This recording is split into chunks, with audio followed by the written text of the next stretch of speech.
Fed up with shoveling snow? Can't shake that cold of yours? Want to get away from it all? We offer you escape.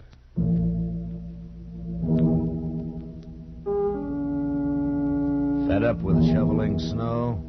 Can't shake that cold of yours? Want to get away from it all? You were alone in a remote village on the Welsh border, surrounded by silent townspeople who were watching and waiting for you to decide to lose your soul.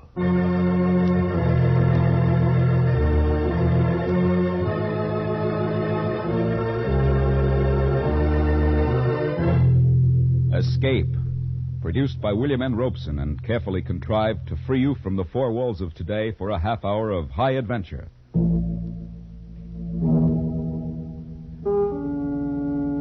Today we escape to a remote section of Wales and a strange village between two worlds, as Algernon Blackwood described it in his eerie story, Ancient Sorceries.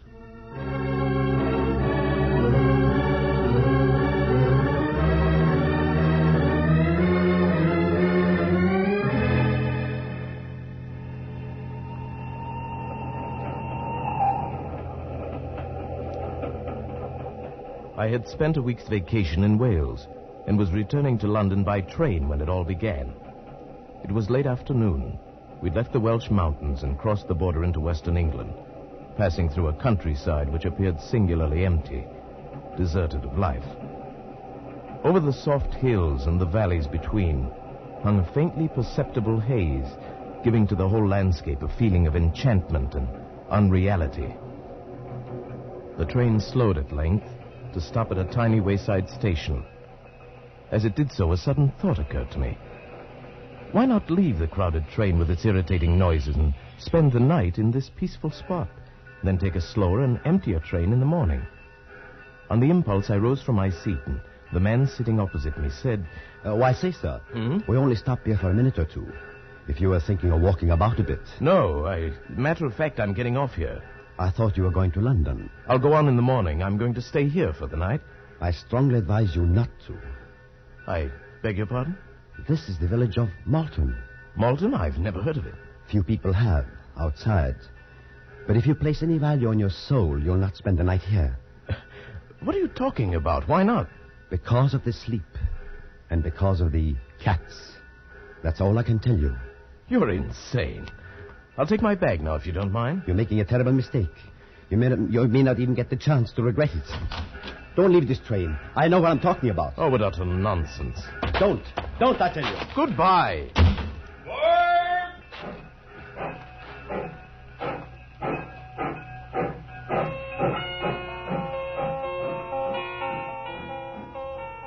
I stood there on the embankment as the train pulled away.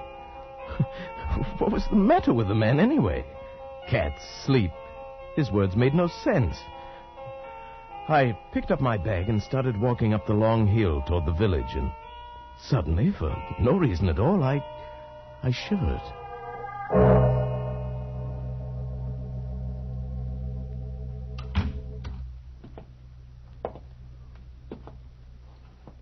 Hello?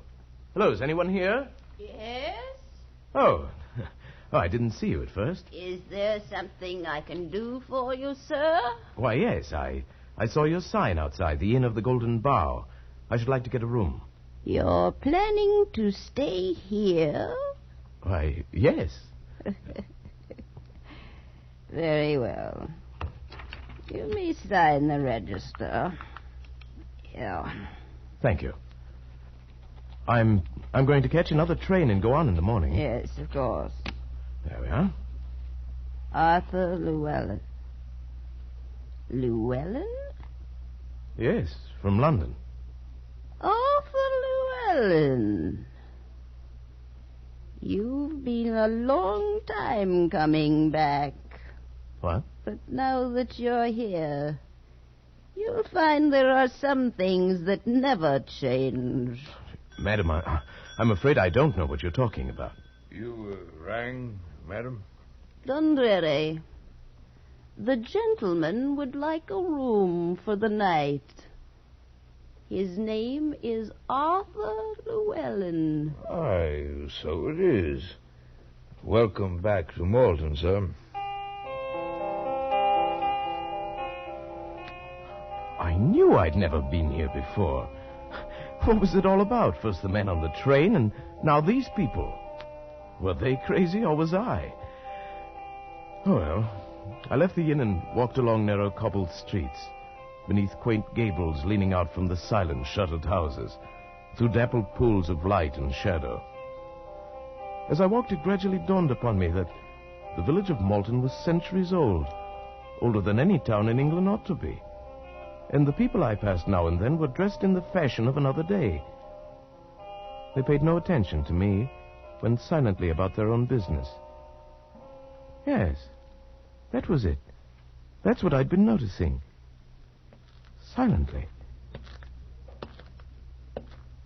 As I walked, I noticed they came and went with only soft padding sounds to mark their passing, as though they walked in shoes with soles of velvet. When I stopped, there was no sound. The silence was unbroken. I hurried through the streets and came at last to the far side of the village, to a place where the hill broke away sharply from a low, flat wall of stone, perhaps a rampart once. I sat down upon it, and the dreamy tranquility of the place stole over me. Presently, I don't know how much later, I became aware of the sound of weird music rising out of the vale below me. I looked down from the rampart. The sunken plain at the bottom melted away into a sea of gathering shadow, blurred into a swirl of thickening mist.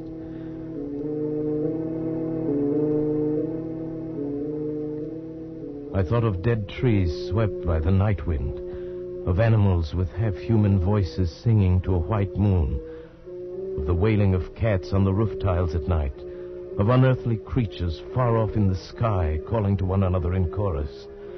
I felt my heart beat faster and faster, felt the vague stirrings of some urge inside of me trying to answer the awful call of that music. I fought against the feeling, fought against myself. And even as I did, I found I was staring down into that valley, peering desperately into the dark mist, trying to see I don't know what. And then suddenly,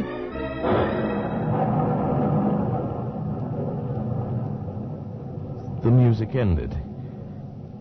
I stood on the rampart alone, dusk fallen about me, and the early night wind moaned with a chill breath. Quick terror rose up in me. I turned and ran on through the darkened streets, ran with heart pounding, dodging at shadows, through one dim alley after another, and arrived at last panting and almost breathless at the door of the Golden Bough. You've been a long time returning, Mr. Llewellyn. It's past 7. Yes, I guess I walked farther than I meant to. I didn't realize it was so late. You heard the music, didn't you? Yes. Yes, the strangest music I've ever heard. How did you know? Who plays it, anyway? Then you didn't remember it? No. Why should I? The thing was becoming irritating. This quiet insistence that I was someone else. I went into my lonely dinner and ate as quickly as possible. Then, taking the candle Dundreary gave me, I crossed the lobby, climbed the stairs behind the desk, and walked past silent doors down the long, empty hall that led to my room at the end. I was halfway to my door when suddenly the flame of my candle went out. I stood stock still in the pitch blackness, fumbling for a match. And at that moment I knew that someone or something was there with me in the darkness. I held my breath and listened. There was no sound, no movement. I reached out and found the wall and moved along and feeling my way in the inky blackness. It was then I touched it. Near my face, another soft, warm yielding. And alive. Who is it? It is I, Ilsa. Who? Ilsa. Don't you remember me, Arthur? No. But wouldn't you like to remember me? Don't you want to see me again? to look at me? No. I don't know. But not tonight, Arthur. Perhaps tomorrow. Tomorrow.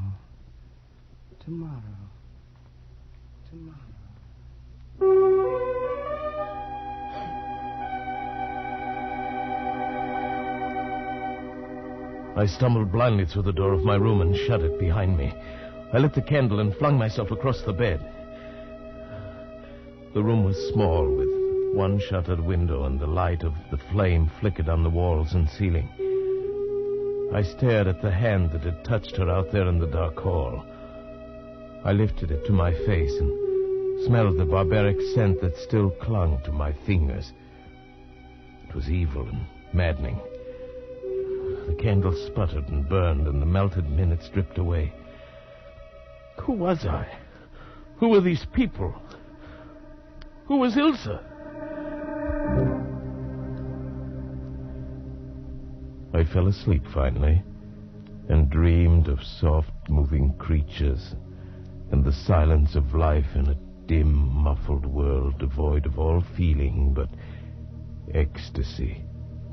And I dreamed, too, of cats.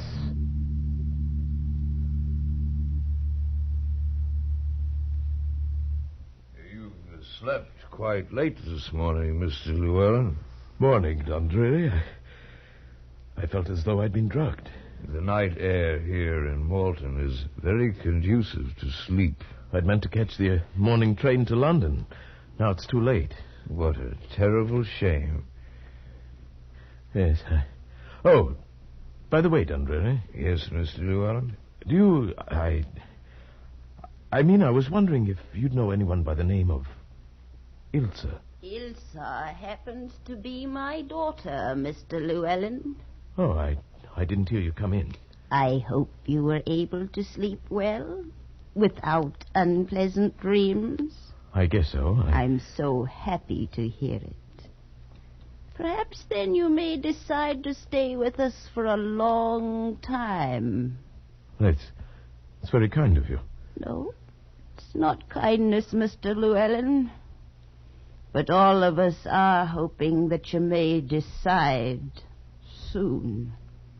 Decide? Decide what? It was no use. None of them would answer my questions. They seemed to think I should know already. I left the inn as soon as I'd eaten, walked around the streets of the village. I began to notice I was never completely alone. If I turned down an empty street, someone always stepped from a doorway or entered from the opposite end. Wherever I went, within 5 minutes, a dozen people were strolling near me. And I realized these people were watching me tensely, as a cat watches a mouse or another cat.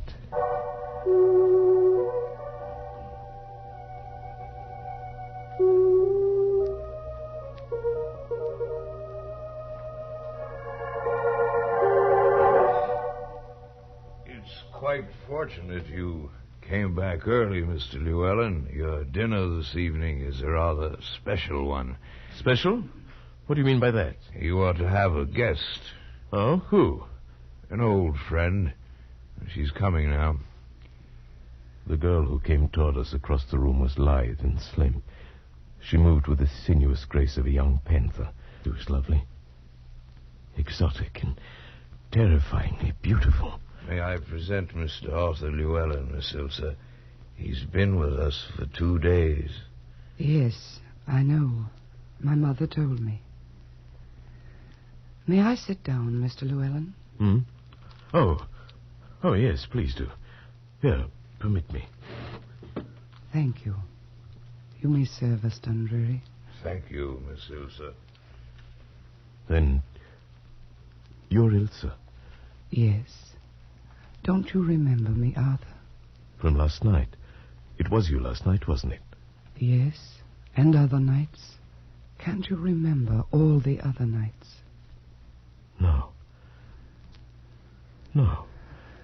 Then we shall have to try that much harder. It's been such a very long time. Please, Ilsa. What is it all of you talk about?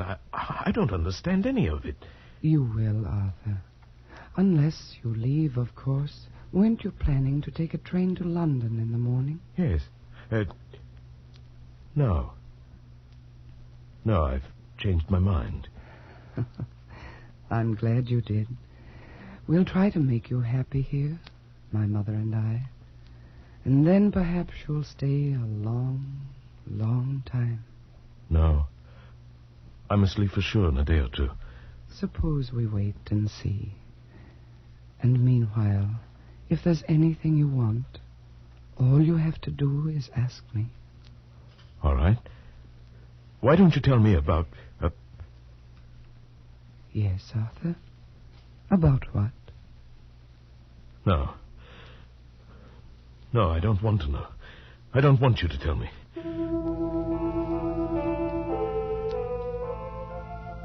Suddenly I realized I was afraid to know. I was afraid. I should leave now, but I couldn't leave. It was Ilsa. She attracted, repelled, fascinated, and horrified me, all in single flashes of blasting emotion. I felt the presence of a great grey curtain ready to roll back at any moment and leave me on the brink of an awful adventure. And I knew the village held its breath, watched and waited. And then on the evening of the 5th day, the whole ghastly secret exploded into hideous life.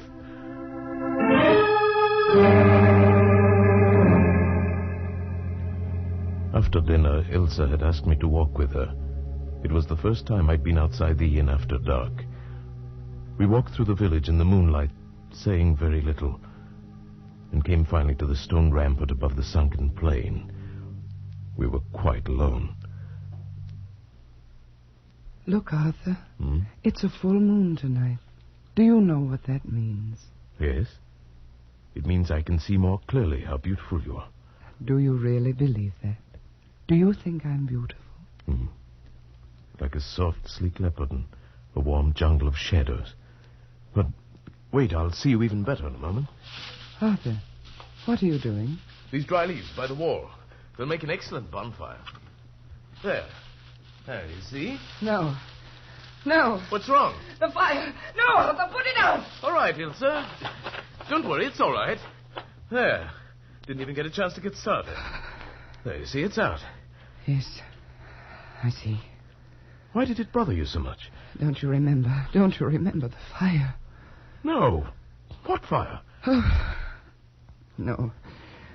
Don't talk of it. Look at me instead. Look at me, Arthur. Yes, Ilsa? Arthur, do you love me? Yes. Yes, Ilsa, I love you. I'm glad. That means you'll come back to us then. I don't know what you mean, Ilsa. You can know everything. Tonight, if you want to. Yes, I do. I do, Ilsa. You must know a part of it already, down inside. You must remember some of it, don't you? Yes. It's like something buried for centuries, deep inside of me. Now it's beginning to come alive. Let it come alive. Don't fight against it. You belonged to us once, long ago, and you still belong. Yes. I seem to know that. That's why you came back. You heard me calling. You heard them calling. And you came seeking the old life again. Yes, but... Ilsa, I'm afraid. Are you afraid of me? Look at me. Ilsa... Will you live the old life again? With me tonight? Yes. Yes. Oh, I've known that you would, because I own you, Arthur. You belong to me, and I want you to come with me. I shall never let you escape from me again. Yes, yes. Go back to the inn, then. Wait for me, Arthur. I shall come for you. Tonight.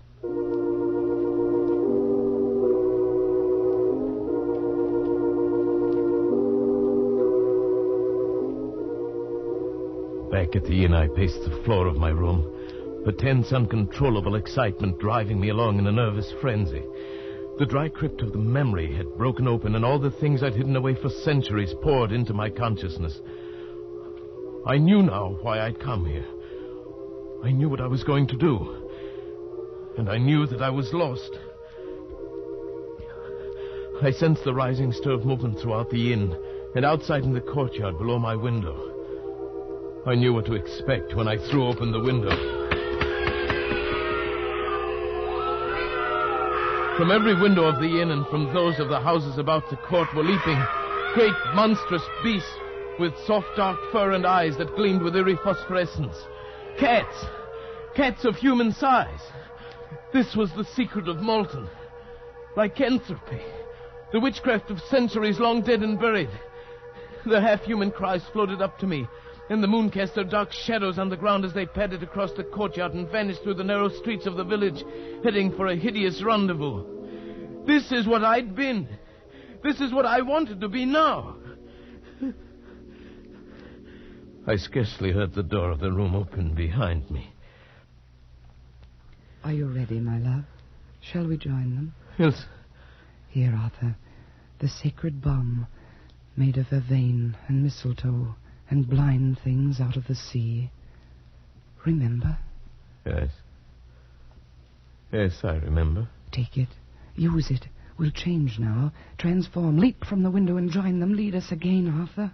Yes, but not here, Ilsa. Not yet. Wait until we get there. Then we'll change. If you wish. Come then, Arthur, to the stone wall above the grove. That's where we'll change, on the stone rampart.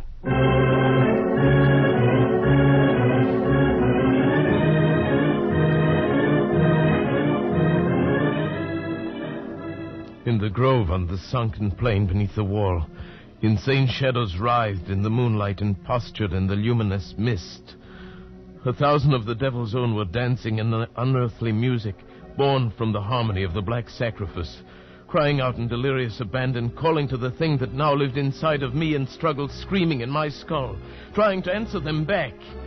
I fought against them, fought against Ilsa, pleading and clinging with her soft arms about my neck.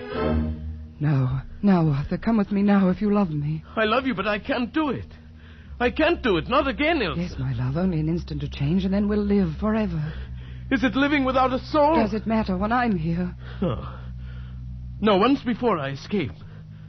But I could never escape again. This time there'd be no turning back. Am I not worth it? Look at me, my love. I clung to the very edge of sanity, thought that I'd not be lost and damned forever. And at that very moment I knew what I could do. Wait. What are you doing? I found a match in my pocket, struck and dropped it into the dry leaves that lay banked along the whole length of the stone wall. No, Arthur, don't. I can't come to you through the fire. You're driving me away. Yes, go into the valley, Ilsa. Goodbye, Ilsa. Goodbye. You fool. You fool.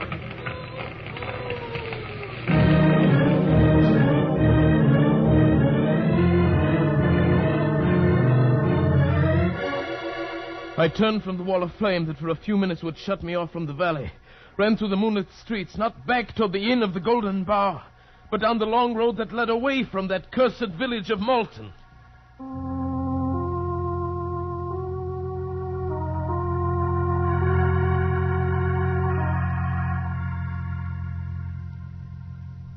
Well, Mr. Llewellyn, I find this one of the most interesting cases of hallucination I've encountered since I began the practice of psychiatry. I tell you, it really happened, Doctor. And having investigated your story a bit during the past week, I'm in a position now to answer most of the questions that have been worrying you since you came back to London.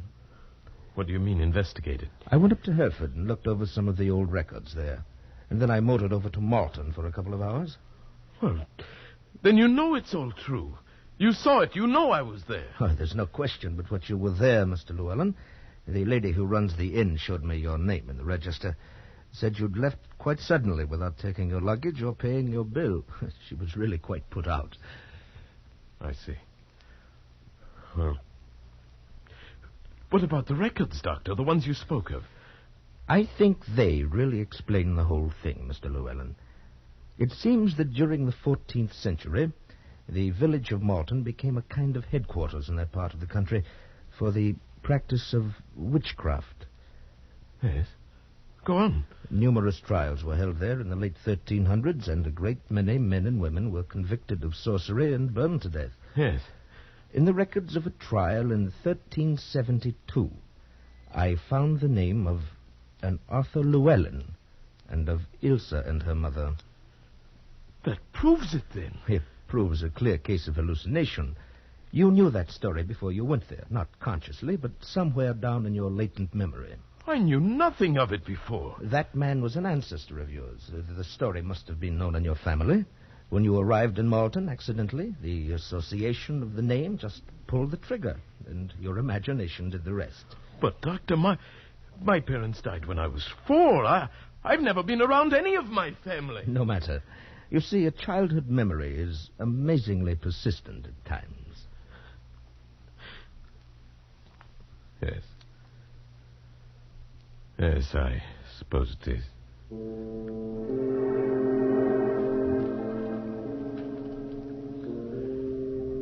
I knew then what I had to do. The only thing I could do. There'd be no use in talking further with the doctor. He'd find some phrase of science to cover everything. He'd even try to explain away the mark I still carried across my shoulder, where Ilsa had thrown her arm about me in those last mad minutes on the rampart. A mark that was covered with a soft gray fur, like the fur of a cat.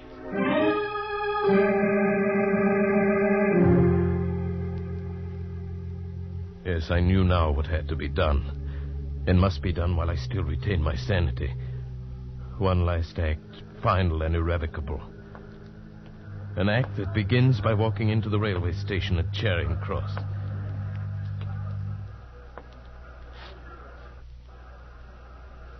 Good evening, sir. May I help you? Yes. I'd like a ticket to Molton. Malton? I don't believe I have. It's a village on the Swansea line near the border of Wales. Oh, yes. Yes, here it is. I don't believe I've ever sold a ticket to Malton before. I don't doubt it. Let's see now. 4 and 6. Single fare. First class. Did you wish a return or one way?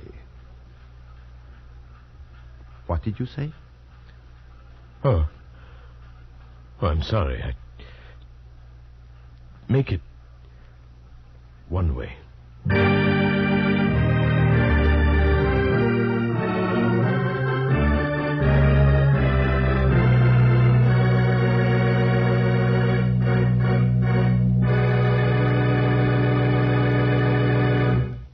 Escape.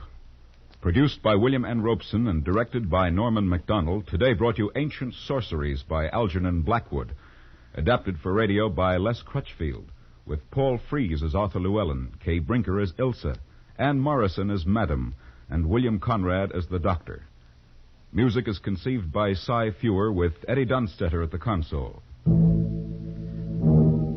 Next week... After you've had a hard day at the office or bending over a hot stove, next week at this time, when your problems seem too much for you, we offer you escape.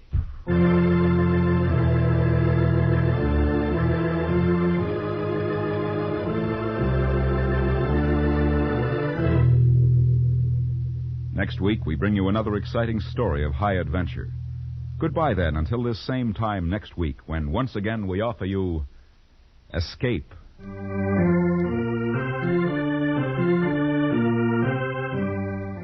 This is CBS, where 99 million people gather every week. The Columbia Broadcasting System.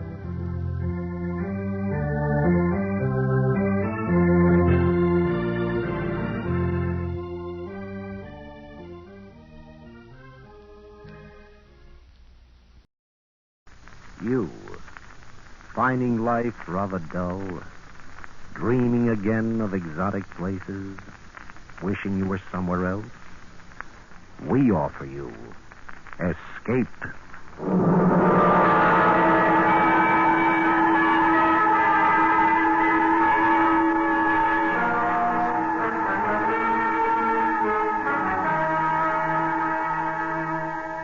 Escape with us now to the outer limits of space and the terrifying experiences of four men who penetrated it, as Ray Bradbury, famous science fiction writer, tells it in his gripping story, The Earthmen.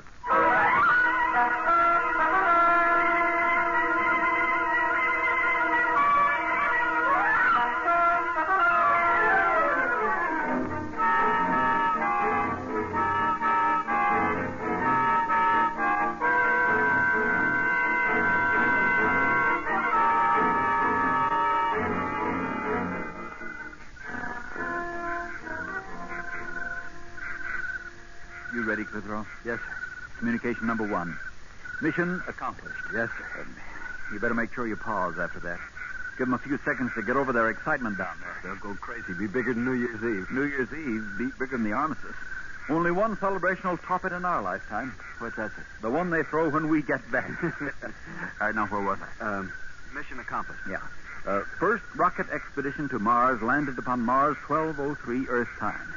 Estimated position of landing approximately longitude 345 degrees, latitude -7 degrees. Yes, sir. Landed without incident at edge of forest. Atmosphere, what's a good word to say it's all right for breathing? Optimal? Yeah. Found atmosphere optimal. Descended from rocket. Captain Williams. Yeah? Prescott, sir. I see Prescott. He's running this way. Running? Something after him? No, he's just loping along. I think he's smiling. Keep your binoculars on him. Sound off. It looks like he's in trouble. Descended from rocket. Sent Lieutenant Prescott on reconnaissance mission. Dugan, Prescott all right? Yes, sir. Want me to yell to him? No, just stay up there and watch him. Morale high. Commend efficiency and discipline of the entire crew. Lieutenants Prescott and Dugan, Sergeant Clitheroe. Thanks, Captain. There's enough glory for all, Sergeant. Any chance of sending that in now? Not for 2 hours. Channels won't be clear for voice communication until 3 o'clock Earth time. They don't even know yet that we made it. I'd like to be down there when they get that message. Gee, what excitement. Sirens, bands playing, artillery salute. Here's Prescott, sir. Good. Come on down, Dugan. Prescott, you all right? People. Here, sit down. Catch your breath. People. Mars has people. All right, now take your time. You want a drink? Mars is inhabited. People, just like home. Any women? Let him talk. What sort of people? Ordinary-looking people. Men, women, kids. Hostile? I don't think so. I came down a road, a country road, followed it at right angle into a paved highway. Yeah. Before I could decide whether to go right or left, I heard a buzzing sort of sound. I ducked behind a bush. Vehicle rolled past. One wheel must have a gyroscopic balancer of some sort. Yeah. Inside was a man and a woman. What'd they look like? Just like us. Hair, eyes, nose, mouth, body, clothes, everything. Mars inhabited. Wait till they hear that down there. Well, after it passed, I followed it. I came to a hill, and when I got to the top, there it was, a little town. Buildings, streets, just like home. And then I hurried back here. People. And just like home, huh? Yeah. You suppose they're really friendly? Well, I don't see why not. You heard what he said? Civilization up here resembles the one down there. What would they do on Earth if Martians came down and established contact? You'd make a pretty big thing out of it. The people up here will probably treat us the same way. Even so, we're not going to take any chances. We'll be armed. We're going into town? Right. As soon as we camouflage the rocket. All right, start cutting some of those branches and gathering leaves. Cover it up good. I don't want anybody monkeying around while we're gone. Right. We can't be gone long, Captain. Channels open at 3. We'll be back by then, if everything goes well. Oh, can you imagine their reaction when they see us? Come on, men, make it fast.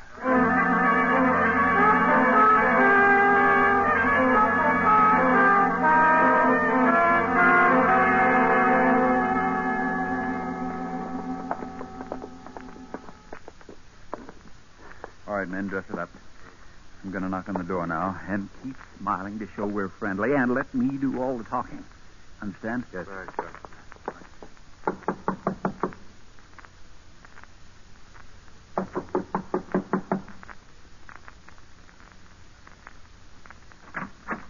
Yes, what do you want? You speak English.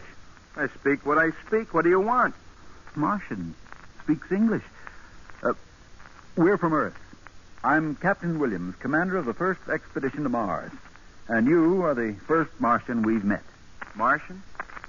What I mean to say is you live on the fourth planet from the sun, correct? Well, everybody knows that. Well, we're from Earth. Where? It's never been done before. What has it? How is it you speak such good English? I'm not speaking, I'm thinking. Telepathy. Now, what is it you want? We're from Earth.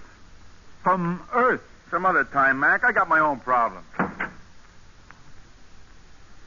How do you like that? You didn't look very bright. I know, but... Well, try it again. Knock on the door. I'm in command here, Dugan. I'll do all the thinking. Yes, sir. I'll knock on the door and try it again.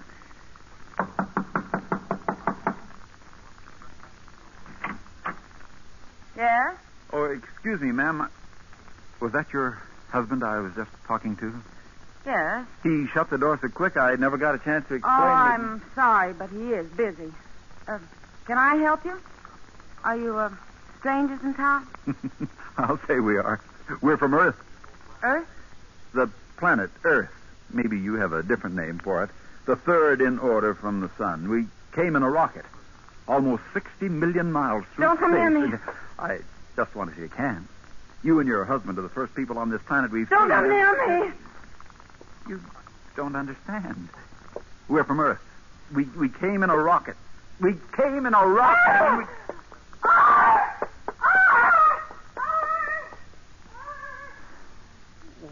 What'd I do? Captain, don't you think we'd better get away from here, maybe?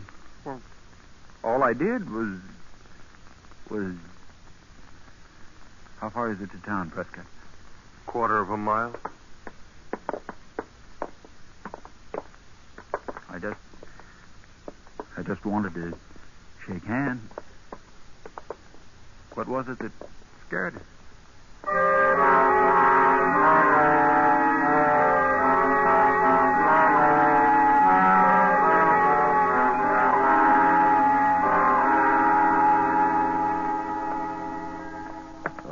All right for us to smoke, Captain? Sure, smoke, yell, unbutton your buttons, do whatever you want.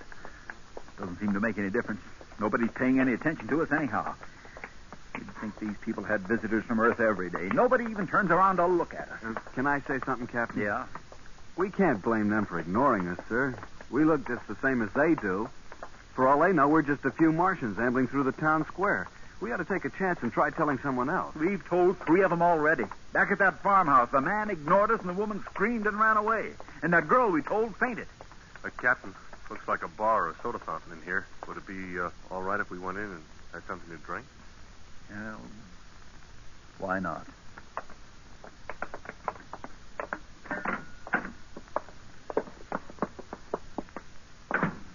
Good afternoon. Good afternoon. Could we get something to drink here? Got some nice fruit, Crystal. It's all right. The same for everyone. Sorry. I don't think I've ever seen you fellows around. You strangers? We're from Earth. Where? Earth. Third planet from the sun. Oh, clumsy of me. Earth, huh? Well, what do you know? You mean you understand what I'm trying to tell you? Sure. That we're the first men from Earth ever to reach Mars, that it's never been done before? That we came 60 million miles in a rocket? Sure. 60 million, huh? Rocket, you say? Well, I'm proud to make your acquaintance. I'm Captain Williams. This is Lieutenant Prescott, Sergeant Clitheroe, and Lieutenant Dugan. I'm honored. I'm honored. Do you mind if I bring my son in to meet you? This is an occasion. Sure. Bring him in. Son, come in here. Rocket, eh? All the way by rocket. Say now. You understand what we went through, the chances we took. Sure. Why, you're real heroes. Let me shake hands again. You call me Doc? Son, these men are from Earth. From Earth. Understand? Yes, Pop. We're the first men from Earth ever to reach Mars. Isn't that wonderful, son? Think of it. It's wonderful. Go tell everyone. You don't mind if he tells people, do you? Mine. I should say not. Oh, we'd like him to. As many as possible. Go ahead, son. Hurry. think of it, all the way from Earth. There were times in there when I didn't think we'd make it, I can tell you. Hey, I'll bet there were. Turbine conked out when we hit the stratosphere, and I began to sweat the big drop. I can imagine. Turbine, it's pretty serious. Well, even before we left, we were told we only had about 1 chance in 3 of making it. Hey, I don't see where you found the courage. We didn't even know what we'd find when we got here. You see, it's never been done before. Never. Let me shake your hand again. Lots of men were killed trying, but they never succeeded. Was an honor for our little town. You're the first to know, really. The very first. Oh? Your name will go down in history in all the school books with ours. Yeah, from the monuments on both planets. Hey, what is your name? Hey, wait a minute. Hold on. What's up, Skipper? Outside. All those people. Looks like the whole town. Why, they must have heard the news, the glorious news from my son. Yes, they've come to welcome you. Hey, hold your fire, men. Welcome us. It doesn't sound like they've come to welcome us. Why, that's the man we first spoke to, the one whose wife got scared. Gentlemen, please don't shoot. There must be some mistake. I'll just ask them why they're behaving in such a... Here, come back here. Come back here, you old... Come back here. Ran out of it. What do you make of that? Captain, I don't understand this, and I don't like it. Do the back way out. See if it's clear. Prescott, you fire when I say fire, not before. Lower your gun. They're all around us, Captain. We'll make a break for it. One volley at my command. Captain Williams. Yeah? Look, there's a little guy out there giving them all what for. They're starting to disperse. Let me see. Clear this square immediately. Immediately, I say. Go on now. Go on, all of you. Go on home. He's coming in. Now, I'll do all the talking. Put your guns away, but stay on your toes. Dugan, let's keep our eye on the back, huh? Gentlemen, may I apologize for the unforgivable actions of my fellow townspeople. They've acted barbarously. Barbarously. We didn't do a thing. We were as friendly as we could be. But they're ignorant, just ignorant. No reverence for science, none whatever. We're from Earth. Did they tell you? Oh, yes. A great honor, sir. This is without a doubt the most memorable moment of my life. As a man of science, I greet you. What have we done to make them so hostile? Oh, no, please, put it out of your thoughts. They're dolts, idiots. Simply because 2 women were stupid enough to be frightened. My apologies, my sincere apologies. Believe me, sir, I would never have forgiven them if they had harmed so much as a hair of your head. It's scientific marvel, and they would do you harm. Unforgivable. Oh, we're wasting time. The members of the Institute are waiting. Institute? The Institute of Science. We have sole jurisdiction in such matters. The members have already been informed and are eagerly awaiting your appearance. It will cause a sensation. Well, that's a little more like it. This way, if you please. I have transportation waiting. And have no fear of these rustics. You're in my care now. I'm Captain Williams, sir. Who are you? I'm president of the Institute. My name is Dr. Booth. This way, gentlemen. This way.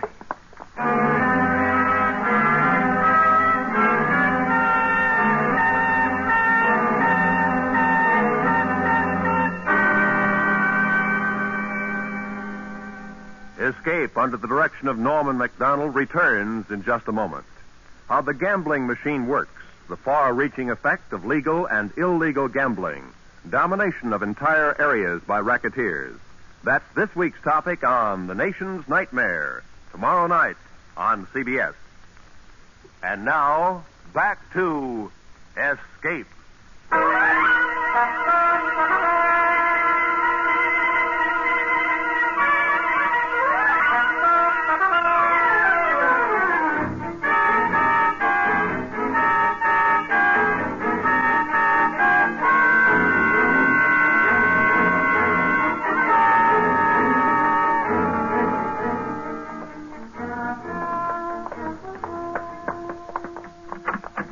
In here, Captain Williams. Go right in, please. I won't make a speech, you understand. Just a few informal remarks. Well, the members of the Institute will listen to you with the greatest interest, no matter how informal your remarks.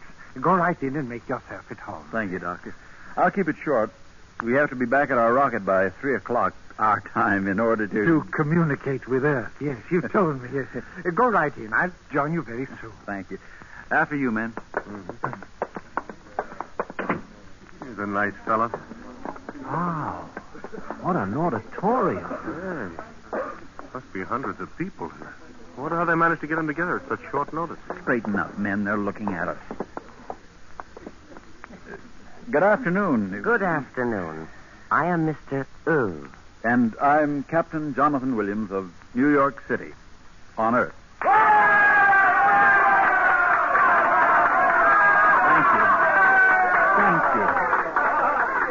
Thank you, one and all, on behalf of myself and my crew. Thank you. Well, it's good to see another man from Earth. I am from Earth also. How was that again? There are many of us here from Earth.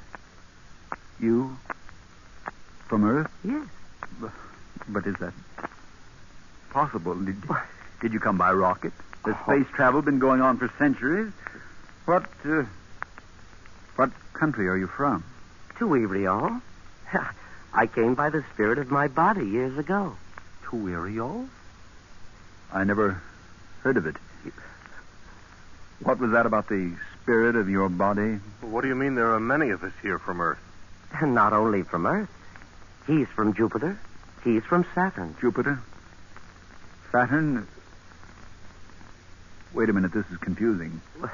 Where on Earth is this Tuiriol? Tuiriol? Is it near America? America? What is America? You never heard of America? No. You say you're from Earth and you never heard of America? Earth is a place of seas and nothing but seas. There is no land. I am from Earth and I know. Earth is a place of all jungle. I am from Orion Earth, a civilization built of silver. Silver? Men, come over here a second.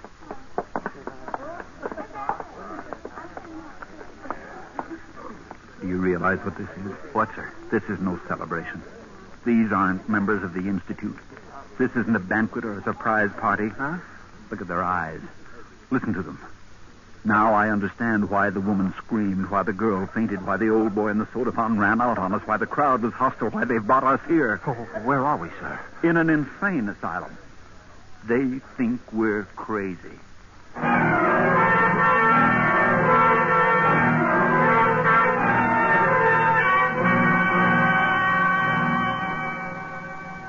Clitheroe, try the door again. I just tried it, Captain. It's still locked. Go right in, gentlemen. The members of the Institute will listen to you with the greatest interest, no matter how informal your remarks. I'll bet they've been listening, all right. I'll bet they've had us under observation ever since we entered this building. Captain, look. What? You ought to take a look. That woman who said she was from Earth, too. A blue flame is coming out of her mouth and then turning into the shape of a small naked child. You think that's something?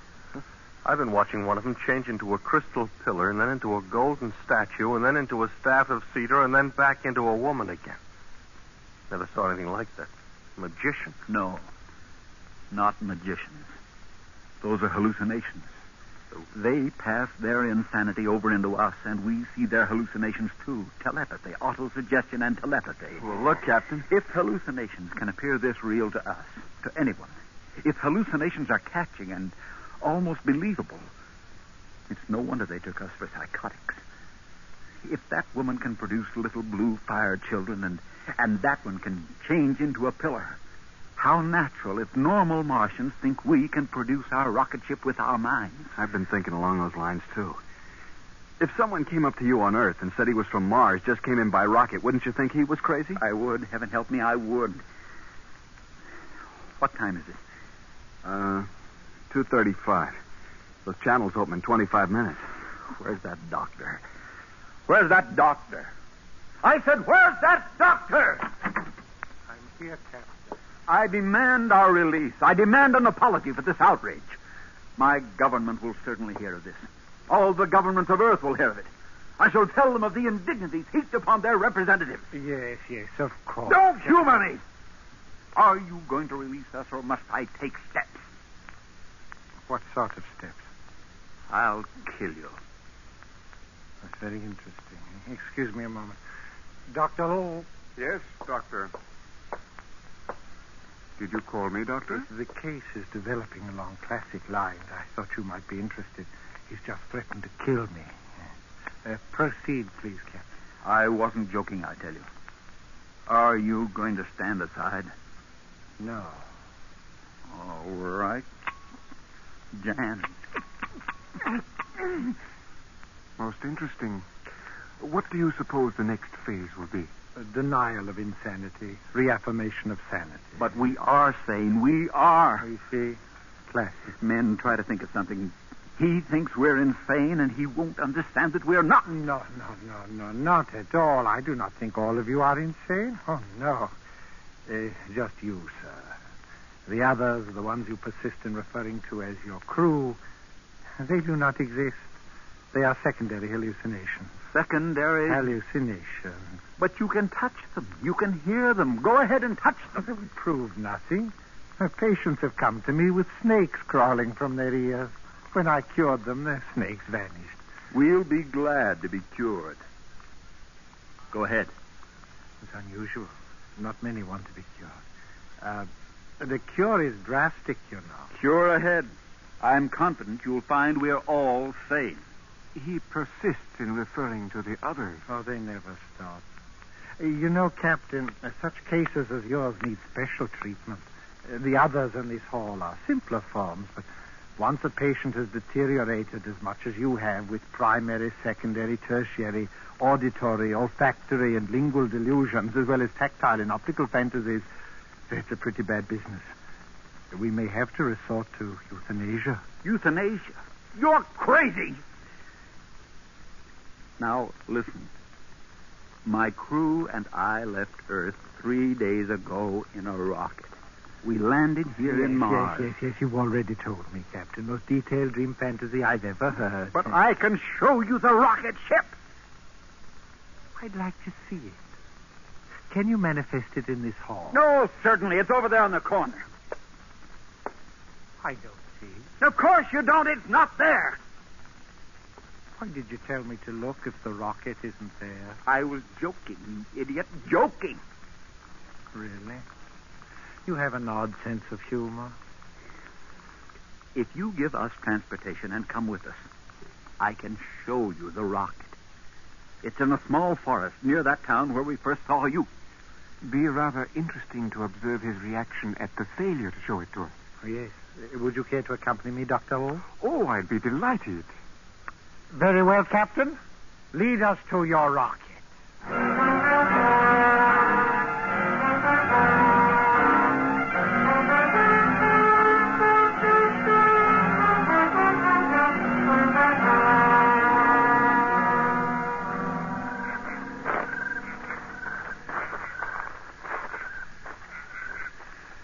Here it is.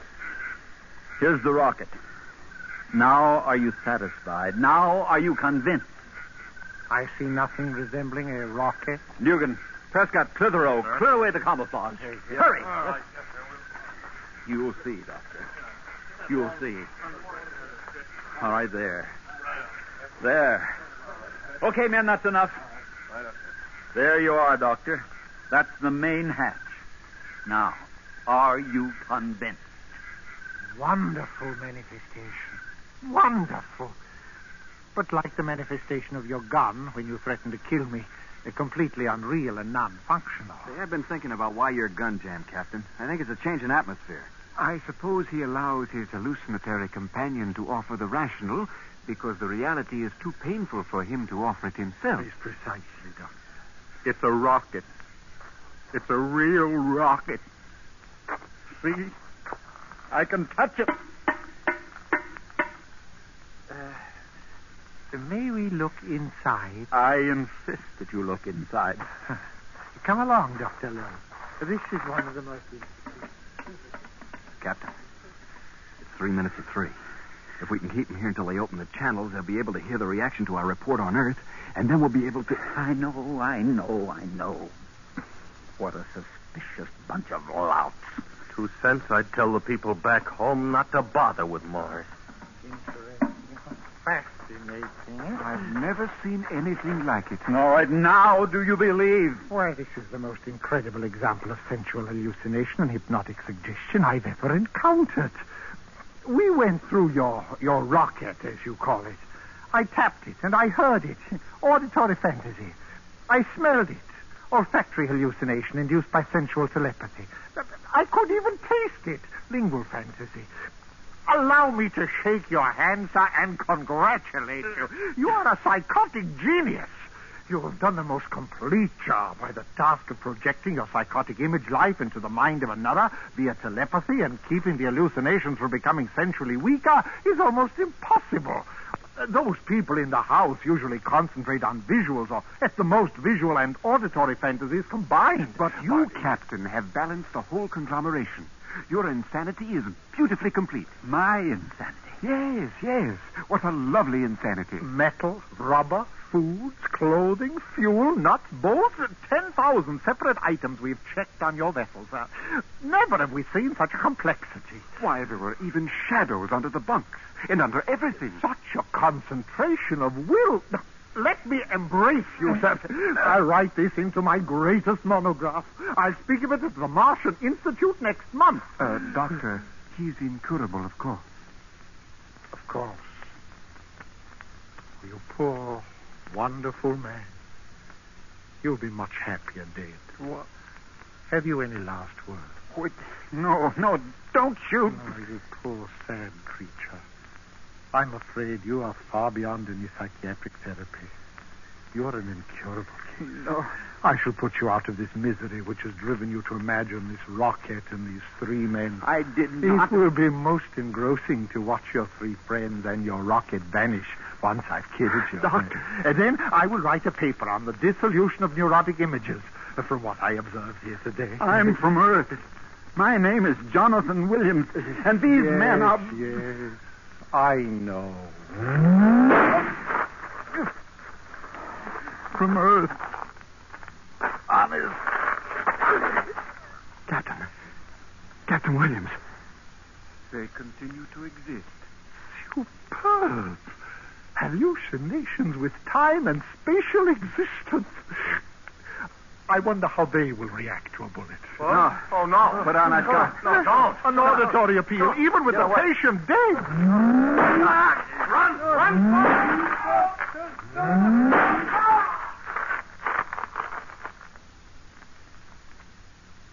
They still exist. And so does the rocket. Phenomenal. Such persistence of the psychosis. First time I've ever observed it post-mortem. But it will fade. It will all fade. Interesting, wasn't it? Well, shall we be returning to the Institute? I should like you to explain certain aspects of the case to the members of my department. Oh, gladly, my boy, gladly. You see, this patient...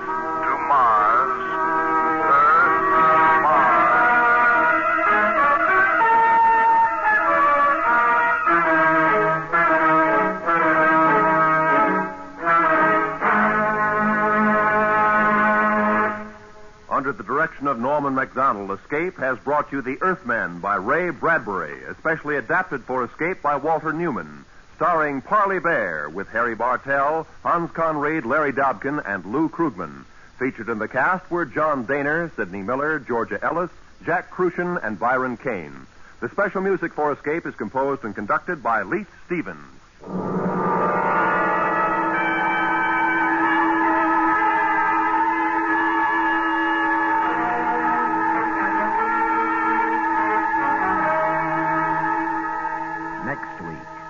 Escape with us to an island off the northwest coast of Africa, and the story of a man whose quest for happiness was blocked by a giant, a madman, and a beautiful girl. as Millard Kaufman tells it in his exciting story, The Gladiator.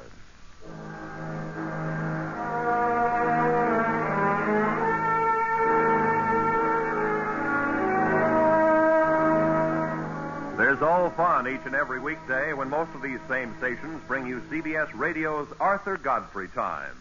This is Roy Rowan speaking.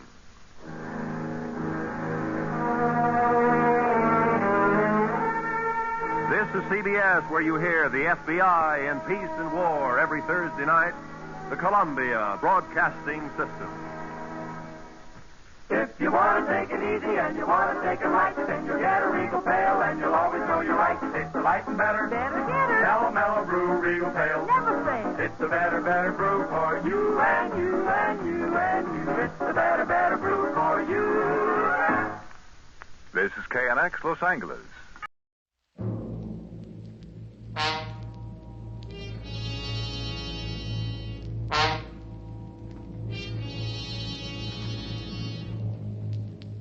You are groping down a dark alleyway in the French Quarter of New Orleans, driven by terror, hounded by the curse of the Papaloy, a curse from which there is no escape.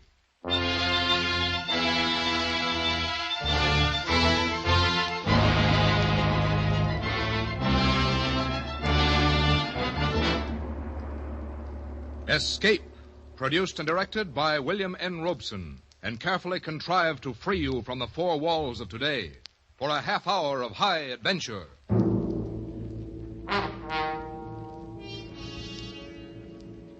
Tonight we escape into two worlds, one of modern jazz, the other of primitive voodoo, and to a doomed man who brought them together, as William Irish imagined it in his eerie story, Papa Benjamin.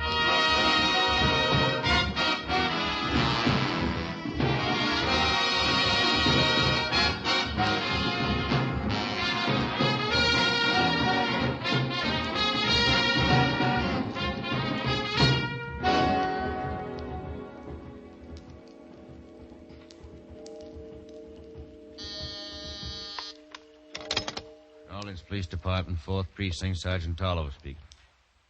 Yeah. Yeah. Well, pick him up on a drunk 723. Right.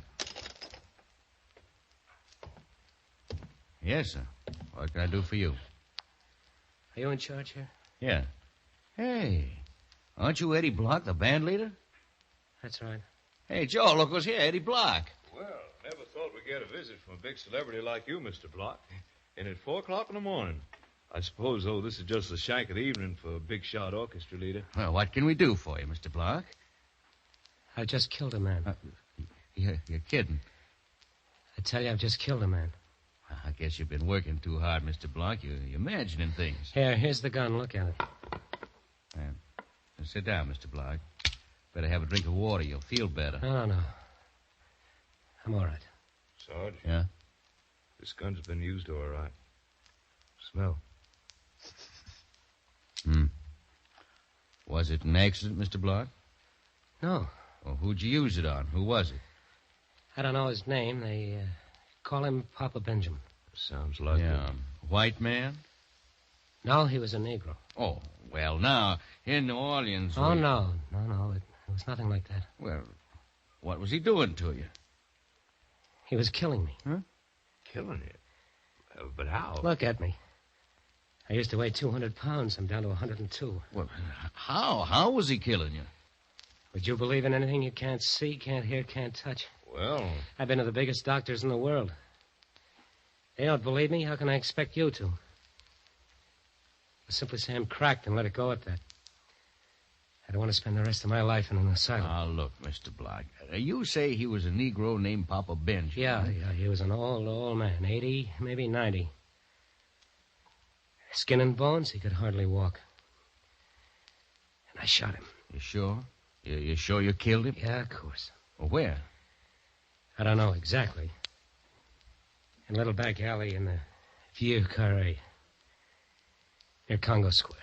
Supposing you take us there. Can you do that? Then maybe we'll find out this is just a bad dream.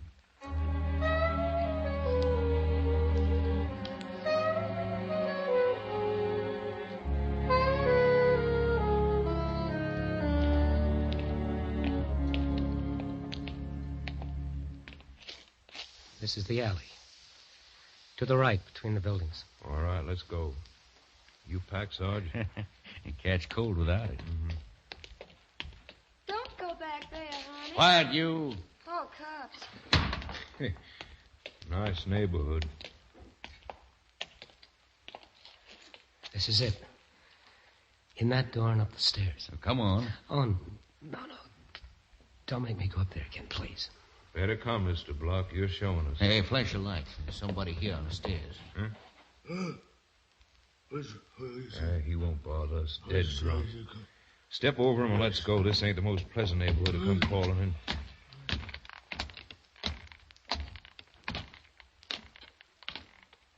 in. This it? Yeah. In that door. Come on.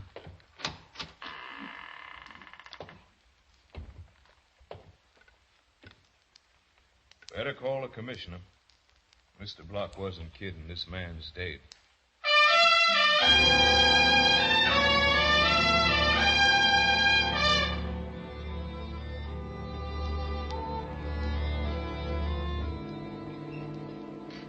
But why? Why?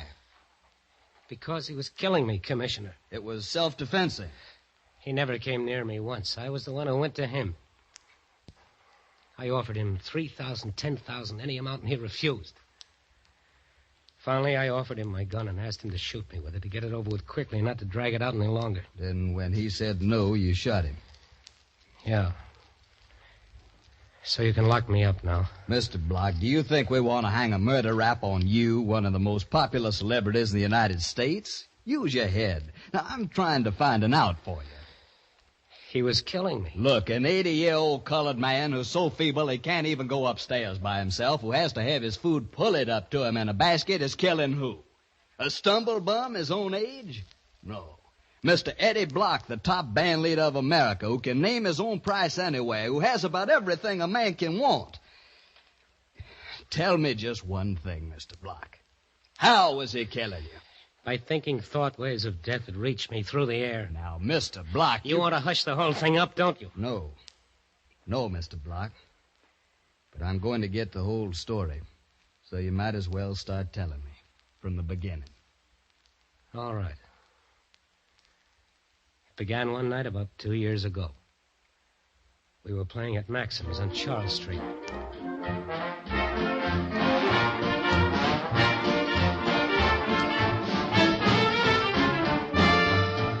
We were just another band. Small Dixieland outfit then. Eddie Block and his Chips. Judy Jarvis, my wife, did the vocals. But we weren't setting the world on fire. Business was so bad I knew what to expect when I got a call from the manager one night after closing time. Come in. Oh, hi, Eddie. I thought we'd better have a little talk. It's that bad, huh? We took in $4,500 this week. Yeah, I see. And you can cancel my contract anytime it falls under $5,000. I get it. Eddie, they can get the same liquor and sandwiches anywhere, but they'll go where the band has something. Tonight there were more waiters in the place than customers. Judy didn't even get a hand. It's not her fault. I know it's Graham. not her fault. She's okay, but... Well, I'm asking you, what's wrong? Oh, I don't know. I'm getting the latest arrangement sent to me from New York. We sweat our heads bald rehearsing. This is New Orleans, practically the cradle of jazz. You gotta give them something new. Yeah, I know. When do I leave? Well, finish the week out. See if you can do something about it by Monday. If not, I'll have to St. Louis to get Kruger's band. I'm sorry, Eddie. Oh, that's okay. You're not running a charity bazaar.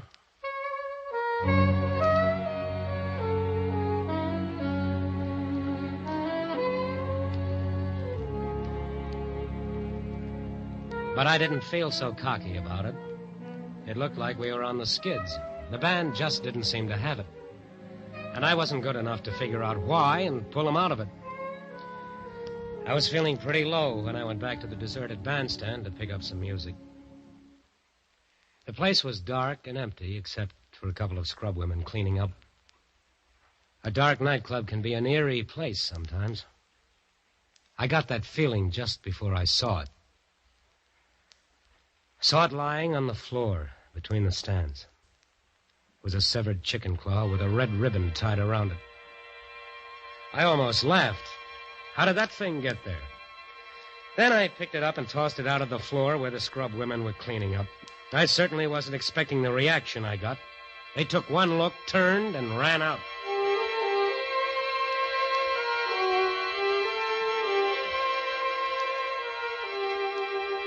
I just recovered from that surprise and was bending down to pick up some music that had slipped to the floor when I heard someone come in. I guess I was pretty well hidden from view. Anyway, he didn't see me. It was Johnny Stats, my drummer, and he was acting funny, looking intently at the floor, searching for something. Suddenly, he spotted this chicken claw on the floor and grabbed it up with a terrific sigh of relief, stuffed it into his pocket, and walked out.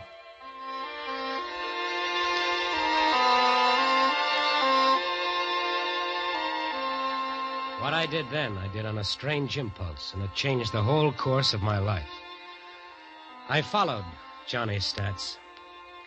I suppose I just meant to catch up with him and have a cup of coffee with him somewhere and ask about the chicken claw.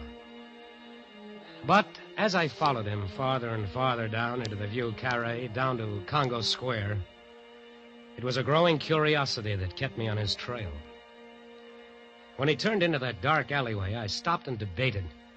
I felt like an eavesdropper, and yet something drew me on. And I walked up that dark alley. I passed that one lighted window. Don't go no further, honey. But I went on. Through a sort of tunnel into another alleyway, and then I stopped. Ahead of me, Johnny Stats stood before a dark, dismal-looking old wreck of a building. Suddenly, he whistled quietly. A gigantic man appeared out of the shadows. Johnny handed him the chicken claw and was motioned into the building. And then I heard sounds coming from the upstairs of that building. A throbbing drum, a wailing, an unearthly sound, and yet wonderful. An exotic, fascinating rhythm. This was music. Something new, something sensational, something that would set New Orleans on its ear and put Eddie Block in the big time. I had to get in there and hear it. I was mighty busy for the next 5 minutes.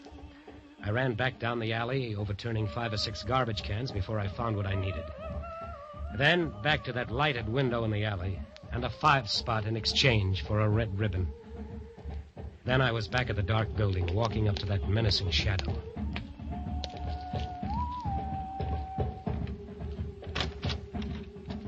Light up. Let me see your face. Okay. Easy with that knife. My ribs are tender. Your face never been here before. My friend Johnny Stats up there. He'll tell you. Mr. Johnny, your friend? He asked you to come? This chicken claw told me to come. Papa Benjamin sent you there? Certainly. You'll make me late. Papa Benjamin won't like that. All right, go along in. First thing you know, all New Orleans going to be caught around. I groped up the stairs, half expecting to feel his knife in my back. But I got to the top safely. Cautiously, I opened the door and slipped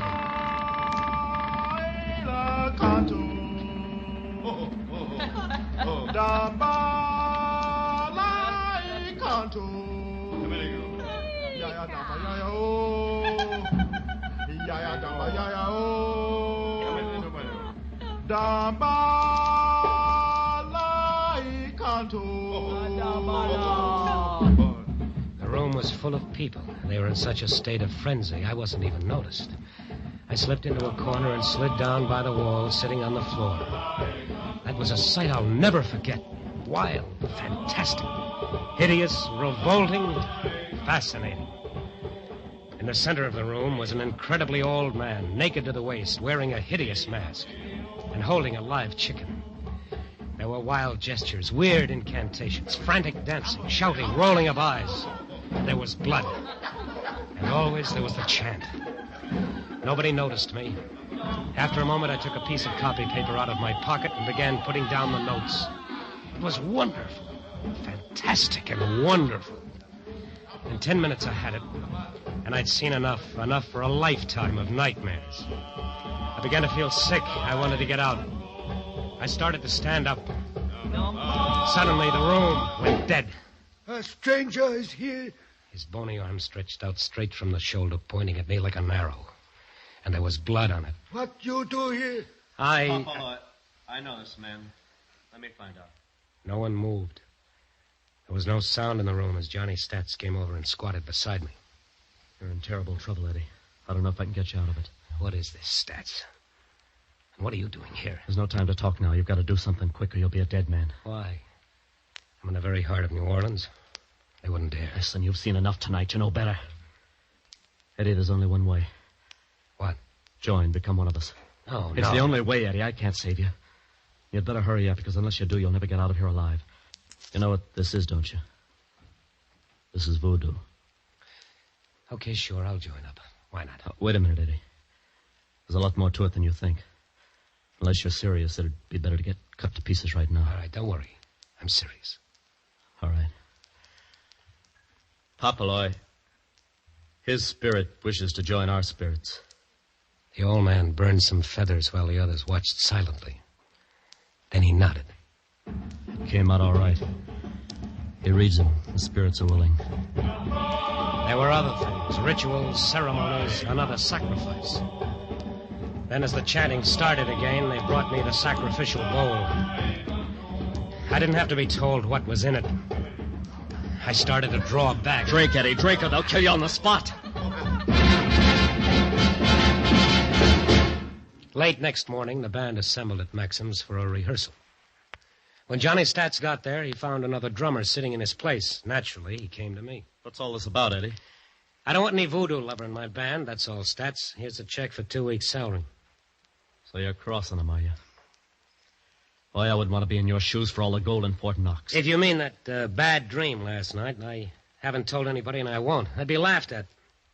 I'm only remembering what I can use of it. The jungle is just trees to me, the Congo a river, and the nighttime is just a time for electric lights. Hey, but this new number you're going to rehearse this morning. I said I'd remember what I can use. Listen, Eddie, that chant is sacred. It's secret. It was secret. Eddie, don't do it. Look, here's a couple of C notes. Hand them these. That ought to pay up my dues from now to doomsday, and I don't want a receipt. And if they try putting poison in my orange juice, they'll end up in a chain gang. It's not that easy, Eddie. You're one of us now. Oh, get out. Okay. Goodbye, dead man. Graham, the manager of the club, changed his mind about canceling our contract when he heard us rehearse the chant. Instead, he spent 5 G's in publicity. And Saturday night was set for the big unveiling. It seemed like all New Orleans tried to jam into Maxim's, came to hear the voodoo chant, the real thing. Just before we were ready to hit it, Judy came up to me. Eddie, listen. Let's not do it. Oh, what do you mean, baby, not do it? This is it. This is our ticket to the big time. It'll be a sensation. Yeah, I know, but I got a funny feeling. And look, I found this under your dressing room door just now. It sounds like a warning. Somebody doesn't want you to play that number. Let me see. You can summon the spirits, but can you dismiss them again? Think well. Forget it, baby. Stats is trying to scare me because I fired him. Ladies and gentlemen. Oh, come on, honey, let's go. They're waiting. Maxim takes great pleasure in bringing you a historic moment in musical history. You're about to hear for the first time anywhere the voodoo chant, the age-old ceremonial rhythm no one but the initiated has ever heard before. This is the real thing, an accurate transcription, not a note's been changed. So, ladies and gentlemen, Eddie Block and his Chips present for the first time anywhere the voodoo chant.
music club. They screamed for more, but we were playing it cagey. Once a night, that'd pack 'em in.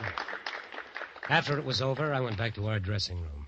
Judy got there before me. She was reading a newspaper somebody had brought in. Eddie, listen. Oh, baby, you were wonderful, and we wowed 'em. We're in the money now. Yeah, Eddie, but... Oh, boy, am I tired.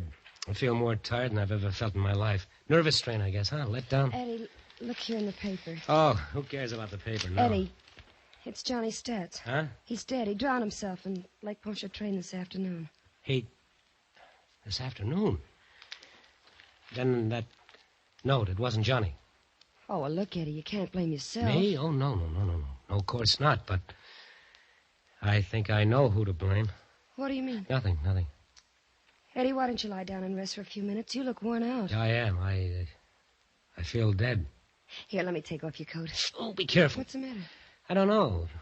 Funny thing, while I was waving the baton on the chant, I felt something, a sharp pain there in my back, like a pin or something stuck in me. Oh, I don't feel anything there now. Maybe it slipped down. I don't know. Couldn't have been much. There. Now, you just lie down. You'll feel better in a few minutes. You've been working too hard. You should relax now. Maybe take a few days off. Hey, Eddie, look here. Where did this come from? What? It's a little doll. It was lying on the dressing table. Why, Eddie, it looks just like you.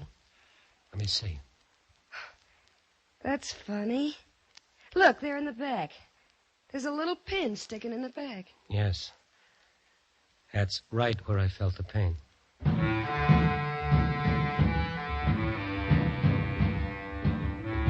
That started it.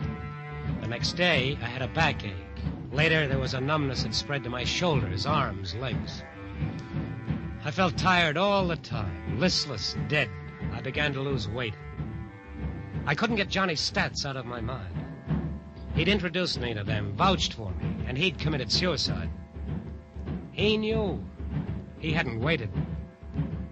I decided to get out of New Orleans. I went to New York, playing the chant, of course. I had to. It was my biggest asset now. But nothing changed. I was losing weight, from a husky 200 down to 160. I couldn't sleep. Maybe if I put an ocean between. I took an offer in London, toured the continent, away a year. I was an international hit now, the biggest attraction in music. But I was down to 110, dying on my feet. The doctors couldn't figure it out. Reynolds in London told me. You're as normal, Mr. Block, as anyone I ever examined. You're so well balanced that you haven't even got that extra little touch of imagination most actors and musicians have. I guess that's true, Doctor. I'm just mediocre. And yet, you might say, my success is killing me.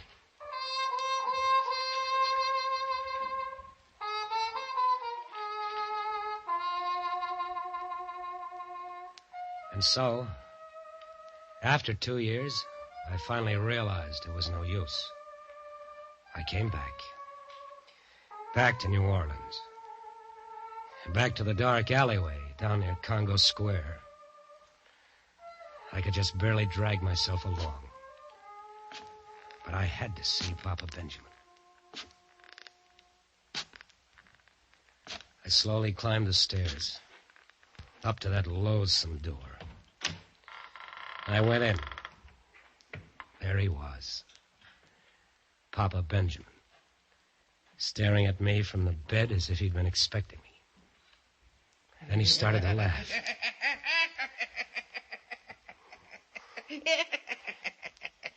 Take that curse off me. Give me my life. I'll do anything you say. What been done cannot be undone. You think spirits of earth, air, fire, water know what forgiveness means? Intercede for me, then. You brought it about. Here's money. I'll give you twice as much. All I earn. All I ever hope to earn. You have fouled the Obaya. Death has been on you from that night.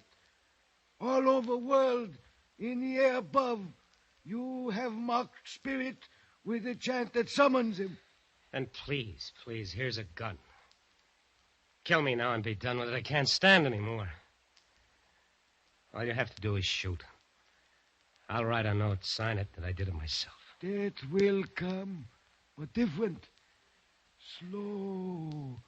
Oh, slow. Oh, no. I can't stand it. I won't. Maybe if I kill you. Maybe then the spell will be broken. No. Yeah, that's No, it. I'll kill you. No.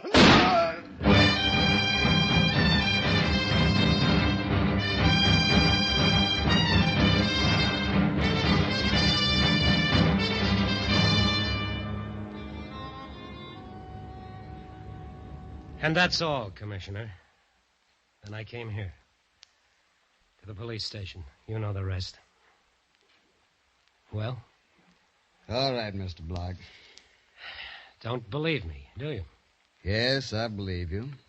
Not about the curse, of course. That was your own mind. They planted the suggestion in your mind, you did the rest. But it's plain that you killed in self-defense. Crazy kind of self-defense, but I think we can manage it. We'll try.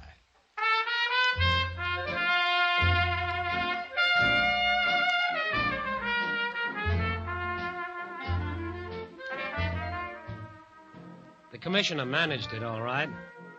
How is almost a story in itself. How a detective with a moulage false face posed as Papa Benjamin and called the Voodoo clan together and into a trap. How they collected the evidence that proved my story. And how they sent most of that Voodoo bunch to jail. My name wasn't even connected with the case. So now I'm free. I'm living again. I've gained weight. And the tiredness and the numbness is gone. I took a nice vacation. I went to Bermuda, relaxed, and had fun. Now I'm back in New Orleans at Maxim's, and the whole thing is forgotten. We're opening tonight. The place is packed. Everybody's come to hear the chant. Eddie Block and the chant. We're on our way now. Nothing can stop us. And now, ladies and gentlemen, we welcome back on his triumphal return, Eddie Block and his Chips, playing for you the one and only Voodoo Chant.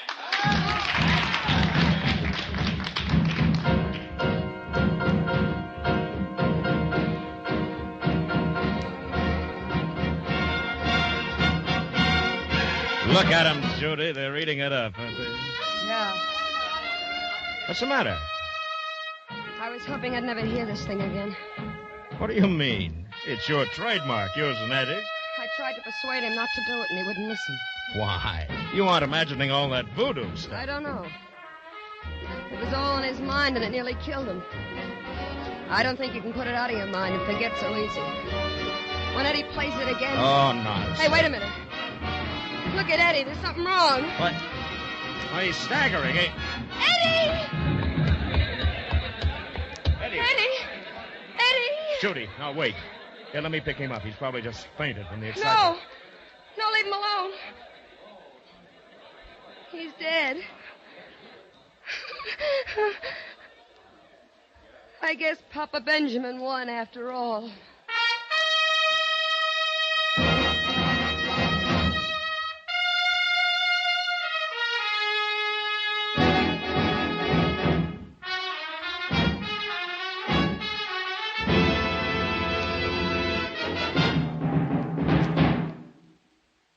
Escape is produced and directed by William N. Robeson, and tonight brought you Papa Benjamin by William Irish, adapted for radio by John Dunkel, with Frank Lovejoy as Eddie Block, Louis Van Rooten as Papa Benjamin, Harry Bartell as the police commissioner, and Joan Banks as Judy. Music was conceived and conducted by Cy Fure. Next week... You are speeding through the night on the Istanbul Express. You're alone and unarmed. And suddenly you realize that your life is in danger. That somewhere on the train are deadly killers from whom you must escape.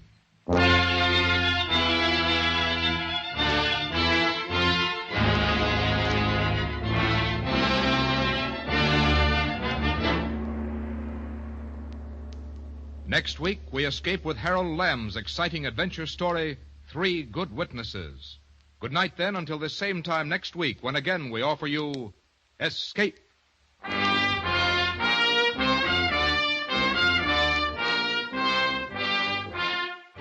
is CBS, the Columbia Broadcasting System.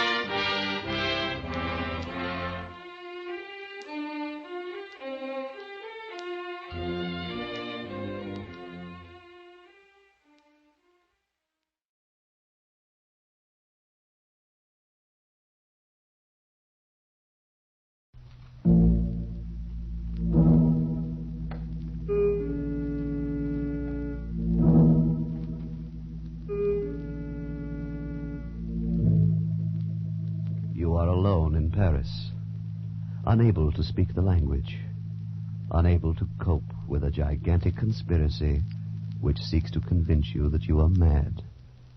And you know you are the victim of a plot from which there is no escape.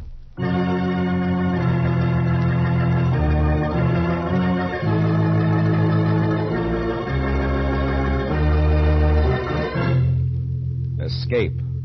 Produced and today written by William N. Robeson and carefully contrived to free you from the four walls of today for a half hour of high adventure.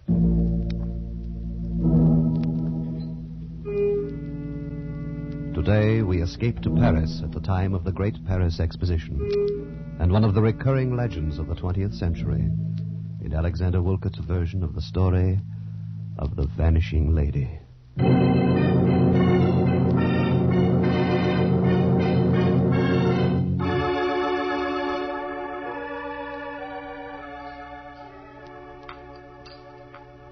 Another cup of tea, Bruce? No, thank you, my dear. I'll just light up my pipe now and have a look at the Evening Standard.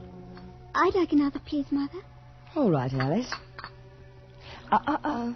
Only one sugar, dear. We must watch our figures, you know. Oh, what nonsense. A growing girl like Alice needs plenty of sugar. See, Mother, Daddy approves. Perhaps. But Mother is still boss. Yes, Mother. There's a dear. Mother, Yes, dear. I've been thinking. Yes, dear. I've been thinking about my grandparents. Oh. I know all about Daddy's parents. How Grandfather Stanley commanded a dreadnought at the Battle of Jutland. It was not a dreadnought, Alice. It was a heavy cruiser. Yes, heavy cruiser. He got the VC, and how Grandmother Stanley was a volunteer nurse at Westall Arch when the Zeppelins came over. And I know about your father, too, and how he died in India from his wounds and how gallant he was at the Khyber Pass. But, Mother... Yes, dear. You've never told me anything about Grandmother Winship. Haven't I? No, and I'd like to know something. Bruce. The child's 16. I think it's time she knew. But, Bruce... And you'd probably feel better to get it off your chest. What, Mother? What is it? Well, my dear, I've never talked about your grandmother because I've always half believed that someday, somehow, she'd come down our garden walk and... Oh, I know it sounds silly. And explain where she's been for the last 20 years. Why?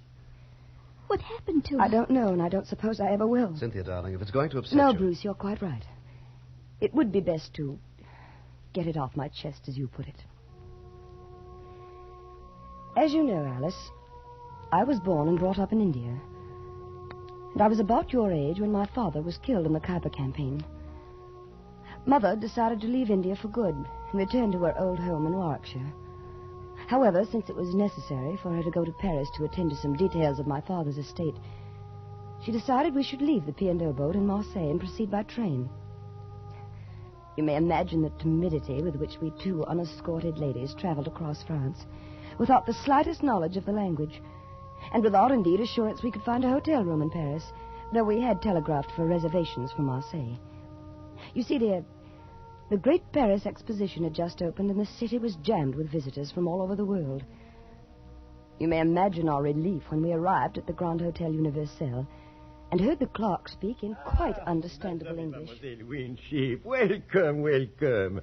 You will please to sign the register here and here. You have our reservation. Oh, indeed, yes. Oh, most fortunate, madame, that you telegraphed. I reserved for you the last room in the house. Oh, I'm so relieved. Here, Cynthia. You may as well learn now to sign a register for yourself. Oh, yes, Mamma. Where do I write? There, in that line. Oh, yes, I see. Voila. You are fatigué from your journey, no? I shall have the boy show you to your rooms at once. Chasseur!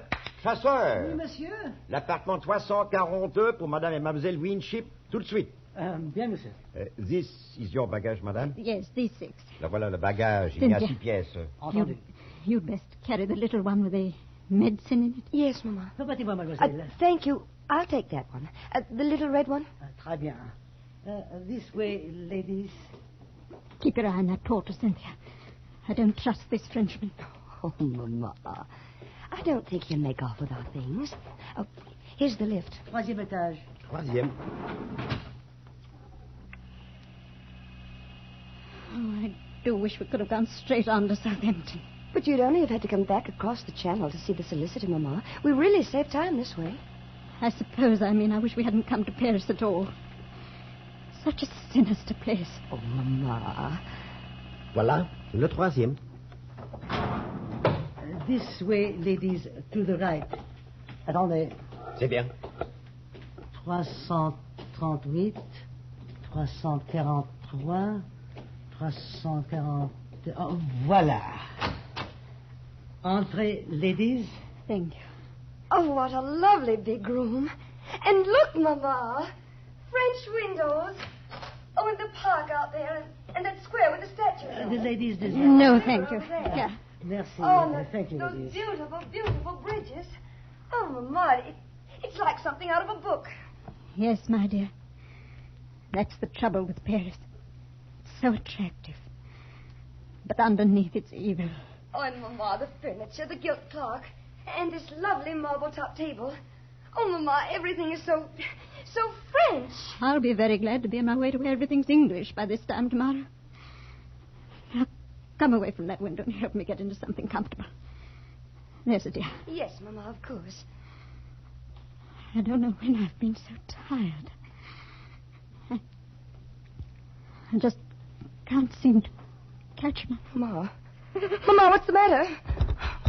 Mama, speak to me. Oh, here, I'll get you up into bed. There. Now let me loosen your corset. Here, Mama, here are the smelling salts. Breathe deeply, darling.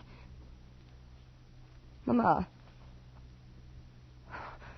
The telephone. I've got to get a doctor. À votre service? Hello, operator. Will you please send a doctor up to room number... let me see. Number 342. Pardon?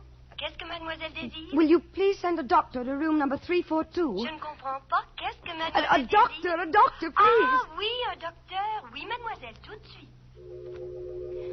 While I waited for the doctor, I did everything I could think of to bring my mother back to consciousness. I massaged her fingers and toes. I put wet cloths on her forehead. I waved the smelling salts under her nose. But she lay silent and white and unmoving, like one dead. Only the quick, shallow movement of her breast assured me she was not. And all the time another anxiety possessed me. What if this doctor could not speak English? How should I tell him the circumstances of Mother's unexpected fainting? How should I understand his instructions for treatment? I'm sure it was not long, although it seemed like an eternity before he arrived, accompanied by the manager of the hotel. And to my great relief, they both spoke English. The doctor felt Mother's pulse, took her temperature, and did the usual things that doctors do. And then he turned to the tail-coated hotel manager. La jeune femme parle-t-elle français? Pas un mot. Vous en êtes sûr? Tout à fait. Alors, je peux parler à mon aise. Monsieur, ceci, c'est une affaire très sérieuse. N'ayez pas l'air alarmé lorsque je vous mets au courant.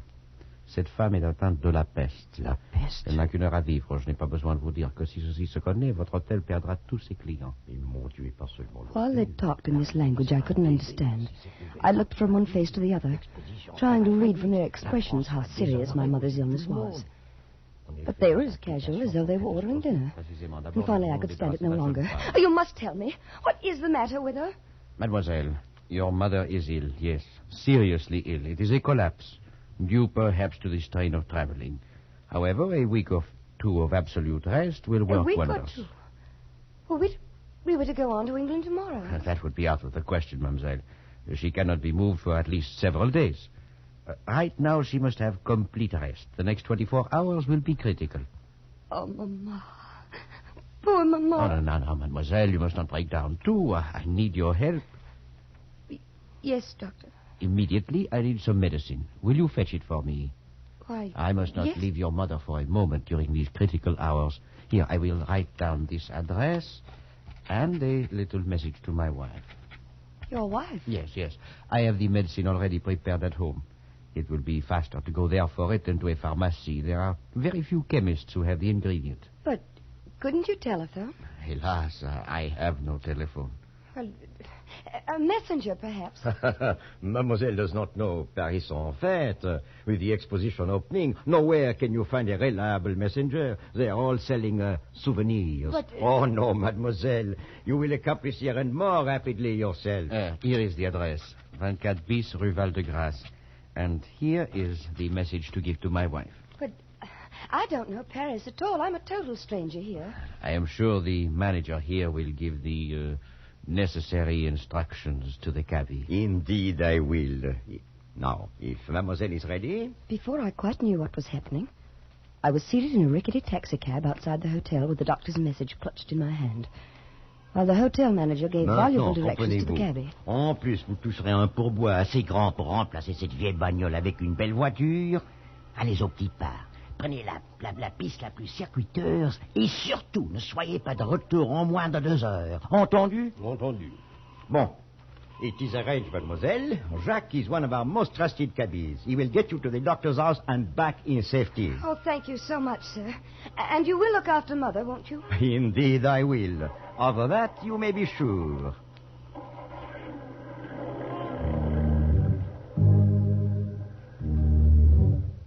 When we left the hotel, we crossed a huge square with statues around it and turned into a wide avenue which led up a gentle incline, at the top of which was a huge arch. But before long, we turned off to the right into narrower streets. It must have been 20 minutes later when we turned into another wide boulevard and I saw another huge arch up ahead. Or was it the same arch? Driver! Mademoiselle? Haven't we passed that arch before? Regardez, mademoiselle. Voici l'Arc de Triomphe. Là-bas, la Tour Eiffel. Driver, I don't want a sightseeing tour. I want to go to this address directly. Don't you understand? Now, please, take me there at once. Eh ben, on fait de son mieux. De la patience, mademoiselle. Paris, c'est une grande ville, voyons. At last, we turned into a narrow street and pulled up before a grim grey house. The blue enamel sign on the wall read number 24 bis. I jumped out of the cab almost before it stopped, rushed up the 3 stone steps and pulled at the brass bell knob. Oh, hurry. Hurry, hurry, please.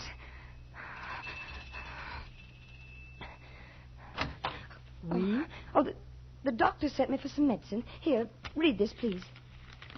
Retenez cette jeune femme aussi longtemps possible.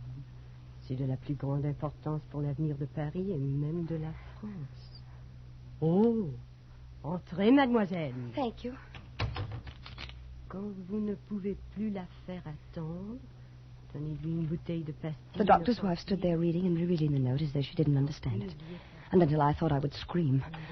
Please, please hurry. Get me the medicine. It's my mother. She may be dying. I must get back to her. Please hurry. Asseyez-vous. She pointed to a chair. Attendez. And slowly walked down the hall and closed the door behind her. I waited and waited. And I wondered. Wondered about the time the taxi had taken to get here. About that arch that looked so familiar. And I was torn by the 100 nameless anxieties that torture you when your nearest and dearest is ill. And then I heard something that froze my blood. A telephone. A telephone clearly ringing somewhere in the house. But the doctor had said he had no telephone. That was the reason I must come all this way for the medicine. Oh, no, it couldn't be in this house. It must be next door or across the street. Of course, that's where the sound was coming from. Allô? But no. It was the voice of the doctor's wife answering the phone. Oh, no. No, what monstrous plot was this? I felt my scalp crawl with terror. My brain pounded and my head felt as though it would burst. I wanted to scream, to run out of this awful house, to run all the way across Paris to the bedside of my mother. Voilà, mademoiselle. Oh, thank you. Thank you. Au revoir, mademoiselle. Now, driver, please, please, in the name of your own mother, hurry back to the hotel as fast as possible, please. Ah oui. On fait de son mieux, mademoiselle. Roulons.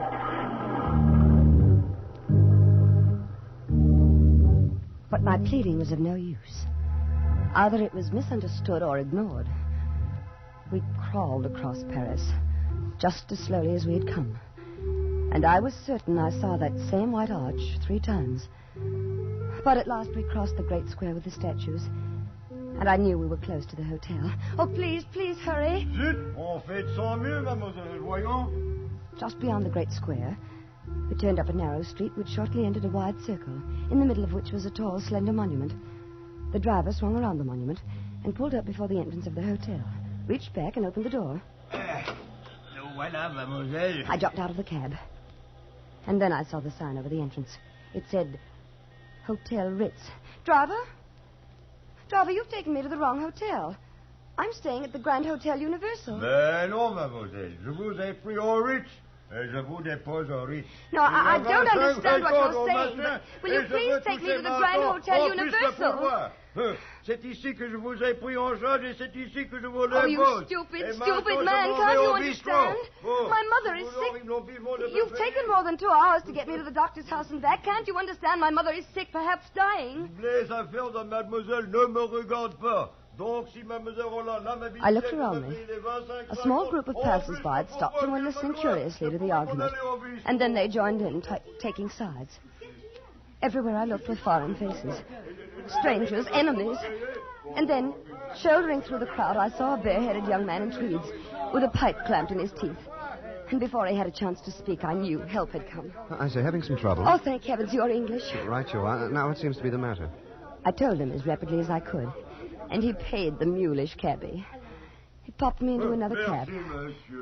5 minutes later, we walked up into the lobby of the Grand Hotel Universal.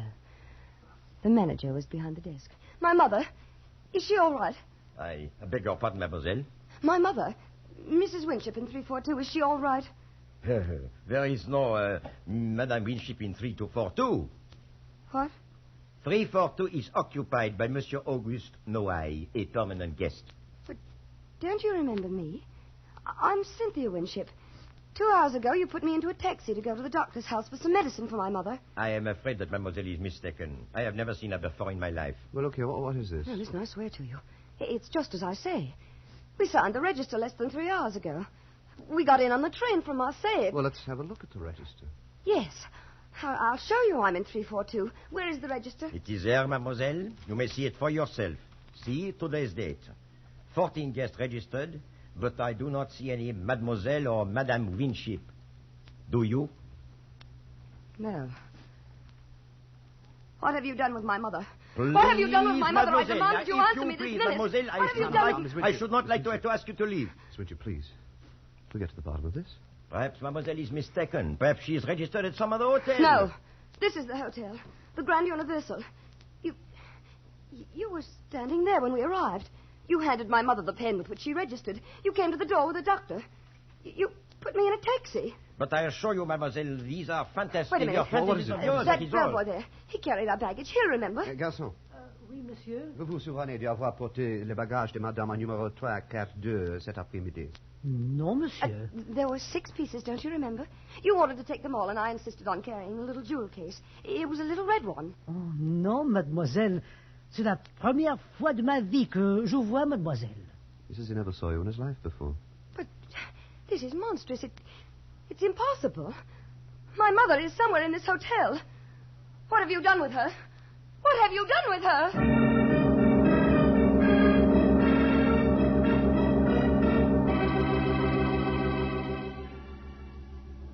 Feeling better now, Miss Winship? A little, thank you.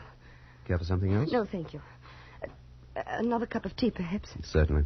Garçon? Monsieur? Une tasse de thé pour mademoiselle. Tout de suite, monsieur.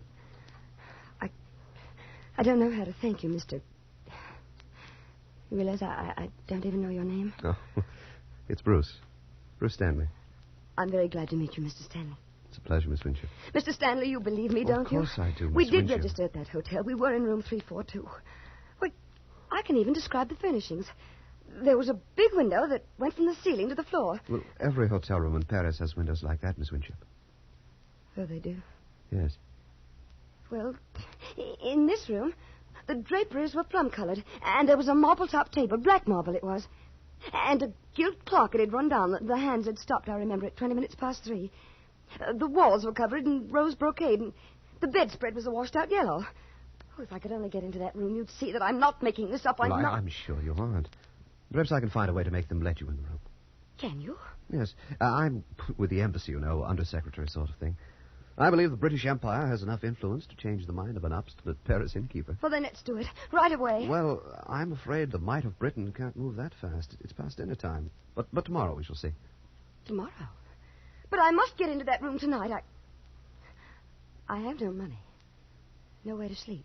Well, we can do nothing with the people at the hotel. You saw that. We'll just have to be patient until tomorrow. I'm sure I can find a room for you tonight in a pension near the embassy. You're so very kind. How can I ever thank you, Mr. Stanley? Well, you might begin by calling me Bruce. Thank you, Bruce. Thank you, Cynthia. Oh. What is it? I just thought of something. The doctor. The doctor? Yes, the one the hotel manager brought in to look after Mother. I still have his address somewhere here in my purse. Yes, here it is. Now, we must go there immediately. He can tell us about Mother. Now, let me see. 24 bis Rue Val de Grace. Well, that's not far. Just off Boulevard Raspail near the Luxembourg. Well, how long would it take to get there by taxi? Oh, about 10 minutes. But it took over an hour this afternoon.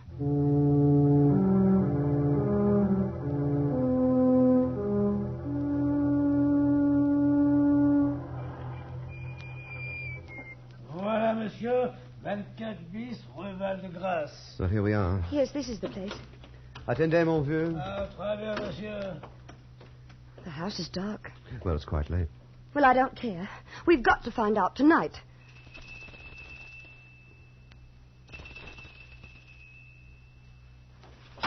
Ilsa.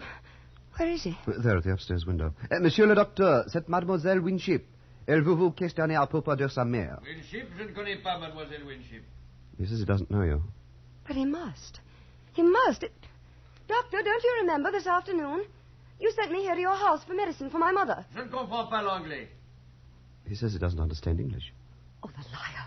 The dreadful liar. He does. He speaks perfect English. Et vous, jeune homme, je vous conseille de ne pas déranger le repos des gens comme il faut et de vous en aller avant que je n'appelle la police. I'm sorry, Cynthia. Oh, Bruce. What am I going to do? What am I going to do?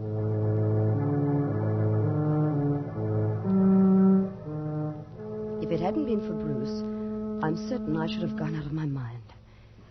He found a room for me at a pension near the embassy, where I spent a sleepless night of anxiety, almost beyond endurance.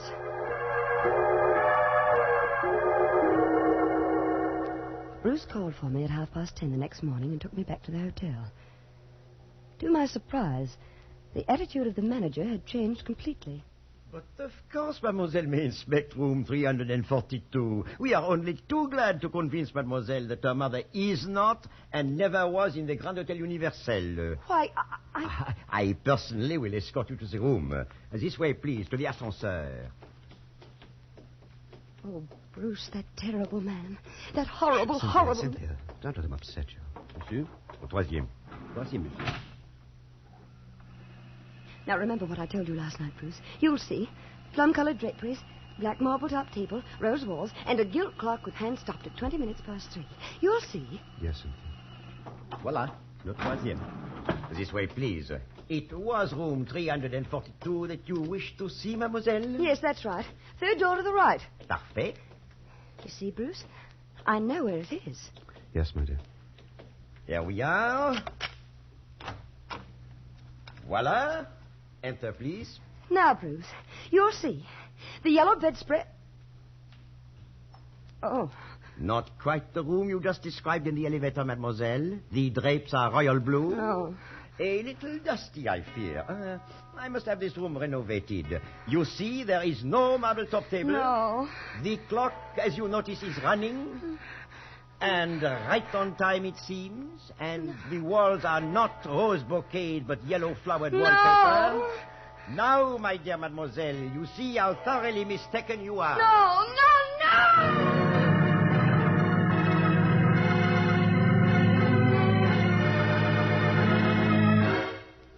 They had tried to make me think I was mad. They succeeded. I remembered nothing until I awoke in my aunt's house in England 2 weeks later. Thanks to Bruce, who never left my side during those terrible days when my sanity hung in the balance. Well, that's the story, Alice. And that's why I've never been able to talk about your grandmother Winship. Oh, Mother, how horrible. Because all these years I've clung to the foolish hope that somehow she'd come back and tell us herself what happened. You poor dear. You may as well dispel that hope forever, Cynthia. What? Since you at last brought yourself to discuss your mother's disappearance, I think it's time you knew the true fact. Bruce. Your mother died 20 minutes after you left the hotel on that fool's errand for the doctor. Oh, no. She died of the bubonic plague. She had caught it in India before she sailed. The doctor recognized the symptoms the moment he examined her. He told the hotel manager in French in your presence. They agreed that the matter must be kept completely secret. If the news leaked out that there was a case of plague in Paris, the city would have been emptied of visitors. The exposition would have been a failure. Oh, Bruce. The conspiracy of silence began in the hotel. The bellboy was paid to claim he never saw you. The taxi driver was paid well to take you to the doctor's house by the most roundabout route. The note to the doctor's wife advised her to detain you as long as she could. The taxi driver added his own imaginative touch by returning you to the Ritz instead of the Universal. I shudder to think what might have happened if I hadn't come through the Place Vendôme just then. But you didn't know? Not then. When did you find out? Next morning. By then, the conspiracy had grown to international proportions. The embassy had been advised. If the exposition was a failure, the franc would fall and the pound sterling would be affected, that sort of thing. I knew when we went back to the hotel you would not find your plum drapes and rose-colored walls and black marble-top table. And you let me go through with that? What could I do? I was acting under orders. I knew that the hotel had completely fumigated and redecorated the room overnight, and everything was in readiness to repudiate your story. I had to let the last act of the dreadful farce play to its dreadful end. What did they do with my mother? Her body was removed from the room less than 30 minutes after you left it. It immediately burned. Why? Why didn't you tell me all this years ago? Why did you let me go on all this time? This is the first time you've ever mentioned your mother since then, my dear. Alice? Yes, Mother? There's a new issue of the Tatler in the library. Wouldn't you like to look at it? But, Mother, I want... Now, dear, there's a good girl. I want to have a talk with your father.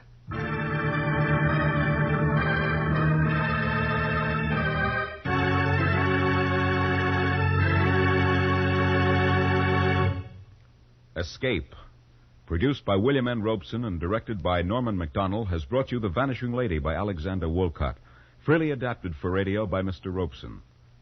The part of Cynthia was played by Joan Banks. Bruce was played by Hy Averback. The hotel manager and driver by Ramsey Hill. Musical score was conceived by Cy Fewer with Eddie Dunstetter at the console. Next week... You are deathly afraid of snakes. And between you and a fortune, between you and escape, you're on the white jaws of a deadly cotton mouth.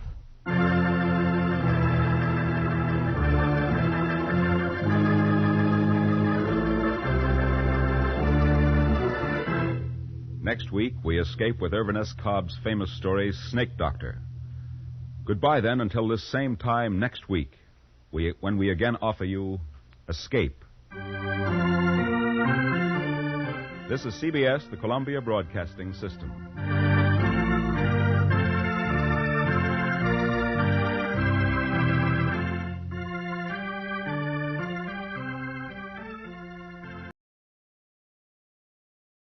Fed up with the everyday grind? Tired out by the dull routine? Want to get away from it all? We offer you Escape. Escape, designed to free you from the four walls of today for a half hour of high adventure. You're speeding through the English countryside, the fast express train rocking beneath your feet. And you know that somewhere in the dark ahead of you, A band of men are plotting the destruction of the train, are planning the moment of your death.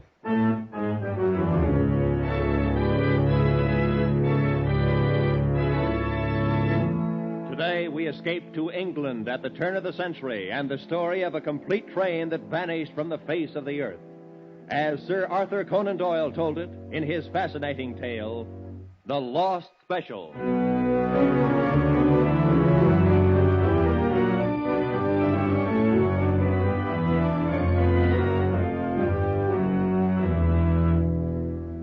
20 years with Scotland Yard have brought me into contact with many weird and unusual events in human affairs, but none more strange than the occurrences which began on the afternoon of June the 3rd, 1890, in the railway station at Liverpool. On no case before had I ever felt myself so helpless, groping blindly, as it were, for an unseen adversary, not being certain of the nature of the crime, not even knowing, in fact, if it were a crime. Suffice to say that along a short stretch of railway line in western England, I learned what is truly meant by terror of the unknown.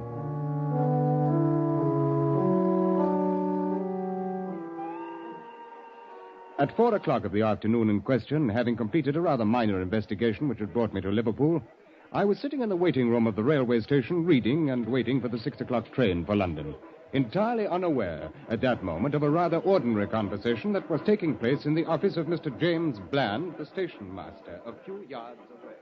I'm very happy to know you, Mr. Carroll, and you, Mr. Gomez. And now, if I might learn the nature of your wishes? Simply this, Mr. Bland. My companion and I have arrived on the steamer from Central America, which docked less than an hour ago.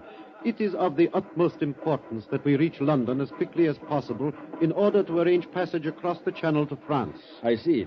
Well, it's unfortunate you missed the 3 o'clock train, Mr. Carroll. However, there'll be a limited leaving at 6 that will put you in London. That is not soon enough, Mr. Bland. I cannot stress too highly the importance of my reaching Paris at the earliest possible moment. I can understand that, but there simply isn't any other train until Quite 6. so. Quite so. I am informed, however, that it is possible to charter a special train upon occasion. A special? Yes, it's possible. Rather expensive, though. The cost is not important, Mr. Bland. How soon can the arrangements be made? Well, Mr. Hood, do we have an engine available? Yes, sir. Number 247 is on the north siding under emergency steam. Good. Very well, Mr. Carroll. It's 4:08 now. We can roll a special out of here at 4:30. The charge is £55. Gomez, you will pay Mr. Bland £55. Who is on the standby crew, Mr. Hood? Let's see. John Slater is engineer, McPherson guard, Smith fireman. Call them at once. Have them carry 2 standard coaches behind the engine, and telegraph the station master at St. Helens to hold the local on siding there until the special goes through. Make sure the line is clear as far as Manchester. Yes, sir. I'll send for a porter to take care of your briefcase, Mr. Carroll. Seems to be rather heavy. Thank you, no. I prefer to keep it with me, if you don't mind. Certainly, whatever you wish. Now, if you leave here at 4:30, you should be in Manchester at 6:15. The station master there will clear you on to London. And I trust you'll have a very pleasant journey.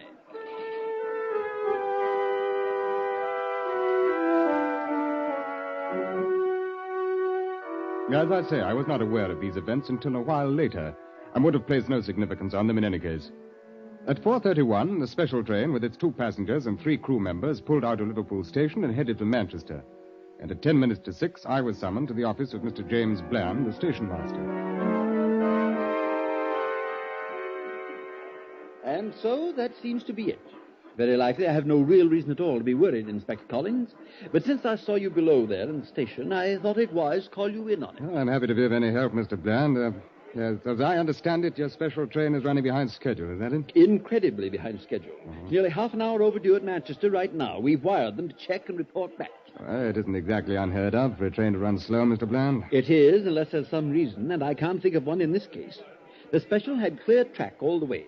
It passed through St. Helens at 4:52, right on time.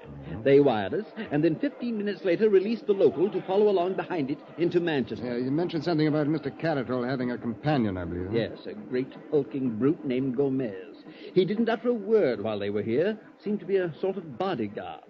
Carroll himself was small and stooped with a swarthy complexion, possibly a Latin American. And you got the impression that he was carrying something rather valuable in his briefcase. Yes, he wouldn't let it out of his hands. And he seemed to be in great fear of something, though I haven't any idea what it may have been. What about this second chap, Horace Moore? Typically English, about 40 years old, seemed very anxious to reach his sick wife in London. Here's Manchester on the wire now, Mr. Bland. Oh, good. What do they... Well, just a moment. Well, here's a message. Assumed change in your original plan. Local from St. Helens arrived, Manchester.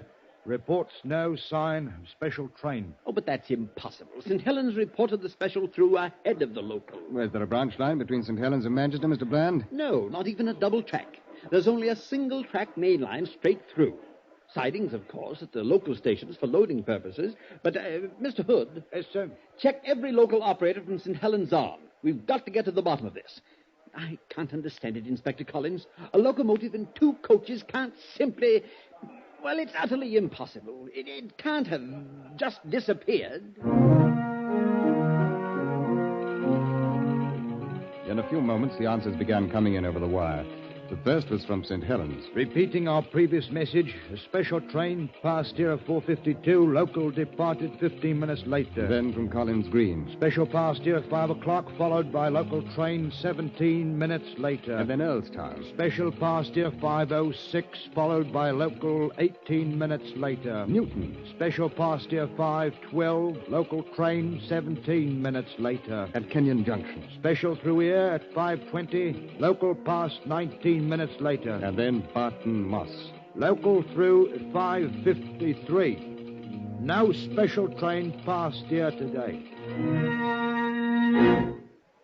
I tell you, it's absolutely unprecedented, Inspector Collins. An entire train and 5 human beings vanishing from an open track between 2 local stations only 8 miles apart. It's impossible. The only thing to the contrary being the fact that it has apparently happened. But I can't understand it. Mr. Bland, I think you'd better make arrangements to get us out to Kenyon Junction as quickly as possible.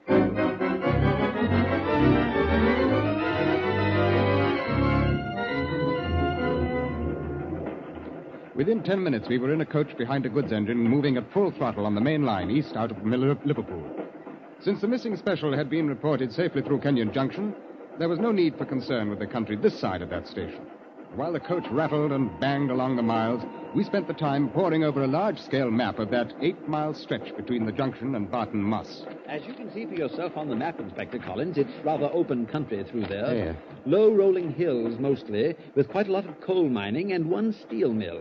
No towns or villages near the railway line. Yeah, so I see, Mr. Bland. What about these spur tracks that join the main line? There must be a dozen or more of them. 14, to be exact. Isn't it possible the special could have been switched onto one of those spurs? Well, yes and no. 8 of them can be eliminated immediately. Besides being narrow-gauge tracks, they're also much too flimsy to bear the weight of a standard locomotive. Furthermore, they end at loading bins adjacent to the main line. They're not actually connected to it. I see. Well, that still leaves 6. Are they all standard gauge? Yes, but 3 of those 6 can be eliminated, too, since they've been abandoned for years. The mines they were built for are no longer operated. The Red Gauntlet, Despond, and Heartsease collieries. Yes, but abandoned or not, if the tracks are still there, couldn't they be used? No, they could not. When service to the 3 mines was discontinued years ago, the switches, along with several hundred yards of track adjacent to the main line, were removed to prevent accidents. And that settles that. But we still have 3 lines left. Yes, and all in operation. They serve the Big Ben and Perseverance collieries and the Carnstock Ironworks. Good. Then there's the probable area of our investigation. Probable? Inspector, I fail to see anything probable about a train scheduled for Manchester turning up in a dead-end siding. Well, for many years now, Mr. Bland, I've been approaching problems of this sort with a certain theory of logic. Once both the obvious and the impossible are eliminated, and we seem to agree on those, then the solution must lie in the realm of the improbable, no matter how fantastic it may at first seem. I can't believe it. Why wouldn't the train crew report in? What about Mr. Carroll's anxiety to get to London? Why wouldn't Wait. We're slowing down, aren't we? That's right, sir. We're pulling into Kenyon Junction. This is the last station to report seeing the lost special. Very well, gentlemen. This is where we start to work.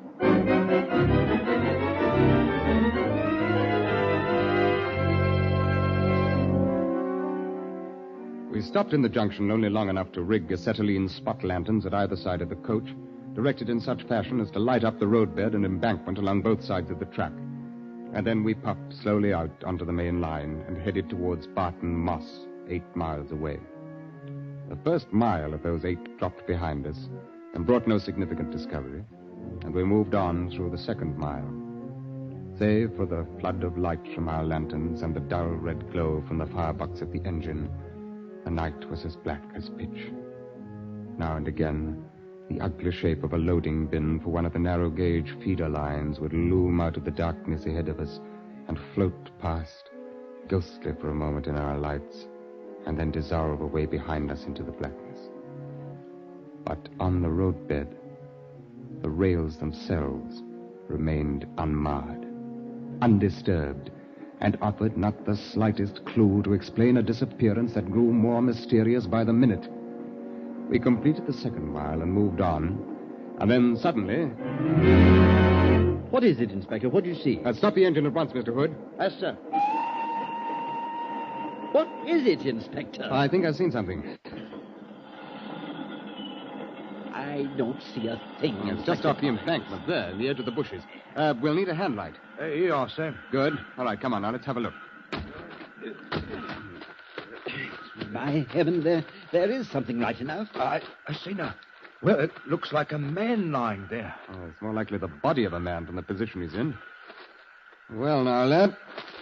Oh, well, let's turn you over and have a glimpse at your face, huh? What? Inspector. Why, this is John Slater. Huh? And who is John Slater? He was the engineer on the special. Oh. Well, he's dead. His neck's broken.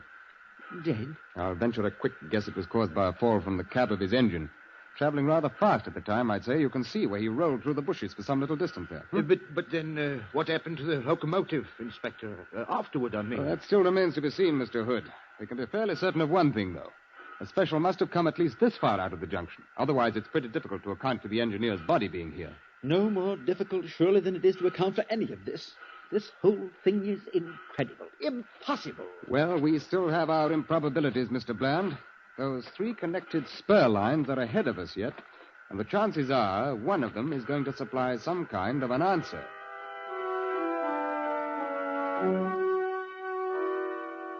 By midnight, I'd completed a thorough check of the 3 lines. The first one, to the Big Ben colliery, ran 1.5 miles back into the hills and ended against the face of a huge pile of coal. Not large enough, however, to cover a locomotive and 2 coaches. I made certain of that. The line to the Perseverance colliery was hardly more than 1/2 mile long. It had been blocked all day, and it was still blocked by a string of loaded ore cars, and ended beyond them against the open rock face of a quarry. And the last line, running to the Carnstock Ironworks, was a double track, and had been left open all day. However, a sleepy superintendent informed me that over 200 repairmen had been busy on the roadbed until well after dusk, and it was impossible to imagine a non-scheduled train passing through such a horde of witnesses unnoticed. Oh, shortly after midnight, dog-tired, we walked into Barton Moss Station, still without the slightest explanation of the mystery. I want to send a wire through to Scotland Yard. Scotland Yard? Yes, sir. Yeah. I'm prepared to postpone further investigation. Investigation? Until daylight. Yes, sir. Now, sign it, Collins. Can you get that off right away? Right away, sir. Peaceful English countryside and a dead engine driver. You speaking to me, sir? Oh, no. It is strange, though. Strange, sir? In broad daylight, a 40-ton locomotive with 2 carriages and 4 passengers has vanished from the face of the earth.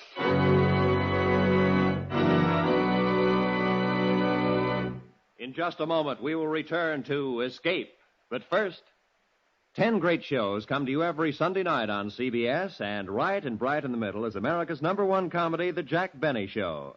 Tomorrow night, Jack will take his place on CBS All-Star Night with a cast that's made The Jack Benny Show a welcome visitor in millions of American homes. Yes, Jack Benny, Amos and Andy, Helen Hayes, Eve Arden, and all the other great stars come to you over most of these same stations in CBS's 10 great shows on Sunday nights. And now, with our star, Ben Wright, we return to the second act of Escape and The Lost Special.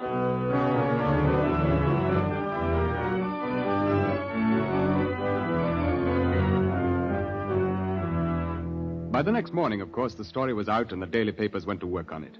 But fortunately for Scotland Yard, the main attention of the press was directed at the moment toward the international scandal, which had been brewing for a week or two among high financial circles in France. As it was, however, letters to the editor in the Morning Post gave us quite a rough go of it.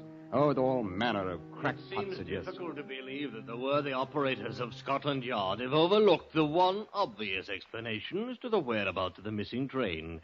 May I advise them that some 2 miles from Barton Moss, the railroad line crosses the West Branch Canal. Unquestionably, the special leapt from the bridge and lies now in the muddy water. This whole affair is obviously the work of some subversive organization. And until the culprits are brought in to face their just deserts, no man, woman, or child in England can be considered safe. Now, my Surely advice we are in the matter witnessing the fulfillment of ancient prophecies. The forces of evil grow bolder and begin now to invade the earth openly. There is no doubt but what that strange man Caratol was really the devil in disguise. And it is Our high first time... action this morning is to gaze quickly across the city toward Westminster Abbey. Considering the recently demonstrated inefficiency of Scotland Yard and the Manchester-Liverpool railway affair, it's quite possible the Abbey may be spirited away some night soon. A week passed, and then 2 weeks. We scoured the whole western countryside, following up every lead, tracking down each rumor, and we got nowhere. 3 weeks, 4, and then the press began to ignore the matter. 2 months went by. Nothing new. 3 months, and the activity of Scotland Yard in the matter had come to a standstill. The reason was simple enough. We had no idea what else to do. So the records were finally taken from the active file and marked, case still open and unsolved.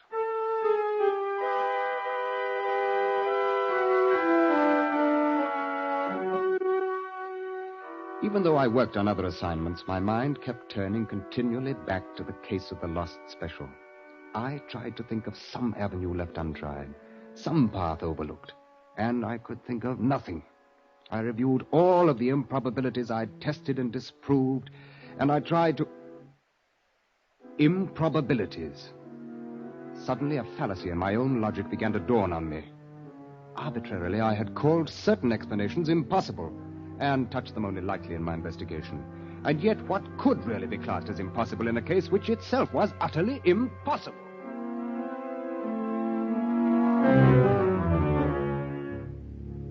Back down to Barton Moss again, and then 10 days of painstaking work. At the end of those 10 days, I was certain that I'd found at least the essentials of the answer, and I was equally certain that I could never prove it. I could see only one bare chance, a desperate chance against long odds. I laid my plan before the chief inspector, and then Scotland Yard went into action. The London Times, 21st November, 1890. Rumors are circulating that a man named Dalton, arriving in Liverpool on the steamer Vistula tomorrow, may hold the key to the long-standing Manchester railway mystery. According to reliable sources, Mr. Dalton possesses recently discovered copies of the documents which were carried in the briefcase of the ill-fated Mr. Caratol. It is further stated that Scotland Yard is arranging to meet Mr. Dalton at the Liverpool pier and rush him forthwith to London. The next afternoon, accompanied by Mr. Dalton, I walked into the office of Mr. James Bland, station master at Liverpool, and chartered a special train for London.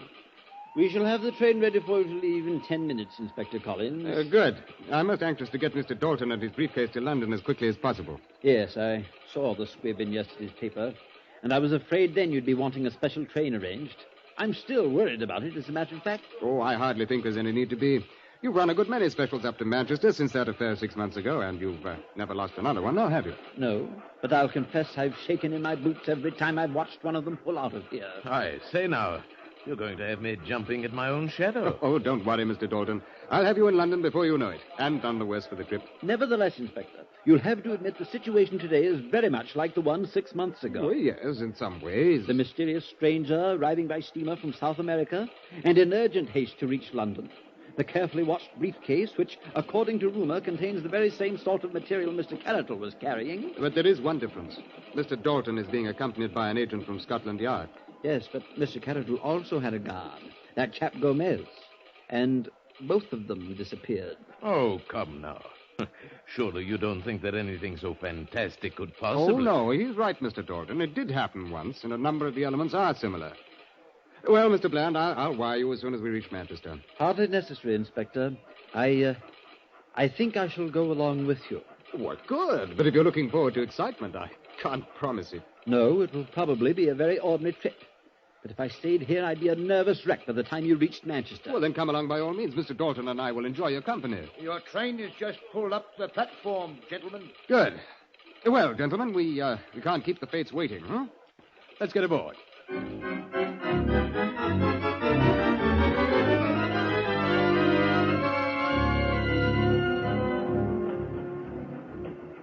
Well, it's certainly been an uneventful journey so far. Why, I hardly expected anything to happen this side of Kenyon Junction. And it's right ahead of us there. Inspector Collins, you mean you are expecting something to happen on the other side of it? Oh, yes. Yes, that's the whole purpose of the trip. I don't believe I follow you. Yes, I imagine it is about time that you were brought in on this, Mr. Bland. I didn't want to take any chances by discussing it before we were well along towards the danger area. We're passing through Kenyon Junction, Inspector. Good. Mr. Dalton there is a Scotland Yard agent, by the way, Mr. Bland. Oh? And all he's carrying in that mysterious briefcase is half a dozen ham sandwiches. I think I should welcome some sort of explanation, Inspector Collins. Yes, do you ever hear of the old trick an archer uses when he loses an arrow? He shoots another in the same general direction, follows it, and sometimes he finds both of them. Well, this train and all of us aboard it constitute the second arrow, Mr. Bland. Do you mean you're expecting this train to vanish like the other? Why, you're deliberately risking our lives. Oh, the risk is not quite so great as you may imagine. But what makes you believe the attempt will be repeated? I've created as nearly as possible the same set of conditions that led to the first disappearance. If I'm right about the motivation, the parties concerned can hardly afford not to repeat. What motivation? I fail to see one. Well, it requires a bit of assuming, Mr. Bland, but the assumptions seem to fit the facts as well as the method used. Hmm? Let's take some of those facts. Mr. Carator was in a frantic hurry to reach Paris. His briefcase apparently contained something of great value. He was afraid an attempt would be made to prevent his reaching Paris. Yes. In Paris at that time, a huge financial scandal was brewing, which later came to nothing because of lack of evidence. The scandal involved illegal land operations in Central America. And Mr. Carator had just arrived from Central America with his briefcase. Even so. Yeah, and finally, it must require a good deal of money to bring about the disappearance of a locomotive and coaches, whereas ordinary criminals rarely have a good deal of money. Now, do you follow me? Yes. Yes, of course. If all that's true, then the idea was to eliminate Carator completely, along with his evidence. And that's exactly what was done. Inspector, we just passed the spot where John Slater's body was found. Well, then heads up, Mr. Dalton. It's only a few hundred yards now. Tell me this, Inspector. Have you also discovered how the thing was done? Oh, yes. But I'm in the unfortunate position of not being able to prove it. And what do you think it's going to prove if the same thing happens to us? Oh, that. Well, I forgot to mention that there are 20 agents of Scotland Yard concealed in the coach behind us. They're specially selected, armed with rifles, and are there for the express purpose of making sure the same thing does not happen to us. We're slowing down, Inspector Collins. Well, I think this is it. Slowing down? Why? We're leaving the main line. But we can't leave the main line. There's no siding here. Oh, yes, there is. There's the spur track to the Heartsease Colliery. But it's abandoned. There's no connection to the main line. The rails were taken away years ago. Ordinarily, you would be right, Mr. Bland, but at the moment there's an excellent switch installed at the main line, and also a very serviceable set of rails connecting it with the old track. We're traveling over them now, as a matter of fact. You see anything, Mr. Dalton? Not yet, sir. The train is being manned, incidentally, by Scotland Yard agents. I took the liberty of holding the regular crew in the coach behind us until we could find out which of them has been bought off, which scheduled to end up like John Slater. But I must confess, Inspector, look. Men are coming out of the bushes behind it. They're already starting to pull up the rails. You see, Mr. Bland, in 15 minutes you'll be right again. There'll be no connection between the Heartsease siding and the main line. Yes. Yes, I see now. By heaven, I never would Mr. have... Bland, it won't do any good to try to signal with that pocket handkerchief. I'm afraid I don't quite understand you, Inspector. Then perhaps you'll understand the fact that you're under arrest for the murder of Carator, Gomez, and John Slater. Why, that's utterly ridiculous. Why have we stopped? In order to permit it... Here's your answer. I think that 20 agents of Scotland Yard should prove more than a match for your assistance. Your guesses are nothing less than preposterous, Inspector. What could I or anyone else gain by merely switching a train onto an abandoned siding? The other special, if you recall, disappeared. Ah, yes, so it did. And straight ahead of us, a mile and a half, if you recall, Mr. Bland, this spur ends at the Heartsease mine shaft, one of the largest inclined shafts in this part of the country. According to the records, it used to be 900 feet deep. But upon investigating it last week, I found it closed off by a tremendous cave-in at 400 feet. Now tell me, Mr. Bland, was the cave-in caused by the explosion of the locomotive's boiler when it struck the bottom? Or did you dynamite the shaft after the train went into it? You've no proof of any of this and no evidence whatsoever against me. Your train crew in the coach behind us have all signed statements. And I think we'll get a good deal more evidence from the men who are being rounded up out there now. I have nothing further to say. Well, there's nothing you can say, Mr. Bland. We've seen your bank account with those mysterious and heavy entries which are dated about the time the special disappeared, which I am sure we shall be able to trace to certain French sources. We've succeeded in tracing down McPherson and Smith, a fireman and conductor you bribed to vanish. Too bad you couldn't bribe Slater, the engineer, because his death was most unfortunate. You see, his body furnished us with our first clue. Yes, Mr. Bland. Without Slater's body, we might really have thought that the lost special had disappeared into thin air.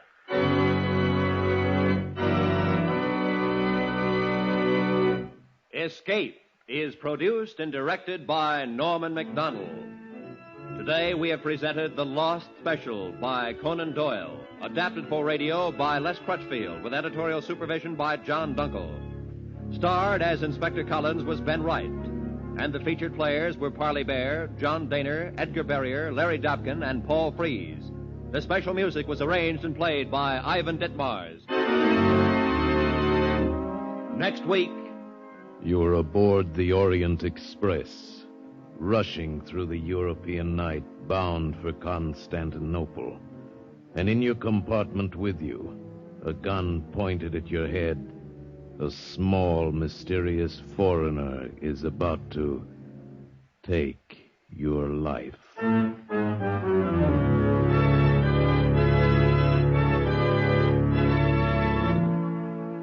Next week, we escape with Graham Greene's exciting novel of intrigue, Orient Express. Goodbye, then, until this same time next week, when CBS again offers you Escape.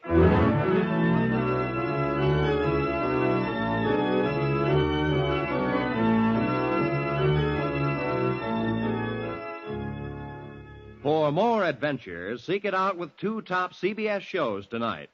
The Adventures of Philip Marlowe and Gangbusters, both regular Saturday features on most of the same CBS network stations. Be sure to hear them tonight. Now, stay tuned for 5 minutes of the latest news, to be followed by the Let's Pretend program over most of these same CBS stations.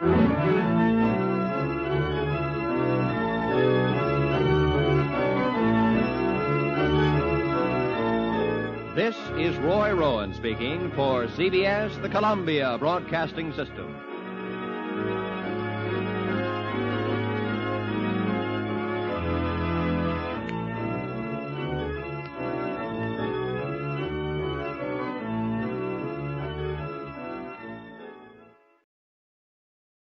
Fed up with the everyday grind? Tired out by the dull routine? You want to get away from it all? We offer you Escape. Escape. Transcribed to free you from the four walls of today for a half hour of high adventure. You're aboard the Orient Express, rushing through the European night, bound for Istanbul. And in your compartment with you, a gun pointed at your head, a small, mysterious stranger is about to take your life.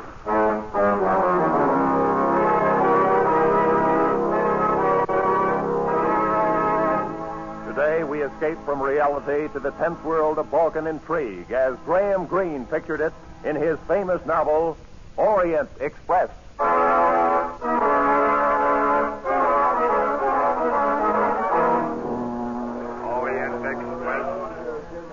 Express now leaving. My name is Gregory Myatt.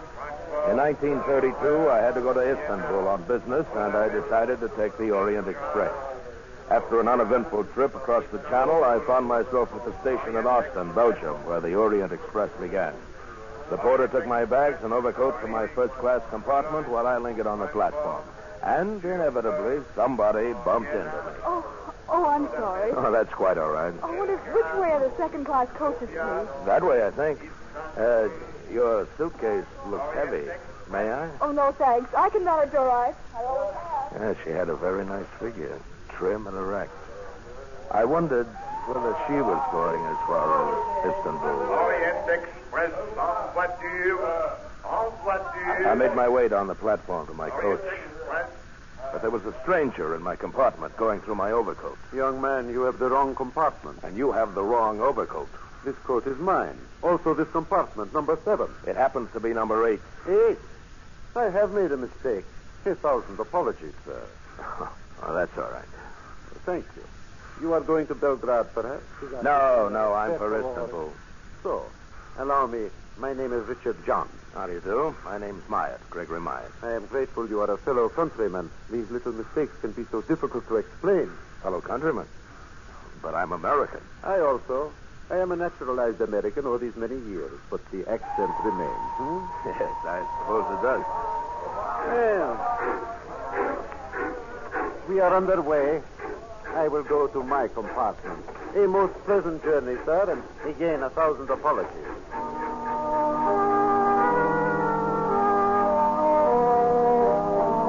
I looked at the landscape a while and then got out a book and settled down to read. And at that moment, of course, we ran into a string of tunnels, all of them pitch black. I was just about to ring for the guard to ask to have the lights switched on when the train was crashing to a stop. We were in a tunnel. I got up and groped for the door. Went into the corridor just as the lights went on. Lying on the floor was the girl who had bumped into me. Excuse me, please. One side, please. Excuse me, please. Madame Conductor, it is my duty to inform you it is not allowed for a passenger to stop the Orient Express. Mr. Myers, if you will allow me, please. Oh, Mr. John. Hadn't we better get a doctor? I am a doctor, Mr. Myers. Allow me. Oh, there is nothing wrong with this young lady. She has only fainted. Oh, good. Give me a hand, Mr. John. Let's get her into my compartment.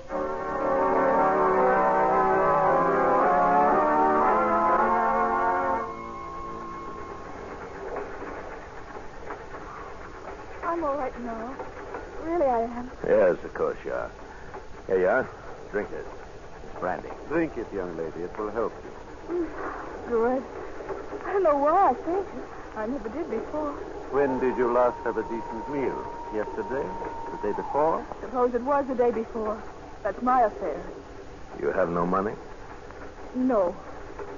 How would you like to have dinner with me? Well, Please say yes. I won't say no. Fine. Will you join us, Mr. John? No, I prefer to remain in my compartment.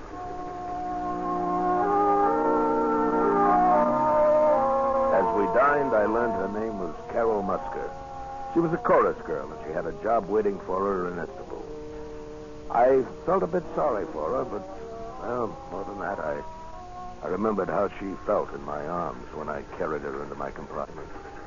And I wanted to hold her again. I ate a lot, Mr. Myers. I hope you can afford the check. I think I can. Oh, good. Now, how about breakfast tomorrow? And all the rest of your meals till we reach Istanbul. Mr. Myers, I hope you don't have any ideas about me. Well, of course I have. You're very attractive. Well, I don't know anything about you. For all I know, you're married and have 6 children. I am not, and I haven't. How about you? I have no one. Well, then there's no reason why we shouldn't have ideas about each other, is there? And by the way, my first name's Gregory. More coffee or dessert? No, thanks. Well, then as soon as I've paid the... Mr. Myers. Oh, Mr. John. Excuse me. Is this yours? That's my pocketbook. I found it in the corridor outside my compartment. You must have dropped it when you lifted this young lady. He gave me my pocketbook and left the dining car. All my money was there, but one thing I knew. I had not dropped my pocketbook. Mr. John had taken it. Well, Carol and I started through the train. It was about 9 o'clock, and the lights were already dimmed. In the second-class coaches, people were asleep, sitting up in the crowded compartment. Mr. Myatt, here's my compartment. Thank you for dinner. It's, very early. You have to go in? Oh, I'm tired. Oh, it's too crowded in there for comfortable sleeping. And besides, you never know who's next to you. Oh, but I do. That little fat man, see? His name's Joseph Brumley. He introduced himself. Oh, he did he? You're not jealous. No. But what do you know about him? He might be a thief or a bigamist. Now or... you're being ridiculous. Well, good night, Mr. Myatt. Gregory? Carol, Yes? you might kiss me good night. No one will notice. All right. What? Oh, young lovers, eh? Oh, Mr. Brumley. If you are going somewhere, sir, why don't you go ahead? Do not be angry, please, sir. I was not spying, Mr. Meyer. How do you know my name? We all heard of the gentleman gallant enough to take Miss Muscat to dinner at the good doctor's suggestion. Doctor? What doctor? Mr. John. He's a doctor, is he not? Now, if you'll please excuse me, I must get some water. I'm quite thirsty. I don't think I like that guy. Carol, how about taking my compartment? Your compartment? Or I'll get you another one. We'll speak to the conductor right now, huh?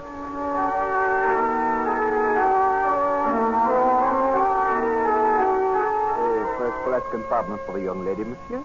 You must wait until we arrive at Cologne. No tickets are sold aboard the Orient Express. We arrive in Cologne in, let me see, precisely 15 minutes.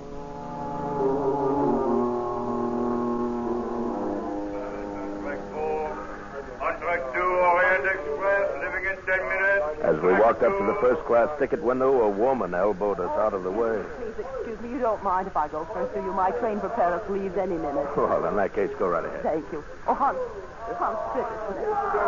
Where's the Henry? One to Paris, Hans. My editor's got me She was a reporter, apparently. While waiting for her change, her eyes went past me to the Orient Express, and suddenly they widened. I followed her glance. Mr. John was just stepping back into his compartment. One moment, Hans.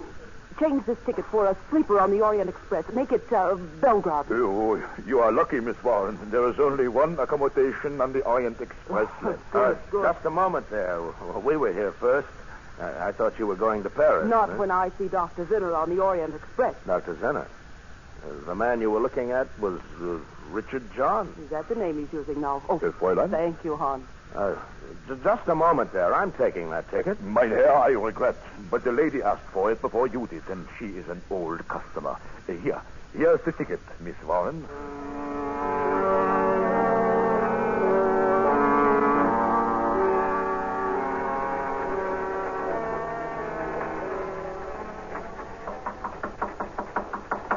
Who is it? Gregory Myatt, Mr. John. I'd like to talk to you for a moment. May we come in? Why, yes. Yes, of course. You are feeling better, Miss Muska? You are getting enough rest? Yes, thanks. That's why we're here.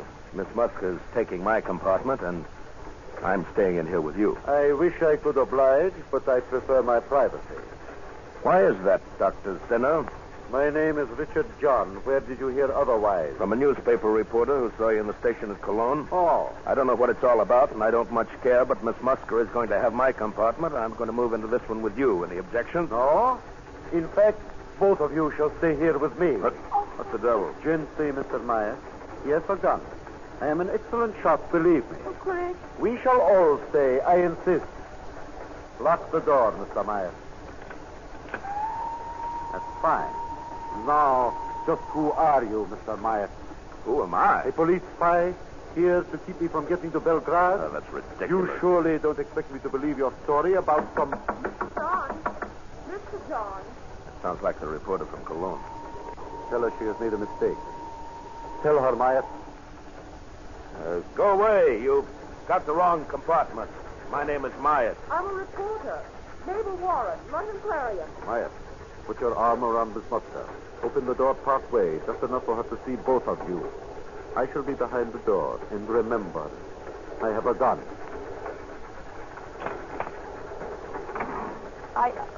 Oh, you're not the man I'm after, are you? My name is Myatt. I haven't the slightest idea where you can find your Mr. John. Well, I'll find him. He's on the Orient Express somewhere. Excuse me for interrupting your, Excuse me for interrupting you. Good night, Mr. Myers. Bolt the door, please. Oh, perhaps you really are only an American businessman, Mr. Myers.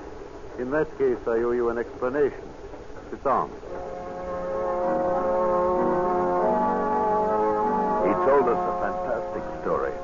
He was a political exile from his own country. He'd been forced to leave 5 years ago, and now he was going back to lead a rebellion, to overthrow the government by a coup d'etat. And to me, it made very little sense. Had it not been for the gun in his hand, I might have laughed in his face. If I am captured before this train gets to Belgrade, I will be executed. Once in Belgrade, however, I am safe. I am very popular. I know the city. There are thousands ready to hide me. Well, that's very interesting. Now that you believe we're who we say we are, you could put that gun away. I'll bunk here with you, and Miss Muska can go to my compartment. I cannot allow that. Among the passengers on this train are many of my countrymen. Some would be loyal if they knew about me, but others would not. Dr. Zinner will tell no one. I am sure you would not, intentionally, but it might slip out. No, I cannot permit you to leave this compartment. I'm warning you, if I can, I'm going to take that gun away from you. Don't try it, my friend. You're older than I am, Dr. Zinner. You're tired. Just how long can you stay awake?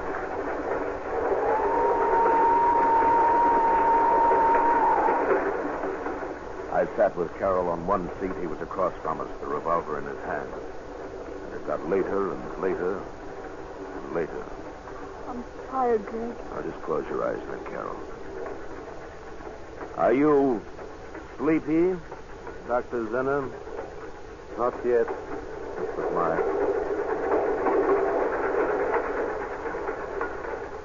Carol was asleep on my shoulder. I fought to keep my eyes open, but I dozed off. And then somehow I came awake. I lifted my head. Dr. Zinner was asleep. I reached across and grabbed the gun. Oh, Greg. It's all right, Carol. I've got it. Well, Dr. Zinner? You are right, sir. I tried to stay awake, but... Stay here, Carol. I'm going to locate the conductor. I'm going to tell him what's been going on. Oh, no, you must not. I shall never get to Belgrade. Greg, they'll kill him. No, we're still outside his country. He won't be hurt. But if you report me to the conductor, I shall be put off the train. Well, in short, no harm done. I'll be back soon, Carol. I left the compartment and started down the corridor. I heard a noise behind me, and as I turned, I caught a glimpse of a shadowy figure, one arm raised high above my head. Then the arm swung down, and something hard and heavy crashed against my skull. And I fell into a pool of blackness, and I knew nothing more.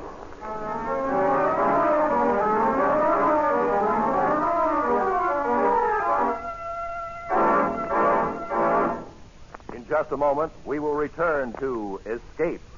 But first, the blazing billboard for CBS's 10 great Sunday night shows has an especially big blaze of lights near the top of the list.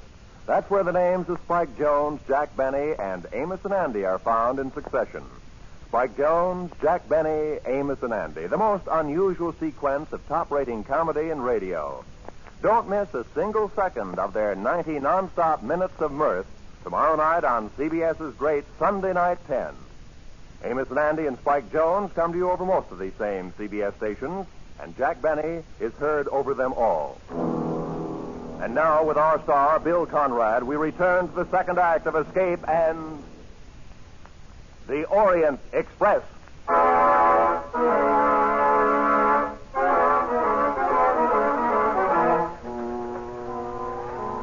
much later it was when I opened my eyes, I don't know. Whoever had hit me had done an expert job. Might have been Zinner or even Carol. Had no way of knowing. The gun was gone. I dragged myself to my feet and stumbled down the corridor back to compartment number 7, but it was empty. Perhaps they'd moved to my compartment. I hurried to it. No, there was nothing in my compartment. My bags were gone, even my overcoat. Inside, I began to feel a strange, unreasoning fear. Why was it so quiet? Where were all the other passengers? Coming along the entire corridor. I opened every door in the coach. It was completely empty. I felt as if I were going crazy.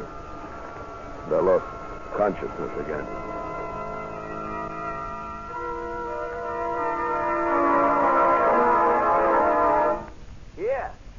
Here, you! What? Mister! What? Wake up! Wake up! What? Who are you? I, sir? I am the brakeman. No. Tell me, what happened to everyone? This coach was full. I got on at Austin. Dozens of people got on at Austin. Oh, no, sir. This coach is empty. And it comes only from Regensburg. Regensburg? Huh?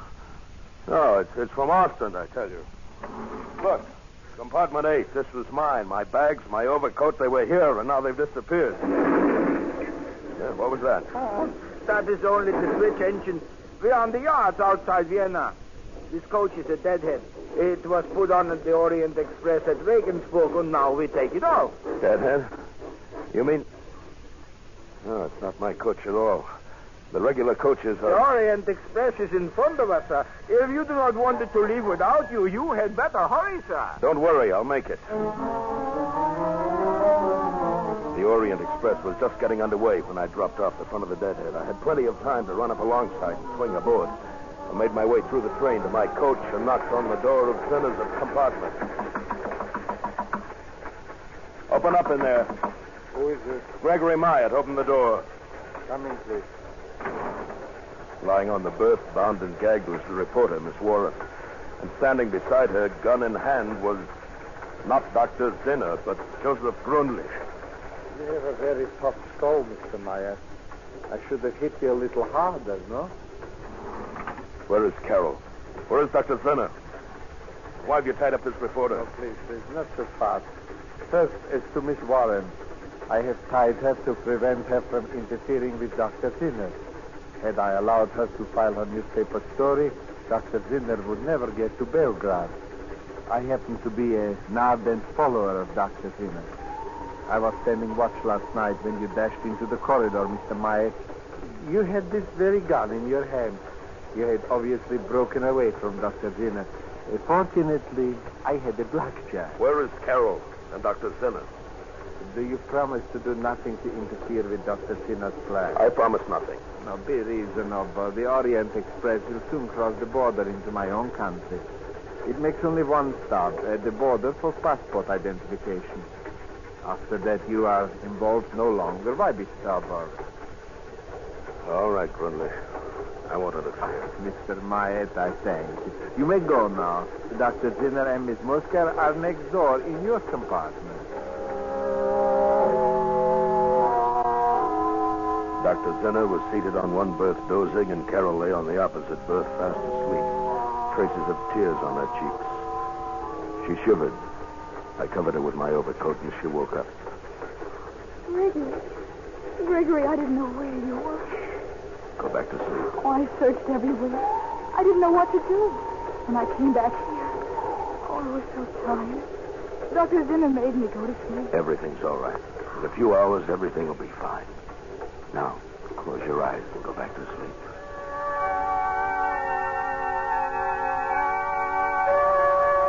I left the compartment and went to the second-class coach.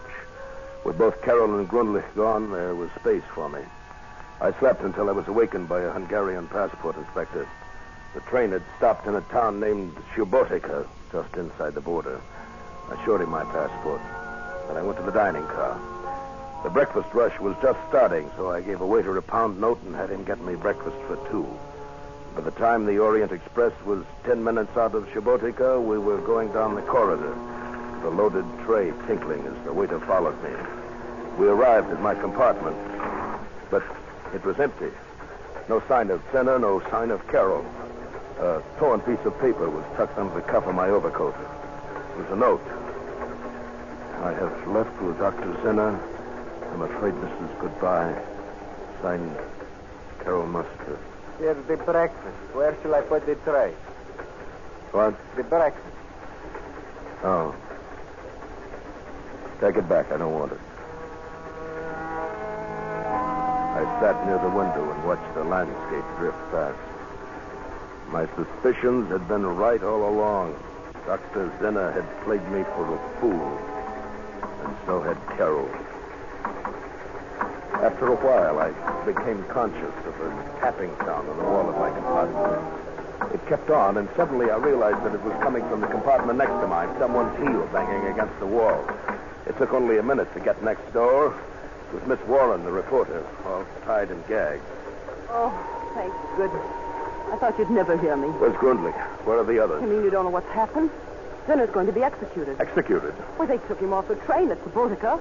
Grundlich arranged the whole thing. He's a government spy. It can't be. Well, he is. They're probably holding a drumhead court-martial on Dr. Zinner back in Subotica this minute. I see. And Carol Musker's a government spy, too? The girl? No.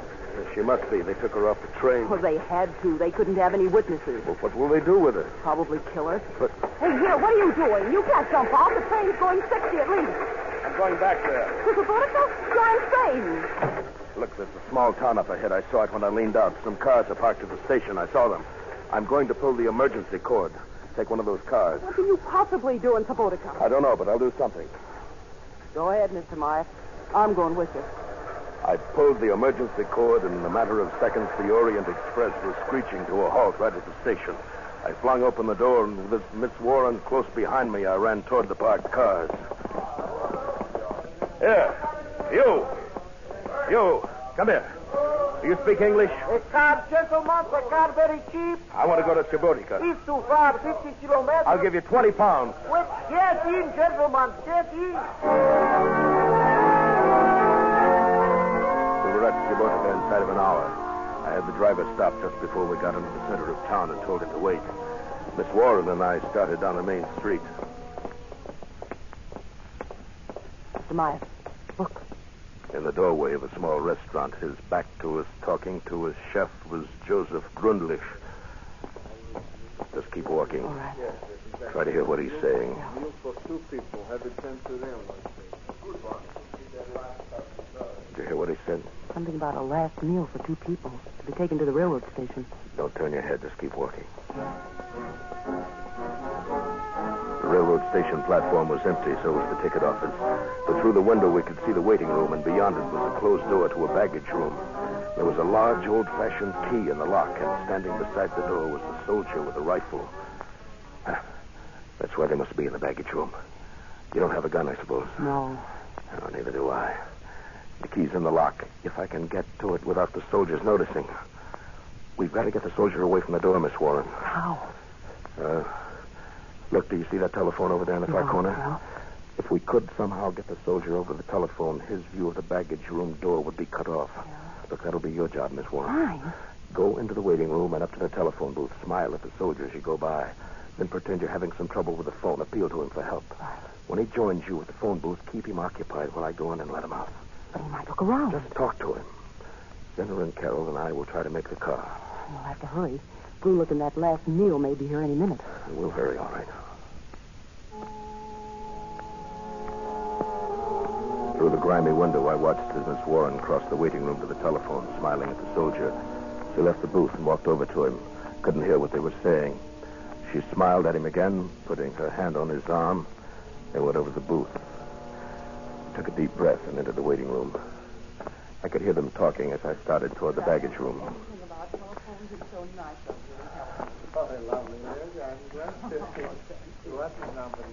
Oh, yes. Carol. The number. Oh, yeah, I have it right in my...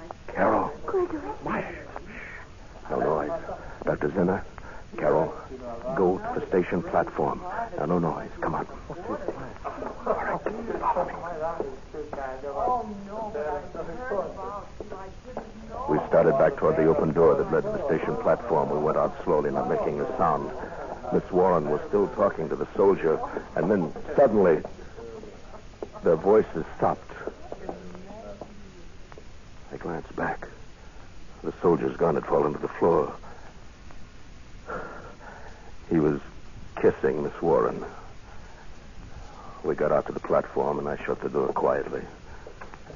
All right, follow me. The car's 2 blocks away. What about her? She's a reporter. They won't dare touch her. Now, come on. All right.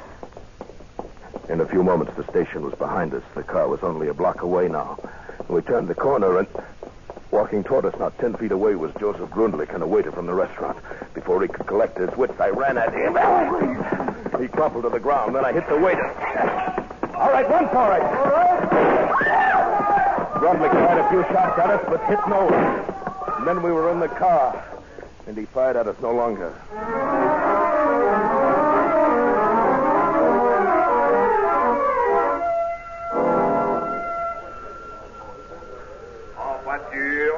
Orient Express, all aboard. Goodbye, Dr. Zenner. You sure you won't come along? No, I stay here in Belgrade. I shall be all right now, thanks to you. Goodbye, Mr. Myers. Goodbye.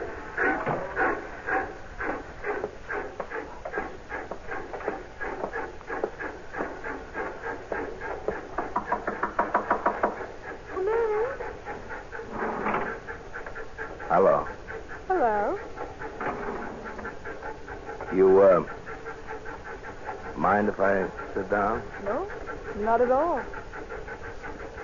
Well, we'll be in Istanbul tomorrow. Mm-hmm. A day late.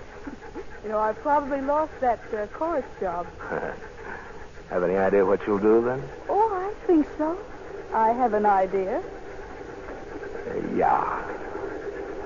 So have I. A very good idea.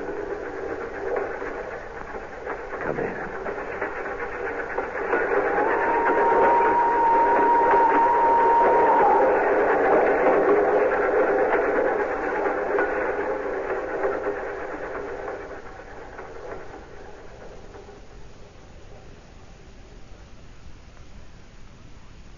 Escape is produced and directed by Norman MacDonald. Today we have presented transcribed Orient Express by Graham Greene, adapted for radio by Sheldon Stark and Walter Newman, with editorial supervision by John Dunkel. Starred as Gregory Myatt was Bill Conrad. Featured players were Edgar Barrier, Hans Conried, Gloria Grant, Harry Bartell, Ann Morrison, Jack Crucian, and John Daner. The special music was arranged and played by Ivan Ditmars. Next week, you were alone in the steaming jungle with 3 men. You know that one of them is a desperate criminal, a man you've come here to arrest. But you don't know which one. You'll have to find him before he can save himself by killing you.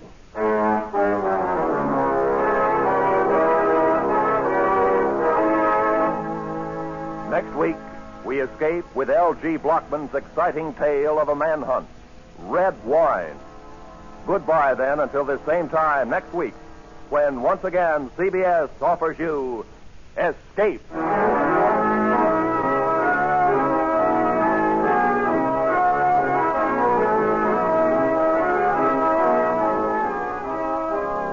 Looking for more escape drama? There'll be more coming along on CBS tonight, when most of these same CBS stations will bring you The Adventures of Philip Marlowe and Gangbusters. They're both regular Saturday night features on CBS. Now, stay tuned for 5 minutes of the latest news, to be followed immediately by the Let's Pretend program over most of these same CBS network stations.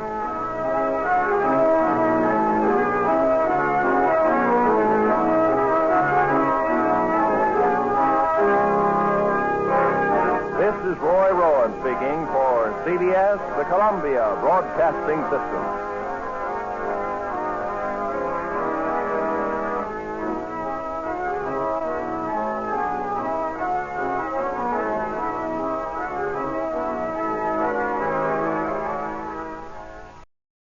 Fed up with the everyday grind? Tired out by the dull routine? Want to get away from it all? We offer you Escape. Escape, transcribed to free you from the four walls of today for a half hour of high adventure. You are flying over the lonely wastes of the Pacific, lost, torn by the fury of a typhoon, your gas running out. And ahead of you is an adventure so strange, so terrifying, that your mind cannot accept it.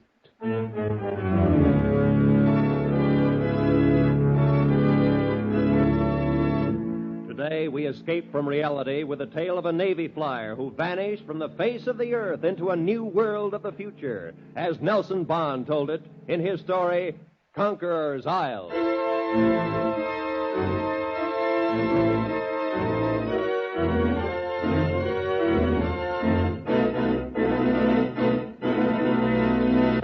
You've got to believe this. It sounds utterly impossible, I know. It sounds crazy. That's why I'm here, sir. But it's the truth, and you've got to believe it. You've got to, sir. You've got to. That's the way he started, almost as soon as I'd walked into his hospital room. He wasn't violent, you understand. There was no need for restraint. But his every action, every gesture was evidence of a psychotic condition. To be extremely charitable, battle fatigue. Well, anyway, it was an odd case. I was already acquainted, of course, with the history. Young man, graduate of Annapolis, lieutenant in the Fleet Air Arm, excellent record, citations for bravery, and so forth. And toward the end of the war, he and his bomber crew disappeared over the South China Sea. Search failed to turn them up. They were, of course, presumed to be lost. And then a month ago, almost 4 years later, Lieutenant Brady was found by a Brazilian freighter drifting helplessly and nearly dead in a tiny life raft from the airplane. Curiously enough, his position was not far from that last reported by his radio operator 4 years ago.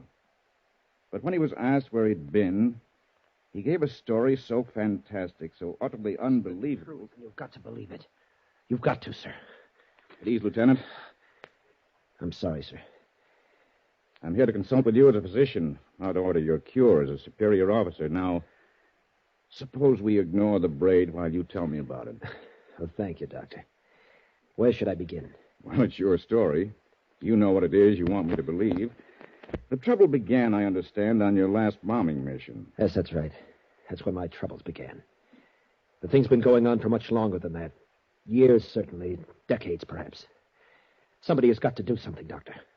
Time is racing by, and with every passing day, they grow stronger. I've got to make people understand. Lieutenant. Now, suppose you start at the beginning. With that unfortunate last flight. Yes, sir. I'm sorry I got a little... Well, then it was this way. We'd finished our mission, and we were starting for home. We were over the South China Sea, between the Philippines and Indochina, roughly off Palawan. Everything was peaches and cream. The Arden Alice was purring along like a dream, and I was sitting there chewing up a pack of lifesavers, thinking how good that can of cold beer was going to taste, when the intercom crackled in my ear. Lieutenant, Jap freighter, 10 o'clock. Huh? Yeah, you're right. Looks like a single tramp beating up the coast. You still got a Bertha? Yes, sir. Okay, maybe we can have some fun. Red 4 to Mac. Red 4 to Mac. Go ahead, Red 4. Jap freighter, 10 o'clock. Check. We've still got a Bertha. How about it? Why not? It's your party. Go ahead and good luck. Roger and out.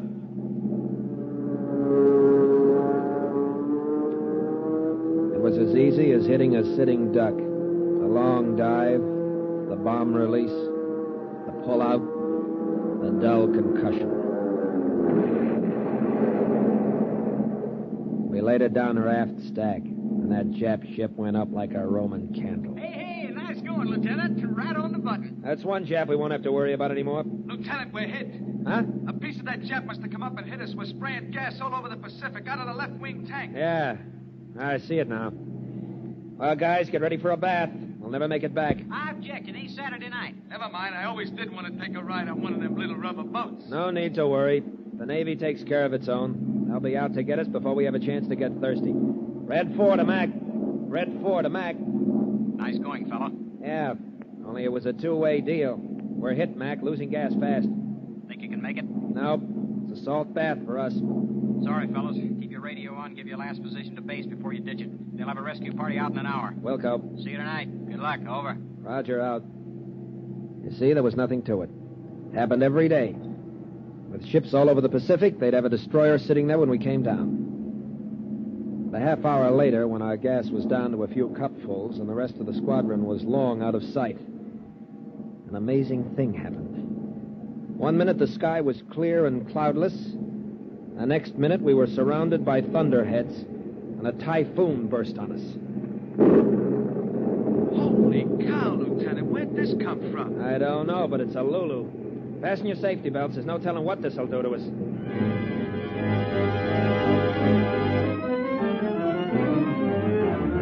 It was a granddaddy typhoon, all right, but it lasted only a few minutes. Then we got out of it as miraculously as we'd come into it. And wonder of wonders, we were directly over a small island. Well, what do you know?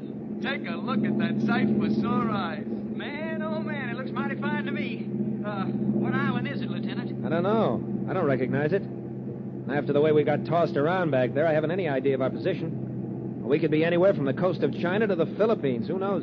Who cares? It's dry land. Yeah, just in time. We're out of gas. Hey, Jack. Yeah? See if you can get a fix and radio our position. We're going down.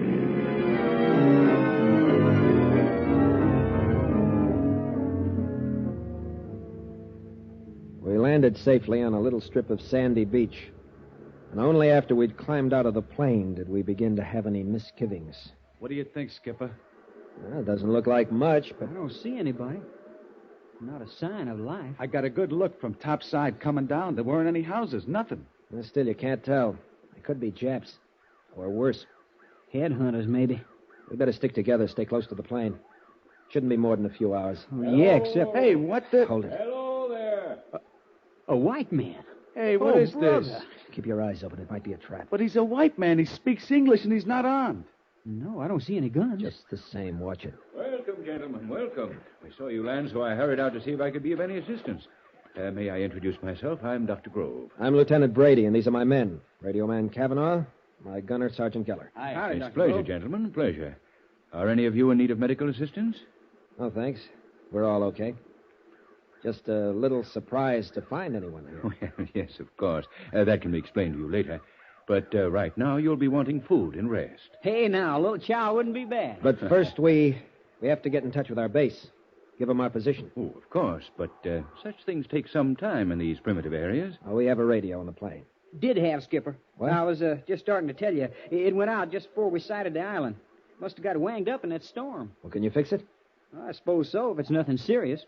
I'll tell you better after I have a chance to look at it. Of course. But in the meantime, I hope you'll accept our humble hospitality.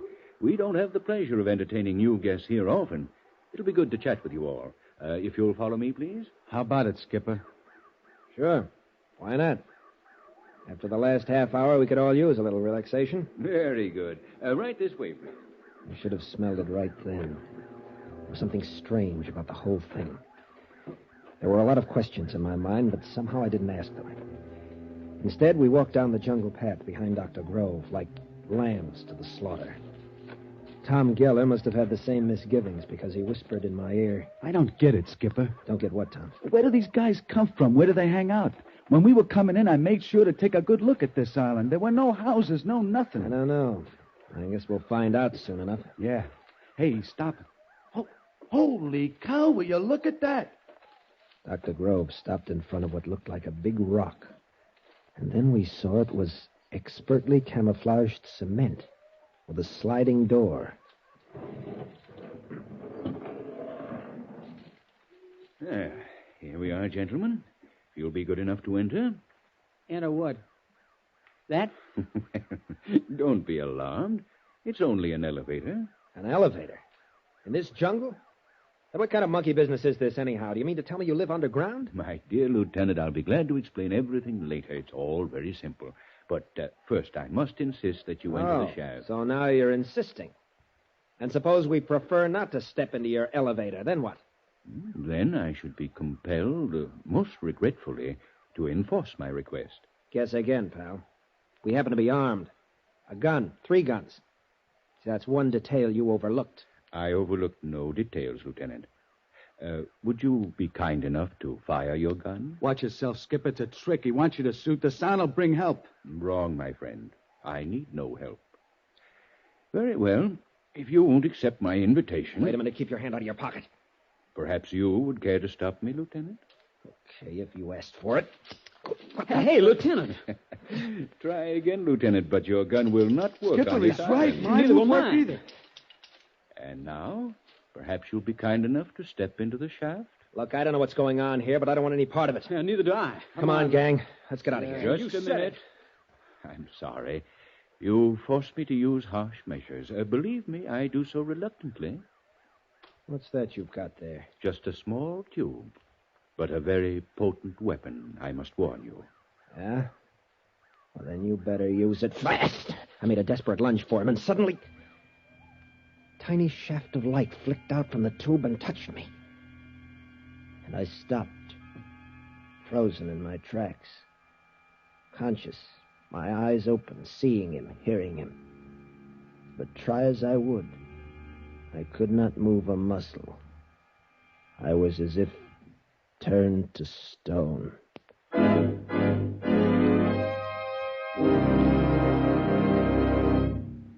In just a moment, we will return to Escape.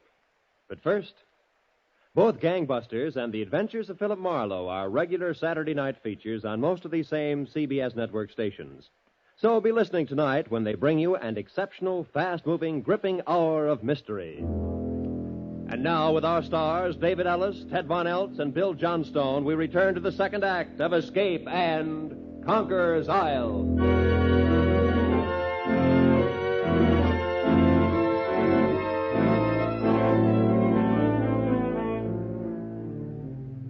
I was paralyzed, Dr. Gorham. Completely paralyzed. As if turned to stone. I had all my senses. I could see and hear and feel, but I couldn't move a muscle, not even turn my eyes. And you say this happened because of some kind of light beam? Well, not exactly a beam, sir. Perhaps not exactly light. Just a kind of radiance. A gas, perhaps? No, because it had no form, no odor, no taste. It was like becoming enmeshed in a web of moonbeams. I see. And its only effect on you was to immobilize you. Yes, that's right. It didn't burn or sting or cause pain in any way. I simply couldn't move. It was like a hypnotic trance. And then? Well, then some of Dr. Grove's companions came out of the elevator. They picked us up and carried us. I could feel their hands very softly, as if they were far away from my body, as if there were layers of rubber between them and me. But I could hear Dr. Grove talking. Place him in the shaft. Gently, please. I could see him bending over me into my line of vision. I'm sorry, Lieutenant. I sincerely regret having to inconvenience you. But, you see, just as we have the means of hampering your primitive mechanical devices, your guns, your radio, so do we have the means to enforce our requests. Requests which are, I assure you, only reasonable and necessary under the circumstances. Very well. Take us down. My head was reeling, and fear was growing in me. Who were these men to talk of radio as a primitive device? What kind of men were they? Where were they taking the three of us, and what were they going to do with us? As if he'd read my thoughts, Dr. Grove leaned over me again. There's no need to be alarmed, Lieutenant. No need at all. All right. Gently. Carry them gently. Well, Frater? I'm sorry, Frater Dorden. It was necessary. They would not come willingly. I see. Yeah, a few of them do. Well, put them in the sleeping chambers until they recover. And be gentle. They are so frightened. Poor things. Poor things. Poor things, he'd said. Not as if we were human beings at all, but animals. Some weak, dumb animals with whom they must be gentle. It was then that I began to know real fear. We were in a great underground city, but I could see little of it. Nothing except what passed in front of my rigid eyes. Then I was carried into a room, deposited upon a soft couch, and left alone. I could not close my eyes, but gradually the light began to fade, to melt away. I was in deep blackness, and I slept. I don't know whether the return of the light awakened me, or whether it came on automatically when I woke up. But the room was bright, and I could move again. I jumped up, tried the door. And of course it was locked. And there was no other way of escape. The room was a small cell with metal walls and ceiling, a kind of metal I'd never seen before. There was a cot, a desk, and a chair, and nothing else.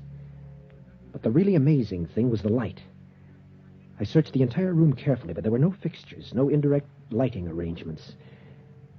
The light came out of the walls, evenly filling the room, casting no shadows. Suddenly, I wanted to see Cavanaugh and Geller. I yelled at the top of my lungs. But there was almost no sound, no echo from the walls. They simply absorbed the sound into utter silence. Then, as I stood there, with fear cold in my stomach, I heard a faint sound, a footstep behind me. I whirled around just in time to see Dr. Grove stepping through the wall. You said through the wall, Lieutenant. Of course, you mean through the door. Through the wall. Through the wall, sir. The door was in front of me. But Dr. Grove stepped into my cell through the solid metal wall. You realize that what you're saying is impossible. To us it is. To them, nothing is impossible. Nothing. That's why we must act, and act now before it's too late. You must believe me, sir. This is man's last chance. I'll do my best. Perhaps you'd better continue. Now, this Dr. Grove stepped through the wall. Yes. As I'll tell the rest as quickly as I can, I can see that you don't believe me. But someone must, somewhere, sometime, someone must. Lieutenant. Well, as I said, Dr. Grove stepped into my cell through the wall. Suddenly, my panic ended. I looked at him now with awe. And we talked, not as man to man, but as man to a lesser creature. Me. You must not be frightened, Lieutenant. You do not understand how I passed through a wall which to you seemed solid. And not understanding, you feared. But Yet there is nothing supernatural or fearful about what I did. Any of us can do it at will. You see, there is no such thing as a solid in this world of relativity. We know that there is plenty of room for the molecules of our bodies to pass between the molecules of those walls. We simply make a necessary mental adjustment and walk where we will. It is an ability as basic to us as breathing to a person like you. What kind of men are you? You have been educated, studied Darwin. You know the facts of evolution. You know how man has progressed through various stages from the primitive savagery of the Neanderthal man. Well, yes. Obviously, this process can and will continue.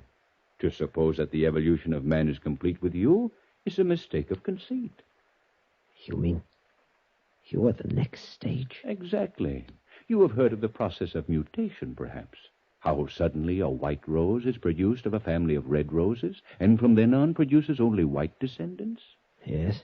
So have we been evolved, as mutants, infinitely superior to our parents and our fellow men, knowing by instinct right from birth what you must study years to learn, your most difficult physics and mathematics, our ABCs, our studies far beyond your understanding. Are there many of you? Yes. You see, the process has been going on for many years. Hundreds, thousands more come to us every year from all over the world, drawn here by telepathic message, where we have isolation to study, learn, build, prepare ourselves. Prepare? Prepare for what? For the task ahead. Obviously, when we are ready, when we are numerous enough to fill all the necessary positions, our superior intelligence must shape a new world. Take over the world? Obviously. You will destroy man? How little you understand us. Do you destroy the animals of the field because they are not your intellectual peers? Our obligation is to keep and protect you, to act as your friendly guardians in a world which will be strange to you and frightening, as my walking through the wall was frightening to you. I see. Yes, I see. Then what is your plan? Rather say, nature's plan. And the answer to that lies in history. What became of the anthropoids, the cavemen? They died out.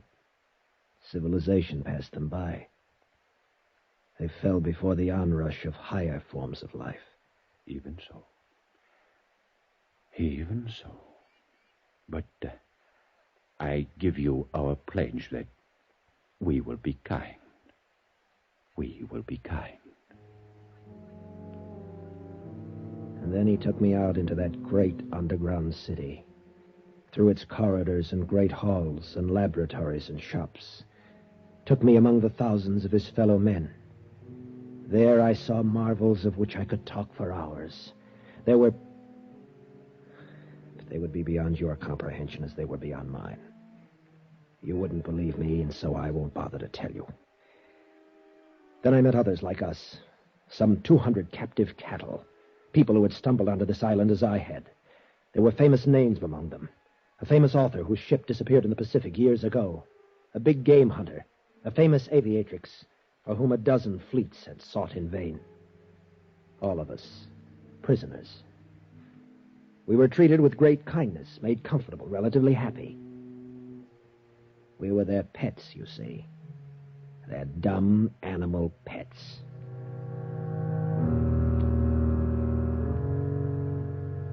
For over 3 years I stayed there. After a while I ceased to struggle. Even in my mind, I was defeated. So I succumbed to the peaceful, bucolic existence that was my fate. At least that's what I thought. Then came that last day. Dr. Grove had made me his special pet. I was allowed to follow him about it at work, to talk to him at length. And on this day, he confided in me even more than usual. Well, Lieutenant, it has been a pleasant day. Yes, Doctor. Am I to go now? Not for a moment. Ah, yes, I shall miss having you with me when I'm gone. Gone? You're going away, sir? Yes, very soon. But where? Out into the world, where you once lived. But why? Oh, there are many, very many of us there already. In strategic places, of course.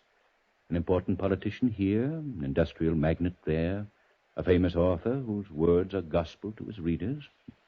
I will have my place, an important one. But I didn't know. You didn't tell me that it's already begun. Oh, yes, definitely. The hour is close at hand.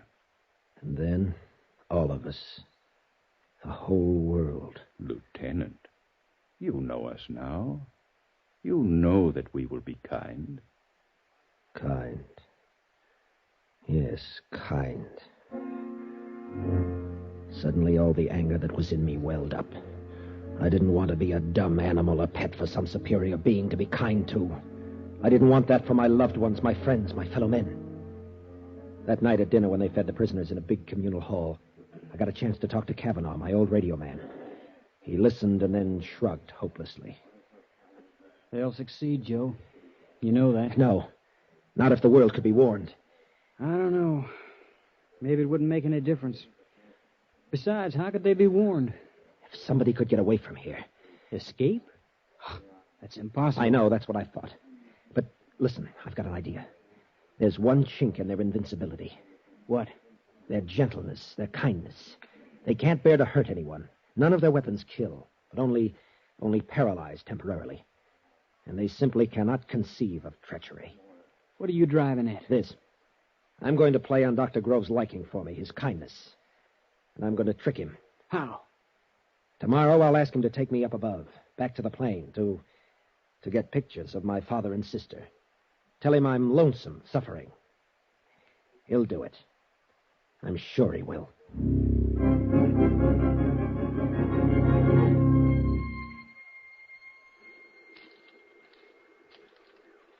It's very kind of you, Dr. Grove, to do this for me. Oh, not at all, Lieutenant.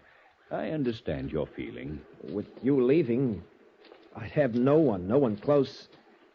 The pictures will make me feel a lot better. Well, I only hope they're still here. The plane is partially demolished by the weather, as you can see. Oh, they'll be there. They were in the map compartment. They'd be out of the weather. Well, here we are. Dr. Grove, look, over there. Well...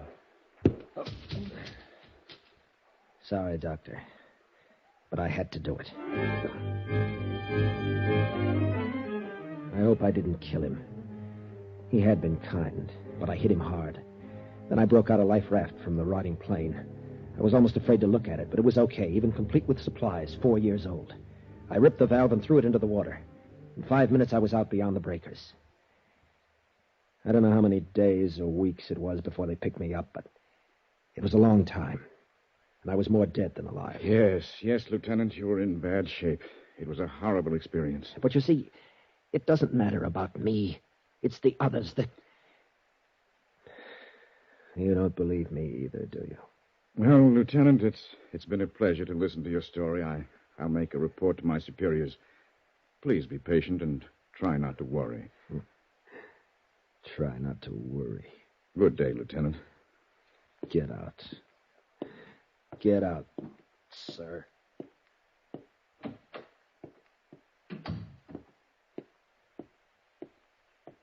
Oh, there, Commander Gorham. You've talked to him? What's the verdict? A clear case of persecution mania. An amazing form. I've never heard a tale more complete and logical, but Yes, I know what you mean. Well, do what you can for him. I'm afraid he's going to be here for a long time. Perhaps for as long as he lives. Turned loose, he might be dangerous. That's too bad. Nice boy, too. But floating for 4 weeks on a life raft, and heaven knows what before that, it sure does things to a man. Well, Doctor, how about lunch? No, thanks. I've got to run along. I have to turn in my report and recommendation on this case. Oh, of course. Well, I'll see you later. I watched the man disappear down the hall. I stood there for a moment lost in thought, seeing the face of that boy in there. It was hard to know how best to be kind to a boy like that, but I roused myself. I had much to do. So much. And if I went down through the lobby of the hospital, some fool would surely delay me, get me into a long-winded discussion, and I didn't feel a bit like talking. I wanted to get out of this place and forward my report that this Brady case was closed, that there'd be no more trouble from this source. My car was just outside on the street. There was no one in sight in the corridor. So I turned and quietly walked through the wall.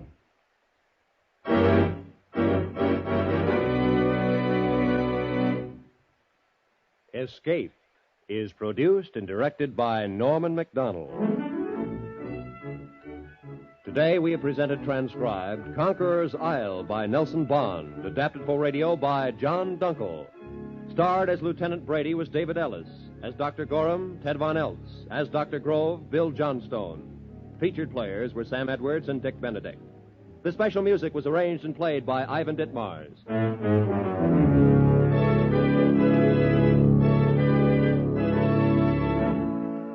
Be sure and be with us again next week at the same time, when we will bring you another great story of mystery and intrigue by one of the world's outstanding authors of high adventure, as CBS again presents Escape.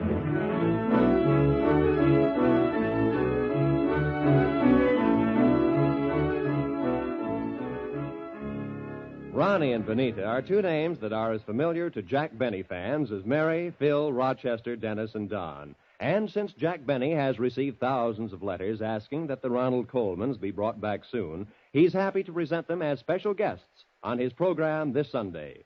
Hear the Jack Benny program on these same CBS stations tomorrow night.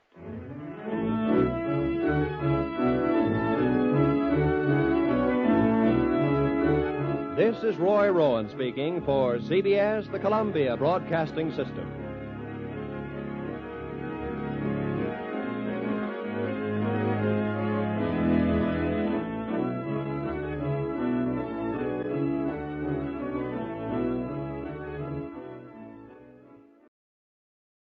Tired of the everyday routine? Ever dream of a life of romantic adventure? Want to get away from it all? We offer you Escape.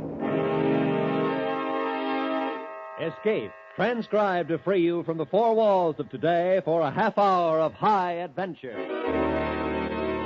You are searching frantically through the dark, empty rooms of an apartment, panic gripping your heart, terror at your heels. For the girl you love, who was with you a moment before, has disappeared, vanished, as if into thin air.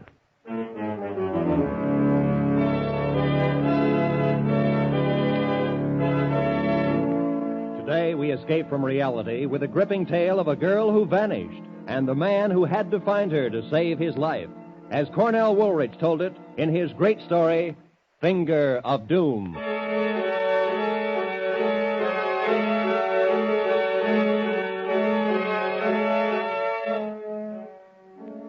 Nothing unusual ever happens to you, huh? In your comfortable American city, nothing ever could it? Let me tell you something. Right on the common, everyday streets of a big city, I had the strangest, most fantastic adventure anyone could dream of. And I've had my fill of adventure for the rest of my life.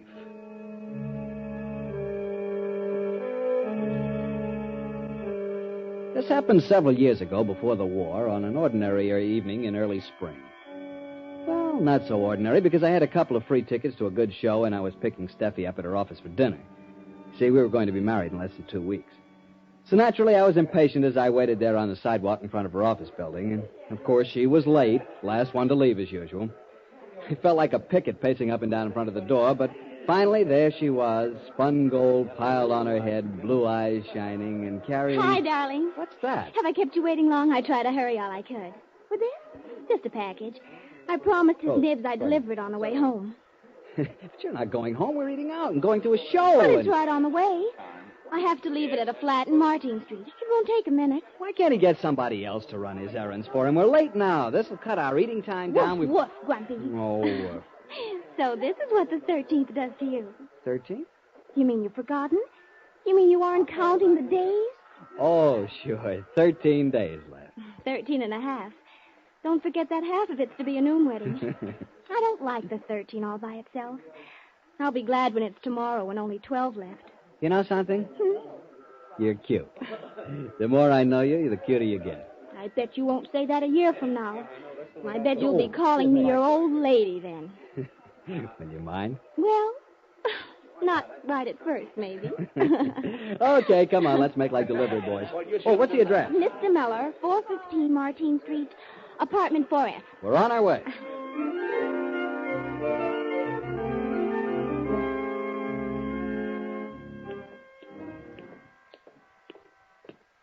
Sure, it's a frowsy neighborhood. Everybody can't be rich, you know.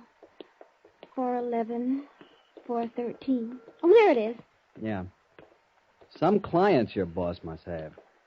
I'll be glad when you aren't working for him anymore. Oh, did you give him your notice? Yesterday. He gave me the funniest look. Good thing he doesn't know you. He'd eat you alive. Hey, wait. Huh? Here it is. Oh, I was sailing right by. See how you affect me? Mm-hmm. Okay, give it to the hallman or the janitor or somebody, and let's get going. Oh, no, I've got to take it up personally and get a receipt. Besides, there doesn't seem to be anybody here. Oh, it's one of those push-button doors. What did I say the name was again? Muller or something, wasn't it? What would I do without you? 4A, 4B, 4C. Oh, here it is, 4F. Oh, no wonder I couldn't find it. The name card's fallen out. Oh, this must be the button. You wait down here for me. I won't be a minute. A minute's too long. Well, this'll hold you until I get back. Oh, the door.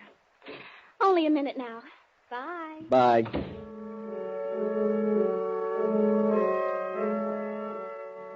For a minute, I watched her through the glass. She got into the little self-service elevator and closed the door. Then all I could see was the gleam from the elevator in use light. Then she was gone. I lit a cigarette and waited.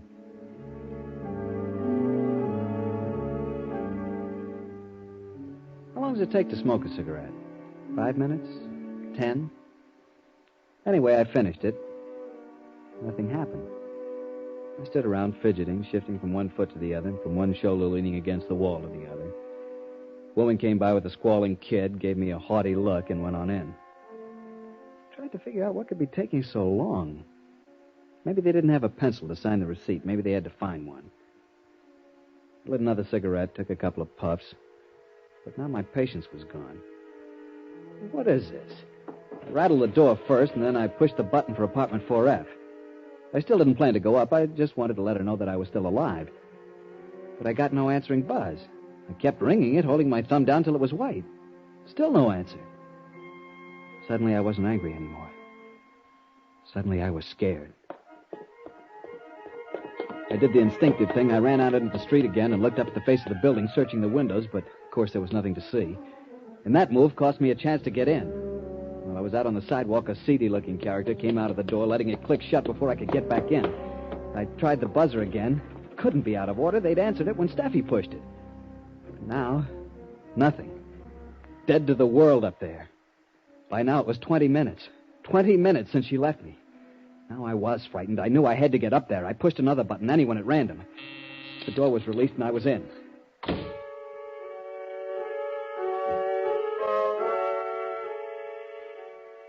4F was at the back of the building. I stood out in the dark hallway and listened. There wasn't a sound. At first, this was a relief. At least she wasn't in any difficulty, or she'd be screaming. But then, when I began to knock and kick the door, practically break it down, and still nobody made a sound, I began to get panicky. Heads poked out of doors all along the hall. Hey, how's the racket? Where will I find the janitor? Down in the basement, I suppose. I raced down to the basement, found the janitor eating his supper. I barged right in. You looking for something? Come up with me, quick. Will you bring your pass key? I want to open one of the flats. What's the matter? What's wrong? I don't like the looks of it. My girl took a package up. I've been waiting for her for over 20 minutes, and she never came down again. Now they won't answer the bell. Come on, please, hurry. Oh, which apartment is it? On the 4th floor. Come on, I'll show you. What number? 4F, but... Wait a minute. Couldn't be 4F, not that one. Why not? Because there's nobody living there. Why, that apartment's been vacant for 6 months.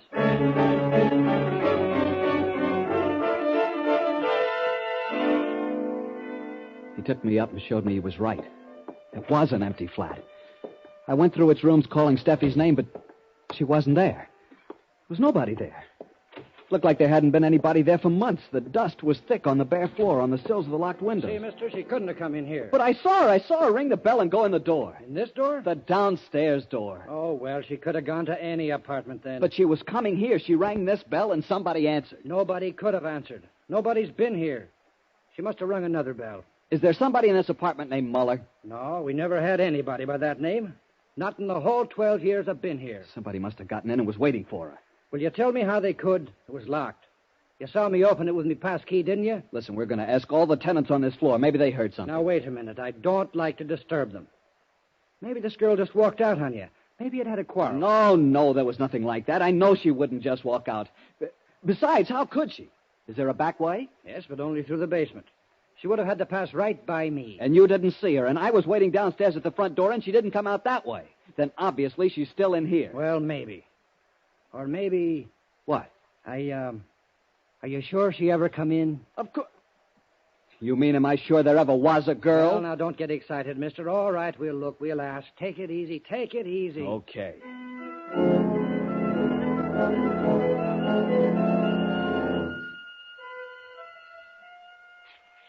Hear anything in 4F? How could I? The place is empty. I know, but didn't you hear something? Anything? No. Yeah, the buzzer was going like crazy, like somebody was leaning on the button downstairs. But that was could have me. Been yeah. Then a little later, this guy banging on the door. He asked me where to find you. Never mind. Thank you. Sorry to have disturbed you. Okay. Well, that's all of them. No trace at all. Maybe now you'll let me get back to my supper. There's nothing more we can do. Maybe if you go where she lives or works, you might find her. Wait here. I'm going to call the police. First, I got a patrolman from the corner. He asked a lot of questions and then called his station. A few minutes later, a detective was dropped off, a fellow by the name of Gilman. I must admit he was thorough. He checked on every apartment in the building. The only thing he learned was about the false ring which let me in. But there was only one, not two. And that meant that whoever buzzed for Steffi was expecting her. Gilman checked apartment 4F thoroughly, the windows with their undisturbed layer of dust, the door, the keyhole, everything. And then he said... There's nothing to show that she or anyone else ever came in here, Bud. Look, don't do this to me. You make it sound like she didn't come here with me at all. That's what it does sound like. But don't you see... Look, I was going to take her to a show. Here are the tickets. Don't mean a thing. We're going to build this from the ground up and see what we've got. You say her name is Stephanie Riska. Address? 120 Farragut. What's she look like? She's blonde, and she came up to about here on me. Okay. Don't let it get you. I'm not scared because she's gone. It's because she's gone in such a fairy tale way. She just disappeared into thin air. All right, let's get about finding her then. You met her at 6:15 outside the Bailey Goodwin building with a package to be delivered here. Who'd she work for? A press clipping service called the Green Star. It's a one-man organization operated by a man named Hessen. One dinky little room on the ground floor of the building. What do they do? I don't know much about it. They have a list of clients, and they go through the paper and clip out any story which mentions one of the clients. They get about a nickel a clipping. How is there any money in that? I don't know. Okay, we're going up there. We'll find out.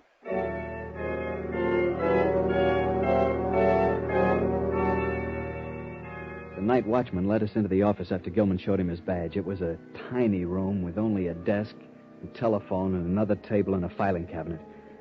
Except for a lone can of Canadian Ace brew, all of them were bare as bones. This is no office. This is a telephone booth. Not a big business, I guess.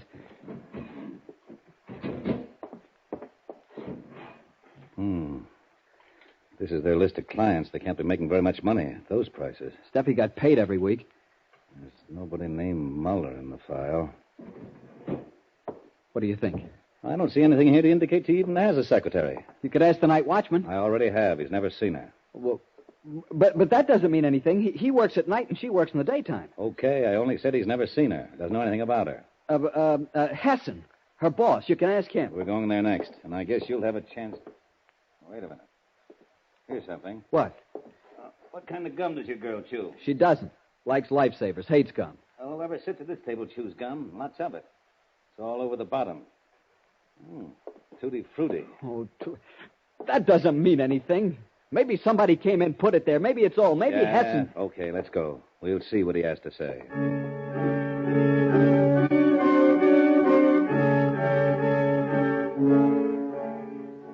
Hessen lived in a swanky bungalow-type home in the suburbs. As Gilman and I left the police car and walked up the drive to the house, I got the strangest feeling of unreality. Like this was all a horrible nightmare. Couldn't be happening. My knees were sagging, but then Gilman was knocking on the door, and it was answered by an ugly, foreign-looking character who went away and returned to usher us into Hessen's presence. I'd seen him a time or two, but he didn't know me, so he gave no sign of recognition. Good evening, gentlemen. Mr. Hessen, I'm Sergeant Gilman, police force. Oh, yes, I'm pleased to know you. I won't take up much of your time, but I need a little help. Gladly, if it is within my power. Did you ever see this young fellow before? No. What has he done? I'm not sure yet. You know anyone named Muller at 415 Martine Street? Muller? No, I don't know anyone by that name. I think we have a Miller, a Mrs. Elsie Miller on our list, who all the time divorces and remarries. Will that do? She owes us $29. Then you didn't send a package over to Muller, apartment 4F, 415 Martine Street at 6:15 this evening? No. Why, you... Hold it. You keep quiet. I'm sure I didn't, Sergeant. But wait, it's easy enough to confirm it. Oh, Miss Riska. Yes? Stephanie, will you please come in a moment? What? Steady. My assistant happens to be right here at the house tonight. I had some dictation to give her, and she's transcribing it. We usually mail out clippings. Only when there's some urgent request do I send them by personal messenger. Yes, sir? Suddenly the room was spinning in front of my eyes. I was looking at it, trying to see it, but lights kept streaking across the room like comets. And their voices came to me through a thick fog. Stephanie, did we send a package to 415 Martine Street this evening to a Mr. Muller? No, sir. Not that I know of. I see. And tell me, did you ever see this young man before? Do you know him? Why, no, I don't believe I do. Wait, this isn't Stephanie. He's calling somebody else by her name. This isn't Stephanie. I tell you that... My dear sir, this is the only young lady I have working for me.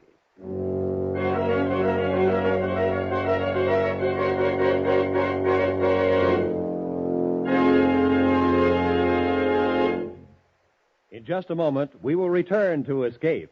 But first, Mr. and Mrs. X thought they were pretty smart, smarter than the Narcotics Bureau and the Bureau of Customs combined, but they overlooked a casual passenger aboard the luxury liner. For a fascinating true-life tale of crime and smuggling on the high seas, hear Gangbusters tonight. And along with it, CBS's other great Saturday night thrill-a-minute show, The Adventures of Philip Marlowe. Both of these programs are regular Saturday night features on most of these same CBS network stations. Gangbusters recreates famous crimes and their solutions by national, state, and local agencies. The Adventures of Philip Marlowe are based on the character of the famous private eye, created by Raymond Chandler, the noted mystery story writer. And now, with our stars, Harry Bartell as Kenny, and with Ed Begley as Gilman, we return to the second act of Escape and Finger of Doom.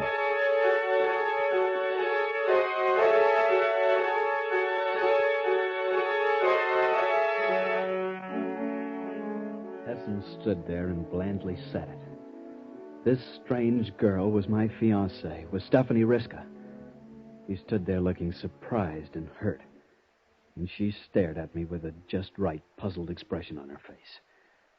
Gilman was holding me with a sort of a half Nelson and gritting at me. Stop it. But I tell you, this isn't Steffi. Steffi is blonde. This girl is brunette. Steffi's short, comes up to here. This one's tall, I tell you. Shut up. You're asking for trouble. Now, calm down. Sergeant, I don't believe I understand. I'm just beginning to myself. Miss, how long have you been working for Mr. Hessen? Why, since October of last year. About 6 months. And your name is Stephanie Riska? Why, yes, of course. She's lying, I tell you. Shut up. I don't mean to doubt your word, miss, but just for the record, I suppose you could show me some proof of your identity? Why, yes, right here in my bag. My driver's license. Oh, wait, the bag has initials. Oh, yeah, S.R. Of course, S.R. And the driver's license. Steffi doesn't drive. She has no car. But I do. It isn't a very good one, Anything else? Well, this letter, addressed to me. Address 120 Farragut. May I look? Why, yes, of course. Uh-huh. It's genuine, all right. Here you are, and... I don't know what else I have here, but... Oh. I'll get it. Here you are. Oh, thank you. I see you carry chewing gum in your purse. Why, yes. Tutti frutti. Not many people like that flavor. Oh, I never chew any other. Well, thanks. Sorry to have bothered you both. Come on, chum. I hope we've been able to help, Sergeant. A lot, thanks. Good night. Good night, Sergeant.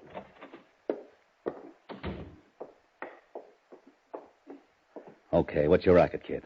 Are you a pushover for the mental ward? Or are you working off a grudge against this guy? Or did you do something to some little blonde, blue-eyed number and you're trying to set up an alibi even before we find out about it? Things like this don't happen. They can't. 1 minute she's here and then she's gone. No one will believe me. Why should we? You haven't produced a single person all night who actually saw this blonde of yours. Where'd I get her name and address then? That's one thing I'm not sure of. So I'll give you one more spin for your money. You stand or fall by the place she lived.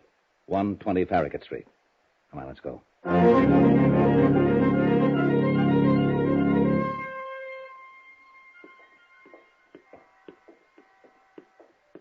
Okay, this is it. Come on. What is it, a rooming house? Yeah. She lived alone, just a room.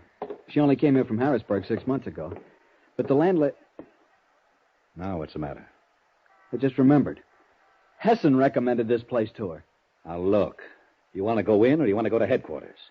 The tougher you get with me, the tougher I'll be on you. Listen, you gotta listen. I was only up there once, but I remember it. Sticking in the mirror of the dresser is a litho of the Holy Mother.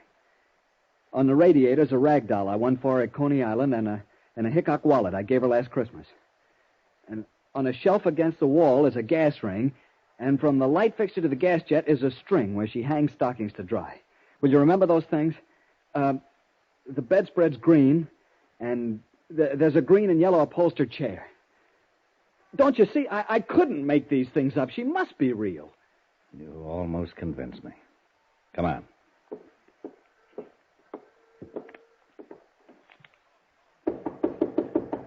Now, when we get inside, you keep your mouth shut. One peep and I'll split your lip.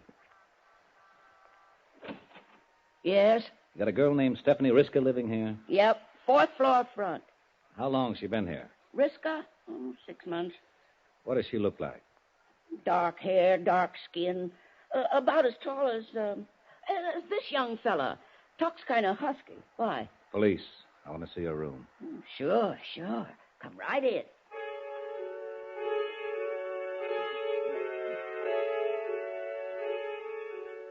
Gilman practically had to support me all the way up. My knees just weren't functioning. But that was nothing to the shock I got when the landlady opened Steffi's door. The room was all different. Not one thing was the same as I had told Gilman. He didn't even look at me. Has she always had it fixed up this way? Always. Since the first week she moved in. Does she drive a car? Yeah, well, a little old coupe. She's a real clean roomer. Only one thing I got to complain about. Oh, there it is again. Under the washstand. Oh, yeah. Chewing gum. Yeah, let me see it. Tutti frutti. You better watch your friend. He looks like he's going to faint. Let him fold up. That isn't anything to the falls. He'll be taken in a few minutes. What did he do? Murderer? Not her, but I got a good hunch he murdered somebody, and he picked the wrong name out of a hat. He don't look like... Oh! I hit him and ran. I knew I had to. He was going to take me to the police station. Then I wouldn't have any chance to find Steffi. Not for a long time. Maybe too long a time. And I had to find her.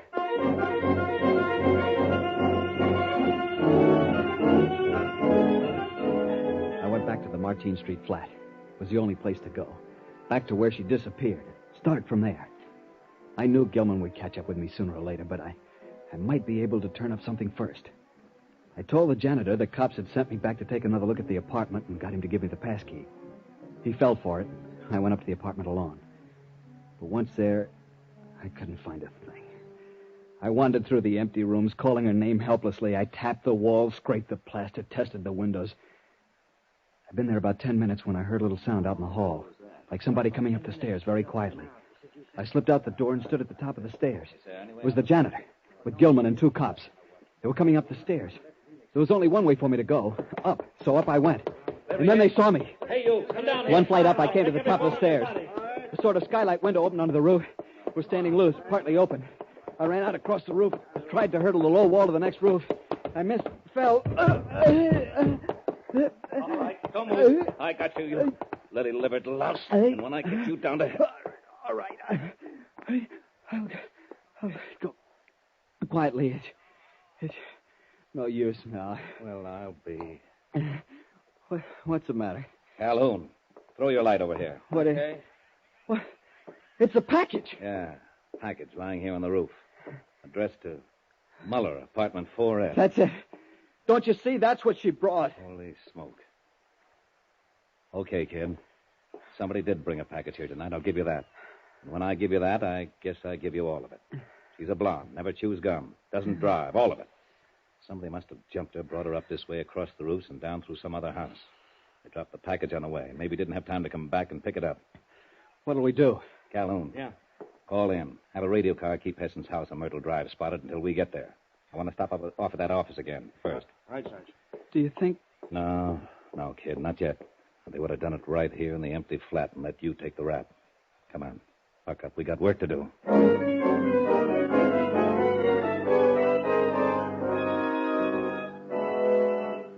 At Hessen's office, we found 2 things. These files are funny. About every third name is a foreign one with a foreign mailing address. Why would those people want local press clippings? What do you mean? I mean, this looks like a job for the FBI. Spy stuff. Maybe your girl had found something out. And that's why they figured she was too dangerous. Did she ever say anything? No, but she told them she was quitting next week to get married. So she didn't suspect anything, but they thought she did. Same thing. Come on, we'll stop off at that rooming house. I want that landlady picked up. Obviously, she's one of them. Changed the room all around. Stuck the gum into the washstand, everything. Hey, wait. Look. On the floor next to the baseboard. Yeah. Gilt hairpin. So she was blonde. Okay, let's go.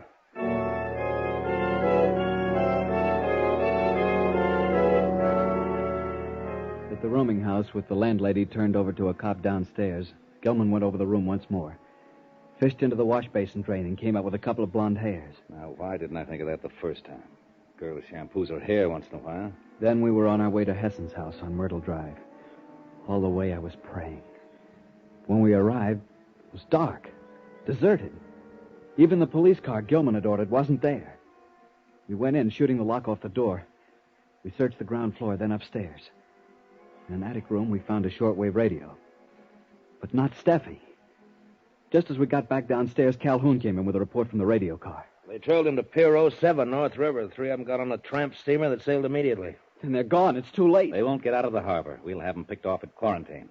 3 of them, you say, Calhoun? A blonde girl? No, they said 2 men and a dark girl. Then where's Steffi? Still here, probably. But where? We'll soon... Wait. You smell something? Smoke? Yeah. And gasoline. The basement. Come on, hurry. Smoke. The basement's filled with smoke.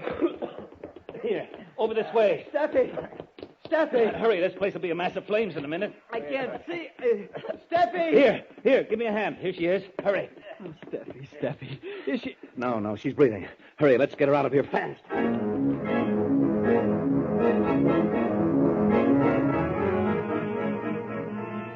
few minutes, there was a lot of excitement around there. While the fire companies fought the fire, we cut the ropes off Steffi and revived her.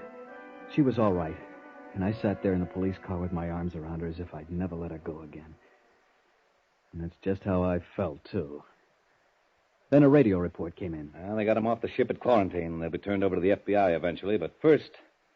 Well, they better hadn't let me get my hands on him. You know, kid, she is pretty. Gee, thanks for everything. It's okay. Well, I gotta go and... Oh, say, I've got something I want to return to you. Yeah, what? This.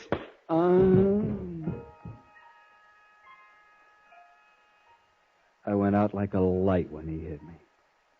And a few minutes later, Kenny. when I came to, Steffi was holding me in her arms, Kenny. stroking my head and smiling. Kenny, he said to tell you no hard feelings. But when anyone socks Dick Gilman over the head, he gets socked back, even if they're the best of friends. Steffi, you know something? What, darling? You're cute with stars in your hair.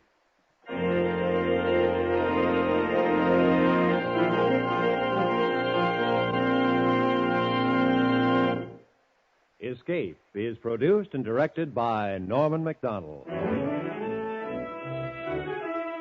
Today we presented transcribed Finger of Doom by Cornell Woolrich, adapted for radio by John Dunkel. Starred as Kenny was Harry Bartell, with Ed Begley as Gilman. Featured in the cast were Joy Terry, Edgar Barrier, Louise Arthur, Peter Prowse, and Kay Miller. Special music was arranged and played by Ivan Ditmars.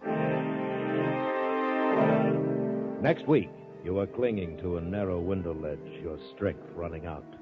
While before your eyes, seen through the window, the most beautiful girl in the world is about to die. Because of you.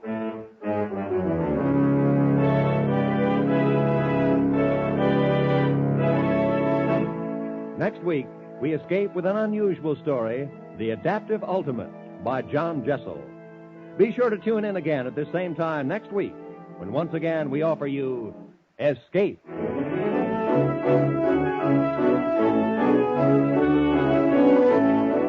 You can escape again tomorrow night when CBS's famous dramatic series presents screen star Edmund O'Brien in another special Sunday night Escape broadcast at 6:30 Eastern Standard Time. Mr. O'Brien will star as an explorer who becomes a prisoner in a beautiful and strange country populated by blind men. Be sure to hear tomorrow night's Escape, starring Edmund O'Brien in H.G. Wells' famous story, Country of the Blind, on most of these same CBS network stations. Now, stay tuned for 5 minutes of the latest news, to be followed by Let's Pretend, over most of these same stations.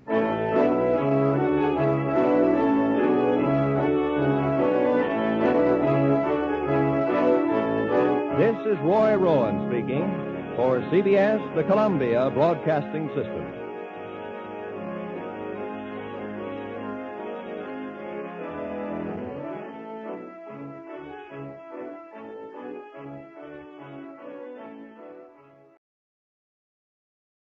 Suspense, which is usually heard at this hour on Thursday nights, is taking its customary summer holiday. Suspense returns to the air 3 weeks from tonight on Thursday, September 1st.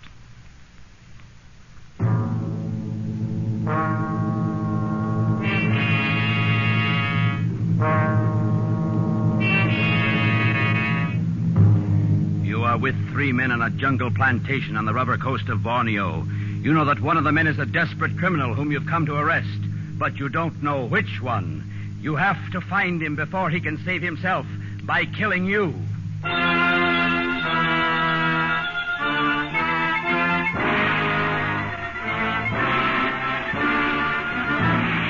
We offer you Escape, designed to free you from the four walls of today for a half hour of high adventure. Tonight, we escape to a Borneo jungle in a tantalizing search for a murderer, as L.G. Blockman told it in his famous story, Red Wine.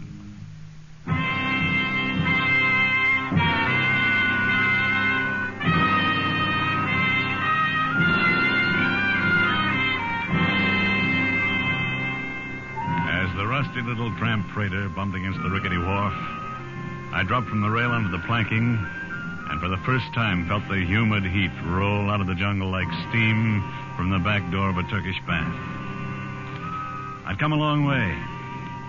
6 days before, I'd stepped off a float in San Francisco Bay, climbed aboard a Pan American clipper headed for the South Pacific. 2 days later, I'd boarded the mailboat in Batavia.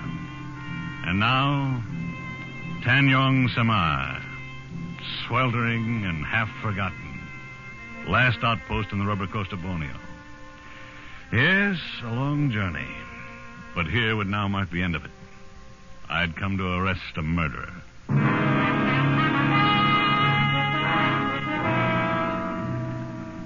I crossed the beach and walked up the path of crushed shells leading to a low bungalow at the edge of the jungle. The freighter would lie at the wharf for 4 hours. Plenty of time for me to get the thing over with and be back aboard when she sailed. I was expecting danger, of course, but no real trouble. I'd done jobs like this before, so I stepped confidently up on the porch and met Herr Kurt, controller of the Tanjong Samar district. Yeah, I am Meneer Kurt, the controller. What is it I can do for you? I have a letter of introduction here from the Governor General. Here you are. Yeah. Mr. Paul Vernier from the United States. The governor promised me your cooperation. So I see. Cooperation. That's good. But he doesn't say cooperation in what? Well, I've come here after a killer, Mr. Kurt. Oh. Dayaks, maybe? Headhunters? No. This one's a civilized killer, an American. Wanted in San Francisco for murdering his wife. His name is Jerome Steeks. Oh, I see. Won't you sit down, Mr. Vernier? Yes, thank you. Wonken, bawa kopi. That's one, I bring right away. We will have coffee in a moment. Oh, that's nice of you, but maybe I'd better pick this guy up first. I'd hate to miss the boat and have to lay over 5 days. You are acquainted with this Steeks, Mr. Vernier? No, I've never seen him. But you do have photographs. No, I'm afraid not. This was a very clever killer. He apparently took great pains to see that he was never photographed. He carefully eliminated all the fingerprints as well. What are you driving at, Mr. Kurt? Well, simply this. There is no one in my district by the name of Steeks. Oh, no, of course not. He wouldn't be using his own name. There is an American here, though, isn't there? 3 of them, Mr. Vernier, employed as foreman on the Cotta rubber plantation. Well, according to my information, Steeks came here from Batavia about 6 months ago. We all arrived 6 months ago on the same boat. The Cotta Company is just going back into operation. I see. Well, according to the people who've seen him, Jerome Steeks is a man about 35 years old, of medium height and slight build, pale complexion with black hair and mustache. Amazing. Any one of these men might fit the description, except that all are clean-shaven and heavily tanned from tropical sun. Furthermore, Mr. Vernier, all 3 of the men have light blonde hair. Coffee should have seen it, Master. Good. Pour out 2 cups, Wong. I'll have Wong bring your baggage up from the wharf, Mr. Vernier. Yeah, thank you, Wong. It appears your business may take a little longer than 4 hours. I'm certain of the information I got in Batavia. I know the man's here. Then the problem resolves itself into a matter of identification. Bolipiki sekarang. No, an hour's talk with the 3 of them ought to do that. I doubt it, Mr. Vernier. The swamps here at Tanjong Samar are infested with fever. It's always hot, like now. And the jungles back there swarm with long-tailed true snakes and deadly cobras. In the rivers, crocodiles. So? Men rarely come here unless they're running away from something, trying to lose their past. I think you'll find all 3 men have manufactured stories. So, how is one to choose? Well, Moreover, according to this letter, I'm authorized by the governor to assist you in arresting and extraditing Jerome Steeks. 1 man, not 3. So it's up to me, huh? Oh, do not misunderstand me, Mr. Vernier. I will cooperate with you in every way. But I think it will be a very hard thing to identify this man you have never seen when he doesn't wish to be identified. I don't know. Sometimes it's easier to identify a man from his personality than from his physical appearance. And the personality of this man Steeks is something out of the ordinary? Yeah, for a foreman on a rubber plantation, yes. Yeah, I doubt if all 3 of these men can be aristocrats. And in a sense, that's what Steeks is, a cosmopolitan. Lived all over the world, always associating with top society. He's a lover of fine foods and wines, speaks French and German fluently. He's a gourmet, a bon vivant, a man of perfect taste in clothes and manners. And a murderer. Yes, and a murder. When the three men return from the clearing this evening, I shall be happy to introduce you to them, though it's quite probable they are aware of your identity already. What do you mean? Jungle Grapevine. Before you stepped off the wharf, my houseboat told me that you were a detective. Undoubtedly the same information has reached the clearings by now. I see. So in other words, the murderer probably knows who I am and what I'm here for. But I haven't the slightest idea who he is, huh? Exactly. It's quite an interesting thought, isn't it? More coffee, Mr. Vernier?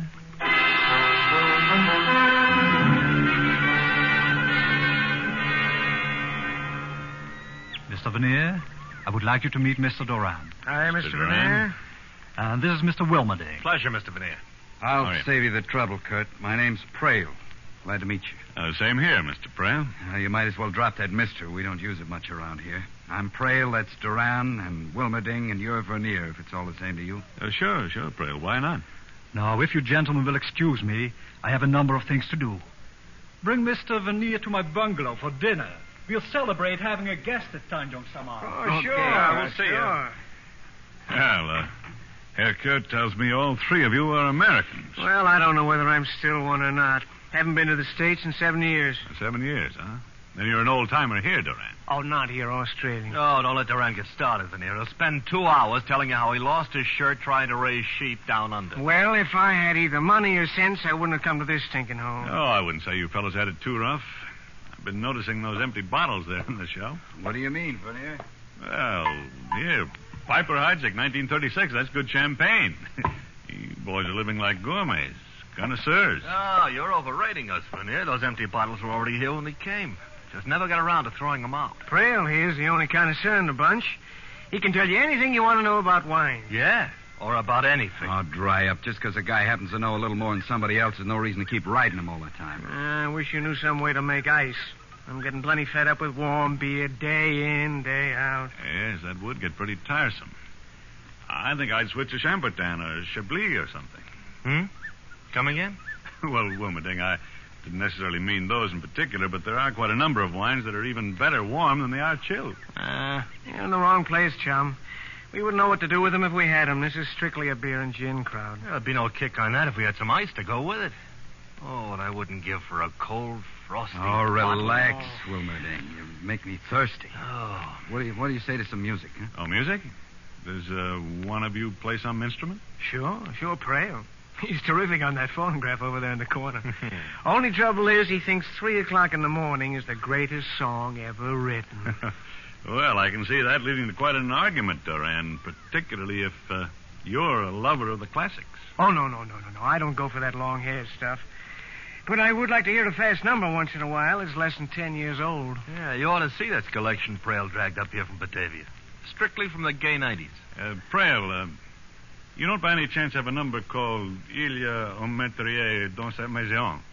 What's that, some Italian opera? No, it's French, approximately. Well, come on, Prale. Translate it for us. You claim to be an expert on the French language. Well, it's worded kind of funny. It's like poetry. Oh, sure. That last word, though, that maison, that means house. I know that. That's too bad. I thought maybe Jerome Steeks might translate it. Huh? It refers to him, of course. Steeks? What are you talking about? The sentence reads, "There's a murderer in this house." Well, so you're finally coming out in the open, huh? Yeah, we heard you were a detective. Yeah, that's right. So what about it, Steeks? You want to give up now or try to go on with your act? Wait a second, Vernier. I get it now. You're after some killer you've never seen named Steeks, and you figure one of us is it, huh? Yeah, that's right, Prale. Then the guy you're after is Wilmerding. Are you crazy? Who ever heard anybody with a name like Wilmerding unless they made it up? Made up nothing. I got a passport to prove it. What are you trying to do, Prale? Turn attention away from yourself? I got nothing to hide. It's either you or Duran. What? Listen, you can leave me out of this right now. There's plenty of people in Australia that can tell you who I am. Unfortunately, though, there's nobody in Tanjong Samar who can tell me for certain who any of you are. But one of you is a murderer. And by the time the boat gets back here, Since I'm obviously not going to be able to leave with her when it sails in an hour, I'll know which one. Now, either I'm going to take Jerome Steeks back to San Francisco with me, or I'm going to kill him trying to. You can count on it. Well, what do you say we go on over to Kurt's bungalow and have dinner?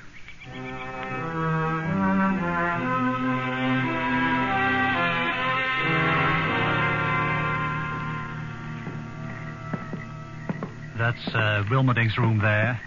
Doran sleeps here, and Trail on down at the end. Oh, yes. And this is the guest room. At least the only guest room that's usable at the present. Yeah, it looks all right. Well, it's used for the time you're here, Mr. Veneer. Do all of these rooms open out onto the porch? Yes, the veranda, as we call it. And there's no way to lock this door, I suppose. Unfortunately, no. And anyway, the windows are covered only by mosquito netting. It makes another interesting situation, does it not? Yeah, I suppose interesting is the word for it. I assume, Mr. Veneer, that you have not been able to identify your man by his personality. No, whichever one is Steeks is putting on an awfully good act. Most likely they're all acting to a greater or lesser extent, which of course makes your problem exceedingly difficult. Yeah, that's right, Mr. Kidd. You did say a man rarely came here unless he wanted to lose his past. And yet you're here. Yeah. Yeah, that is true.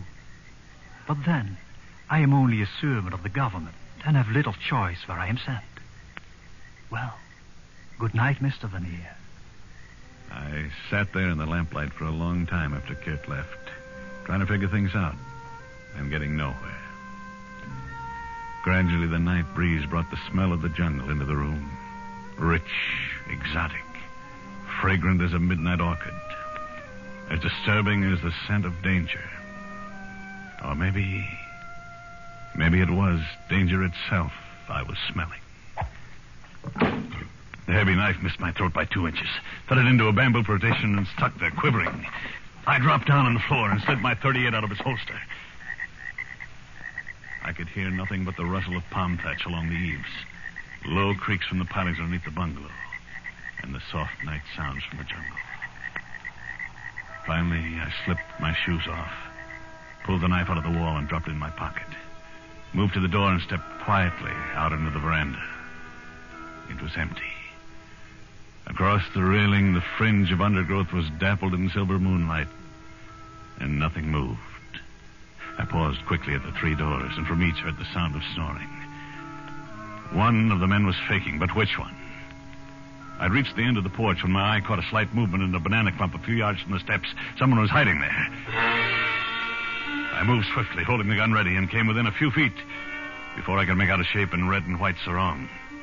And shape was right, complete with dark, tumbled curls and a flower behind one ear. It was a girl. Please, Tuan, the gun. You're going to shoot me? No. Relax, honey. I was looking for somebody else. And now you have found Nilana, so you are disappointed? Pleasantly surprised. Nilana, huh? In your language, it means flower of love. It's a perfect fit. Are you, blooming out here all alone? I do not understand, Tuan. I mean, did you see anybody moving around up there on the veranda a while ago? Only you, Tuan.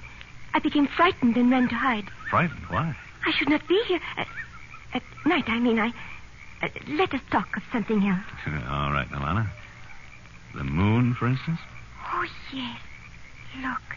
Is it not big and soft and warm? Yeah, all of that. Tuan, you like Nilana, perhaps? Definitely. Why do we not go somewhere else? Along the beach, perhaps? You would like that? Well, I'm afraid Mr. Veneer is too serious-minded for such things, Nilana. Veneer. Well, Mr. Cat, join us, won't you? Thank you. Nilana, go to the bungalow at once. Yes, Veneer, I go immediately.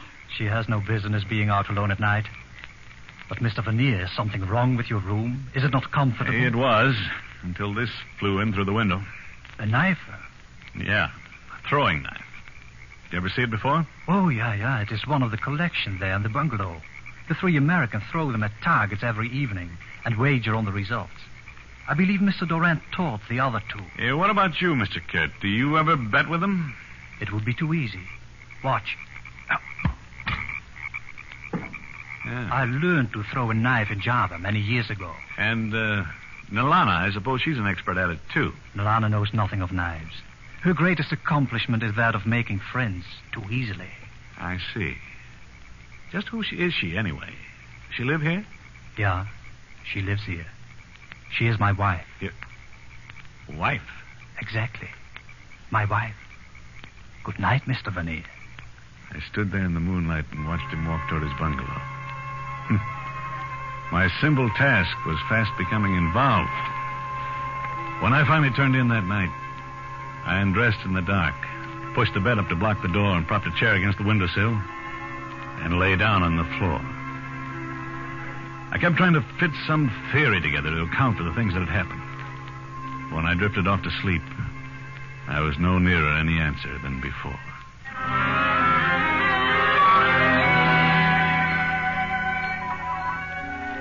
I woke up with the first light of dawn, and for a full minute was ready to predict a peaceful day. Then I turned my head slightly and saw it. On the floor, against the wall, 18 inches from my left hand, its eyes opening and unmoving, lay a long-tail, one of the deadliest snakes in Borneo. Cold sweat broke out on my forehead, ran into the corners of my eyes. Not daring to make any sudden move, I slid my right hand slowly up behind me, found my gun under the pillow. The snake moved slightly, and I froze for one long minute. Carefully, I brought the gun over until I hit the ugly head centered above the foresight. Then... Who fired that shot? I did, Kurt, in here. Hey, Kurt, what's all the shooting about? I thought I'd know, Duran. It's Mr. Vanille fired. What's up, Duran? Yeah, what was that noise? I guess Vanille's doing a little target practicing. Come on, guys. Just a minute. Just a minute. I'll let you in. Yeah, there. Mr. Vanille, you all right? Sure, Kurt. Come in. I had an early morning visitor. There on the floor. A longtail. Did he bite you? No, he didn't. What the devil's all the racket about? Oh, a snake, eh? That's funny. What's funny, Duran? A long-tail, Wilmerding. I just killed one here in my room. Well, there's plenty of them around, but I never heard of one crawling into a room before. I'm not sure it did crawl in. Got an idea it may have been dropped in through the mosquito netting there at the window. Yeah? By whom? By a guy named Jerome Steeks. Ever hear of him, Duran? Oh, that again. Why don't you pick up Wilmerding? He's your man. Oh, sure. I always carry a couple of snakes around in my pocket, just for luck. Hey, what I want to know is who carries this around in their pocket for luck. Hey, that's one of our knives from the living room. We throw them at a target. Yeah, I know. Only last night I was the target. Oh, then Prail's your boy. He's an expert. Wins every time we play. Oh, dry up, Duran. One more crack like that. Okay, relax. So nobody knows anything about these accidents. They just happen, huh? Well, here's a warning to whichever one of you is Steeks. The next time, you better cover yourself. I'm through being a clay pigeon. From now on, it's going to be a lot tougher.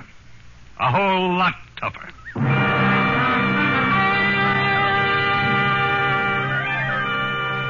That day passed, and the next, and I got exactly nowhere. And the third day, I managed to search the men's quarters and found nothing. Mainly, I'd hoped to find some kind of a bleaching agent. Steeks was described as having black hair, while all three of these men were blonde.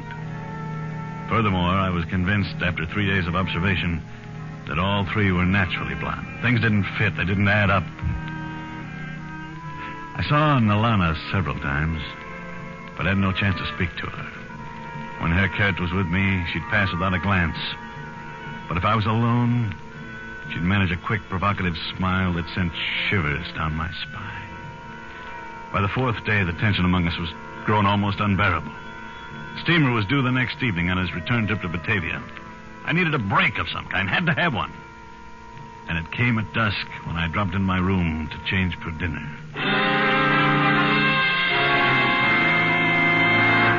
Close the door.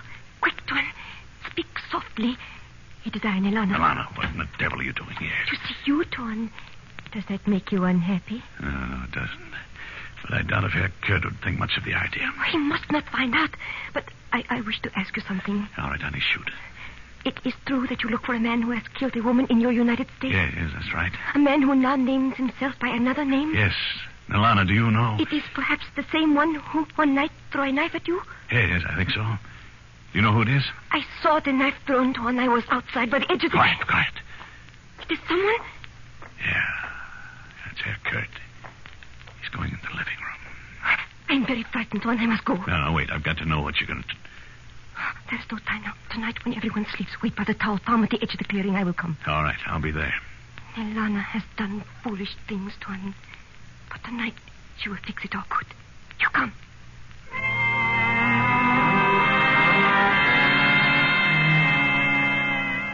I waited for a long time in the shadow by the palm tree and watched the moonlight sift down through the shaggy fronds. For 2 hours passed, and she didn't come. Waiting there, though, in the jungle night, a plan began to form in my mind. A long shot true enough, but one with possibilities. It needed luck to work. But I'd come to the point where I had to count on a little luck. At any rate, I decided to start the ball rolling the next morning, after breakfast. Now, wait a minute, Vernier. Let's get this straight. Oh, I thought I put it straight enough, Duran. I said the hunt's off. Boat's due in tonight, and when it leaves, I go with it. You can relax. Oh? What changed your mind? Our sweet disposition? No, exactly the opposite, Wilmerding. Every one of you acts as guilty as the next one. And yet, in 5 days, I haven't been able to find a single characteristic in any of you that fits the description of Steeks. I don't think he's that good an actor. So I'm going back to Batavia and pick up the trail there. Well, at least you finally got some sense in your head and decided to believe what we told you the first day you were here. Oh, no, Duran. I didn't say that. Now, I doubt very much if any of you guys is who he claims to be. I wouldn't be surprised if Duran, Wilmerding, and Trail are all phony names, but that's not my business. Now, I came here after Steeks. I've decided now I made a mistake, and that's that. Oh, great. You come in here and push us around for a week and then decide it was all a mistake. Yeah, I'm sorry, Trail. And I'm going to try to make up for it this evening. See, I'm throwing a dinner party at Herr Kurt's bungalow before the boat leaves tonight. You're all invited. Well, now, that's pretty decent of you, Vernier. Yeah, I'll get some food and drinks from the captain as soon as he docks. If you're as fed up with Ricestoppel and warm beer as I am, he'll be ready for a change. Good. Then it's all settled. And I can promise you at least 2 surprise dishes. Maybe 3, if you care for... I beg your pardon, gentlemen. Oh, Kurt, come in. I was wondering whether any of you had seen Alana this morning. Not me. Oh, I haven't. Why? What's wrong, Herr Kurt? I'm rather concerned about her, Mr. Vernier. She hasn't been home since early last night. I had a couple of ideas about that myself. Ideas I wish I didn't have. As soon as the rest of the bunch went about their business, I began my own search for Nalana. It was nearly dusk before I found her. And then I said nothing about it to anyone. But sitting at the table that night while the dinner party moved along, I kept thinking how she'd never smile again. How she'd never walk in the moonlight again. Because somebody had cut her throat.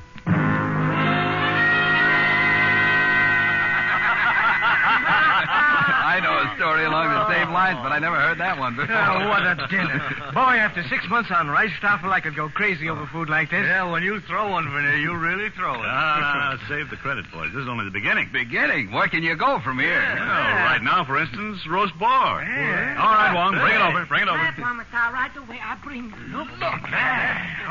You like me put here for you to carve, Thomas? No, I wonder if you'd mind carving, Herr Kurt. Not at all, Mr. Vernier. I shall be happy to. Place it here, Wong. Boy, oh boy, I haven't had roast boar since Australia. You know, we used to go pig sticking all the time. Even the smell's enough to drive you crazy. Man, you said it, Trail. You haven't seen anything yet. See, the boar is the main dish, so the 2 surprises go right along with it. Oh. All right, Wong. Now, bring it out. Right, Thomas. Already I bring. Careful now. Don't drop it. Yeah, thanks. Well, there you are. What is it? Some kind of wine? Not some kind. It's Chambertin, vintage 1911. Unquestionably one of the finest red wines that exists in the world today. Holy smoke, where'd you get it? I found out on the trip in. The captain of the steamer had a few bottles. Took a lot of talking to get one out of him, but here, I'll open it up one. Have you the glasses? Sire, Thomas, it's already here on sideboard. Good. Well, boys, you may go back to warm beer tomorrow, but you've got the best tonight. All right, Wong. Now, show him the second surprise. Here's one big bucket. Ice? Hey. Real honest-to-gosh cracked ice. Boy, I haven't seen a chunk of ice for 6 months. I thought you'd go for that one. All right, Wong. Serve the wine. Say it, Mama. It was pretty amazing to find 1911 Samberton in a little tramp freighter down here in the South Pacific. Stuff's so rare, it's hard to get at any price now. Maybe so, but that ice is what gets me. Yeah, that's it, Wong. Dump plenty in mine. I want to freeze my tongue. Hey, Wong, stop that. What the devil are you doing? Multon, what's the matter with you? I mean... You mean you're well aware of the fact that ice kills the bouquet of Chambertin? Isn't that it, Steeks? Steeks? You mean Wilmerding is... Once a gourmet, always a gourmet. Now, you were very clever, Wilmerding. Clever enough to keep your hair dyed black for years so you could become a natural blonde if you ever had to make a getaway. Clever enough to permit no photographs to be taken. But not clever enough to keep still and let me ruin a bottle of wine. Easy with those hands. Don't try reaching for a gun. Let him reach for it, Mr. Veneer. Can't, no. Put down that knife. Look out, Veneer. He's going for his gun. Good, I've warned that... Ow!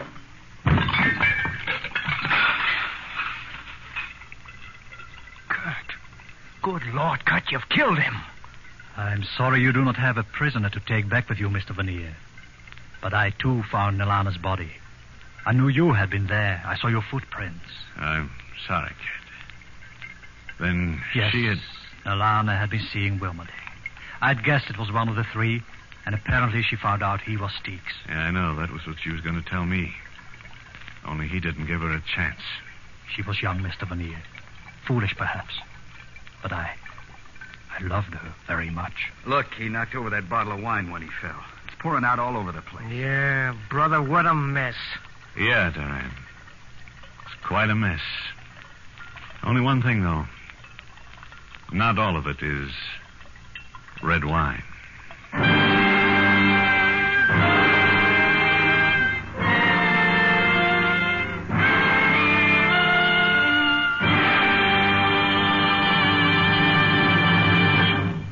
Escape was directed this week by Richard Sandville, and tonight brought you Red Wine by L.G. Blockman, adapted for radio by Mort Lewis and Les Crutchfield, with Willard Waterman as Paul Vernier. Featured players were Robert Boone, Marion Richmond, Larry Dobkin, Vic Perrin, Wilms Herbert, and Clark Gordon. Music is conducted by Wilbur Hatch. Next week, you are standing at the doorway of a cabin on Cashier Creek. Up on the ridge, the bloodhounds have caught your scent. And between you and a fortune, between you and escape, yawn the white jaws of a deadly snake, a cottonmouth moccasin.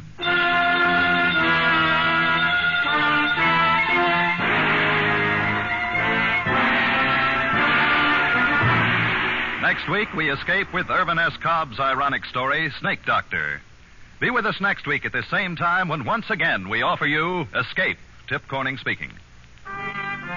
This is CBS, the Columbia Broadcasting System.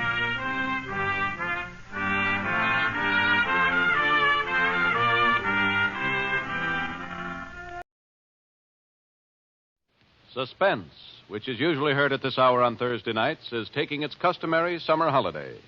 Suspense returns to the air 2 weeks from tonight, on Thursday, September 1st.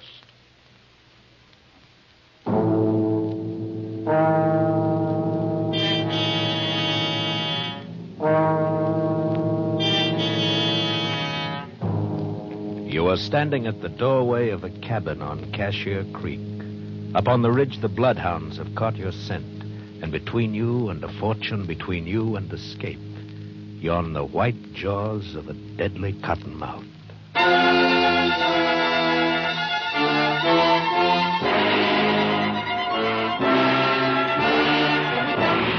We offer you Escape, designed to free you from the four walls of today for a half hour of high adventure.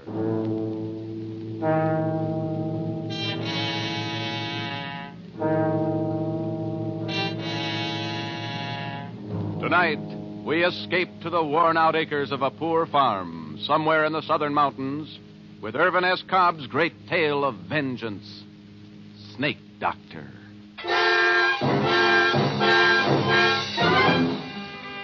Far back in the southern mountains, it's quiet and hot and lonely. One pine-scarred hill is very much like the next, and one winding creek differs little from another. The area through which Cashier Creek twisted was the same as all the rest, except for the snakes. Deadly, venomous, cottonmouth moccasins. There are probably more snakes along Cashier Creek than anywhere else.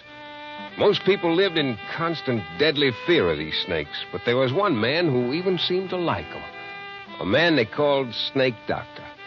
His cabin was near the creek bottom where the cottonmouths were the commonest, and he earned his meager living by rendering down their soft fats, bottling their oil, and selling it. Snake Doctor seemed harmless enough, but there was one man who believed he was a colleague of the devil, who hated him, because he wasn't afraid of the snakes. This man was Jafe Mourner, the Snake Doctor's nearest neighbor. Jafe was that dangerous kind of man who suspected, feared, and hated anything he didn't understand. And he understood neither cottonmouths nor the Snake Doctor. Jafe was ornery, ignorant, and shiftless. He'd rather shoot squirrels than chop cotton. He'd rather fish than hoe corn. And that's what he's doing now. Fishing down at the Big Hole with his son and heir, Finney, who's old enough but not quite bright enough to handle a gun. Missed him, doggy. Finney, you blame fool. I told you not to touch my gun. Tromp on him, Pa, before he gets in the creek. What? The cottonmouth. What? Tromp on him in front of you. Cottonmouth. The varmint. The unearthly varmint. You got him, Pa.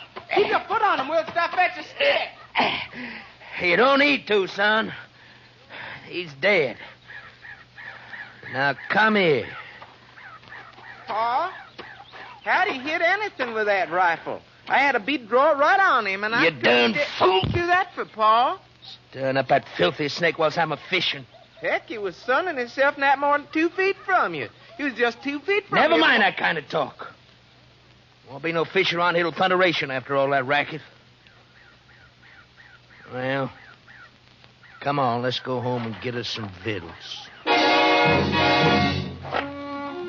Jafe Mourner tossed his bait can into the creek and threw a stick after it. He stood there watching the stick drift slowly toward the big hole where the creek widened behind a jam of driftwood.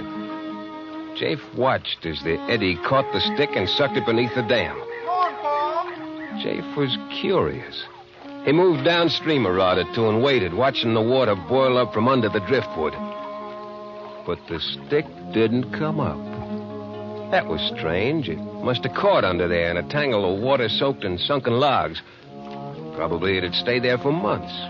Perhaps stay there always. Let's get some victuals, Pa. Jafe thought about this, and an idea began to form in his slow mind as he and Finney started for home. How much oil you reckon's in this, and Pa? Daddy? What you jawing about? This old cottonmouth. How much oil you reckon? Throw it down. Throw it down? Why for? I'm gonna Throw it down like I say. Oh? I was aiming on rendering the old cottonmouth fat like the Snake Doctor does. I was going to sell it and make myself some money. I don't like to squirm at things around me. But it's dead. Leave it where it dropped. You scared on cottonmouths, Pa? I know better than to get myself bit by him. Tip Bailey knowed a fella got himself bit once. Wearing a drap of liquor for miles. So he goes to work and he cuts open a live chicken. And he put on his leg where the bite was. Fella lived, too. Reckon Mr. Rives ever gets himself bit? I mean, handling cottonmouths like he does? Who? Mr. Rives. Who? Mr. Rives. That's old Snake Doctor's real name. Ma says I oughtn't call him Snake Doctor. Never mind what your ma says. Nobody in my family's calling no snake-loving scum Mr. Rives. Heck, that's what I say. All right. Could have made myself some money rendering that cottonmouth fat down in the oil. How much you reckon old Snake Doctor makes out in all he sells? I don't know. Tip Bailey says old Snake Doctor's got more than $1,000 hid away somewheres in his cabin. More than that, most likely. Cussed old miser don't spend nothing. Ain't got nothing save that rack of bones mare of his. Tip Bailey says whenever old Snake Doctor sets foot out in his place, he's got the granddaddy of all cottonmouths that he leaves out in the cabin to stand guard over his money. Yeah. Tip Bailey says he'd seen old Snake Doctor put 'em in his pocket. Live ones, too. Snake Doctor ain't fitting to be live himself. Ma says he ain't so bad. Says he don't mean nobody harm. Your ma better be careful who she's associating with. She says he just don't have good sense. Had the fever too much. Daddy, you ever been in Snake Doctor's place? I don't have nothing more than I have to do with that snake-loving hoodoo. Tip Bailey says he'd bet it wouldn't be no task at all for some no good to poke around the Snake Doctor's shack and maybe find all the money and make off with it. Blame the son's darn near rendering me down. Look at my head. Full of sweat. Look, Daddy. Huh? See? Full of sweat. Darn near God full of sweat come off. Why turning down that way, Pa? Coming on noon, dinner be most ready. I'm going to tell the snake-loving hoodoo that there's some of them cottonmouths on the creek side are deadening. Heck, he knows that. I'm going to tell him he's got my leave to catch him. You don't need to come along. Well, if you're going over to his place, I'd kind of like to see it for my own sake.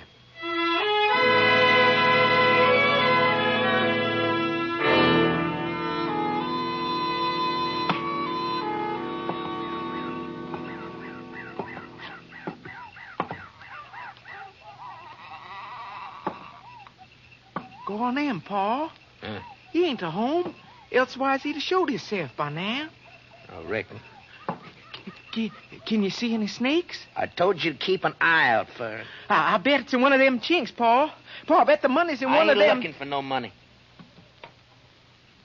Must be a dang snake itself, living in a place like this. I know you ain't looking for any money, Pa, but if and you was, wouldn't you look at that chink right up there? Where? Right there, second log by the fireplace on the right. You see that there hole? Yeah. I reckon I would look up there. Since we're here. I might as well see for myself. Pa, I wouldn't be a mite surprised if old Snake Doctor had him. Pa? Was you looking for something, Jake Marner? Snake Doctor. Yeah. I was looking for you. I want here. Yeah. Look here, you old hoodoo. What's the idea of sneaking up on folks who's took the trouble to come all the way down here to do you a favor, huh? Come on, Fenny. We're getting out of here.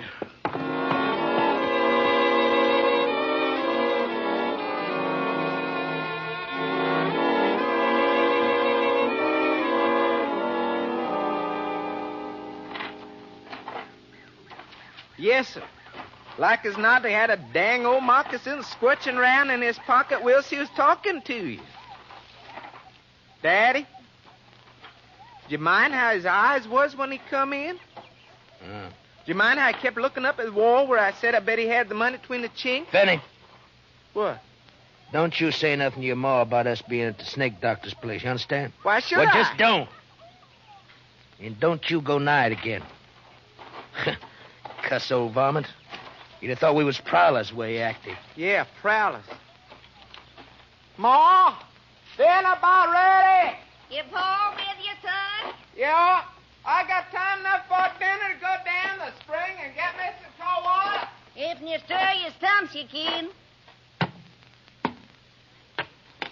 Catch anything, Jeff? How you think I can catch fish with Fetty flying off my gun at cottonmouths all the time? Ain't this heat more than a body can bear?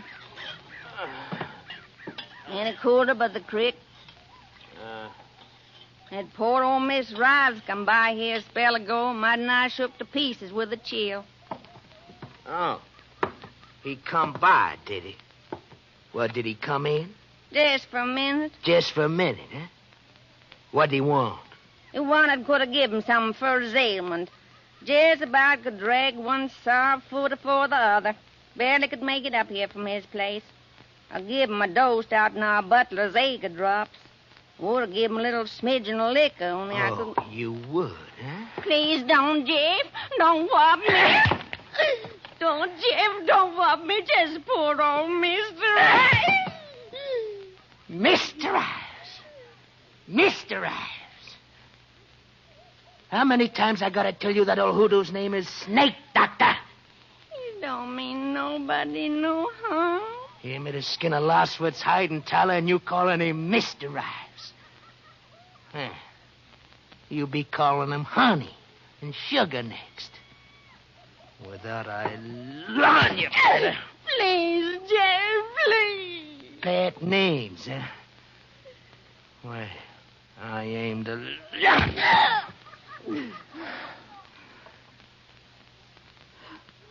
What's his name now? Well, what's your poor Mr. Rives' name now? Snake Doctor.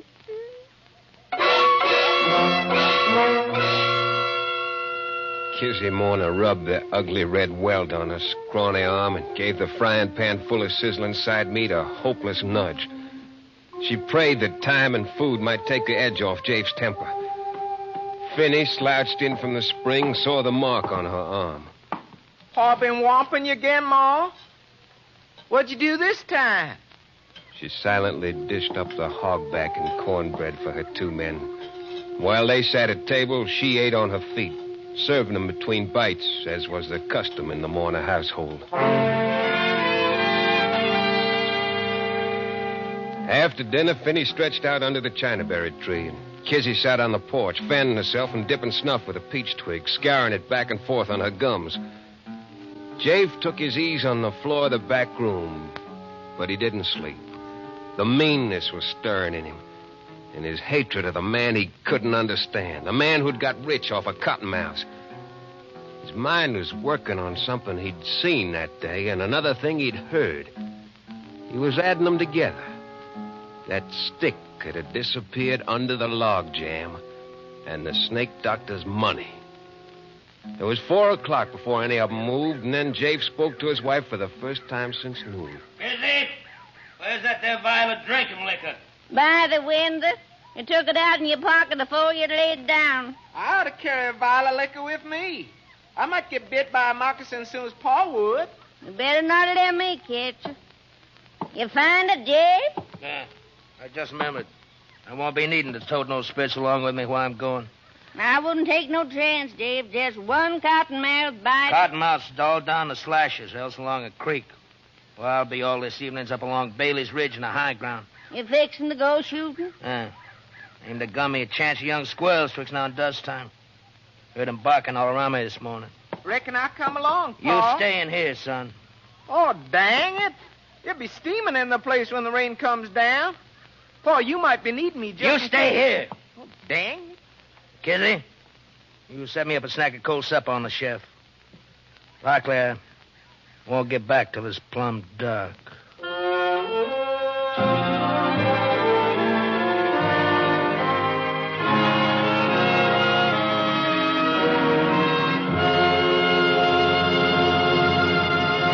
In just a moment, we'll return to the second act of Escape. But first, that wonderful variety show with a purpose, CBS's 1-hour-long program, This is Broadway, will be round again tomorrow night on most of these same stations. Comedian Abe Burrows, Broadway playwright George S. Kaufman, Master of Ceremonies Clifton Fadiman will all be here, playing host to the top stars of show business. Hear these top stars and their top acts.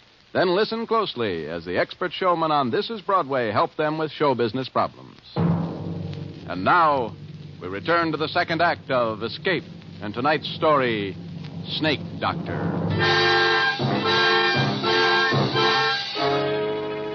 Jafe Morna turned north through his struggling cornrows, and in a minute he was lost from sight. He kept on for nearly a mile till he came to a wild red mulberry tree. Where there are mulberries, there are bound to be squirrels. Very neatly, he shot 2 young grays right through the head. But Jafe was a master marksman. And unsuspected by any who knew him, Jafe had another quality.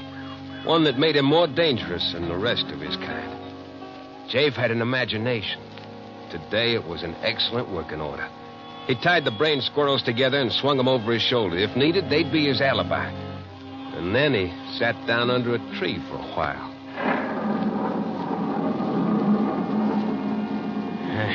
Got plenty of time. Don't need to get down to Snake Doctor's place till about dusk. When he comes out to feed that swayback mare of his'n. Mr. Right.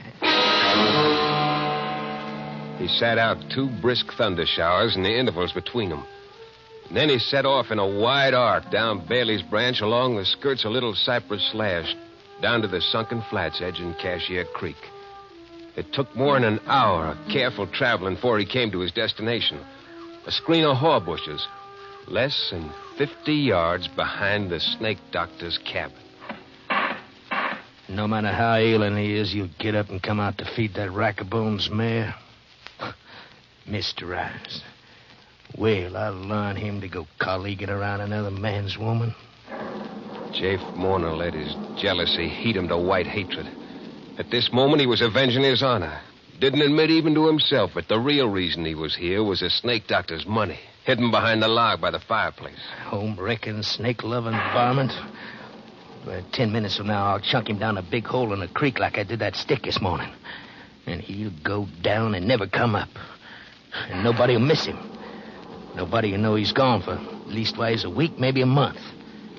And maybe if I get around to it, I might come back this way someday. Poke around that cabin of his'n. Just to see if it's true. His having all that money hid away. Jafe Morner's speculations were cut short. The cabin door opened and a figure stepped out into the growing dusk and walked toward the stable. He saw the Snake Doctor's loppy old straw hat. At this distance, he couldn't miss. And he didn't. The figure jerked backward and then went face forward. Jafe started for him, then he stopped. His eyes bugged. His mouth formed a scream that he couldn't utter. His rifle dropped to the ground. He had just killed the Snake Doctor. Killed him dead with a .32 caliber slug through the head. And there on his door still stood Snake Doctor, whole and sound, staring at him. Jafe Morner, what have you done? The scream came at last, for Jafe Morner had seen the devil. The Snake Doctor who arose alive from his bullet-riddled body. Jafe whirled and ran into the deep, darkening woods, whimpering like a whipped puppy as he tore through the brush. Escape. He must escape this thing. He must get under the shelter of a sound roof. He must have the protection of 4 walls around him. He ran and ran for hours. It was close to midnight when he came out on a dirt road a short distance southeast of his own land. Beyond the next bend, he'd be in sight of home. And then he stopped. Around the bend, coming toward him, was a joggling light, a lantern hanging on a buggy. Jake flattened himself in a clump of brush to hide until the traveler passed. And then, just as the rig was opposite him, he heard a call coming from the other direction. Hello there! Who's jogging? Oh, there. Oh, steady, boy. Me, Davis Ware. That you, Tip Bailey? Yes. Hoofing it out from the junction. Tolerable tired. What brings you out this time of night, Davis? Somebody sick? Sick nothing. There's been a parcel of trouble popping in these bottoms tonight. Steady, boy. Steady. What do you mean? A killing. That's what I mean. You don't say. Who got killed? I'm fixing to tell you.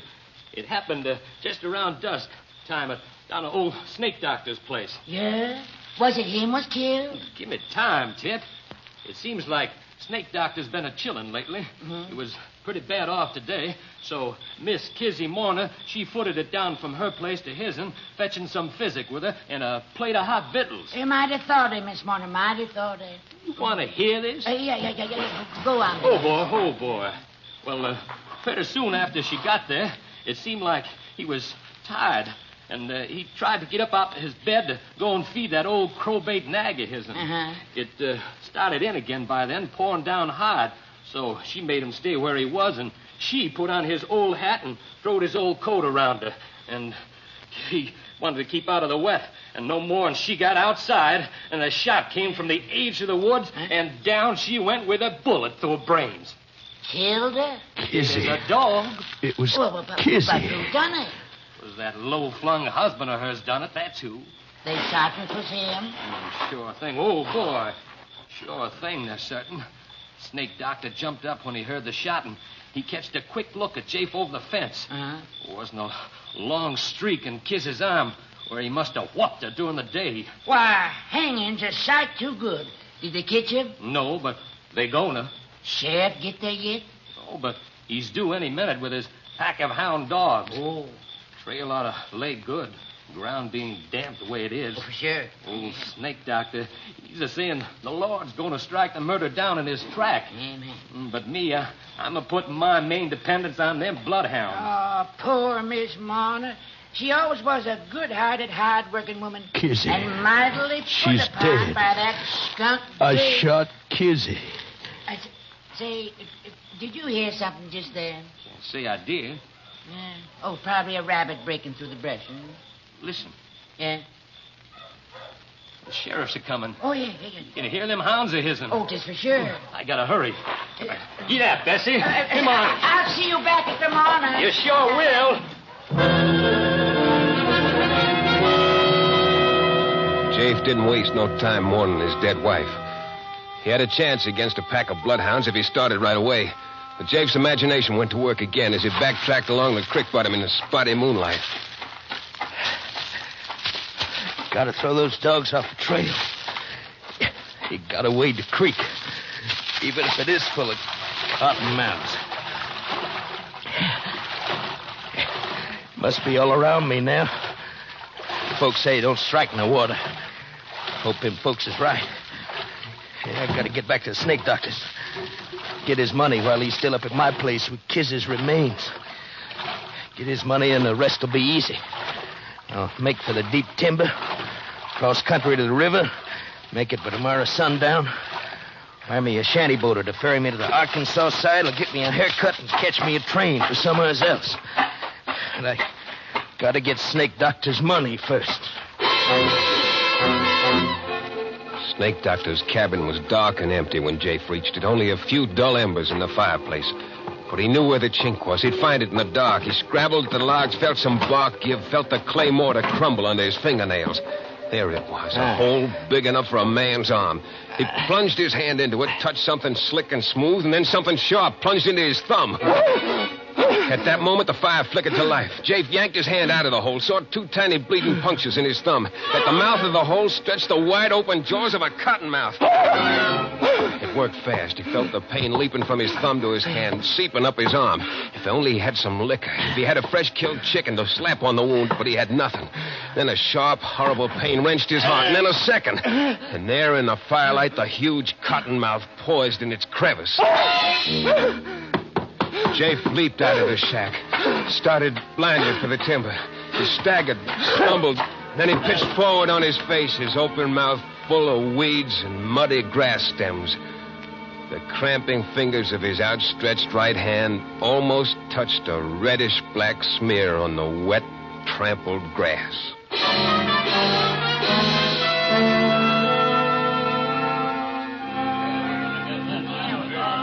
Good riddance, by gravy. I'd call it that, wouldn't you, Doc? I reckon there's a sort of rough justice in the way he died. Look, his hand reaching out, just about touching the blood where his woman fell. But in all my life, I've never known but 2 or 3 people actually was bitten by water moccasins. And until tonight, I've never had personal knowledge of anybody dying from the bite of any kind of snake. Is that a fact? You know that, quit that crazy. I'm going to take that rifle off of you, Finny Marner. I'm going to kill the dang reptile that killed my pa. That Mourner's boy kicking up the fuss? Yep, and no good like his paw. Let go of me. I'm my own boss, man. What's the trouble, Tip? Oh, Finny here's went out in his hay. I'm going to kill the snake that bit my paw. Then I'm going to give that snake doctor a whumping for keeping a reptile in this place. Your pa got what was his due, Finney. Snake doctor ain't to blame. He's a hoodoo devil. Looky here, boy. Mr. Rives give me all his savings, nearly $100, to pay for burying your mother decent. That's how much he thought of her. Now go on home. Behave yourself. I'm going to get Go on, Finny. There ain't no reason for you hanging around here. Somebody ought to kill that reptile that bit my paw. Doc, just a minute ago you started to say something about snake bite not killing. But how about them 2 marks on his thumb? Them snake's gashes like some I've seen. No, that don't explain how it... Huh? Oh, it's Finny Marner. He's He's in the cabin. The fool kid. Come on, Doc. He's probably shot. Well, we'll soon find out. I shot him, but I didn't hit him. It's going to get me like he got my paw. Said he shot at something in the cabin. Come on, Doc. Let's go see. All right, we'll find out. I don't see anything. Oh, Finney's had enough happen to him yesterday and today to upset even a bright boy. So we can't... Oh. There it is. What? That cottonmouth up there in that hole in the log. Oh, that. Snake doctor told me about that varmint. Look at him closer, David. No, sir. Not me. Go ahead. It's just a stuffed snake. Stuffed? Mm-hmm. Snake doctor believes in precautions because that hole's where he hides his money. That snake would scare away anybody who didn't know it was stuffed. But just to be sure, old snake doctor lined the hole with coils of barbed wire. Oh, I see. You mean them marks on Jafe's thumb got off the barbed wire? That's right, sir. Lots stronger hearts than Jafe mourners would stop beating at a scare like that. Well, I'll be switched. Old snake doctor's a cute one, ain't he?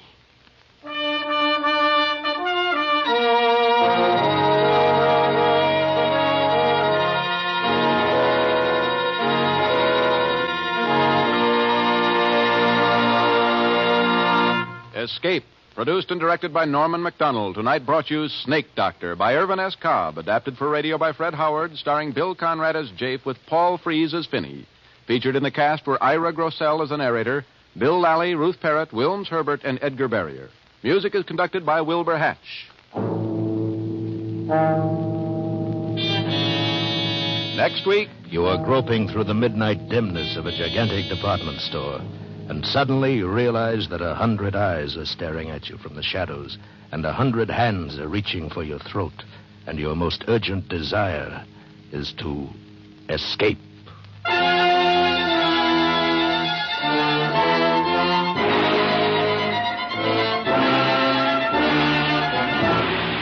Next week, we escape with John Collier's story, Evening Primrose. Be with us next week at the same time when once again we offer you Escape. Ethelbert is at the bar, and Ann and Casey are about to enter on another thrilling crime photographer adventure. Tonight, it's a story entitled Big Danger, and it'll be along on most of these same CBS stations in just a moment. This is John Jacobs speaking. This is CBS, the Columbia Broadcasting System.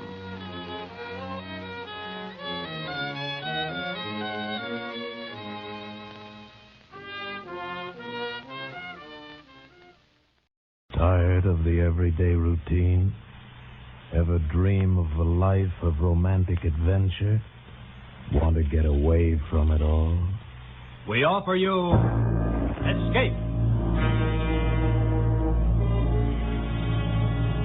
Escape, designed to free you from the four walls of today for a half hour of high adventure. Tonight, we escape to the high mountains of Peru and the hunt for a fabulous treasure of ancient Inca relics for which men are willing to die and to kill, as David Dodge tells it in his exciting novel, Plunder of the Sun.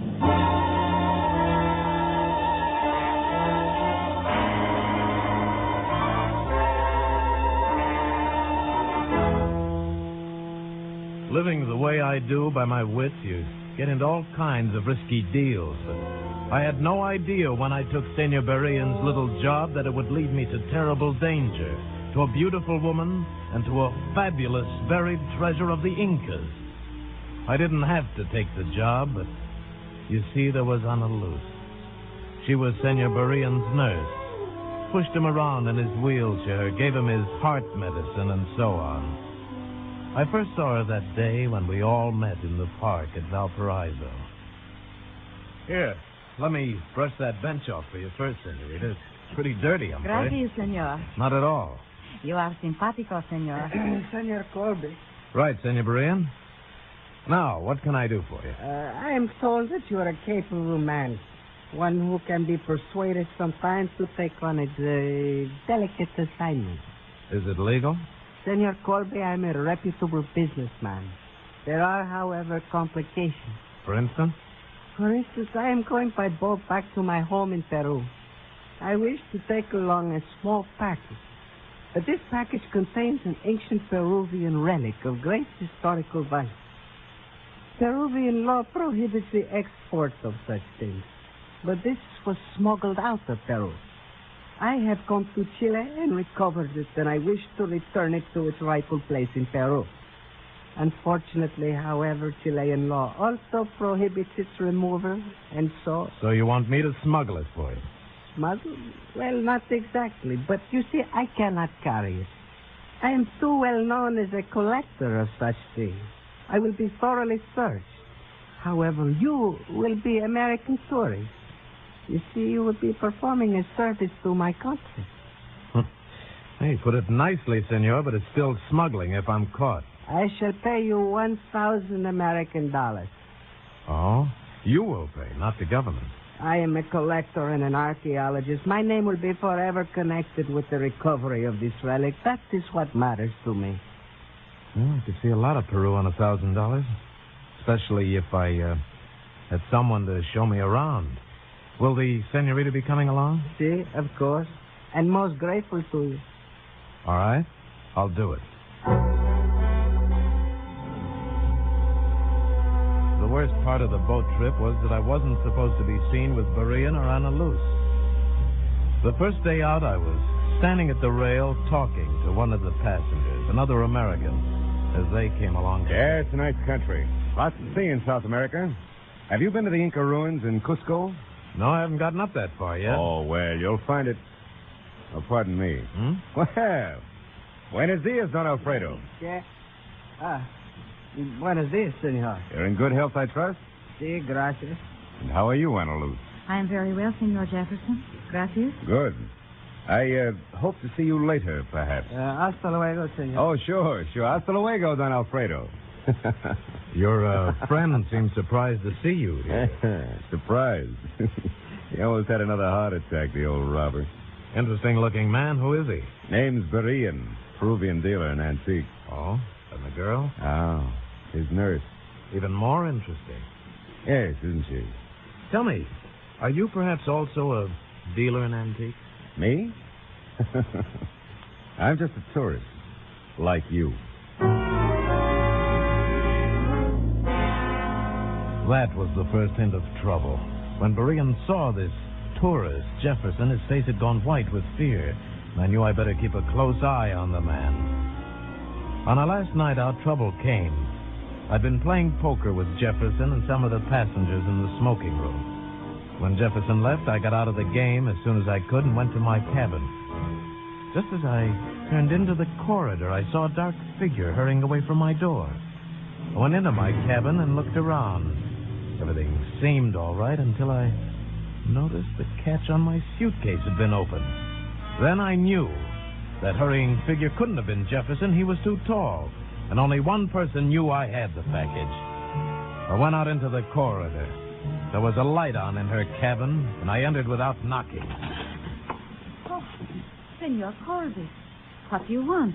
Ready for bed, senorita? Bathrobe, slippers? What do you have on under that? Senor Colby. Let me see. Stop it. Just as I thought, senorita. Why are you fully dressed under your robe? That is none of your business. I think it is. It was a waste of time, senorita. I carry the package on me. Oh, senor. Now suppose we go next door to Berean's cabin and tell him you're not as trustworthy as he thought. Oh, you don't... That you're trying to get the package, too. We'll let him find out why. All right, come on. He's asleep. We'll wake him up. You cannot. I have given him sleeping pills. We'll see. Come on. Take your hands off me. Let me go. Wait. Huh? That was Senor Berean's little bell. Beside his bed. There's something wrong. Now listen. Let me go. I must go to him. All right, we'll go together. Where's the light?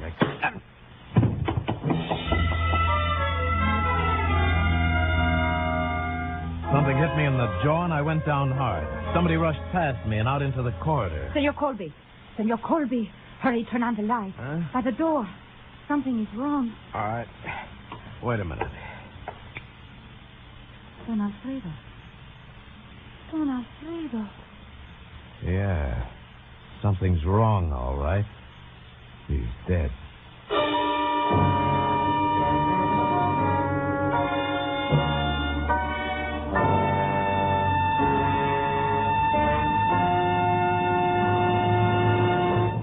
We shall return to Escape in a moment. But first, ladies, you can get a haircut every afternoon without going to the barber. There's music, there's fun, there's a surprise a minute with this haircut whose name is Gary Moore. Yes, Gary has his own daytime show now on CBS exclusively. A full hour every weekday, Monday through Friday, on most of these same CBS stations. So, ladies, men too, choose your chair and get that haircut right away. And now we return to Escape.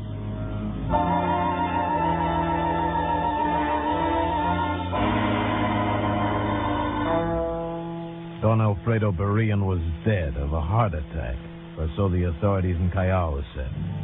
I wasn't so sure they were right, but they seemed to want as little trouble as possible.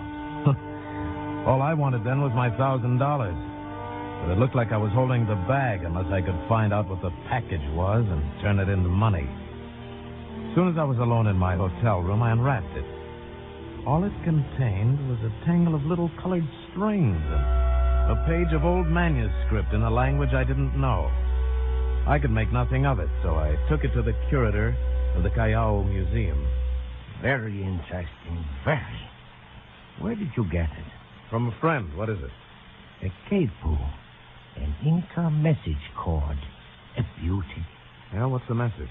It is not exactly a message, senor, just a reminder of a story already known to the teller. Like tying a string around your finger for a reminder. Was there no manuscript in it? Perhaps. Ah, then the manuscript will tell the story. Look, can you translate it for me? Unfortunately, I do not know the language of the Incas. Well, could you recommend anybody? The best is Don Alfredo Berean. No good, he's dead. What? Don Alfredo dead? This morning of a heart attack on the boat from Chile. Oh, a pity. He was a fine man. Now, I don't know. Perhaps Senor Najarro could do it, but I strongly advise you to turn it over to the museum. Under Peruvian law, it belongs to the government. Should you try to exploit it, you might get into serious trouble. Thanks, I'll remember that.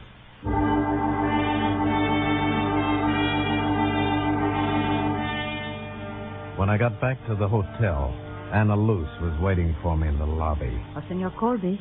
Oh, Anna Luce. You come to show me the town? I have come for the package.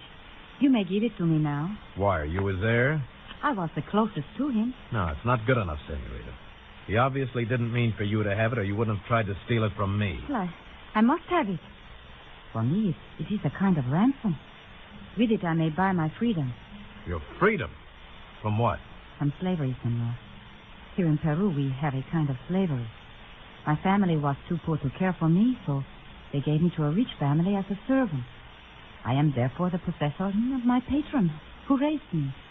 With this package, I can repay my debt to him and thus be free. But if Berean was your patron, it would seem that... He was not my patron. Who then? I cannot tell. Oh, please, senor. Please, you said that you would like to be my friend. Perhaps somehow that could be. Look, Anna Luce, I want to help you if I can. Well, then but I can't give you the package. I have to play the game my way. I'm sorry, Anna Luce. Very sorry.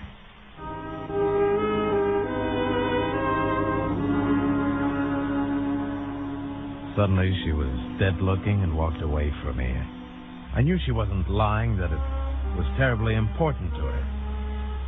Well, I suppose I'd lost her now, and I went up to my room feeling pretty miserable about it.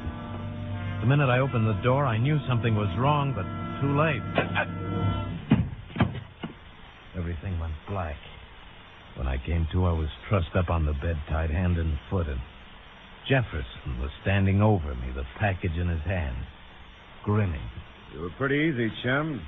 Didn't even muss my hair. Oh. Hello, tourist. So you got it, huh? It was you in Berean's cabin, of course. Of course. Now I owe you 2 good socks. Not to mention something for Berean's murder and the loss of my commission. I didn't kill him. He was dead when I got there. So you say. So I say. Anyway, now you can forget it, chum. You're all finished with this little party.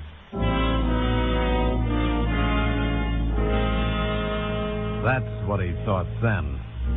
And as he left, I was wondering how he'd feel when he unwrapped the package and found it full of old newspaper clippings.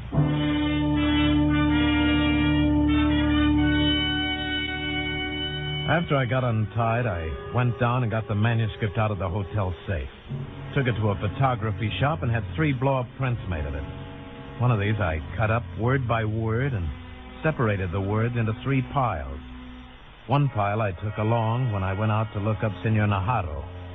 He turned out to be an old crow of a man, bald and harmless looking, but sharp. See, very interesting. These words are cut from a photograph of a manuscript, and you want me to translate them? Oh, very hard, senor. They are out of context. It would be much easier if I could use the original or another photograph. No, we'll do it this way.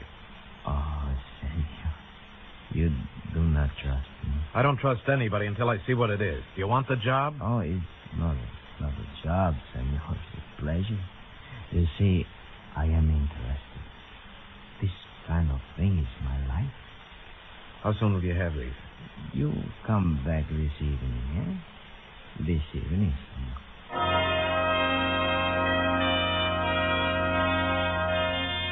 I went back to the hotel and put the original manuscript and 1 copy into the hotel safe.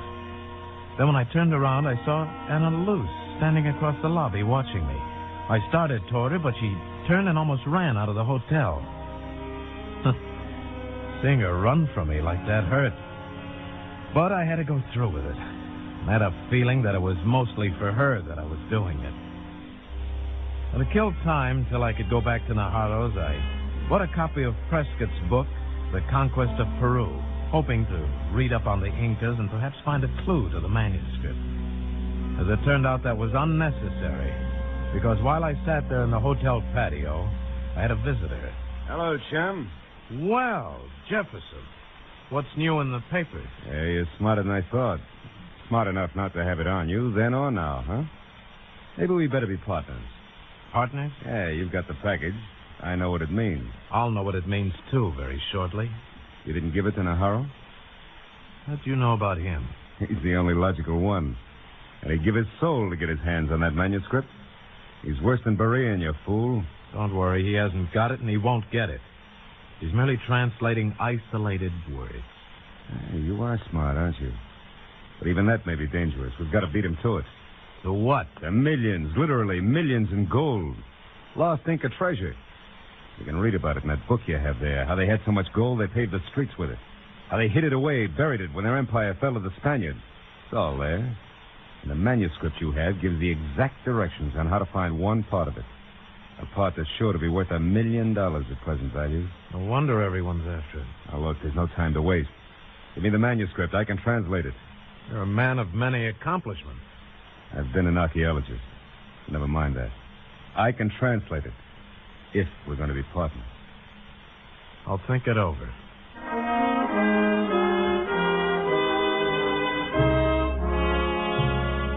So, I had in my hands and the key to the lost treasure of the sun.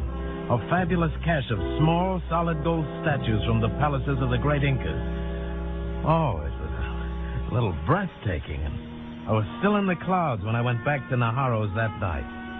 It was very pleasant. He gave me the translations, took the second batch of words. I paid him with a traveler's check because he wanted American dollars. Then he entertained me a while, showing me some of his Inca relics.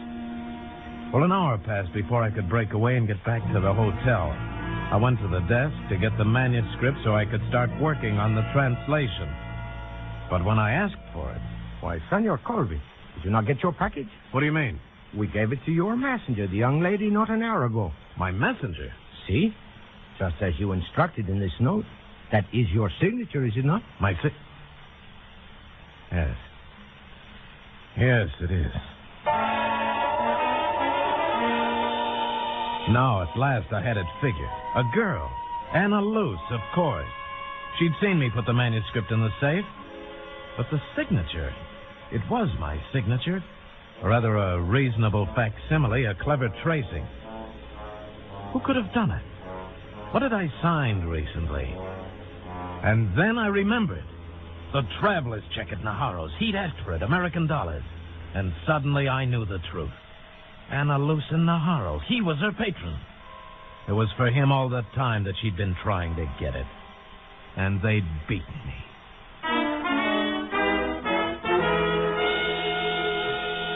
Only not quite. I still had up in my hotel room between the pages of Prescott's book the third print of the manuscript. And they didn't know about that. I hurried up and got it, and then I went to Jefferson's room. Yeah? Who is... That makes us even, Jefferson. Now we're partners. So get up and get to work on this print. Come on. I'll fix you later, chum. Right now, what's changed your mind? Najaro got the original. We'll have to work fast. The treasure will be at Cusco, won't it? Sure. The old Inca capital. Or near there. Then while you're working, I'll get the tickets to Cusco. We'll leave on the first train.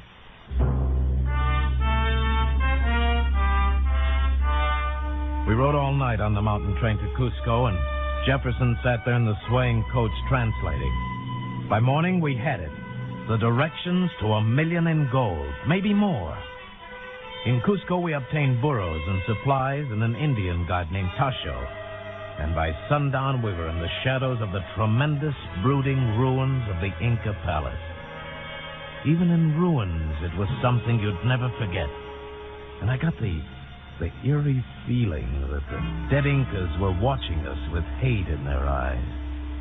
Then Tasho started pacing out the directions from the manuscript, striking down the hill, out across the valley.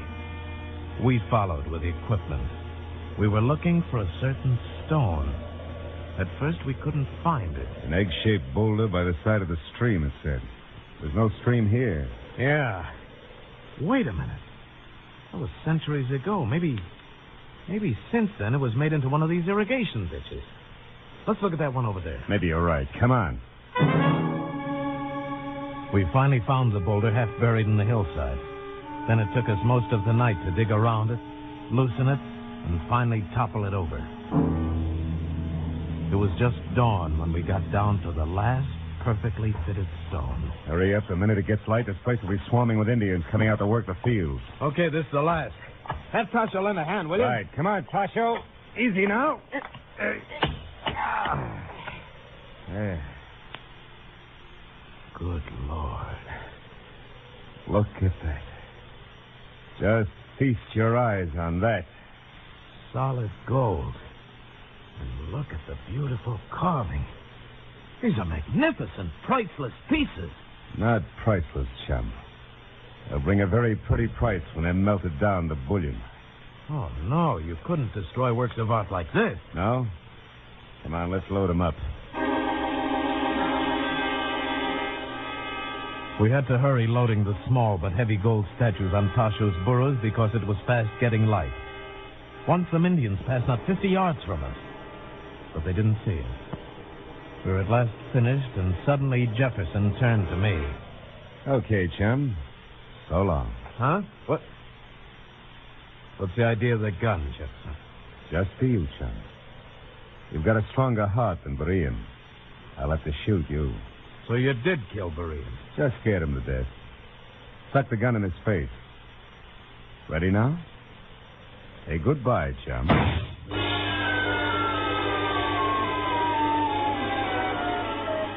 It seemed like I was in a dream. I lay dreaming for an endless time. Faces came and went. I thought I saw Anna Luz, and she gave me a drink of water. And then later, much later, I woke up and saw her again. Senor Colby, can you hear me? Then I knew it was no longer a dream. She was real. And behind her stood Najaro. Senor Colby. Hello, Anna Luz. How'd you get here? Wherever it is. You are in Senor Najaro's suite at the hotel. We brought you here yesterday after the Indians found you. Thanks. How am I? You are going to be all right. Jefferson shot you, but only in the shoulder. Some Indians were nearby, and he had to run for it. So he just threw you in the pit and left you to bleed to death. You saved my life. Well, it was not I, but the Indians who found you. Thanks anyway. And, Jefferson got away with the gold? See? Senor Colby, can you tell us anything to help us recover it? The government offers you a big reward if you can. The government? You told them? See. I always intended to give it to them anyway. It is only that, like Berean, I am an archaeologist. I had hoped that it might be my name that was remembered as the discoverer of the treasure of the sun. But now, can you help us, Senor? Yes, I think I can. But for a price. I have told you there will be a reward. No, more than that. I want you to give Ana Luz her freedom. But, Senor, she is free. She is no longer my servant. She is like my daughter. Well, evidently, she still feels an oppressive debt to you. Isn't that right, Ana Luz? Yes, it is. But, You see, Senor? Will you release her? But, of course, Senor, she owes me nothing. Senor, until the treasure is recovered and Senor Najaro's name is placed on it as the discoverer, I can never feel free, even so. All right, then we'll get the treasure. Help me out of this bed. Oh, Senor, you Do you cannot... think I can stay here knowing how much this means to you, Ana Luz? Come with me, sir. See, but where? Coming up on the train, Jefferson talked about taking the treasure out of Peru by way of Puno and Lake Titicaca, across the lake to Bolivia. See, of course. Then we must charter a plane and fly to Puno at once. We flew up to the lake 12,000 feet high in the Andes with the government commandant. He had a company of soldiers stationed there. Jeff would be able to get in, but our job was to be sure he didn't get out.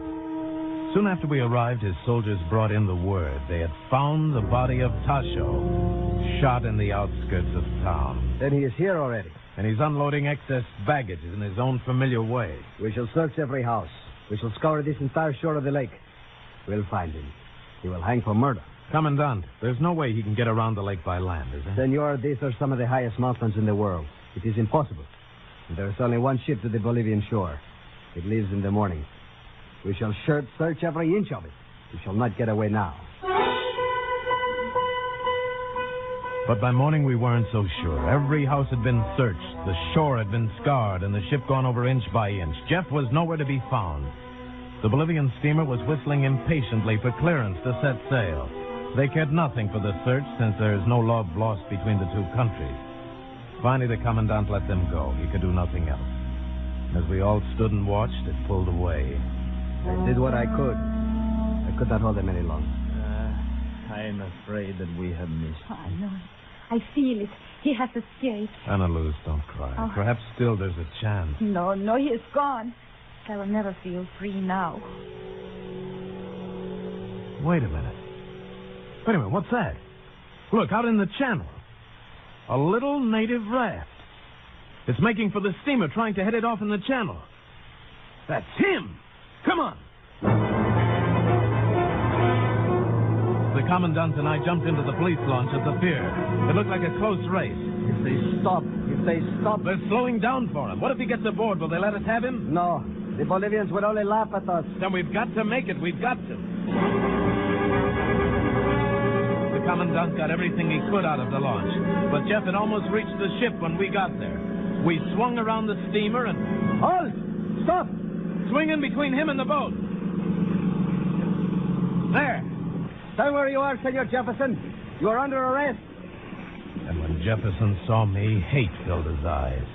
The hate that's part of the gold fever. And he raised his gun and pointed it at me. It was lucky for me that the commandant was quick on the draw. Might have been me instead of Jefferson who toppled over into the water.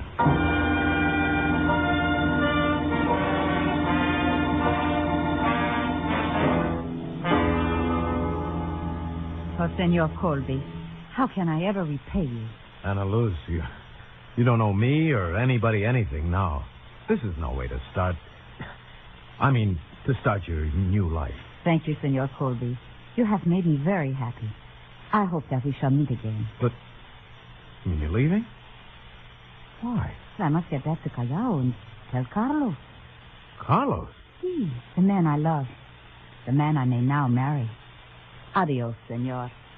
Senor Colby, you are a hero. You shall have a big reward. And the people of Peru will honor you. Perhaps. But they'll fall in love with guys by the name of Carlos.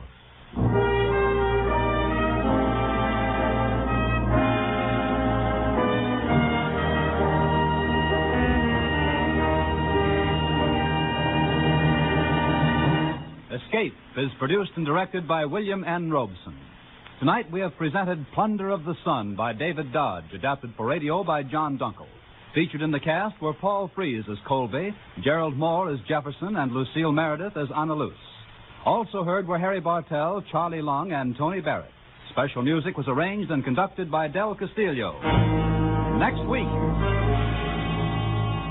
You are imprisoned in a lonely lighthouse off the steaming jungle coast of French Guiana. Your comrade, a maniac and a coward. Your captors, an army of gigantic, hunger-maddened rats.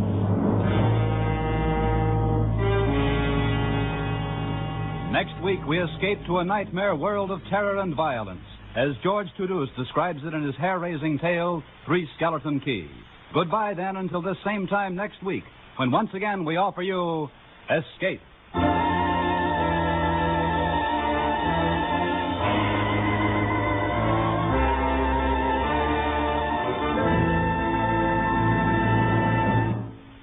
Stay tuned now for Life with Luigi, which follows over most of these CBS stations.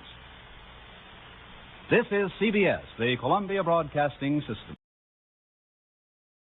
Tired of the everyday routine? Ever dream of a life of romantic adventure? Want to get away from it all? We offer you Escape. Escape, designed to free you from the four walls of today for a half hour of high adventure. Tonight we escape to a small ship off the coast of Borneo, and an exciting tale of murderous greed, as Floyd A. Nelson tells it in his strange story, Seeds of Greed.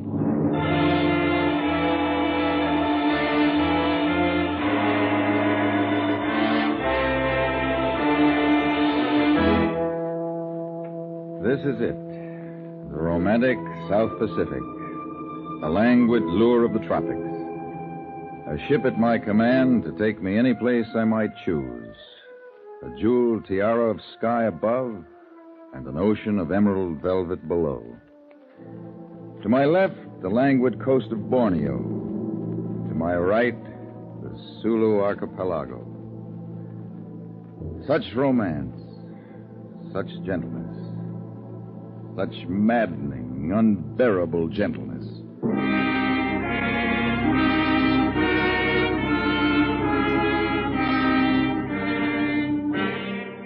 Not long ago, I was a carefree little monument to failure, reaping the rewards of my college education in the atmosphere a hitch in the Navy had taught me to love and live. The waterfront. Maybe it's the atmosphere, maybe it's the people you meet, or maybe it's the margin you can make on the exchange of drinks with guys in port fat with sea pay. Take this guy Lee, for instance. An Oriental little guy whose correct English told you it was adopted. I had him figured wrong from the beginning. Mr. Braun? Mr. Kenneth Braun? Yeah, that's right. My name is Lee. Lee Tse-tung, if you prefer. I don't. May I join you? Sure, Lee. Pull up a buck for a couple of drinks and sit down. Certainly. Here. Al, same thing here. Okay. What's yours, Lee? Nothing, thank you. I do not indulge. Oh, okay. Thanks, Al. Sure thing. Well, Lee, I've got the bait. Set your hook. What's on your mind? You were pointed out to me as a man who knows boats. Just like the Navy. And also as a man who might be induced to gamble. Well, I can't contradict. But if you will pardon me, as a man who is more than casually devoted to drink. I can take it or leave it. At the moment, my mood says take it. Your health, Lee. Yes, but for that one failing, Mr. Brown, I could offer a very interesting and profitable proposal. Mr. Lee, it is considered very poor taste in the Occident to proffer drinks with strings attached. A good day, sir. Oh, no, one moment, please. Forgive me. I was going to add a failing which we could overlook if it were to be controlled for a short time. I said I could take it or leave it. I am in the pearl business. Do you know anything about pearls, Brown? Yeah. An oyster gets a hold of a bad grain of sand, and he or she or it gets an ulcer. Bingo, a pearl. Perhaps we should take this up at another time. I am stopping at the Case Hotel. Good night, Brown, and come see me if you should reconsider. Okay, Lee, but don't wait up.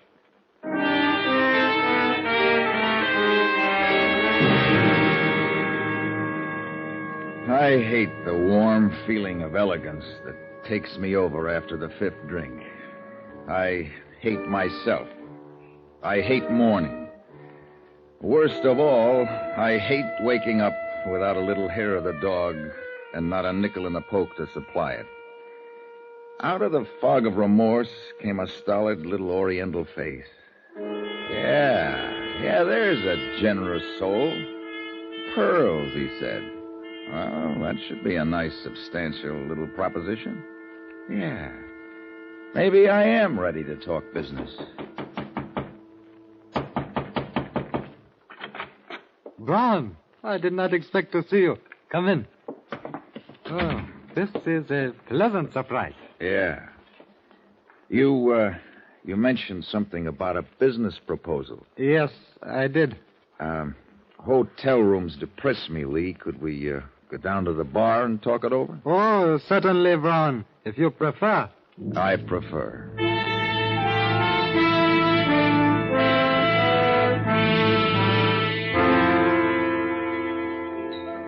You mentioned something about the pearl business. Yes, Brown. I didn't think. That is, I thought that might have slipped your mind. Well, things aren't that bad, Lee. Tell me more. Oh, we could be very useful to each other, Brown. I have the information on the equipment. You have the experience without which the equipment is useless to me. Yeah. We can turn an enormous profit in very short time. Uh-huh. I have just completed a transaction whereby I become owner of small ship equipped with certain scientific devices for probing the ocean floor. Sonar equipment. I believe that is the name. I hate to disillusion you, Lee, but you can't bounce an echo off an oyster. It'll never work. That is not my intention. Well, then how does sonar equipment fit into the pearl business? These pearls, a great fortune in pearls, are all in one package. Ours, for the taking. Salvage? Yes. I fell heir to chart upon the untimely death of a friend. On that chart is indicated the position of a vessel sunk during the war somewhere between the Sulu archipelago and the northeast coast of Borneo. Yeah. I have reason to know that on board at the time of the sinking was the personal fortune of a certain sultan, as well as the assets of his constituents. There was one survivor. And you hope to locate that vessel with this sounding gear? I do. Well, what about getting the stuff up after it's located? I also have diving equipment. And you want somebody who knows how to operate the gear? Precisely. What's your deal? I am prepared to offer you 1/4 of any treasure we may locate. For that consideration, I could offer about 1/2 of what I know about your equipment. I don't understand. For a 50-50 share of any loot, I could offer 100% cooperation. Oh, I see. Brown, you're shrewd. It surprises me you are not more prosperous. All right. 50-50, as you say. All right, you've got yourself a boy. To you, partner. Now, one for the road, and we'll go look at your ship. Okay, partner? Okay, partner.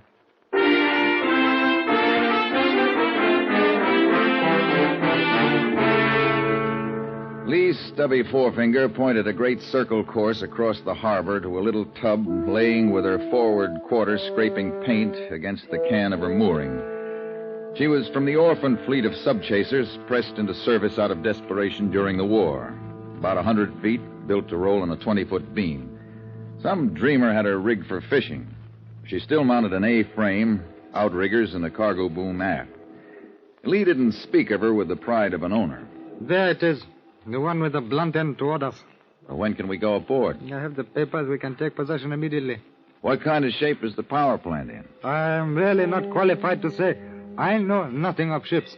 But I am sure she will need work before we... What is it you say? Cast out? Yeah. Well, give me 2 days to work over the plant, and I'll have her ship shape and shaken down. If she's standard, she's got 2 671s on the generators and 2 pancakes on the main plant. A couple of spare injectors and some baling wire will see her to Timbuktu. You will need a crew, won't you? An inexpensive crew. Yeah, a couple of hands to do the dirty work. We could get by with one if you could take a turn at the wheel. Perhaps I can learn. Yes, perhaps I can learn to drive the ship. Good. I'll line up a hand. These waterfront bars are full of guys looking for a chance to go fishing. Oh, you seem to understand what I want, Brown. I will leave everything to you. You may reach me at my hotel. Okay. The next time you see her, she'll be overhauled, provisioned, and manned. So long, Lee. See you in 48 hours.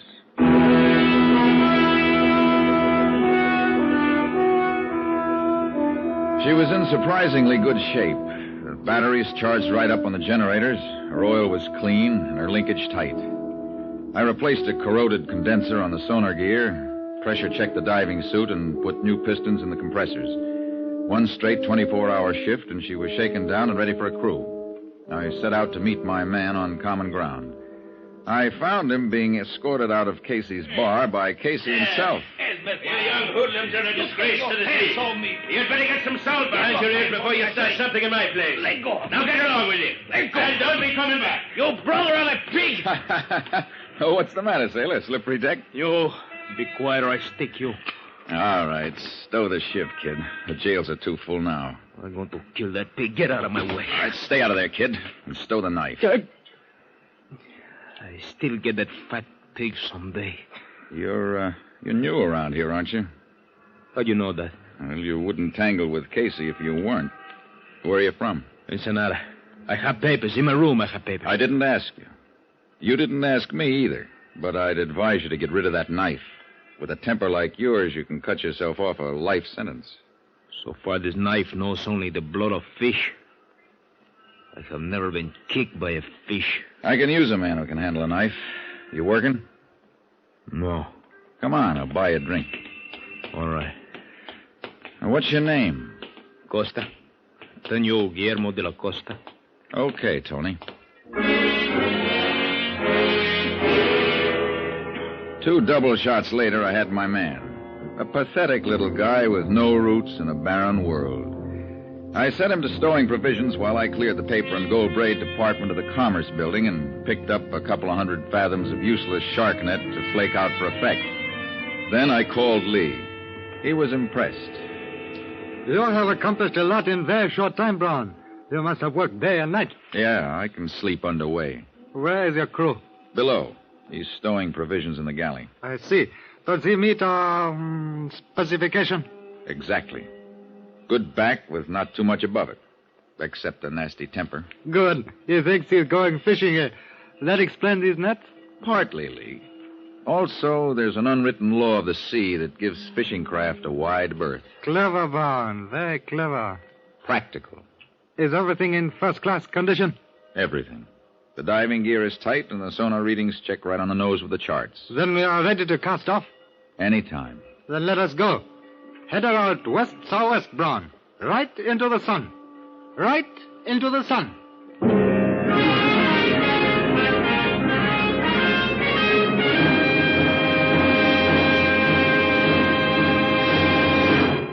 In just a moment, we will continue with Escape. But first, Groucho Marx, Bing Crosby, Dr. Christian, and George Burns and Gracie Allen will be back with you tomorrow night on most of these same CBS stations. Al Jolson will join Bing in another of their unparalleled exhibits of wit and song. George Jessel will be the special guest of George and Gracie. Stay tuned to CBS for this wonderful midweek Wednesday night listening. And now we return you to the second act of Escape.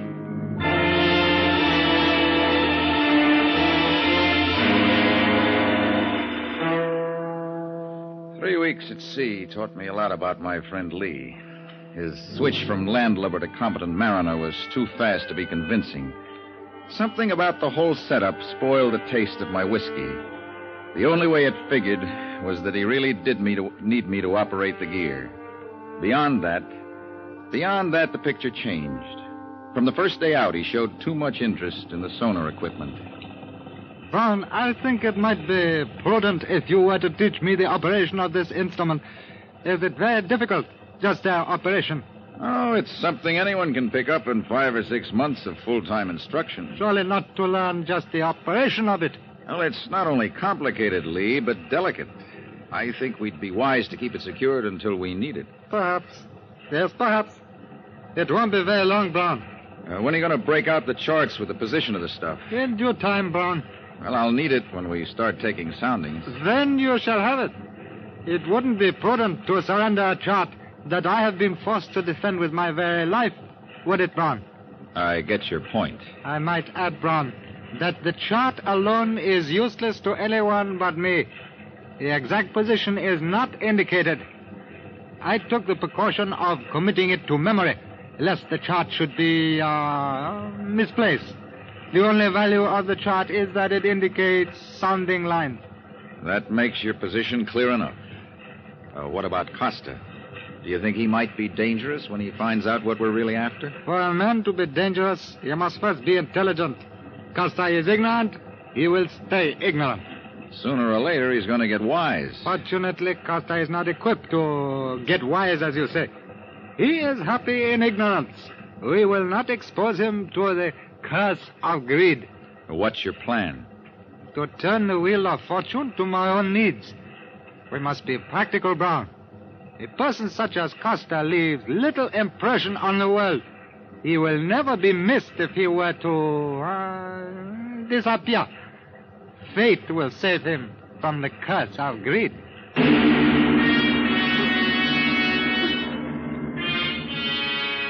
The late afternoon of the 22nd day, I saw Lee's methods put into practice. Cold, efficient, ruthless practice. It happened so fast, I was helpless to do anything about it. Costa was splayed out on the nets near the stern, sound asleep, when Lee appeared from nowhere. Without warning, Lee let fly a vicious kick. Costa's blade flashed. Lee stood motionless until Costa closed. Then Lee grabbed Costa's knife hand and whirled, twisting Costa's arm into a lever and using the momentum of his rush, tossed him effortlessly over the rail to disappear in the swirling wake.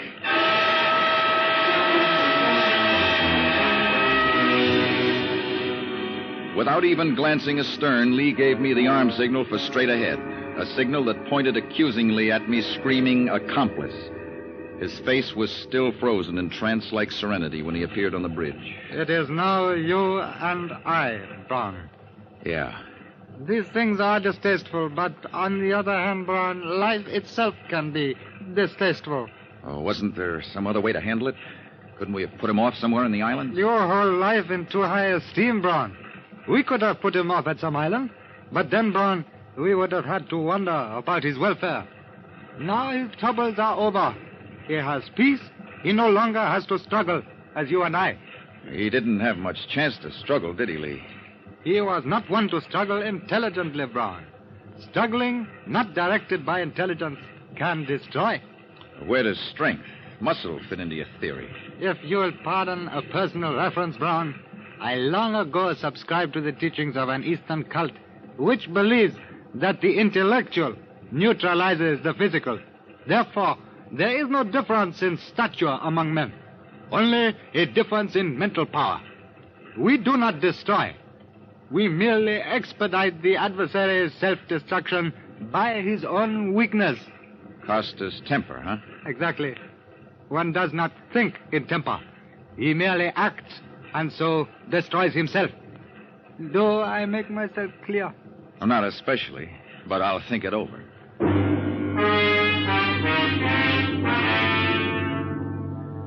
Lee's insidious philosophy began to prey on my mind.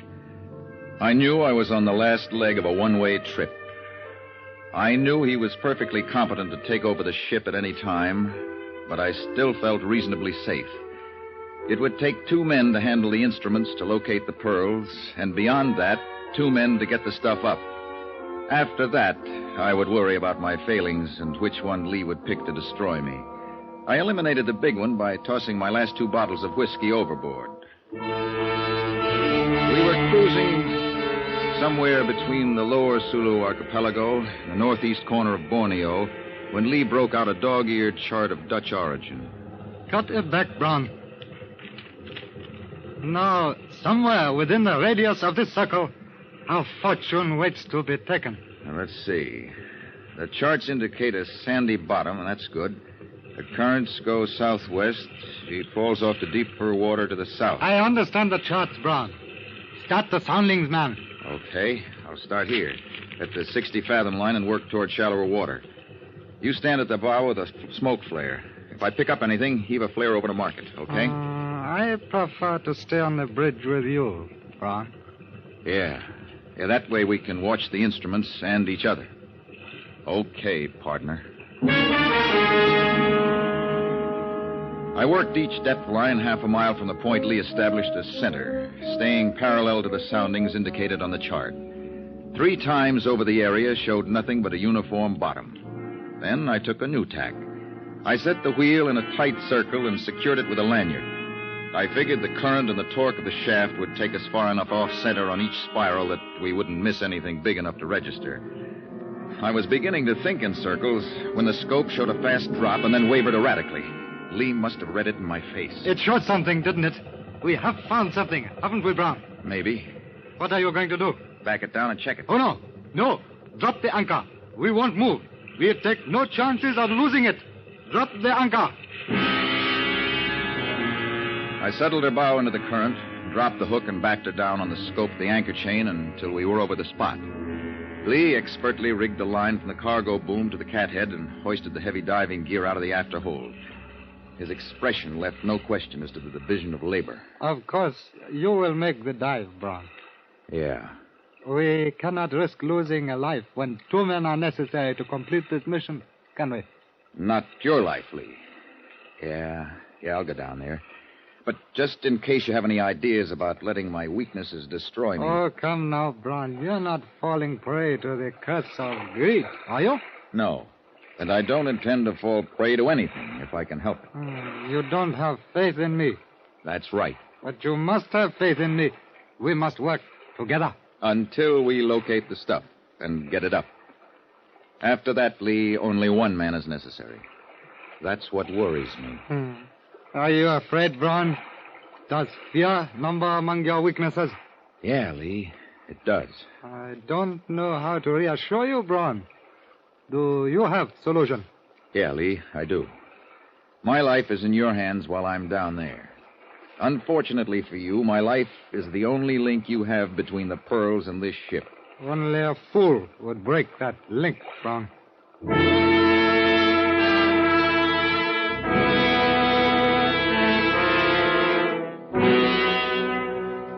Lee's words echoed in my helmet as I felt myself being lowered from a sheave at the end of the cargo boom.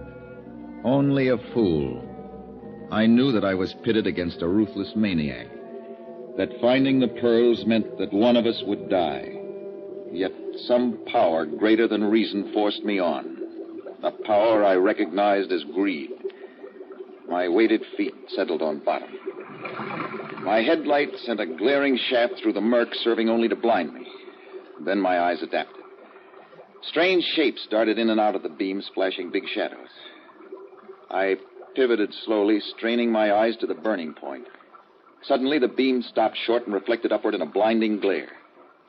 There she lay, a slimy hulk stern down in the sand, her stack and superstructure eroded away, and her plates hanging scab-like from her frames.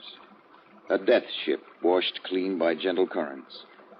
I headed for the quarterdeck and leaned on the crumbling vestiges of the hatch. It fell away. My light picked up a single object. There it lay, its corners worn round from shifting against the bulkheads. a teakwood chest. Brass bindings radiated from its single big hinge like the fingers of a giant hand. I felt a wave of desire grow into a surge of greed and resolve itself into an overpowering lust. I bent a line onto the chest and signaled Lee to haul me up. I felt as though I was threading my life away as I paid out the line that would link the treasure with the surface, knowing that only Lee's ignorance of what the other end held ensured my shedding the heavy diving suit safe on deck. That would put us on even footing. I lost the fear of Lee's methods and thought of my own. Methods based on greed that knows no compromise. Methods of killing to keep. Then my fears passed. He couldn't kill me until the chest was on deck. Lee was like a man waiting for sentence when I climbed out of the diving suit. Well? It's there. Describe it. Describe the chest. Solid wood bound in brass. Is that all? Brass hinges, like a hand. That is it, Brown. The hand of Muhammad. My reward at last. The hand of Muhammad. You mean our reward? Of course. Our reward. For a brief second, we were two animals standing at bay, eye to eye, appraising, each waiting for the other to move. Then, as one, we saw through the cloud of greed. We still needed each other until the chest was on deck. Lee swung the boom inboard while I reeved the line attached to the chest through the eye of the sheave. He took the running end of the cathead and made a turn, his narrowed eyes fixed on me, waiting for the signal to haul away. His hands turned white, bloodless, as he gripped the line. I gave him the signal to haul in the line. Start it easy, Lee, and take it slow all the way. We'll stop it at the surface to keep the weight off the line. The line threaded through the sheave endlessly as time while I strained to catch the first glimpse of any bulk in the water. Again, I felt the surge of greed I'd experienced below. Unconsciously, I drew my sleeve across my mouth. A dark and distorted mass showed beneath the surface. Slow it down, Lee. She's going. Slow it down, Lee. Slack off. You'll break your line. Slack off. Lee was out of control. The heavy chest lost the buoyancy of the water. The strand of the line snapped and shot a ragged end up to the block. But it was too late. The chest hit the block and the line snapped, crashing the waterlogged wood against the ragged metal of the topside. Brass fingers of the giant hand opened grotesquely, spewing a shower of tumbling beads over the surface of the water. Oh, you fool! You American fool! There they are, Lee. Look at them float down. Your little white seeds of greed. You will die, you idiot! You felt the pearls at the end of that line, Lee. They were in your greedy little hands and you couldn't let go. You couldn't slack off on the line. You couldn't let go, could you? So the hand of Mohammed sowed the ocean with little seeds of greed. You will pay, Brown. Pay with your life. All right, intelligent one. There are no odds. Pick a weakness and destroy me. Take your choice. Come on. You will die, dog. He came toward me slowly. Then he drew back, right foot poised. I was ready for it, but instead of the kick, his thumb shot out at my eyes, pushing jagged nerve ends right into my brain. Blind instinct told me to swing while I knew where he was. You'll die. Not yet, Lee. How do you like that, Lee? Ducked by a blind right fist. And this, how do you like this, Lee? How do you like my thumbs? How do you like a mashing into your master throat? You're getting weaker, Lee. Weaker. Oh, where's your mental power now, Lee? Gone, is it? Dead. Dead.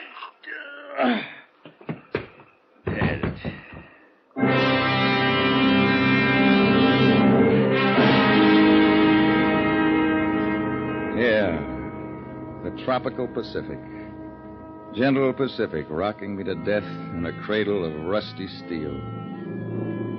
Maybe it's spring or summer or day or night. The breeze is gentle, sent to soothe, and my eyes no longer pain. Yeah, it's gentle. Such gentleness. Such maddening, unbearable gentleness.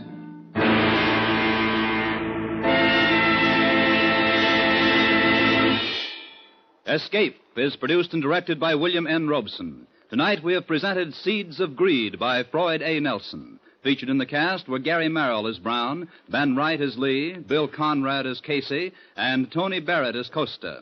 Special music was arranged and conducted by Del Castillo. Next week. You are sitting unarmed in an early California boomtown saloon. Across the table from you is a man who has just murdered your brother and who holds in his hand a new and terrible weapon from which there is no escape. Next week, we escape with an exciting tale of the California gold camps, as Les Crutchfield tells it in his gripping story, The Pistol. Goodbye, then, until this same time next week, when once again we offer you Escape.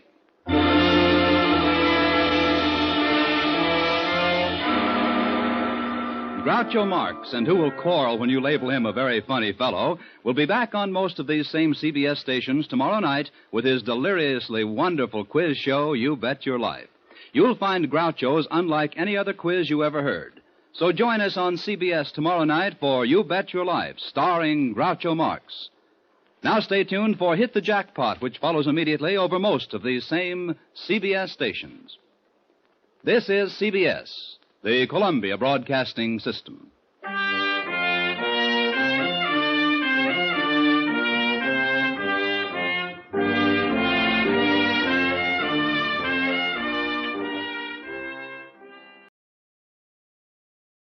Tired of the everyday routine?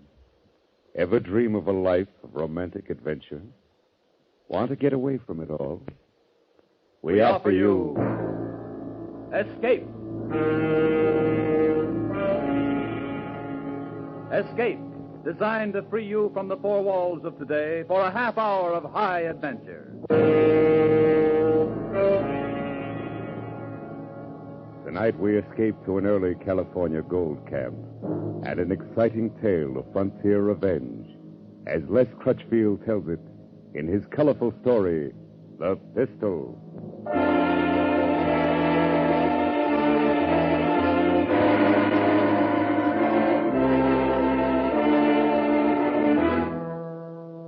San Francisco Bay was a graveyard that summer, with over 300 deserted windjammers lying at anchor, and the city itself the next step to a ghost town. Every man who could walk, run, or stagger had headed inland to look for gold, and the women had followed. Mostly they traveled up the river as far as Sacramento, then fanned out into the hills. That was the jumping-off place, Sacramento.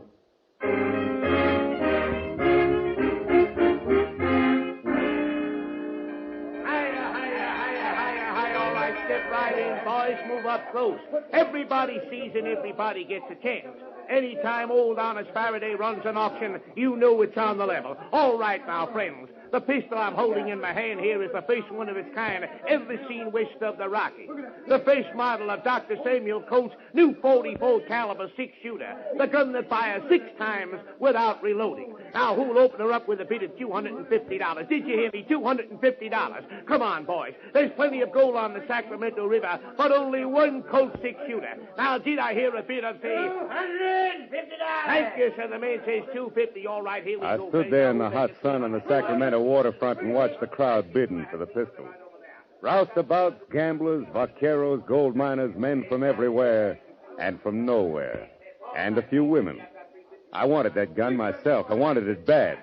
I was taking a stagecoach to Rawhide Flats in the morning, where my brother Dave and his partner had located a rich claim. And I didn't plan to load myself down with an outfit, but a gun was different. I was packing $1,000 in gold eagles, and I was ready to lay out a good part of it to get that 6-shooter. The bidding reached $500. All right, anybody else? Anybody making $550? $525. Anybody else? All right, going once. Going twice. $600. $600. And the new bidder. I have $600. Gentleman here bids $600. Will anybody make it $625? $625. Only $700. And another new bidder. And the little lady knows a bargain when she sees one. All right, I'm bid $700. 777. Will anybody make it $8? How about you, Mr. Fellow that bid $6? Would you want to raise it again, sir? Sorry, mister. 6 was my limit. Let her have it. All right, anybody else? Going once? Going twice? Sold! Lady, you bought yourself a gun. Now, friends, if you'll step right over here to the platform, I've got... Could I get through? Pardon me, please. Well, congratulations. What? Oh, you should have kept on bidding. Why? You'd have gone to $1,000 if you had to. Yes, I suppose I would. I guess it just isn't your lucky day. Oh, I don't know. Haven't I just met the prettiest girl in California? Have you? Haven't I? Maybe that's not as lucky as you think.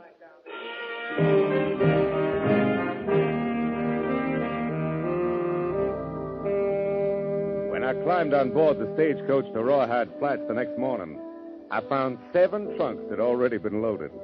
5 tied on the back and top and 2 inside.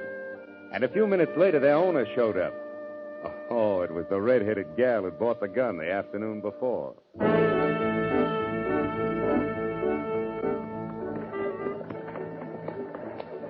It took 5 miles out of Sacramento to break the ice.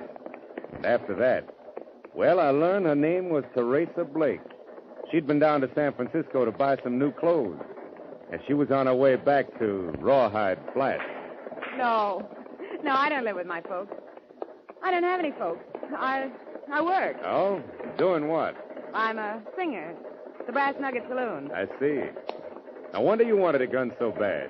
No, I never have any trouble there. I got the pistol as a present for my boss, Mr. Mallory. $700 makes a pretty expensive present, Miss Blake. He's been good to me. Awfully good. I see. Well, anyway, it's a great gun. In 15 years, every man west of St. Louis will be packing one. Oh, I was going to give you something. I almost forgot. A sort of consolation prize for losing out on a gun. Oh, here it is. Yeah, it looks like a little gold nugget. Brass, not gold. To hang on a watch chain. Souvenir of the Brass Nugget Saloon. Of course, you can pretend it's real gold if you like. All right, I will then. I hope that's not what my young brother's doing on the Boston Pocket claim of his. I mean, pretending it's real. The Boston Pocket claim? Uh-huh. You said your name was Storm. That's right. Jonathan Storm. I didn't even recognize it until... Then you're Dave Storm's brother. Yeah. Do you know him? Yes. Mr. Storm, I wonder if you'd mind if I tried to get some sleep now. I'm really awfully tired.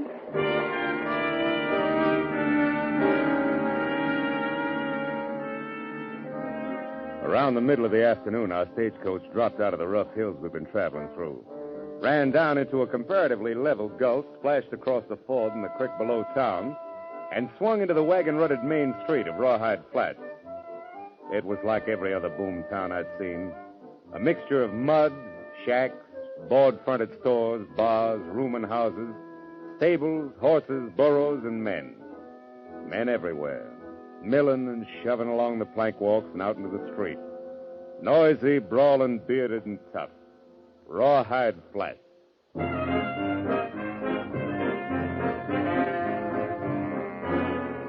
Half hour later, I rented a horse and rode up through the canyon north of town.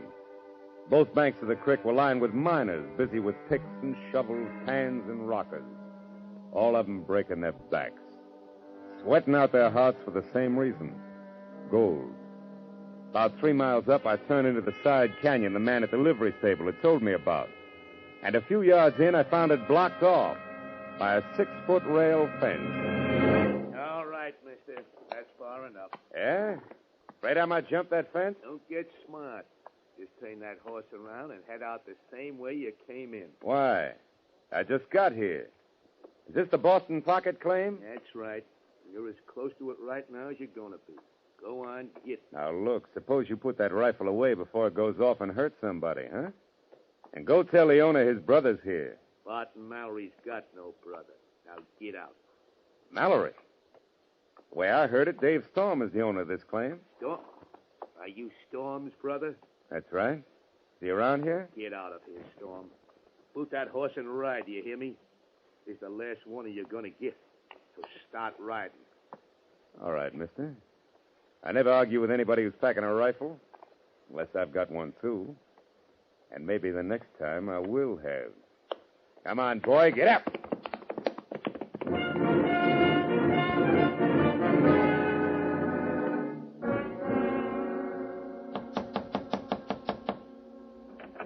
Yes? Oh, Mr. Storm. What are you doing here? How did you find my room? I asked one of the bartenders over at the Brass Nugget. Mind if I come in, Miss Blake? Of course I mind. Why, if Mr. Mallory found you here, He'd what?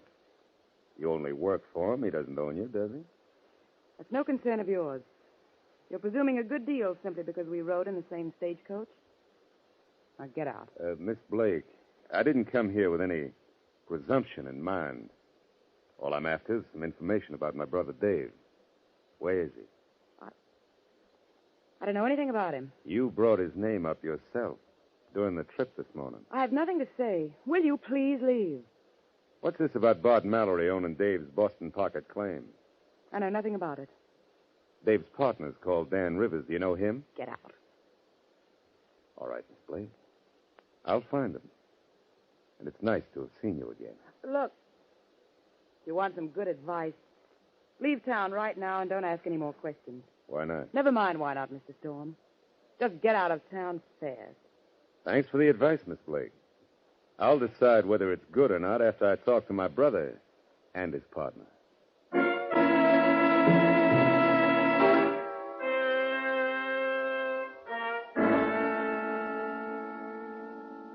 Now, look, Dan, you're Dave's partner, so let's have it straight. Why does everybody shut up like a clam when I mention his name? What's this all about? Where's Dave, anyway? Jonathan, I wish somebody else had told you. Told me what? That David is dead. Dead? That's right, Jonathan. He was... Go on, Dan. What happened? He was shot in the back. We found him lying in the street at the north edge of town one morning a couple of weeks ago. I see. Who did it? You want the official story? Yeah, first. They say Dave dropped into the Brass Nugget Saloon late that night and sold the Boston Pocket claim to Bart Mallory. Took $12,000 in gold certificates for it.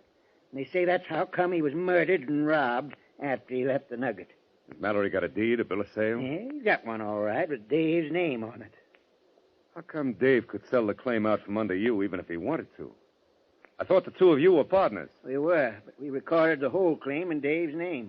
And that way, only one of us had to make the trip to Sacramento. All right. That's the official story. Let's have the other one. Dave wouldn't have sold out to Mallory for any amount of money. Mallory had been after him for weeks, but Dave and me both knew we had the best claim in Rawhide Flats. So? Some of his gunslingers bushwhacked Dave. Mallory turned up with his phony deed the next day. And everybody in town knows it, but nobody dares to say so. I suppose it's like every other boom camp. No law here yet, huh?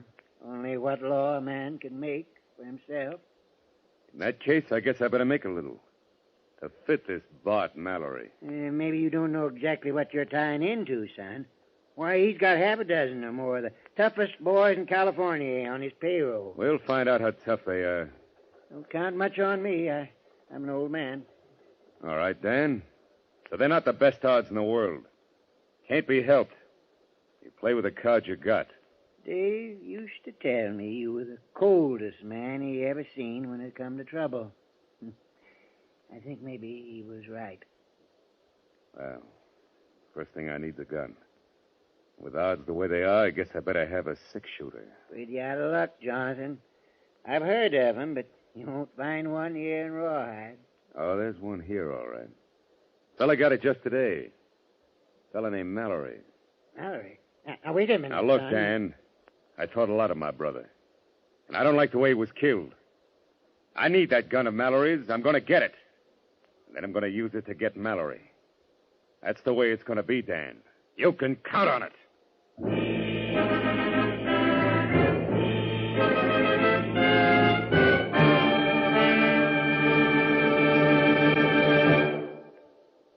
In just a moment, we will return you to the second act of Escape. But first, another Wednesday night, Star Night, coming up on CBS again tomorrow.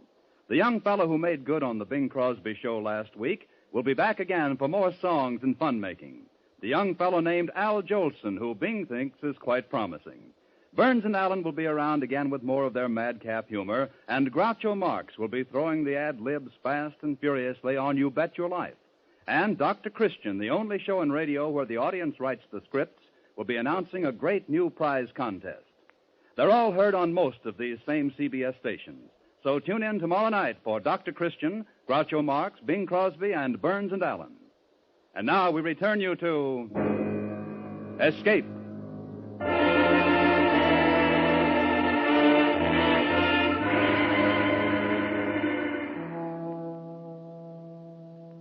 I stepped inside the swinging doors of the Brass Nugget Saloon and looked things over. Finally, I had the bartender point out Mallory. He was sitting at a table in the back near the offices, playing poker with 3 other men. The 2 boys lounging against the wall behind him were obviously his bodyguards. I pushed my hat back on my head and walked toward the table.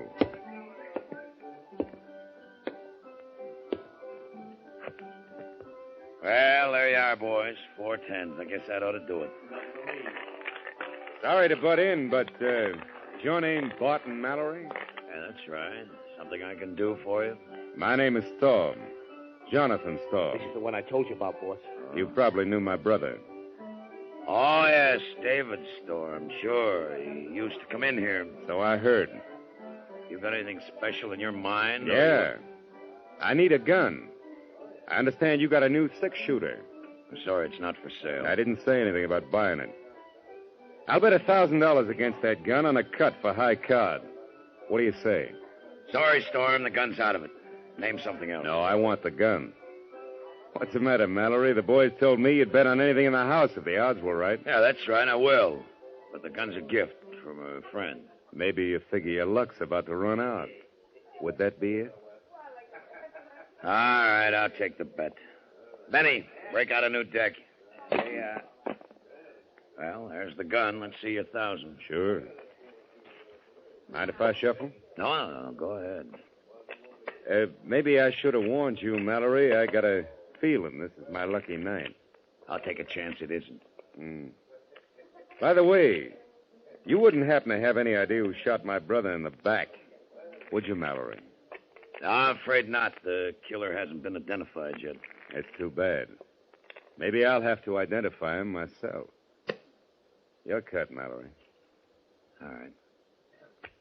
10 of clubs, huh? Go ahead, Storm. Jack of diamonds. Thanks for the gun. Oh, it's already loaded, too. Well, I think I'll be... I've been looking all over the place, and I can't find... Oh, Good evening, Miss Blake. how do you do, Mr. Storm? I'm sorry if I'm interrupting. No. I'm glad you came. Gives me an idea. Mallory, how'd you like another chance at my $1,000? What's the bet? High card again. $1,000 against a kiss from Miss Blake. What? Of course, maybe you don't have any say over her, huh? Wait a minute, the bet's on. You want to shuffle again? No. Go ahead, cut. Queen of spades. You'll find that pretty hard to beat. Yeah, I guess you're right. Ace of hearts does it, though. My lucky night, Mallory. Well, Miss Blake, I guess you're... Don't you dare. I'm afraid you don't have much choice about it, honey. I won this from your boss. You...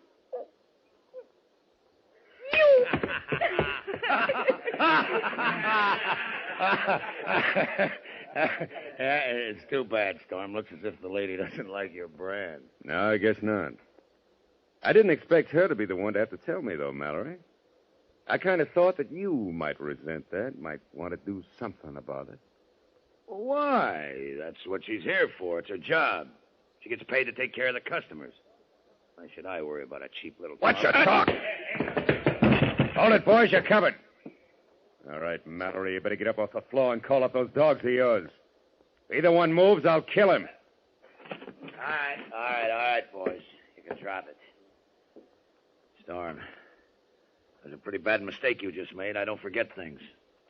I think maybe this was your last lucky night. I'll make that a bet if you want. All right, boys, come on, let's go. Mallory and his gunman went into the office and didn't come back. Finally, after about an hour, I walked out of the Brass Nugget and bumped square into a middle-aged woman who'd been waiting for me just outside. She said Teresa wanted to see me right away in her room.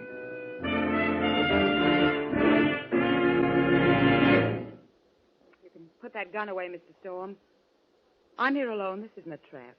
And what is it? I want to know why you made that bet. I mean, about kissing me. Suppose we just say I wanted to. Let it go at that. You're afraid, aren't you? You're afraid not to be tough. Is that why you asked me to come here to tell me that? Well, don't you suppose a girl can have feeling left? That you can be sorry for things? Meet somebody, maybe. Go ahead, honey. You're doing fine. What do you mean? I mean, I'm halfway ready to believe that. A little more of it, and I would believe it. And if I had any sense, I'd know better. I see. And that's the way you feel about it. It's a start, isn't it? This is the first time I have... Oh, it's a use. Try it You wouldn't and believe find out. Get out. You don't understand anything. Go on. Get out. Get out! Get out!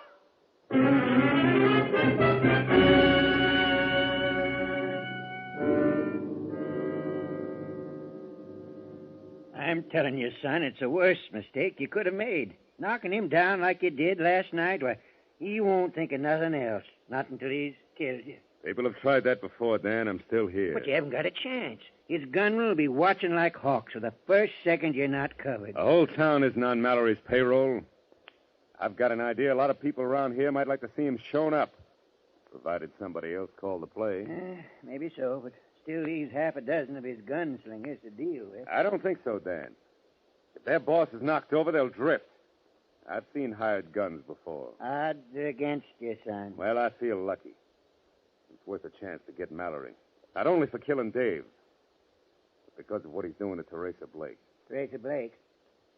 Yeah, I kind of think she'd be a pretty decent kid. If it weren't for him. Yes, Jonathan. That's what your brother Dave thought. What? He was crazy about her, too. Hung around the Brass Nugget every night. She kept leading him on. I guess that fitted in with Mallory's plans. I guess it did. I guess it still does. What do you mean, son? Nothing, Dan, when you come right down to it. I guess when a man turns soft, it always starts with his head. I'm sorry, Jonathan.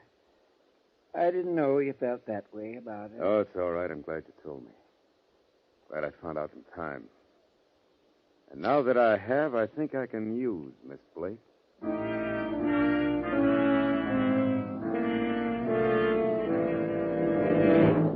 Why did you come here? What do you want? A short talk, honey. I don't want Mallory to see us. You've got to leave town. Leave now and don't come back, please. How much do you get for this, honey? I mean, talking me into leaving town and getting me out of Mallory's way. Oh, you fool. He doesn't mean a thing to me. It's you, don't you know that? I'll go with you if you'll only leave tonight. I'll go with you right now, please. No. I've gone too far now to turn back. I've got to finish it up. It's not too far yet, but it will be. Maybe you'll want to turn back then, only it'll be too late. A few hours from now, it'll all be done.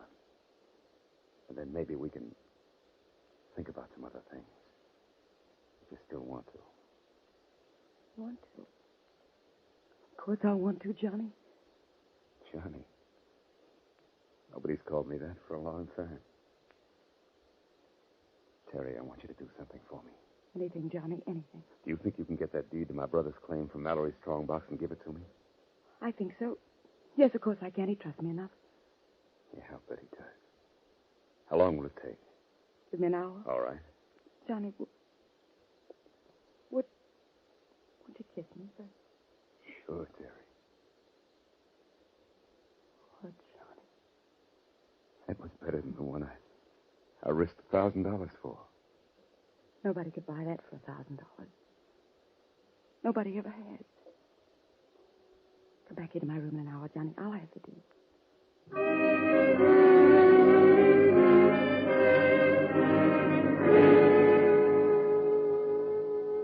I followed her into town, staying behind her in the darkness.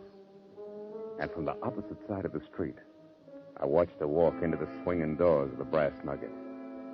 Then I slipped into the shadows between two tar paper shacks and waited.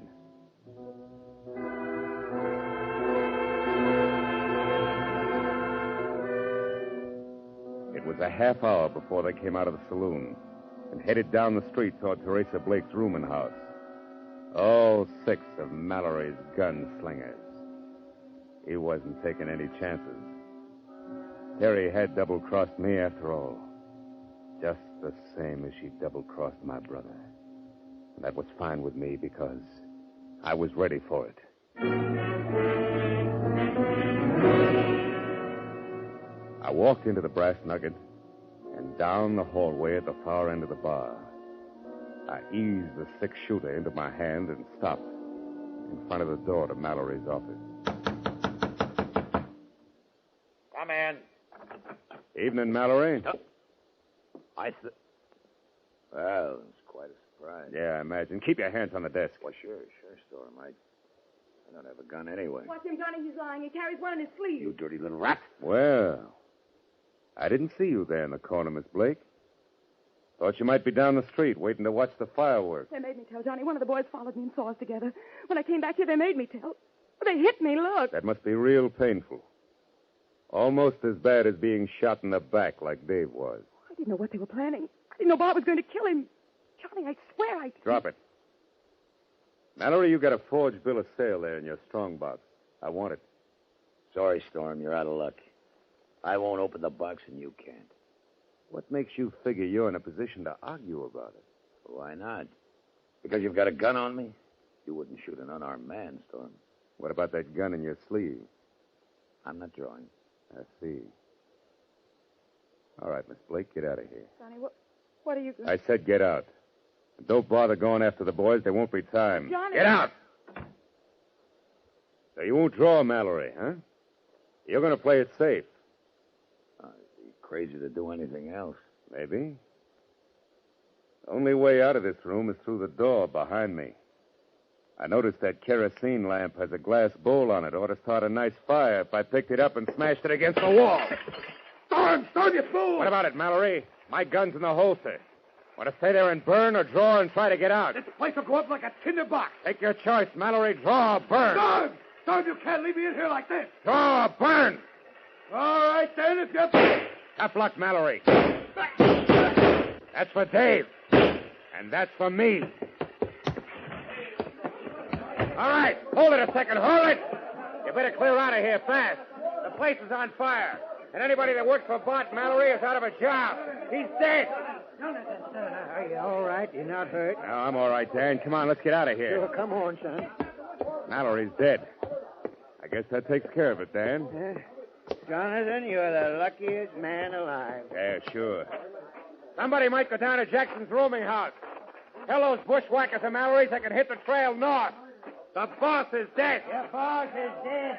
This ought to be far enough, Dan. Look, the fire's breaking through to the roof. Won't be long now.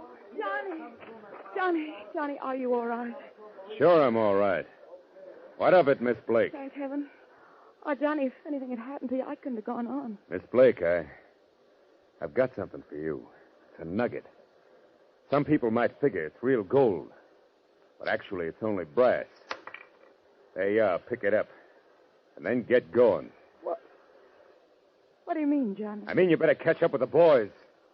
They'll be heading north. But you said that we... Drop it. Oh, yes. Here's something else you can have, too. Your six-shooter? No. It's yours. You bought and paid for it. It's got one shot left. Use it any way you want to. Only get out. Beat it. Johnny, you're wrong, you know. You're wrong about a lot of things. But what's the use? That's right. What's the use? Why, Johnny? Son, you hadn't ought to give her that pistol. That was your luck, you might call it. I think my luck's all run out, Dan. Yeah. Claim is all yours. I'm leaving in the morning, heading south. Why, son? There's nothing south of here. Yeah. But it's the surest way I know to keep myself from heading north.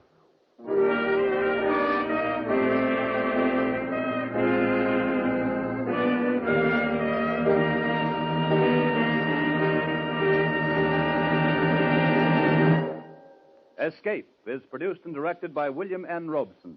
Tonight we have presented The Pistol by Les Crutchfield. Featured in the cast were Gerald Moore as Jonathan Storm, Betty Lou Gerson as Terry Blake, Charlie McGraw as Bart Mallory, and Will Gear as Dan Rivers. Also heard was Eddie Marr. Special music was arranged and conducted by Del Castillo. Next week, You are in command of an English destroyer sailing to join the North Sea Patrol in October 1914. It is midnight, and from the enemy coast comes a desperate signal for help, which you would like to ignore, but from which there is no escape. Next week, we escape with Robert Buckner's exciting and unforgettable tale, The Man Who Won the War. Goodbye, then, until this same time next week, when once again we offer you Escape.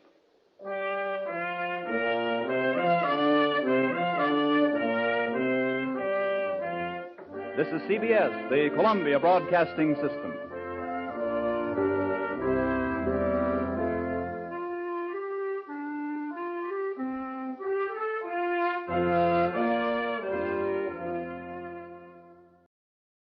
Tired of the everyday routine? Ever dream of a life of romantic adventure? Want to get away from it all? We offer you Escape. Escape, designed to free you from the four walls of today for a half hour of high adventure. Tonight, you are swimming for your life in the dangerous waters off the Florida Gulf Coast, about to be smashed by a launch carrying a vicious criminal who must kill you or die himself. And on shore, 500 yards away, the police are waiting to arrest you for murder. And there can be no escape.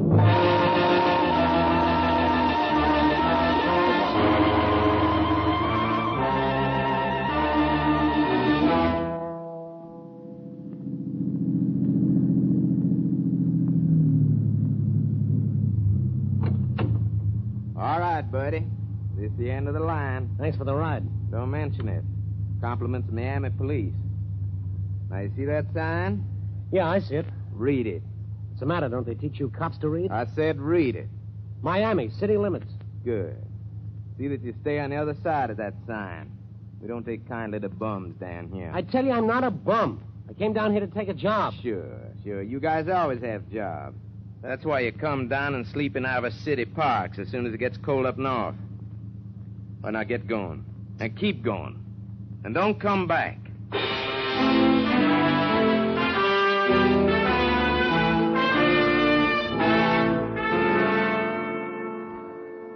Don't come back, he says.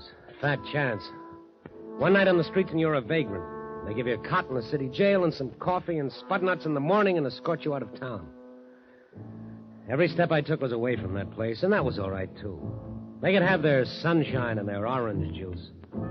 All I wanted was a ride north, anywhere north. But one after another cars passed me up until my thumb got tired. I walked almost all the way to Fort Lauderdale. I got a ride into Pompano, and I hooked it again. It was getting hot.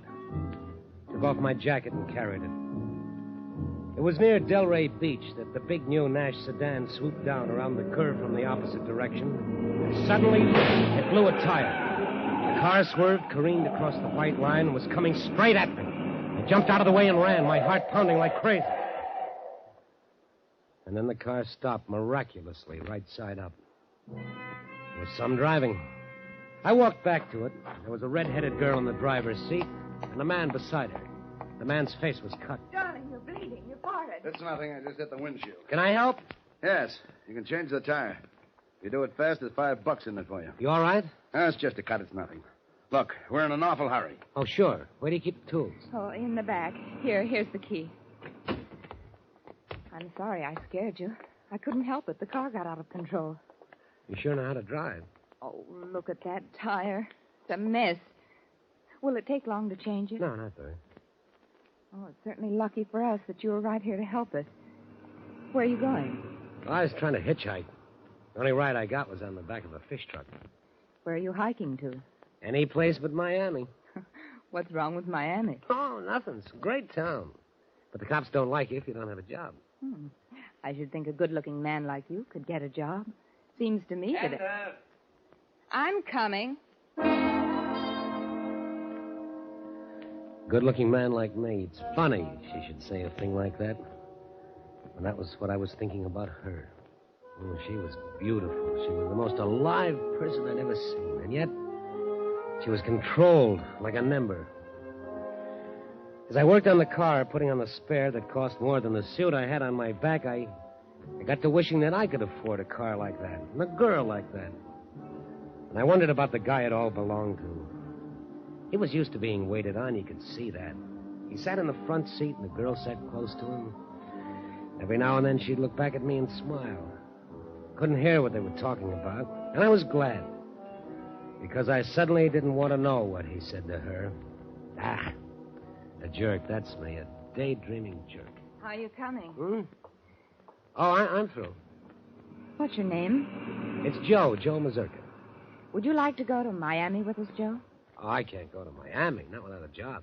Well, that's what I mean. You want a job, don't you? Well, fixing tires? No. I've been talking to Mr. Ress. If you really want a job, he has one for you. Are you kidding? He has a job for me in Miami? Would you like that? Oh, boy, would I. Then put the tools away. Come on, let's go. Now, wait a minute. There's something I want you to know. I had a job. I came down here to take the job as swimming instructor at the Bay Club, but I was a day late and the job was gone. Oh, so that's how you got those shoulders. Swimming. Oh. Well, I just wanted you to know that I'm not a bum. Of course you're not a bum, Joe.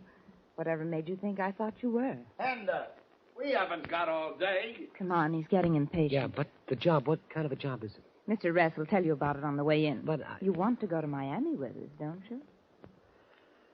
Yeah, I sure do. Then come on, let's go.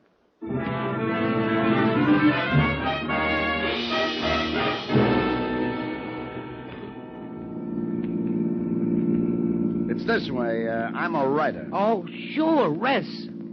William Ress. You're the guy who wrote Break It Open. Did you read it? No. I've been on the go, and I don't have much chance. But you've heard of me. Oh, everybody who can read English has heard of you. Your name's in every bookstore window. Yes, my name, but not my face. And that's the job. I don't understand. Well, you see, if they find out that Bill, Mr. Ress, is in Miami, they'll hound him to death. That's the way it is when a writer is successful. The public thinks they own him. They expect him to be clever at cocktail parties, and he's invited everywhere. Well, what's wrong with that? Well, nothing, but it doesn't leave him any time to write. Ender's trying to tell you that I hate people. All this social claptrap. I want to be left alone so I can work. I still don't see how I fit in. Well, you'll be me. That's how you'll fit in. You'll be Bill Ress. I'll be you? All right. Let's put it this way. You'll be my alter ego. There'll be two of me. You'll handle the social end while I lock myself in someplace and write. Yeah, but I don't look like you, not a bit. What's the difference? Nobody knows me down here. Yeah, but... Look, do you want the job or don't you? I don't know. It's a pretty crazy job. Pays $100 a week in expenses. $100 a week? It wouldn't be hard, Joe. Not with me helping you. Yeah, that's right. And that could help you. I could see you from time to time, and, well, I could tell you what to say, how to act. You would? You'll take it, won't you, Joe? It's a crazy job, all right, but I'm a crazy guy. Sure. I'll take it.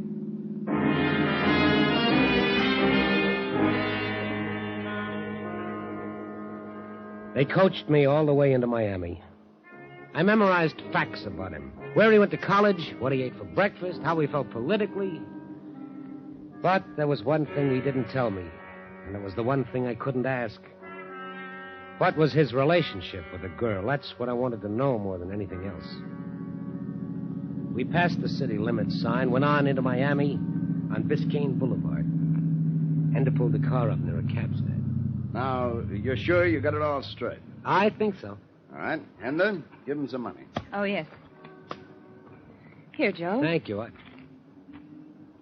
$500? Yes. I want you to buy some good clothes and a couple of good traveling bags.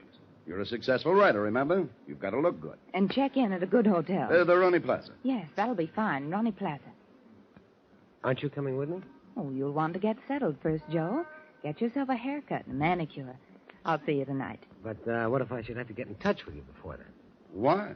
Why would you want to get in touch with her? Oh, well, you know. Ask some questions about you in case something comes up all of a sudden. All right. If you need me sooner, you can call me. 99730. Give me your pen, Bill. But don't bother us unless you have to. No, I won't. And Joe. Yeah. You'd better pick up a copy of Mr. Ress's book. It might be rather embarrassing if you didn't know what it was all about.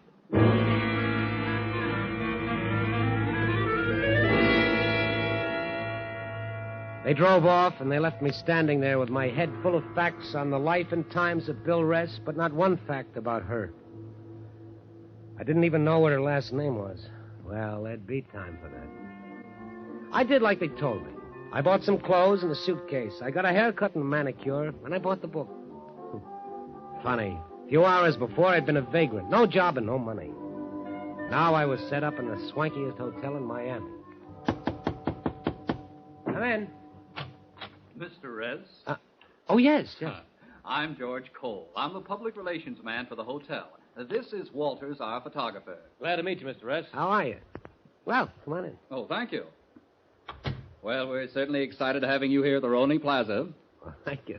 We were frankly pretty surprised when you checked in. Is that so? We knew you were in Miami. You know how those things get around. Miami's really just a small town. But you have the reputation for being such a recluse. Well, you know how it is. I wonder if you'd let us release a little publicity on you. Well, we'd like to take some pictures. Well, all right, sure. Go right ahead. Take all you want. Now, let's see. How about over here by the window? This be all right? Oh, yeah, that's swell. I'll hold it a minute, will you? Oh, it's certainly nice of you to be so cooperative. I'm glad to. Got it. Now then, over this way, please. Walters, I think it would be good to get one of him autographing his book. I took the liberty, Mr. Ress, of bringing up a few copies. Would you autograph them for some of our guests? Yeah, all right. Have you got a pen? Oh, certainly. Here. There, now, that's just fine. Hold it. Thank you very much. Would you autograph this one to Herman and Betty? To Herman and Betty? Mm-hmm. Yeah. Oh, shall I get it for you? Oh, no, thanks. I'll yeah? Are you Bill Ress? That's right. I'm Arnold Springman. Well, what can I do for you? Do for me? That's funny. I beg your pardon? So you don't even remember my name? Springman. Arnold Springman. Think hard. What do you want? You ruined my life, you destroyed my future, and now you don't even remember my name. It's all it meant to you, isn't it? Sensationalism. Muckraking. What do you care if you break a man so long as your book sells? Now, look, you've got the wrong idea. I guess we'd better be going, Mr. Ress. Come on along, Walters. No, you wait. I want witnesses. I want the world to know that I'm the one who got rid of Bill Ress. Now, wait a minute. I'm going to kill you. Kill? Oh, no. Put that gun away. Oh, don't shoot, don't. Oh, Mr. Ress, are you all right? Oh, yes, I'm all right. Oh, my. It took a lot of courage wrenching that gun away from him like that. You ruined my life. Well, you get the house detective and get this guy out of here. Oh, yes, sir. And you get out, too. Oh, yes. Don't send anybody up to my room again. Understand? No, sir. Yes, sir. Nobody. No, sir. Oh, come along, you. Operator. This is the operator. This is Bill Ress in 416. Get me, let me see, 99730. Yes, sir. Thank you.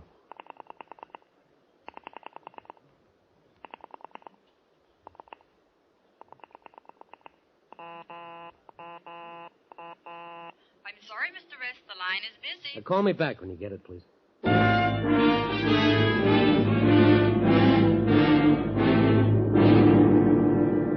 As I waited for the operator to get hand on the line, I leafed through Bill Ress's book. The name Arnold Springman hadn't meant anything to me, but on page 5 it began to mean a lot. He was a small-time political campaign manager, crooked as a broken finger, and Ress's book had exposed him. That's what the book was, an expose of dozens of politicians, large and small, and every one of them had plenty of reason to get rid of Bill Ress. Dozens of potential killers. I realized the spot I was in. I was the clay pigeon for a political muckraker. Hello. I have 99730 for you now. Oh, thank you. Hello? That you, Ress? Oh? This is Louis. Well, it's handed there. You got the wrong number. This is Louis' pool room. Operator. Operator. Yes, sir? That was the wrong number. Dial it again, please. 99730. Right away, sir. Good, I'll hold the phone.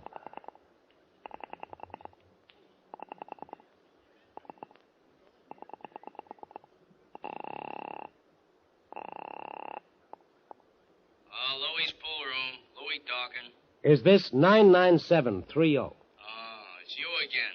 Yeah, this is 99730. Is Bill Rest there? Never heard of him. Are you sure there isn't a girl there by the name of Henda? Tall, slender, red hair? Look, buddy, the dames have invaded the bowling alleys, but the pool rooms they ain't touched yet. And for that, I'm thankful. But she gave me this number. Buddy, for my dough, she gave you the runaround. I couldn't believe it. But why not?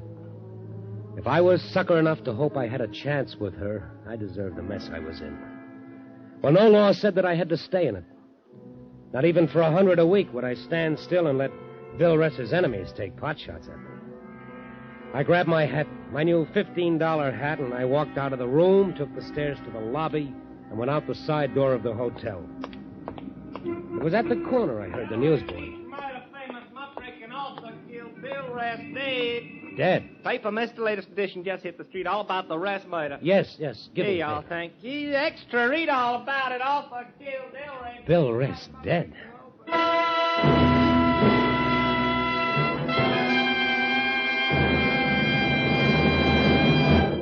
In just a moment, we will return you to the second act of Escape. But first, suppose Junior has cut the telephone wire with your pet jackknife or kitchen shears.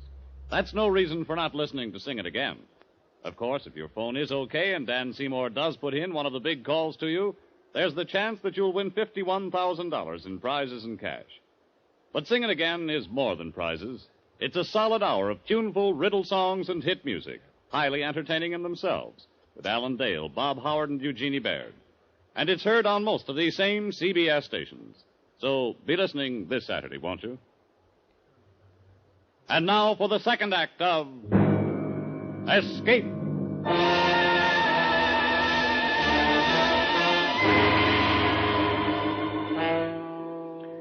I stood there holding the newspaper that said the man I was impersonating had been murdered. I was on the spot and I knew I had to do something fast. But suddenly it was done for me. Joe! Huh? Over here, Joe! Henda. Hurry up, get in. I'm blocking traffic. I tried to get you. That number you gave me, 99730, that's a pool room. 99730. Oh, Joe, no, it's 99703. Oh. Well, anyway, he's dead. The newsboy's yelling that he's been murdered. I didn't dream it'd work out like this. Who killed him? I don't know. A lot of people hated him. I know that. One of them took a shot at me. At you? Did you tell anyone you were Bill Rest? Did I tell him? Of course I told them. I signed the register, I autographed some books, they took my picture. Oh, that's terrible. But you told me to. I know. Well, what does it mean? I'm all mixed up. Well, they'll think you did it. You can't go back to the hotel. Where are we going? Matacumbe. They won't find you there. Matacumbe? What is that? It's an island, one of the keys. Well, wouldn't it be better if I went to the police? I haven't done anything wrong. You impersonated another man. You signed his name. And now he's dead, murdered. How will that look for you? Yeah, but that was my job. You were there. You heard him hire me. You can tell them that... Well, can't you? No, Joe. That's just the trouble. I can't tell them anything. I don't get it. Why not? Bill was married. Oh, he was going to get a divorce, but he was still technically married. He was going to marry you? Yes. But nobody knew about me.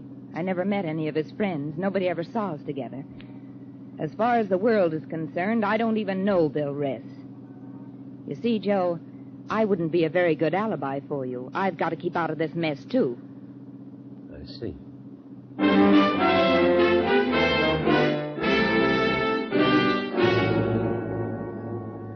I was still mixed up as we drove south on the overseas highway across the twisted chain of islands that is the Florida Keys.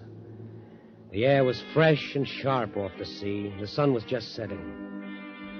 Riding there beside this gorgeous girl, I couldn't honestly say that I was sorry Rest was dead. In a cockeyed sort of way, I was glad. It was at an isolated spot on one of the islands that she pulled off the highway into a deserted lane that ended in a dock. There was a corrugated sheet metal shack at the end of the lane. She pulled the car into a shed. This is Lower Matacumbe. Doesn't look like much. And there's the yacht out there. Yacht? Oh, didn't I tell you? We're going out in the yacht. But you said we were going to stay at Metacumbi. This is still Florida, all the way down to Key West. You'll be safer on the yacht. It belongs to a friend of mine, Ernie Castillo. He'll take good care of us. Yeah, but where is it going? Oh, it isn't going anywhere. Ernie gets seasick, so he just keeps it at anchor all season. Oh.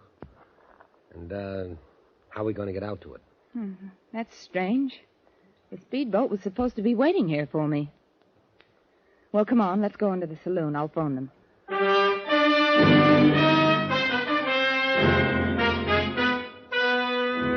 The Sheet Metal Shack was an honest-to-goodness saloon. Sawdust on the floor, pictures of boxers over the mirror, chipped beer mugs. The only actual modern note was the radio, and that was an old Atwater Kent. The saloon was presided over by a talkative Cuban. Cerveza? You want another glass, maybe? No, thank you. I'm just waiting for the lady to make a phone call. Then better you have cerveza. When a lady goes into a phone booth, goodbye, you wait. I like radio music. I like fish fishing. What do you like? Well, Amberjack, they call me. Amberjack is good guy, it's good fish. But bonefish I like best. News bulletin. In connection with the murder of Bill Rest, the police... Bonefish is a tough baby to cry. Built young man of about 26 or 28 who has been posing publicly as the author. He was last seen at the Romney Plaza Hotel, where he was wearing a gray flannel suit and a dark red tie. He is about 6 feet tall, muscular, with light wavy hair and dark eyes. The police are watching every avenue of escape out of Florida. If you have any information leading to his whereabouts, please notify your local police. The police all the time look for somebody. Gray suit, dark tie. Could be anybody. Could be you. Yeah. I like to be police. All the time ride the motorcycle, go fast like anything. Joe. Yeah, I'll be seeing you. Come again, young fellas. Always got plenty of surveys. Joe, come on. The motorboat's here. Henda, I'm going to go to the police. Joe, you can't do that. Why, Henda, why? Did you kill him? Did I? Of course I didn't. Why do you ask that? Well, then you've got to come with me. You've got to make him believe me. But I can't. Oh, here comes the man Ernie sent in with the speedboat. Come on. Oh, no, Henda. You've got to help me. You ready to go, Hender? Yes, Chuck, we're ready. No, we're not. Go on back to the boat. I don't take orders from you. I'll get lost. Don't be stubborn, Joe. He came to get us, and we're going with him. Well, maybe you are, but I'm going back to Miami. Oh, no, you're not. What? Show him what I mean, Chuck. Sure, glad to.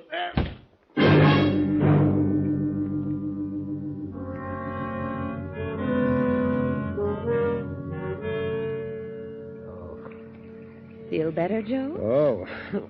Would you like me to get you a drink? No. Come on, relax. Don't get up so fast. It'll make you dizzy. You can quit being charming. You made your point. We're on the yacht. Now, isn't this better than going to the police? It's so quiet out here. So peaceful. So you killed him. No, I killed him. What? I said I killed him. Oh, I must be losing my mind. You're supposed to be dead, Rest. Not Rest. My name is Castillo, Ernie Castillo. Castillo? But you're the guy that hired me to double for Rest. That's right. Maybe I better straighten you out. I killed Bill Rest this morning at Delray Beach. Reason? He was writing a new book exposing the narcotics syndicate. Matter of fact, it was to be my biography. Delray Beach, of course. That's where the newsboy said he was killed. That's where you were coming from when you picked me up this morning. Right again. I killed Rest, and I disposed of his longhand notes on the new book. Why'd you drag me into it? Why'd you bring me here? Very simple. To give the police a definite suspect. Ress's impersonator, you. Hender was to pick you up later tonight, but they found Ress's body sooner than we counted on. She just made it in the nick of time, don't you think? So I was your red herring, huh? We got the idea while you were changing the tire. It worked fine. Oh, sure, it worked fine. Why'd you have to pick on me? Who is he, anyway? A joker on the road, a guy without a job, a vag, huh? You're getting emotional, Joe. You think you can hold me? You're crazy. Are we? By now, some smart newspaper man has his byline on a story explaining why you did it. Oh? Suppose you tell me why I did it. Maybe you've been impersonating Ress for a long time. He caught up with you and you killed him. That won't stand up. What about that book of his? It's full of names of people who'll be happy to see him dead. That's true, but you've run away, Joe. That's the most damaging fact of all. You've run away, and the police will keep looking for you. And they won't find you.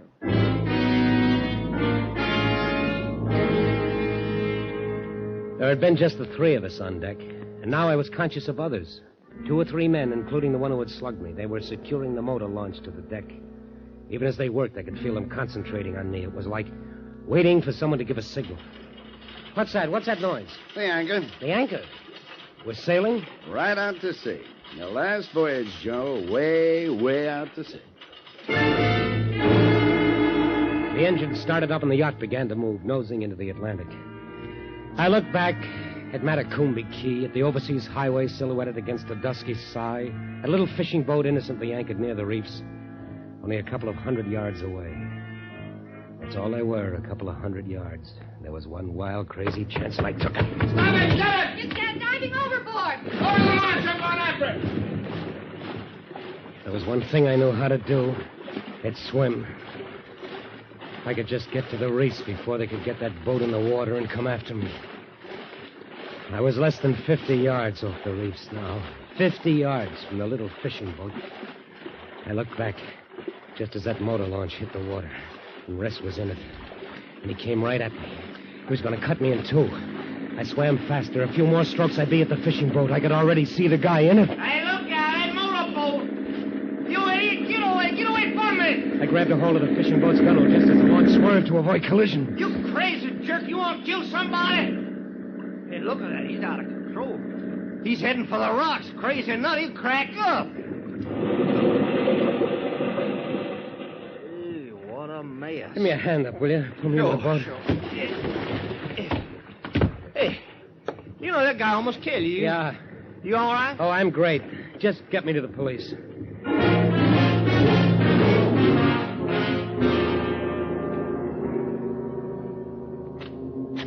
Here he is, Lieutenant.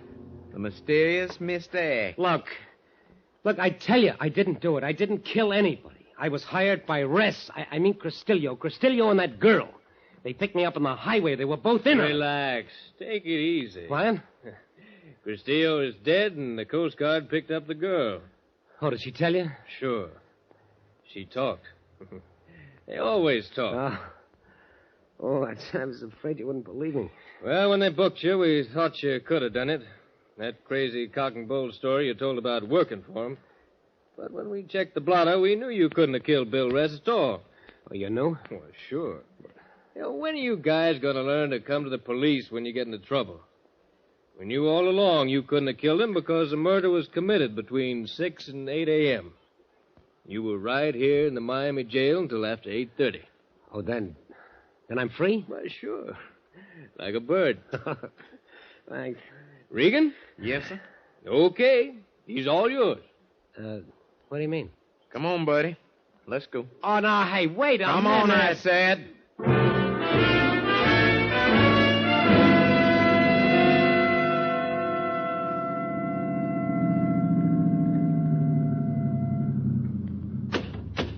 Okay, buddy. See that sign? Yes, I see the sign. It says Miami City Limits. That's right. Now, wait a minute. I know. You want me to stay on the other side of that sign. Is that it? Yeah, that's it. Now get going. Keep going. And don't come back, yeah? Because the next time you're liable to get yourself in some real trouble.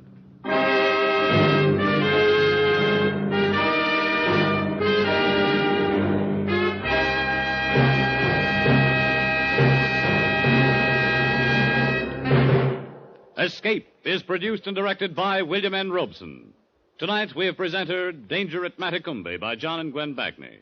Featured in the cast were Frank Lovejoy as Joe, Marie Windsor as Henda, and Ted DeCourcy as Ress. Also heard were Rick Vallon, Robert Clark, Harry Bartell, Dee Tatum, Jerry Hausner, and Larry Dobkin. Special music was composed and conducted by Del Castillo. Next week...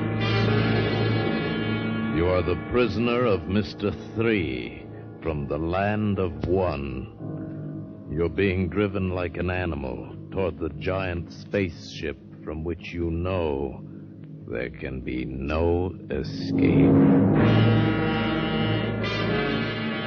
Next week, we escape to the forbidding valley of the Infernal River high in the Peruvian Andes. A valley from which no traveler has ever returned, as T.S. Stribling tells it in his science fiction classic, Green Splotches. Goodbye, then, until the same time next week, when once again we offer you Escape.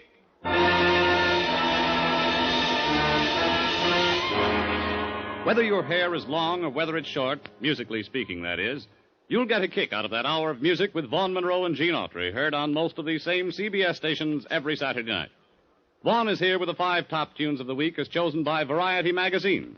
And Gene Autry comes riding with the best in Western music and song. CBS cordially invites you to join Vaughn Monroe and Gene Autry every Saturday night. This is CBS, the Columbia Broadcasting System.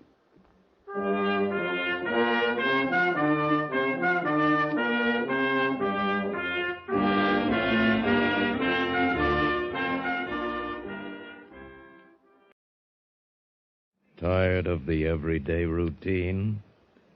Ever dream of a life of romantic adventure? Want to get away from it all?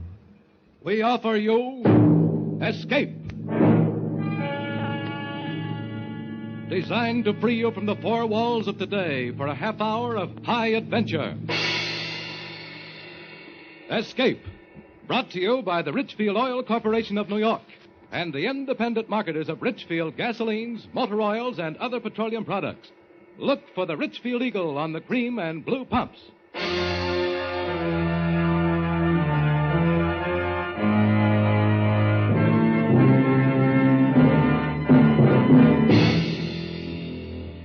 Tonight, we escape to the interior of China and a journey of terror down the Yangtze River from Chongqing to Shanghai, as John and Gwen Bagney tell it in their gripping story of a people in turmoil, The Shanghai Document.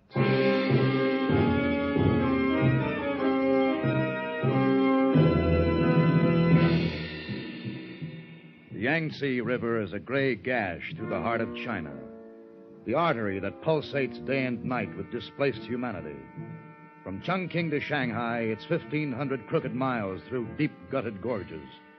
But for those of us who took the steamer downriver in those frantic months just after the war, it was a voyage dominated by fear and intrigue and danger.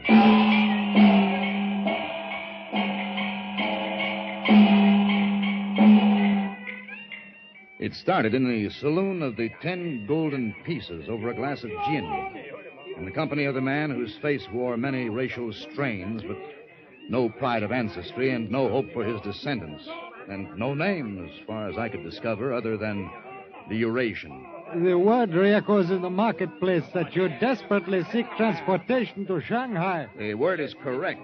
The word is also correct that I'm stranded.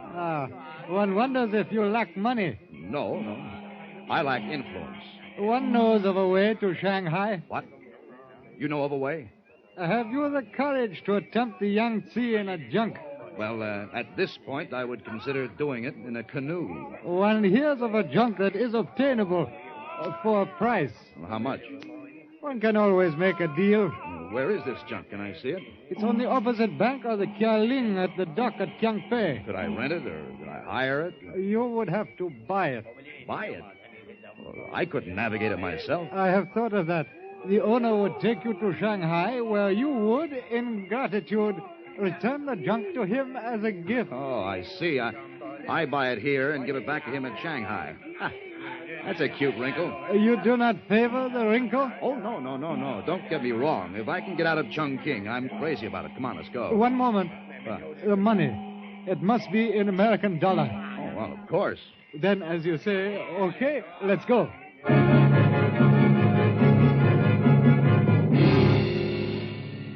We slogged through the slime of the gutters. The night was misty. The chill wind carried with it the stench of the river. And it carried, too, the unforgettable stench of poverty and death. The Eurasian led me down 1,000 stone steps to the waterfront where a sampan ferried us across to the suburb known as Kiangpei. There, at an ill-lit makeshift dock, the Eurasian talked to a wizened coolie while I inspected the junk.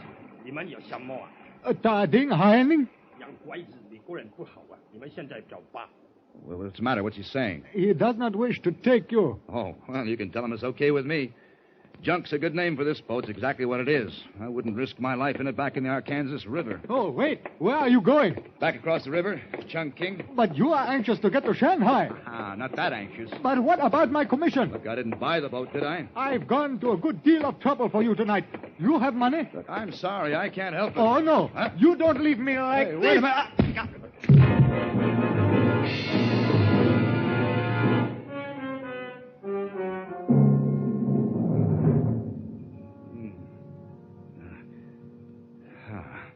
Lie still.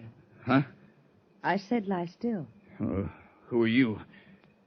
Where is that? Oh, my back. He broke my back. Your back's not broken. Take your shirt off. Huh?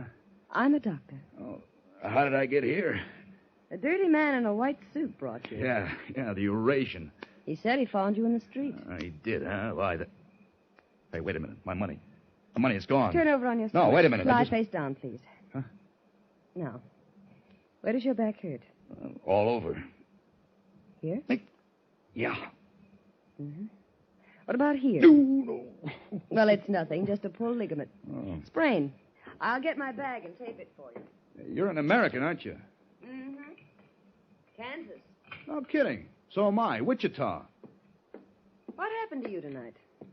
Saloon brawl? No. I guess I was just a little too anxious to get to Shanghai. I was even considering a leaky junk down the Yangtze. Why do you want to go to Shanghai? I'm correspondent. That's where the big story is today. Well, if you want to go, why don't you take the river steamer? Oh, that's funny. I've only been trying for months to get a ticket on the thing. Lie still, please. Now inhale. All right. Exhale. Hold it. All right. I want this adhesive to be good and tight. Yeah. You know, I'm taking the boat to Shanghai tomorrow. You are? Don't talk, please. All right. I didn't have any trouble getting a ticket. Yeah, but... Hold still, please. Mm-hmm. This tape isn't tight. It won't do you any good. Got to have connections in China today. I was lucky. I've been out here 6 years. I know a lot of people. There. Is that too tight? Well, it's tight. And that's the way you want it. Well, feels a lot better. That'll do the trick, though. You'll have to keep it on at least a week. Yeah. Well, how much do I owe you, Doc? Oh. Make it a pack of cigarettes. Ow. That's pretty high. As a matter of fact, I haven't got quite a full pack, but you can have it. Here. Thanks. What do they call you back in Kansas? Well, in Kansas, they call me Jane Roma. In China, I'm known as Girl Doctor. You know, I was just thinking, if you're really serious about wanting to go to Shanghai... Serious? I can get you a ticket on the downriver boat tomorrow. Well, it's almost impossible to get a ticket. How? Does it matter how I get it, as long as I get it? Lady, if you can get me out of Chungking, nothing matters. I'll pay you back in Shanghai. What's your name? Tony Daner. Well, Tony Dana, there'll be a ticket waiting for you at the steamship office tomorrow morning and a little money for traveling expenses. What? I can't believe it. What are you looking at me so funny for? You're amazing. Why? You're the first man I've ever met who didn't comment on my being both a woman and a doctor. Oh, well, now, don't get me wrong, girl doctor. The combination fascinates me, but what I like most is your ability to pull a steamer ticket out of the hat. Oh, I have many talents. Well, let's kick him around. No. You go to your room and rest. Take care of that back. Okay, you're the doctor. But I can tell you this. What? I'm glad you're going to Shanghai with me.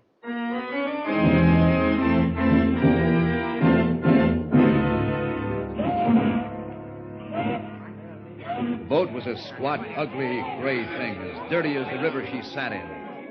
Already her decks were crawling with discarded bits of humanity, some asleep, some curled around their meager possessions. But in one way, they were all alike. On their faces was the great patience that is so often worn by the have-nots of this world. At the head of the gangplank, a beefy-looking white man was herding us aboard. Get these people on. Now, where's your ticket? Ticky. Yeah, okay, move along.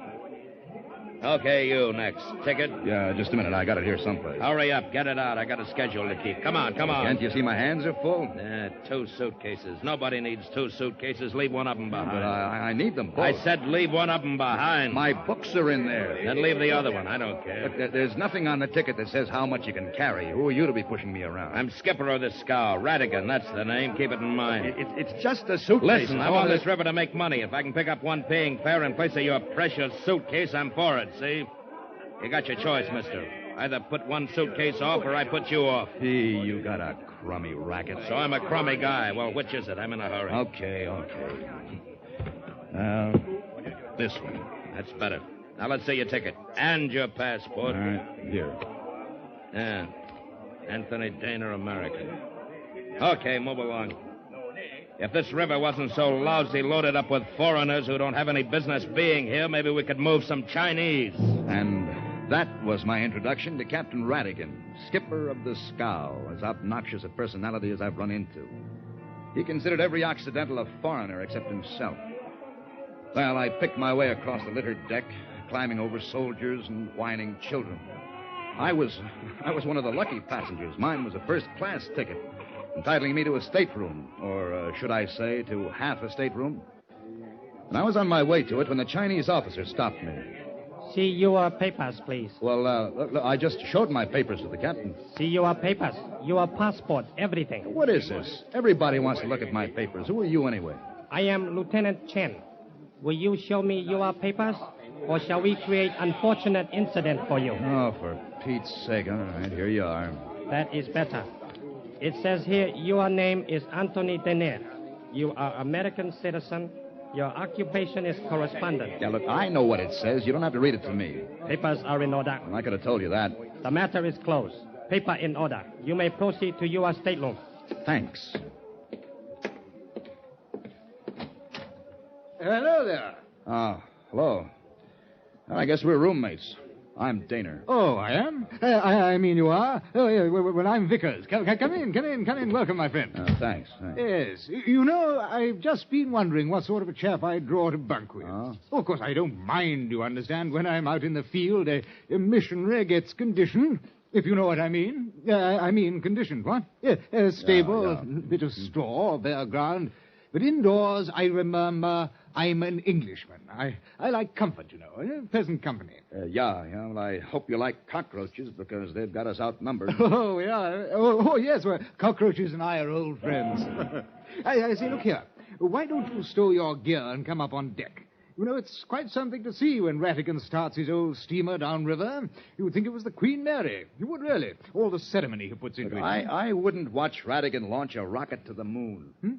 Well, that's not likely, you know.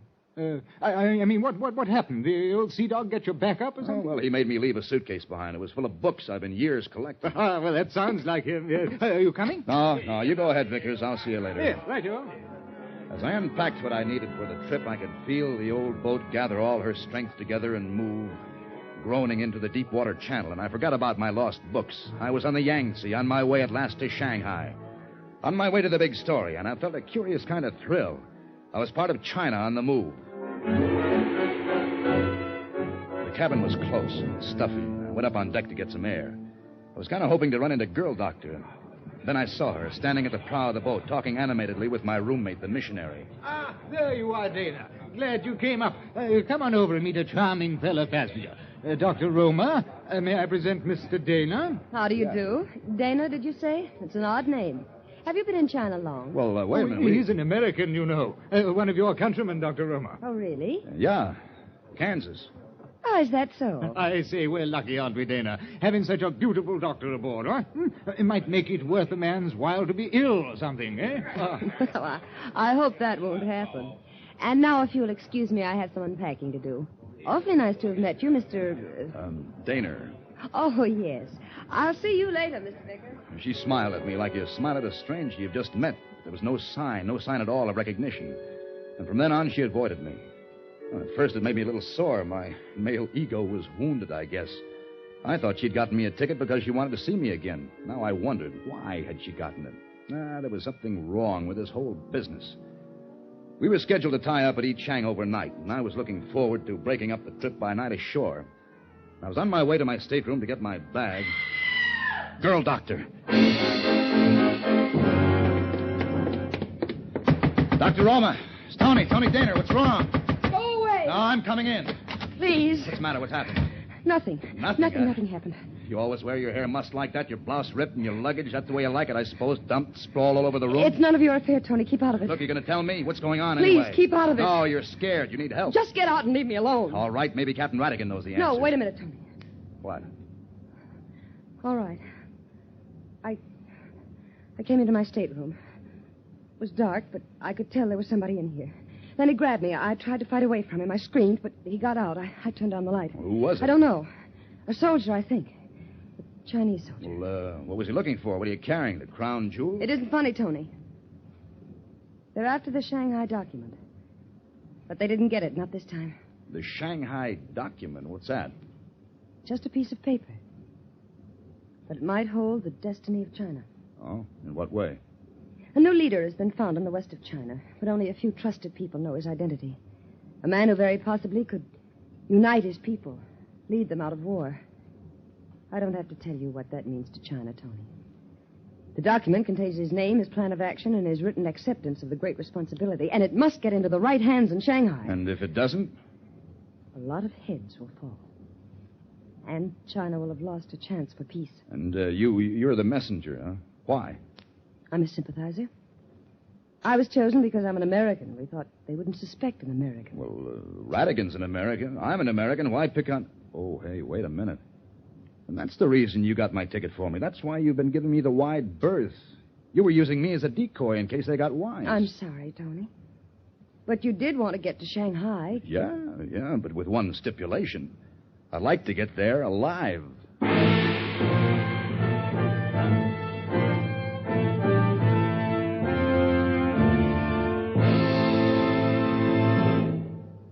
Attention, motorists.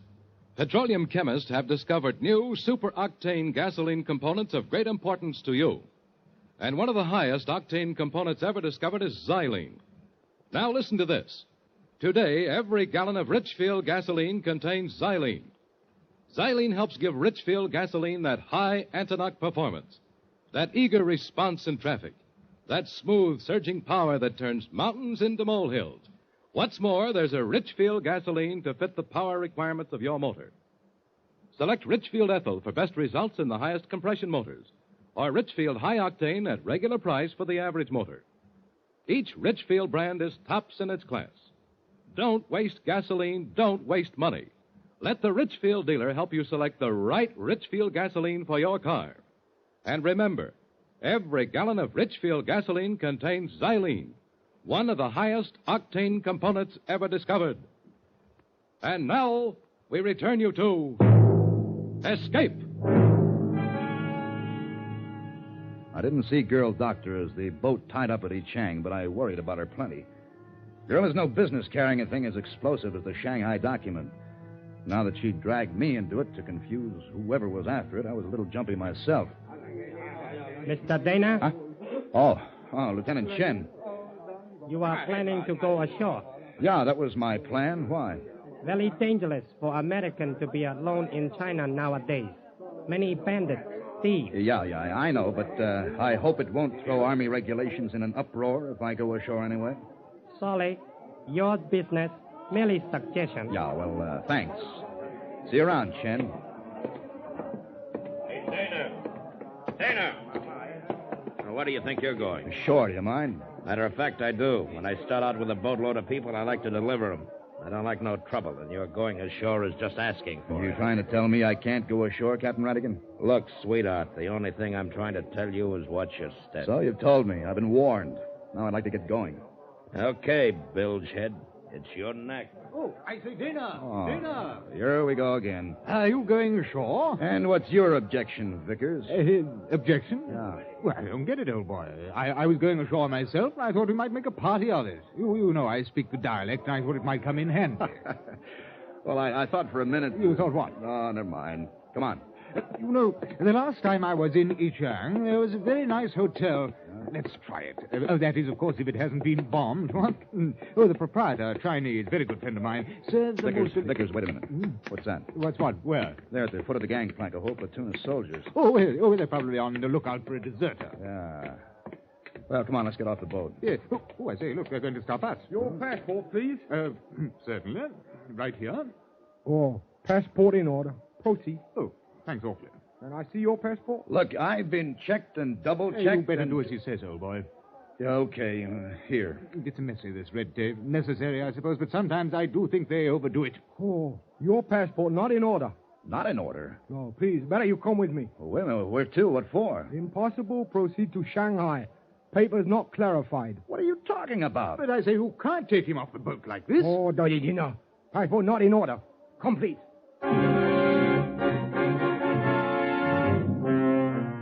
took me to a command car which drove me to field headquarters on the hills above Yichang. No matter what I said to him, no matter how much I argued, all I got out of him was passport not in order. Well, they gave me a place to sleep and something to eat and a couple of guards to watch me. The river steamer was scheduled to leave Yichang at dawn. I was hoping they'd release me by then, but the dawn slipped in and the steamer slipped out. And I heard it in the distance, a whistle. I felt sunk. How was I to explain to these guys that I was just a decoy? They'd picked off the wrong American, that the thing they wanted, the Shanghai document, was on its way down the Yangtze. And I heard them coming down the hall. I didn't know what I was in for, but I braced myself. At least I'd go down fighting. Mr. Dana. Yeah? Passport is in order. Can go now. Go? Now you tell me. Look, did you hear that whistle? The steamer's gone. How do I get to Shanghai now? Swim? 1,000 apologies for ignorant mistake. American passport, very confusing. Yeah, sure, but what do I do now? Please come with me. I've made arrangements. I was apologized to in several dialects. Then I got back into the command car and was driven down past the river landing to a secluded spot where a sampan tended by 2 coolies was waiting. I was politely but forcibly put aboard. I turned around to protest, but it was too late. The coolies had pulled the sampan away from shore into the center of the river, and back on shore, the Chinese officer was smiling broadly. Well, anyway, I was on my way to Shanghai again. And I sat back to smoke a cigarette, but I was out of matches, and I nudged the coolie in front of me. Hey, you, Ketchum, Matchy, you know? Certainly, Mr. Dana. Huh? Here you are. May I light it for you? Lieutenant Chen, what are you doing on this sampan? I also have missed the boat. Yeah, but well, why the coolie outfit? It's not safe for lone soldier to travel by himself. I am, as you Americans say, coming along for the ride. You know what I think, Chen? I think I'm the one that's being taken for a ride. I couldn't understand it. If they had thought I had the document, why hadn't they searched me? Why'd they let me go? Why was Chen on my tail? I decided to find out just how much of a watchdog Chen was. We'd been on the river all day, and it was just getting dark when we pulled up at a rickety bamboo landing. Chen was singing as he helped the coolie repair a sail. They weren't paying any attention to me. I crawled silently off the boat onto the dock. Mr. Dana, I should regret to have to kill you before we reach Shanghai.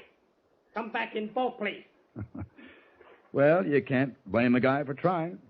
If you are wise, you will not try again.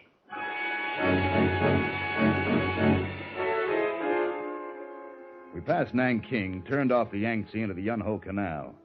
Chen never seemed to sleep. He watched me constantly. But as he and the other coolie maneuvered the sampan into Suchow Creek on the Shanghai waterfront, I realized that I had one final chance. It was dusk. The creek was filled with a floating city, thousands of sampans, each with their family washings flying aloft, their babies, their suppers cooking. They were on either side of us, within scraping distance. And suddenly I leaped across the one on the left.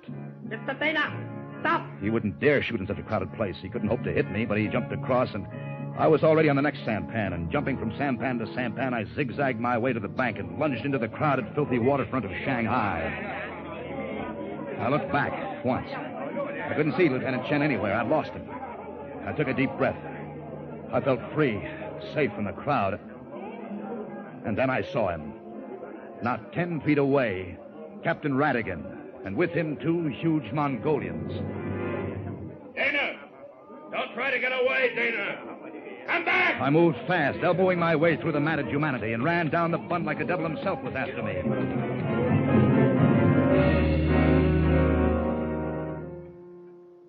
And I finally stopped, out of breath, in a cluttered back alley. It was dark. Radigan was no place to be seen. Neither were the Mongolians. I was quite alone. Well, I had one friend in Shanghai, Vickers, the missionary. He'd given me his address. I found a rickshaw driver who knew where it was, and he took me there. It was one of those old Chinese dwellings with a high wall around it. I knocked at the gate, but nobody answered. And I opened the gate, walked into the garden. Well, it's about time you showed up, Dana. Radigan. We've been waiting a long time for you. Radigan, what are you... It took me a minute to recognize the smell of the cloth on my face. Chloroform.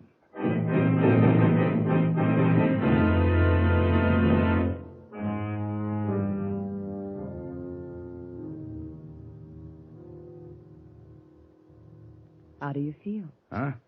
Oh, you again. Don't try to get up, and don't yell. This is a hospital. You'll disturb the other patients. A hospital? Why is it every time I come to, you're there? What do? Follow your patients around? I'm sorry, Tony. Yeah, sure. You were going to see Vickers. We couldn't let you do that. Captain Radigan. Yeah, Doctor. Give me a hand, will you? Oh, no, get away from me. Hey, what are you going to... Now, come on, Dana. Up, sit, wait. on your stomach. Oh, hey, let me go. Just relax, Tony. Time for your bandage to come off. No! Thanks a lot, Tony Dana. That adhesive tape, you want to pull the skin off my back? What do you think What do you say? I said thanks a lot. For carrying the Shanghai document through safely. The document? Mm-hmm. It was on your back under the adhesive tape. I put it there back in Chongqing. You did? Then Radigan? Radigan and Lieutenant Chen and the soldiers who took you off the boat were all working under orders, protecting you. Yeah, well, I ran away from them. I thought that they were... You sure gave us a bum time. Well, what do you want me to do? Apologize? Oh, Tony, please. We treated you badly, I know, but we couldn't let you go to Vickers. Vickers, the missionary? Anyone can wear his collar backwards. Vickers was the one who was after the document. We had to get you off the boat and away from him before he discovered that I didn't have it. Oh, Vickers, huh? Mm-hmm. Tony, I hope you know you've done a great thing for China. Yeah. Well, now that I've done so much for China, suppose you do something for me. Well, anything. Okay. Get dressed up. Let's go out in the town and have dinner. Oh, Tony, we'd love it. We can meet you in an hour. We? My husband and I. Jerry. Your husband? You'll love him, Tony. He's a wonderful guy. He's from Kansas, too.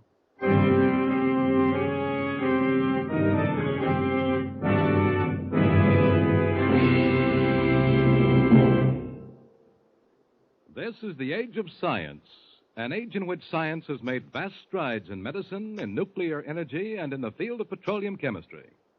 For example, petroleum chemists have discovered new superoctane gasoline components of great importance to every motorist.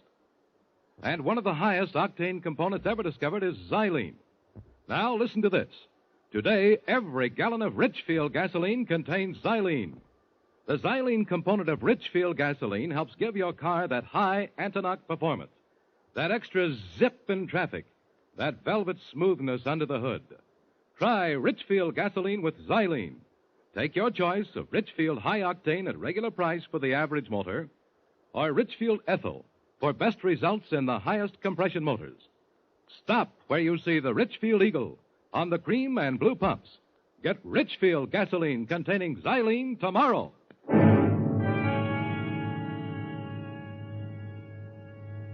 Escape is produced and directed by William N. Robeson and has tonight presented Shanghai Document by John and Gwen Bagney.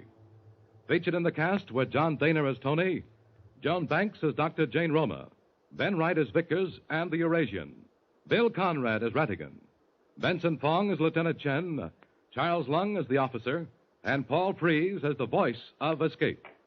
Special music was arranged and played by Ivan Ditmars. Next week. You were on a small launch off the California coast, about to dive 20 feet below the surface to reach a man's body and to recover an object identifying his murderer, who's standing at your side and from whom there is no escape.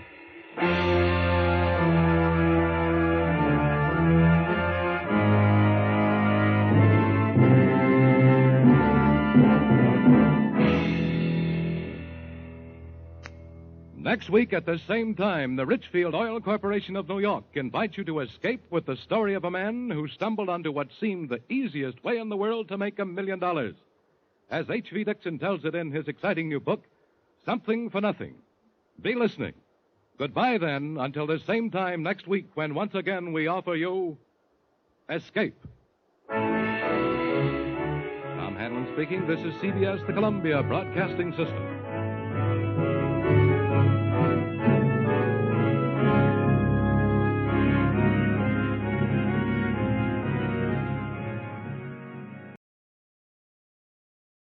Tired of the everyday routine? Ever dream of a life of romantic adventure? Want to get away from it all? We offer you Escape. Designed to free you from the four walls of today for a half hour of high adventure. Escape. Brought to you by the Richfield Oil Corporation of New York and the independent marketers of Richfield gasolines, motor oils, and other petroleum products. Look for the Richfield Eagle on the cream and blue pumps.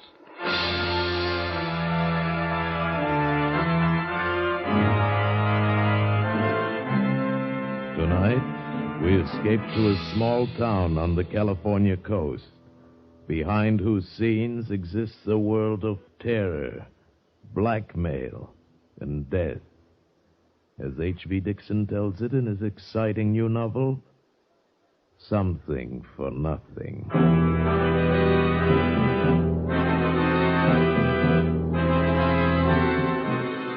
The moon wasn't up yet. It was after 9 and as dark as my pocket, and I was still 100 miles below San Francisco. The coast route is tricky driving, too. The road dips and curves like a squirming snake, smack up against the mountains on one side, and on the other, a sheer long drop to the sea. But I was driving north, and I had the inside lane, which wasn't so bad. And I kept bowling right along. And then about 3 miles below Bayside, I was going into a sharp curve to the right when beyond it, coming toward me, the lights of another car flared up, a big cream-colored sedan on the wrong side of the road bearing down on me.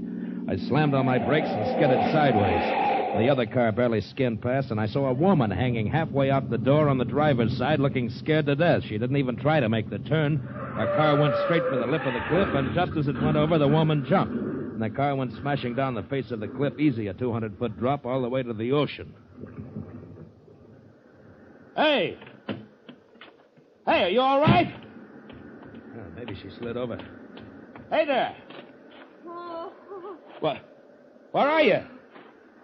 don't bother. Oh, there you are. I'm all right. Here. Here, hold on. Don't fall over the edge now. I'm a little shaky. There we go. I didn't see your car not till the last second. Look, lady, I didn't run you off the road. You were way over on my side. Oh, I didn't mean it was your fault. My brakes failed. I was coming down the grade. I guess I lost my head. You could have made it all right without brakes. You weren't going very fast. Oh. I can't see your car down there. It's probably underwater. Might have landed on the rocks, huh? No, I heard it splash. Can I drive you anywhere? I wasn't going your way. Oh, but, that's all right. I'll go back to Bayside. I was going to see some friends down the road, but I don't feel like seeing them now. You can drop me in town. Fine. I'd be glad to. Oh. Well, you're pretty wobbly. Here, let me help you. It was a shock, I guess. Yeah, that was a close one. Wait a minute. Hmm? There wasn't anybody else in that car, was there? No. No, I was alone.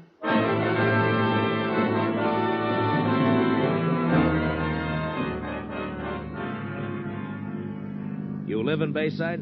Yes. I might stop off there tonight, overnight. Well, you couldn't possibly find a room tonight. The tourist season started. Well, I might find something in a motel. Oh, I'm sure everything's full up, and it's easy driving beyond Bayside. No more mountains if you're going to San Francisco. Yeah, that's where I'm going. Do you live in San Francisco? Oh, I did when I was a kid. Lately, I've been living in L.A. I've been working in pictures. Oh. For a while, I thought I'd be another Clark Gable or a Robert Taylor or something. Every agent in town was after me, but you know how it is. It didn't pan out. Why not? You're handsome. Oh, sure. Too handsome. I photographed too slick. I saw I'd never be anything but third rate, so I got out. Yes, I suppose that's sensible. Well, welcome Bayside city limits. Now, where do I take you? Straight ahead. Huh? This is Surf Avenue. It'll take you through to the main highway. Well, where do you live? Oh, you don't have to take me there. Stop here. Well, why here? I'm going to the police station to report the accident. Well, don't you want me to go along and be a witness? Oh, no, I'm sure that isn't necessary. Have a nice trip to San Francisco. Thanks. You are going right through, aren't you? Well, I guess so. Well, you'll be there in 2 hours. Yes, I know. Yes, well, thanks again, and goodbye. There was something funny about that dame. Something was worrying her besides that accident. The way she acted toward me, for instance. All she cared about was getting me out of town fast. So, naturally, I decided to stay a while to find out why. I found a room without any trouble at all, and then I walked around Bayside. I liked what I saw. The cars, the stores, the way the women were dressed. Yeah, Bayside was loaded with money. And then sometime after midnight, I dropped into a bar. One of the customers was yawking away to the bartender. I ordered scotch over ice and listened in. She phoned the station about an hour ago and said Frank wasn't the type to go somewhere, not let her know. That was the customer, a big moon-faced man with a red neck who had cop written all over him. Didn't sooner or later bust loose. What do you know? Frank's going off on a bit. Well, I told her we'd check around. Hey, she say Frank was driving that cream-colored job of his? My heart jumped like a hooked trout. He sure can't disappear far in that car. It was hard to keep the excitement out of my voice. Pardon me, but what color car did you say? Huh? Well, I just drove in from L.A., and I passed a cream-colored sedan a few miles back. You couldn't miss this one. Darndest color you ever saw. Huh? The ornament on the hood is a big pair of dice. Well, the one I saw, a woman was driving. No, Frank never lets anyone drive his car. Well, Gassner doesn't know how to drive, does she? Oh, sure she does, Chief. She just got a new convertible, only, she doesn't go out much. She doesn't drink, doesn't wear makeup, doesn't do anything much, and she sure is a mousy woman. She went to bed tonight at 9 o'clock on a Saturday night. Tell me, who is this Gassner? Well, he owns this bar, a couple of restaurants, and he owns a Domino Cottage. He calls it a dude ranch, but it's really a gambling house. Oh, an important man, huh? Yeah, he is. And he isn't. He's got money, but a gambler doesn't rate with the local snobs. Oh, Bayside's one of those towns. Cream de la cream, mister. Some of the oldest families in California live here. So money doesn't count. Not without a pedigree, mister. It sure don't. But money counts with me, especially easy money. To get something for nothing, that's the sweetest thing in life. Well, I finished my drink and went to the phone booth. First, I looked up Frank Gassner's address, 16 Yucca Drive, and I wrote it down. Then I put through a long-distance call to my pal Danny in San Francisco. He said he'd meet me in Bayside in a couple of days. When I left the phone booth, the redneck cop had left, and the bartender was getting ready to close up. I decided not to wait till morning to drop in at 16 Yucca Drive, so I paid the bartender and was halfway through the door when... Mr. Devon! It jarred me having somebody know my name in that town that particular night. I turned around fast. Gil Devon. What? What's your hurry, Gil? Don't you want to buy me a drink? Well, I don't know you from Adam, baby. Well, I know you. I know your name, rank, and serial number. Oh, I dropped that identification bracelet again, huh? In the phone booth. I went in right after you. Here you are. Thank you. The catch keeps coming open all the time. You ought to have it fixed. Yeah, I guess so. But every time I lose it, it gets back to me somehow. Well, how about my reward? Oh? Like what? We could start with a drink. Well, I'm sorry. I'd love to, but I've got a date. That hardly comes as a surprise with shoulders like yours. Now, what does she have that I don't have? Only one thing, sweetheart, and it's not beauty. But what she has, there's no substitute for.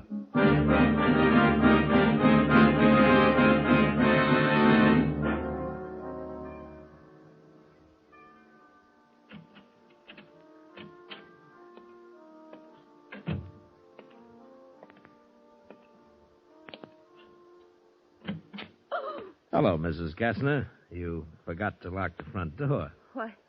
Why didn't you go to San Francisco? Well, when I get a feeling I'm not wanted, that's when I stick around to find out why. There was no reason for you to feel that way. Yeah, maybe. I don't know. Is there anybody else in the house? No, I sent the maid home for the night. Oh, that's good. That's real good. I just heard a couple of chatty men in a bar talking about a husband who hadn't come home and a wife who'd gone to bed at 9 o'clock. I don't see why you've come here to tell me that. Stop stalling. The husband's name was Frank Gassner, and you're the wife.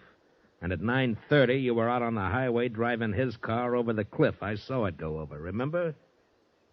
If I give you $2,000, will you leave town? You don't think I'd let a thing like this go for $2,000? But I shouldn't pay you anything at all. I haven't done anything. So you'll pay me $2,000 for nothing? Well, these circumstances are peculiar. Yeah, I'll say they are. Your husband was in that car. You murdered him. Oh. Well, how much money do you want? Oh, later. First, tell me about it. Everything. Well, come on, give. How did you kill him? I heard him drive into the garage, but he didn't come into the house. I found him asleep in the car. He'd been drinking. Passed out cold? Yes, he often did that. I'd been waiting for a chance to kill him. So I started the car and closed all the windows and ran a hose from the exhaust pipe in close to his face. When I went out later, he was dead. Oh, carbon monoxide. I knew it might not look like an accident because he was too drunk to have closed the garage doors. So I drove down the highway and...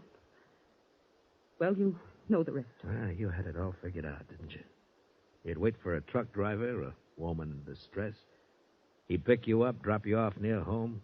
Truck drivers always stick to their schedule, so he'd keep right on going, fast, no time for questions. But instead of one of those knights of the road, I came along. Yes, you came along. How much money do you want? Oh, you can't pay me off. Not with cash. I'll give you $10,000 and not a cent more. You'll what? Don't tell me what you'll do or what you won't do. From now on, you'll do what I say. But you can't prove anything. Shall I phone the police? You saw the car go over the cliff, but you can't prove I was there. It's your word against mine. And you think they'll take yours? Well, they might, seeing that I'm a stranger, except for one thing. You didn't have a purse when I picked you up on the road. No. No, it's in the car. I forgot. It has my initials on it.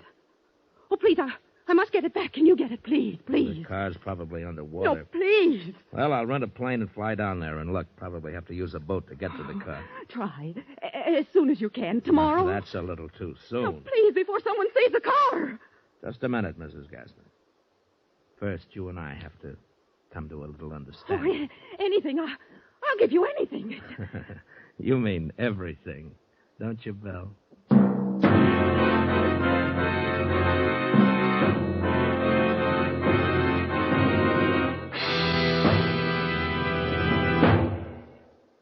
What is xylene? A petroleum chemist will tell you that xylene is one of the highest octane components of gasoline known to science. But here's what's important to you. Xylene is contained in every gallon of Richfield gasoline. Let me repeat that. Xylene, one of the highest octane components known to petroleum science, is contained in every gallon of Richfield gasoline. Xylene helps give Richfield gasoline that full power wallop that jumps you out ahead in traffic. That smooth, surging power that eats up the miles and levels off the hills. Furthermore, there's a Richfield gasoline to fit the power requirements of your motor. Select Richfield Ethyl for best results in the highest compression motors, or Richfield High Octane at regular price for the average motor. Each Richfield brand is tops in its class. Don't waste gasoline. Don't waste money. Let the Richfield dealer help you select the right gasoline for your car. Remember, every gallon of Richfield gasoline contains xylene, one of the highest octane components known to petroleum science. And now we return you to Escape. That was going to be a gold mine.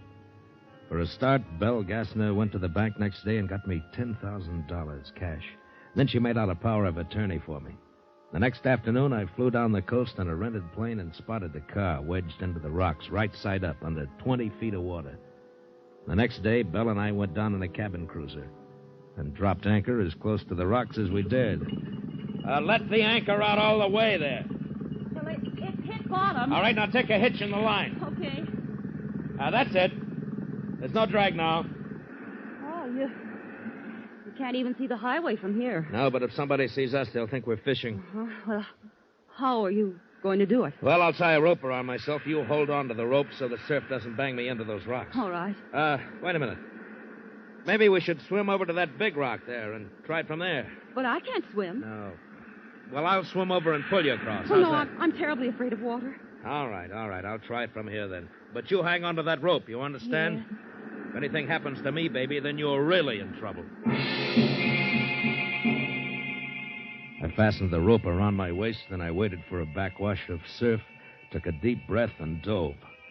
My dive carried me down to the top of the car, and I hooked my arm through the front window and held myself against the force of the current. And then I looked in. It was a world of greenish twilight, but I could see everything. Frank Gassner's body was floating against the ceiling of the car, his arms and legs waving in the current, his coat flapping as if it were in a breeze. I looked away from the body and tried to find the purse. I hung onto the steering wheel and finally saw it on the floor, held on by the weight of the flashlight. When I went after it, the body brushed against me in a kind of a caress. I grabbed the purse, shoved myself out of the car, and struggled to the surface and clambered aboard. You've got it. Oh, thank heaven. Of all the fool women, you would leave something like this in the car. Well, I guess we should start back. Yeah. You know, it's funny. Now that you got my purse back, there's no way to prove I was in Frank's car. Doesn't that worry you? Not a bit, baby. I might refuse to go through with our deal. I might revoke that power of attorney. No, you won't. I still hold some aces, Belle.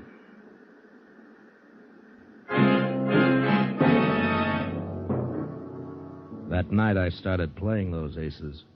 Belle Gassner had never known a man like me, only a husband that she'd hated.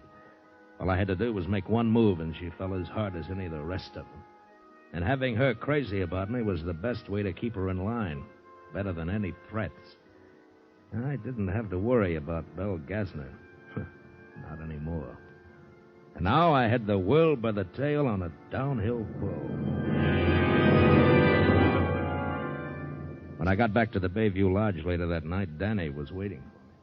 So? What's the pitch, Gil? Ever hear of a character named Frank Gassner? Yeah, sure. Had a place in Reno once. Last I heard, he had a gambling joint here. Why, you working for him? No, his wife.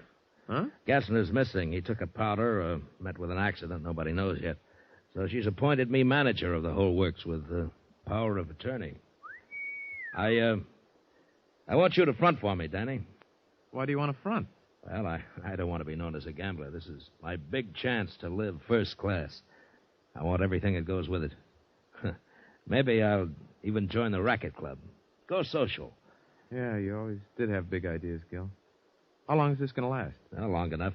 Well, suppose this Gassner shows up someday. He won't. Now, wait a minute, Danny. My hands are clean. I didn't do him, and I know what happened to him, but I'm the only one who knows. Yeah. Yeah, sure, Gil. Okay, I'll play along.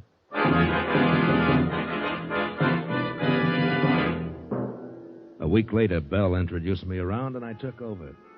Danny did most of my work, and I began living high. I even bought a brand new plane, a beautiful low-wing four-place job. And I took Belle up the first day. You know, flying's the only time I'm really myself, Belle. There's nothing like it. I know a little about it. Oh, you do? Uh-huh. I took lessons for a while. Frank was going to buy a plane. Well, how many hours do you have? Oh, almost 20. Oh, then you're soloed, huh? I wasn't very good. Just never could get the hang of it. Well, come on, try it. Take over. No. Oh, come on. You think I can? Why, sure, it's a cinch. Well. There we go. Oh. Yeah, that's very good. Now, try a turn to the left. Huh? Oh, no, not too steep. There we go. You got the feel of it? Oh, it's fine. Why, it's wonderful. Yeah, sure it is. You must have had a bad instructor. But now, baby, you've got me.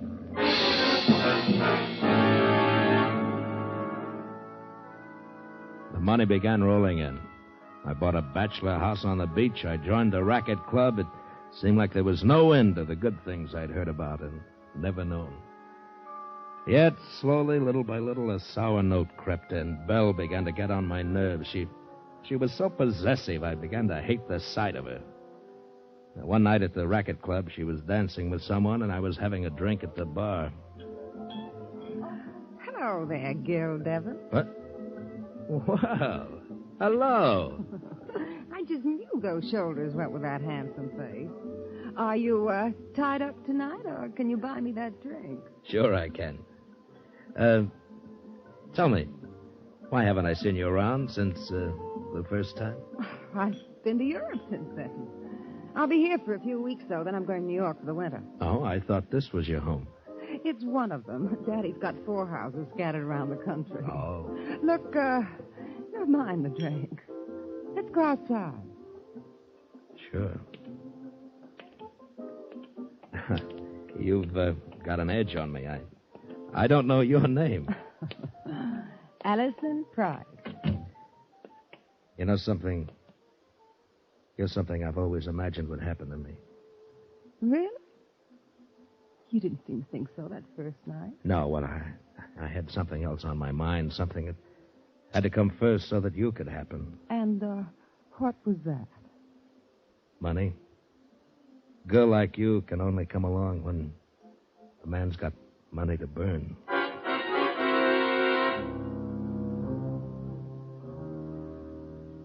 And on the way home that night, I was in real trouble. Where were you? I saw you leave with Allison Price. I told you, Belle, we were outside talking. I warn you, Gil. If you ever think of leaving me, I'll go to the police and tell them we both killed Frank, and I mean it, Gil. Oh, calm down, Belle. I'm not interested in that Price girl. Are you sure? Why, sure. As soon as you're legally a widow, we'll get married. That's a promise, Belle. I felt like a steel trap had closed on me.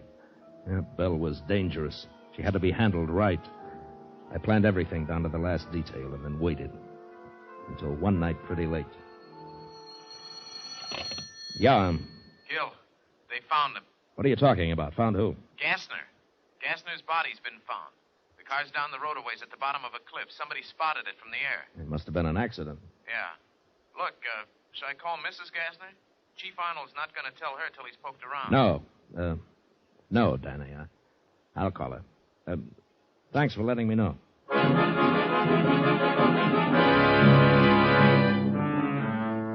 Hello, Belle. I'm so glad you called, darling. I was just going to bed. Well, you're not going to bed now. You're going to leave town. Why, Gil? I can't tell you why over the telephone. I'll pick you up in 10 minutes. All right, darling. No. Wait a minute. You better take your car. Pack a bag and drive out to the airport. Don't let anyone see you. I'll meet you there.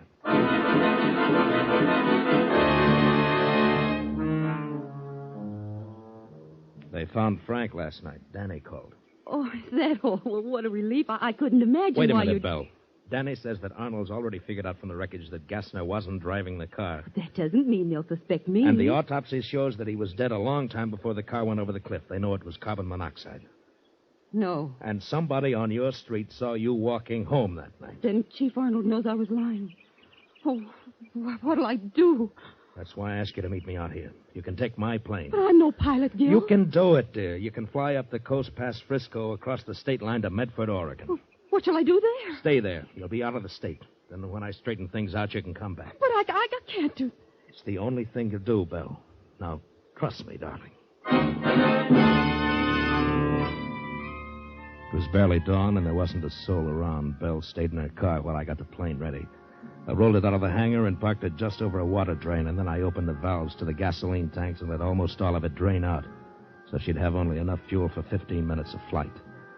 I rolled the plane out on the runway and got it warmed up, and then Belle ran across, and I helped her climb in. Now, just follow this course I've marked. Yes? Stay over the ocean at least an hour. Why, Gil? Well, I don't want you spotted. It's safer that way. This engine runs like a wristwatch. All right, darling. Oh, Gil. Oh, you're okay, honey. Don't worry about it. Now, depend on me.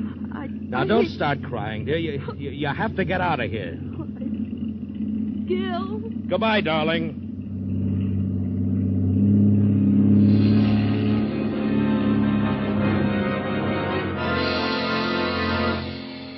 She took off to the west and then flew northwest over the ocean. What a trusting fool she was.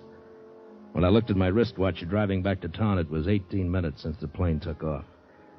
By then, it was down somewhere in the ocean out of gas. It would sink at once, and Belle couldn't swim. Well, it wasn't such a terrible way to die. And Chief Arnold would figure it this way. Belle had heard that Frank's body was found. She lost her head and ran because she had murdered him. Case closed.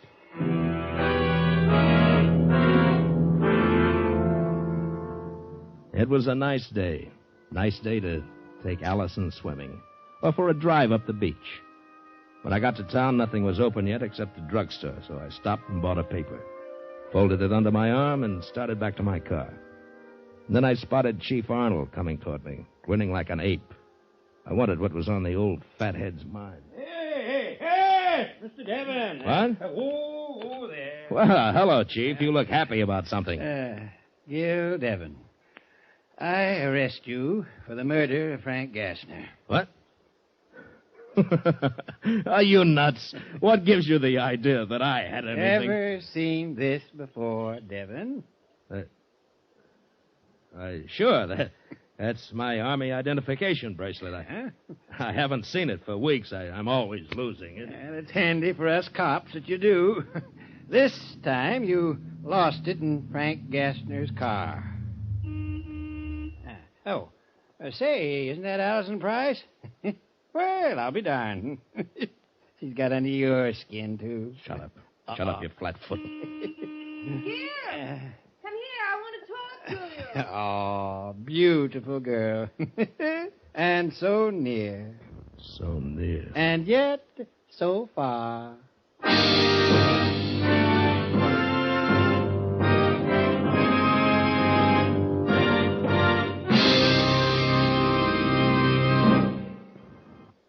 Say, here's a real spring tonic for baseball fans. A new 32-page baseball book just off the press. Packed full of tips and information on America's favorite sport. Where can you get it? At the Richfield Gasoline Dealer Station. And this new Richfield baseball book is absolutely free. It contains Major League and many minor league schedules, World Series box scores, and Major League standings, baseball questions and answers, seating diagrams of 16 baseball stadiums. This new, colorful Richfield baseball book is a gold mine of baseball lore you won't want to miss. A storehouse of fascinating information that fits right in your pocket. And remember, it's absolutely free. Ask your Richfield gasoline dealer for your copy tomorrow. And while you're about it, ask him about Richfield All-Point Safety Service, the complete scientific lubrication service and safety checkup that prepares your car for the warm weather ahead. Stop where you see the Richfield Eagle on the cream and blue pumps.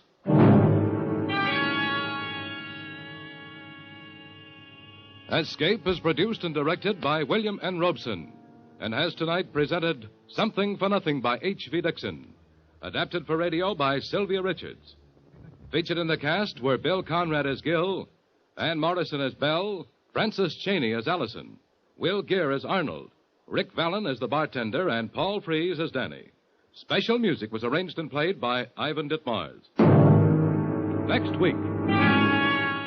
You are being whirled through the streets of New Orleans by the gay revelers of Mardi Gras. But somewhere in the crowd, dressed as a clown, is a murderer.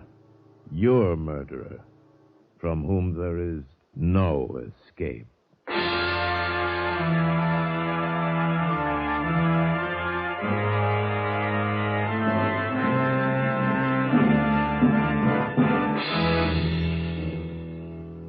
Next week at this time, the Richfield Oil Corporation of New York invites you to escape with the story of a man caught up in the night of terror through his complete innocence.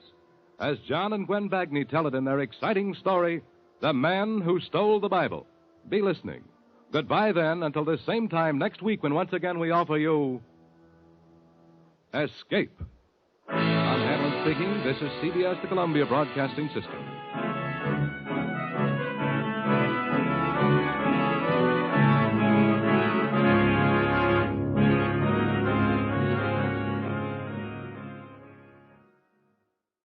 Tired of the everyday routine? Ever dream of a life of romantic adventure? Want to get away from it all? We offer you Escape. Escape, designed to free you from the four walls of today for a half hour of high adventure. Escape, Brought to you by the Richfield Oil Corporation of New York and the independent marketers of Richfield gasolines, motor oils, and other petroleum products. Look for the Richfield Eagle on the cream and blue pumps.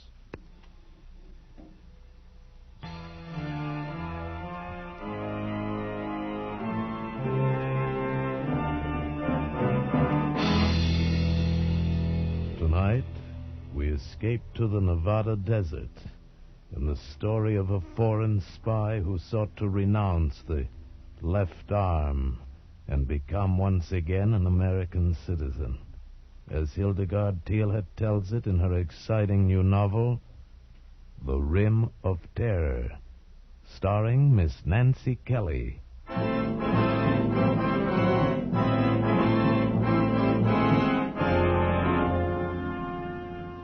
I don't know why I gave him a lift. Even now, with the terror gone like a half-remembered nightmare, I can't be sure why I stopped the big Bentley convertible on that lonely road in Nevada and gave him a lift. Maybe because he looked so bedraggled standing there hatless in the rain by the side of the road. Maybe because he smiled grimly, almost with a sneer that was a challenge. I don't know. Anyway, I slammed on the brakes and he walked slowly up to the car. Torkel, my big Chinook, stiffened on the seat beside me. Quiet, Torkel. So you've decided I don't look like too much of a risk? Not at all. Please get in. You look very wet. As a matter of fact, I am very wet. Backseat, Torkel. Torkel, is it, huh? How are you, Torkel? He's quite a dog. I bet he could easily kill a man. Oh, he's really quite well behaved, and he wouldn't attack without orders. You have made yourself quite clear.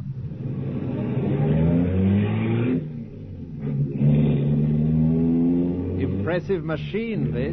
I love it, but I'm really not used to it yet. I just got it last week. You drive it very well. Oh, thank you, but I don't really. Where are we now? I'd say about 25 miles east of Winnemucca. You're new to this part of the country? Yes and no. I've never seen that view before. It's breathtaking. Such a difference from back home. Back home? New England. This is the first time I've ever been in the West, and I love it. The scenery is yes, but this particular scenery doesn't appeal to me very much. Why not? I'd say there's someone waiting for us down there. Look. I looked. And far below on the valley floor was a fork in the road and an abandoned building. Near it was a black speck that looked like a wagon and two smaller black specks that moved. Men, no doubt, though from here they looked like ants. I'd suggest slowing down. Not much, though. I expect they're watching us through field glasses. Who? Let me out here. What? This cut hides us from them. Stop the car. I'm sorry our ride together must end so soon. Don't be afraid. Have your dog sit in the front seat and keep him there until you're safe in Winnemucca. I don't understand. You know what a roadblock is? A roadblock? Are the police after you? Not the police of this country. Just tell them you have not seen me, and they'll pass you on all right. Goodbye. Thank you.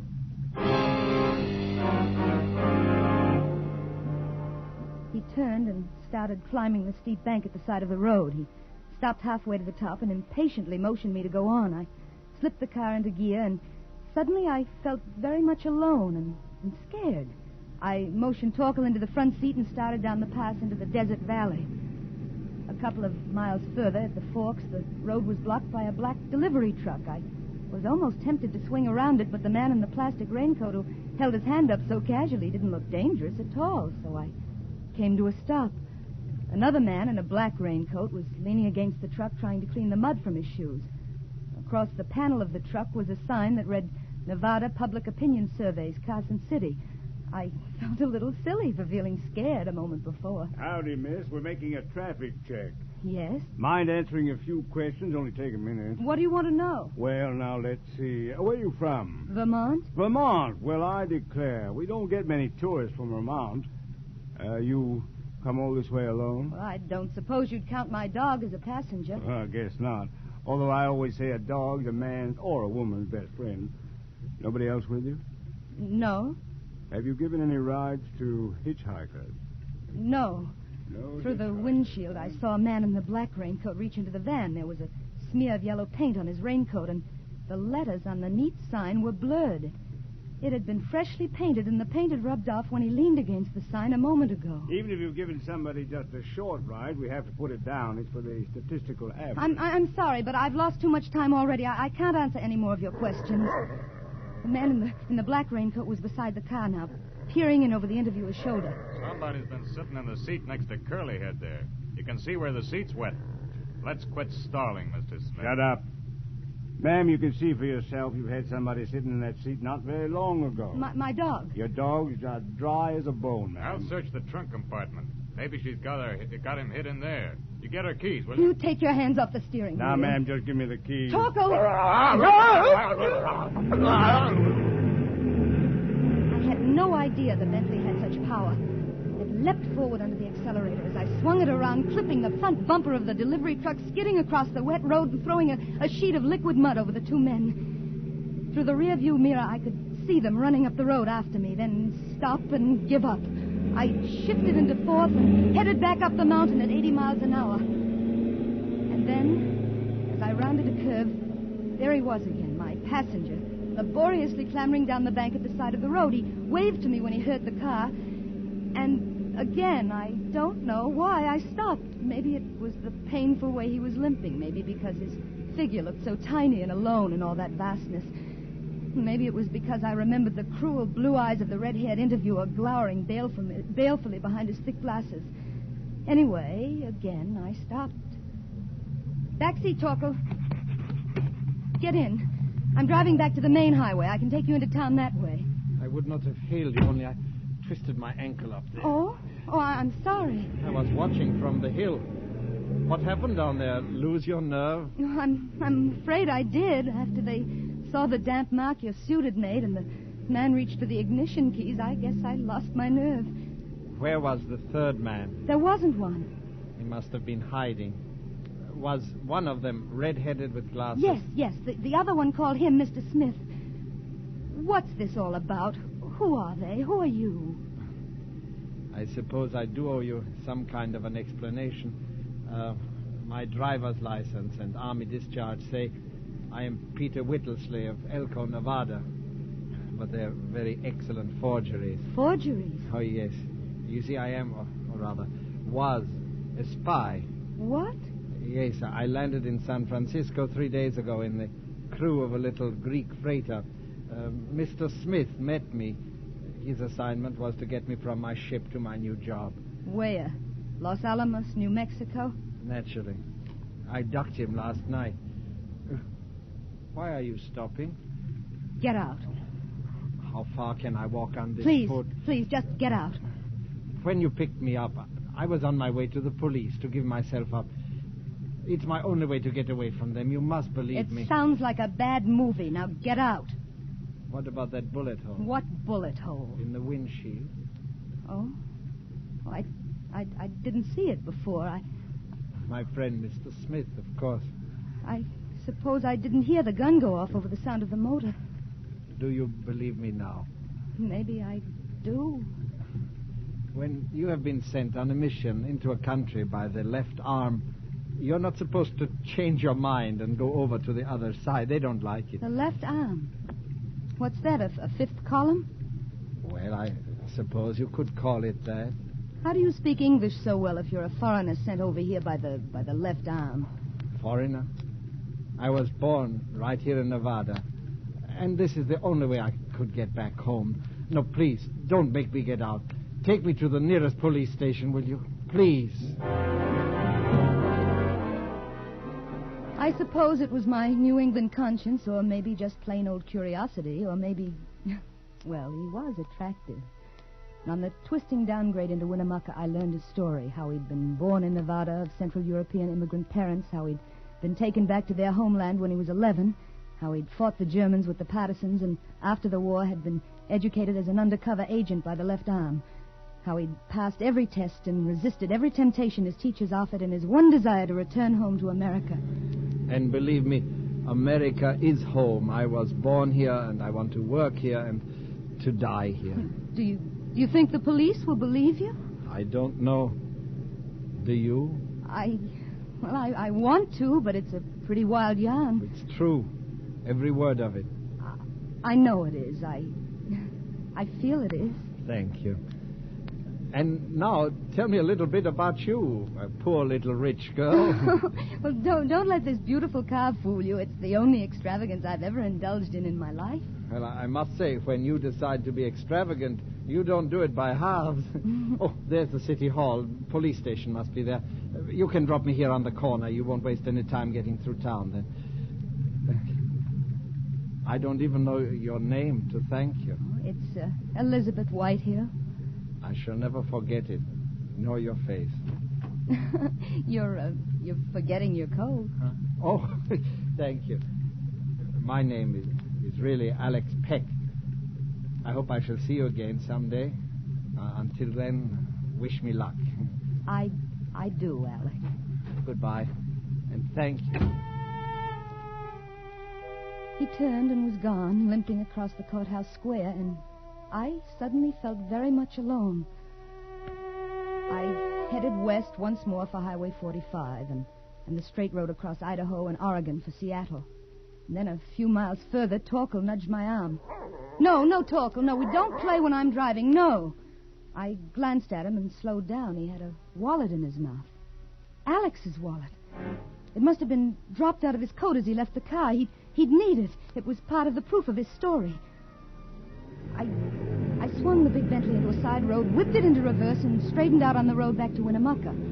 I let the car out. 80, 90, 100, and 105 on one straight stretch, and then down to a cautious 55 as I entered the town limits until I pulled up before the police station in the basement of the courthouse.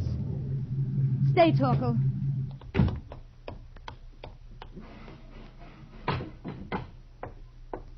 Ma'am? Are you the officer in charge here? I'm Sergeant Helding. I'm looking for Mr. Alexander Peck. I drove him here not more than a half hour ago. Mr. Peck left his papers in my car. I thought he might want them, so I brought them back. Well, he's, gone, ma'am. Gone? Yep. Ma'am, you don't know how lucky you were. That fellow was a lunatic. Lunatic? Sure. His name is Peter Whittlesey from Elko. Nuttier than a fruitcake. He escaped from the Carson City Asylum last night. They came for him in the wagon. A black panel truck. That's right. Had Carson City State Asylum painted on the panel. In fresh paint? Pardon, ma'am? You've made a dreadful mistake. That's the same truck that stopped me back at Indian Forks. It must be. You're one of the most stupid, incompetent ignoramuses that ever sent a man to be tortured. Yes, and perhaps murdered. Now, ma'am, them's mighty hard words. And I mean every one of them. Now, ma'am, let's not have any sass out of you. You're too nice a gal to go around picking up strangers. Just run along now, ma'am. We're pretty busy but here. Don't you understand? Understand you're wasting our time. Good day, ma'am. No. Just a minute. What? That's your car over there, that yellow Thunderbolt. Yes? You have any idea how fast you were going when you passed the airport? Why, Well, I'll tell you. I was doing 90 on my motorcycle, and you walked right away from me. I got a good mind to throw the book at you.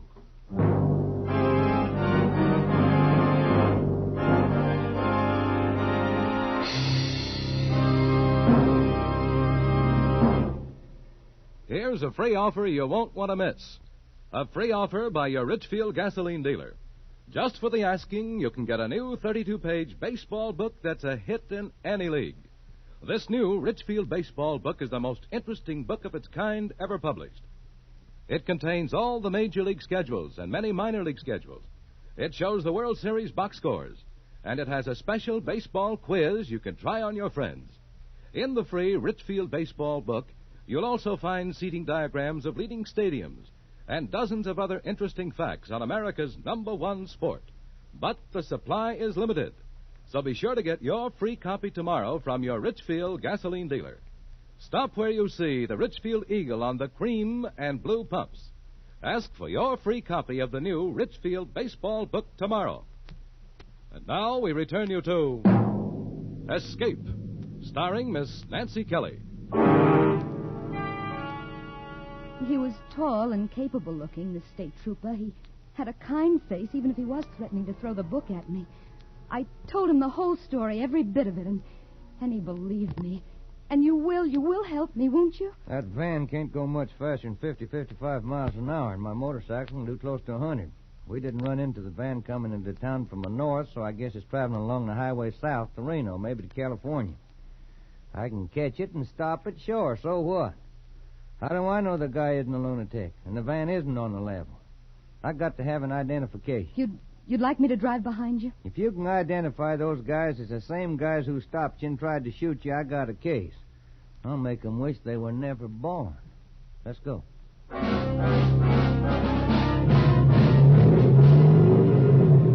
Once outside the city limits, the motorcycle leapt forward. I held the Bentley at 60 until it was a half mile ahead of me, and then I accelerated to keep the distance constant. The tachometer crept up 4,500, 5,000, 6,000 revolutions per minute. The cars we passed were silent blurs, respectfully pulling to one side at the peremptory scream of the motorcycle siren. Then down the shimmering surface of the road, miles ahead of us, appeared a lurching black speck. It was the van. The trooper waved his arm for me to slow down and swung alongside the truck. It was like watching a jerky movie from a great distance. And suddenly, the motorcycle swerved away, and the trooper was firing his gun. The van lurched into the ditch. The motorcycle slithered across the road, through the officer onto the pavement. The man in the black raincoat stepped down from the van and walked toward the fallen trooper, stopped and fired his gun. And then the trooper raised his arm and fired. The man in the black coat fell forward and caught his balance and then slumped to the ground like a puppet with a broken string. I slipped into gear and drove up to the truck.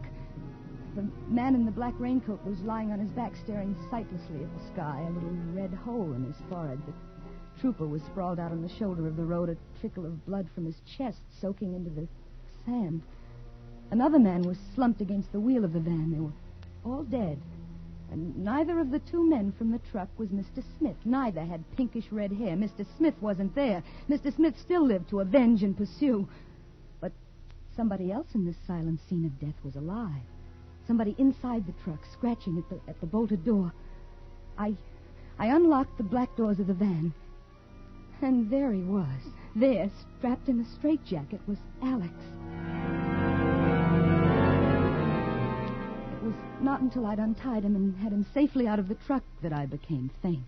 It is all over. This part, at least. There's no reason to shiver and shake. I can't stop. Well, it's shock. Now, let us pick up the pieces. How did you get here? I found your wallet. Go on. Make yourself talk. You dropped it in my car. I thought you'd need it at the police station. Are you well enough to drive that machine of yours? I think so. Where? Well, that depends on what happened to Mr. Smith. Where is he? I thought he was in the truck. No. Have you seen him? And since he stopped the car this morning at Indian Forks? Where do you think he is? I have not the slightest idea, but he's looking for us, you may be sure. We've got to get away from here. All right, I'm ready. Come on. No, wait a minute. What happened to you? He pointed to my jacket. It was splotched with a deep red stain. Blood. No, I don't think so. Oh, the cans of paint in the back of the truck. When you untied me, you must have spilled one. Take it off. Why? Do you want people to ask questions? Here, get in. Start the motor. Give me that jacket. What are you going to do? Ditch it. Oh, there's a car coming. Let's go. Good. It's in a dip a couple of miles back. They did not see us. My mother knit that jacket for me. Good. Then you know where you can have it replaced. Where are you headed? We'll drive straight through to Seattle. So Seattle's too far. No, now listen. My friend in Seattle, Charles Matthews, he'll know what to do. He has connections, even in Washington. He may not be too willing to help me. Under the circumstances, I could hardly blame him. Charles is bigger than that. I wonder. 2 hours later, we were 120 miles nearer Seattle and filling the gas tank at a lonely motor court set in a clump of scraggly pines. Sure is a thirsty bus. Took 22 gallons. Yes, it was nearly empty. That'll be $5.28. Will you cash a traveler's check? Oh, sure. All right, just a minute. Alec. What? My traveler's checks, they were pinned inside my jacket. The jacket you threw away. We'll have to go back. Do you have any idea what that piece of road will be like now? Half the population of Winnemucca driving out to see where the gun battle occurred? But, Alec, that's all the money I have in the world. You can stop payment on them. You can get your money back. But now, right now, I've only got $1.75. Let me see what I have in my pocket. $2 silver, a lot of chicken feed. Yes, we can make it with $50 to spare. Here you are, madam. Thank you. Come again. But how are we going to get to Seattle on 50 cents? The moment I have not got the slightest idea. Well, this tank full of gasoline won't take us half the way. You could phone your boyfriend, collect, and tell him we are strapped and ask him to wire you some money. I couldn't ask Charles for money. Why not? You wouldn't understand. If you don't want to ask him for money, don't. I'll figure something out. Yeah, like robbing a bank. Maybe. Oh, with your training, that shouldn't be too difficult. Perhaps. I'm sorry. That was unkind of me. Why do you suppose we're bickering like this? I haven't the slightest idea. Haven't you? No. Neither have I.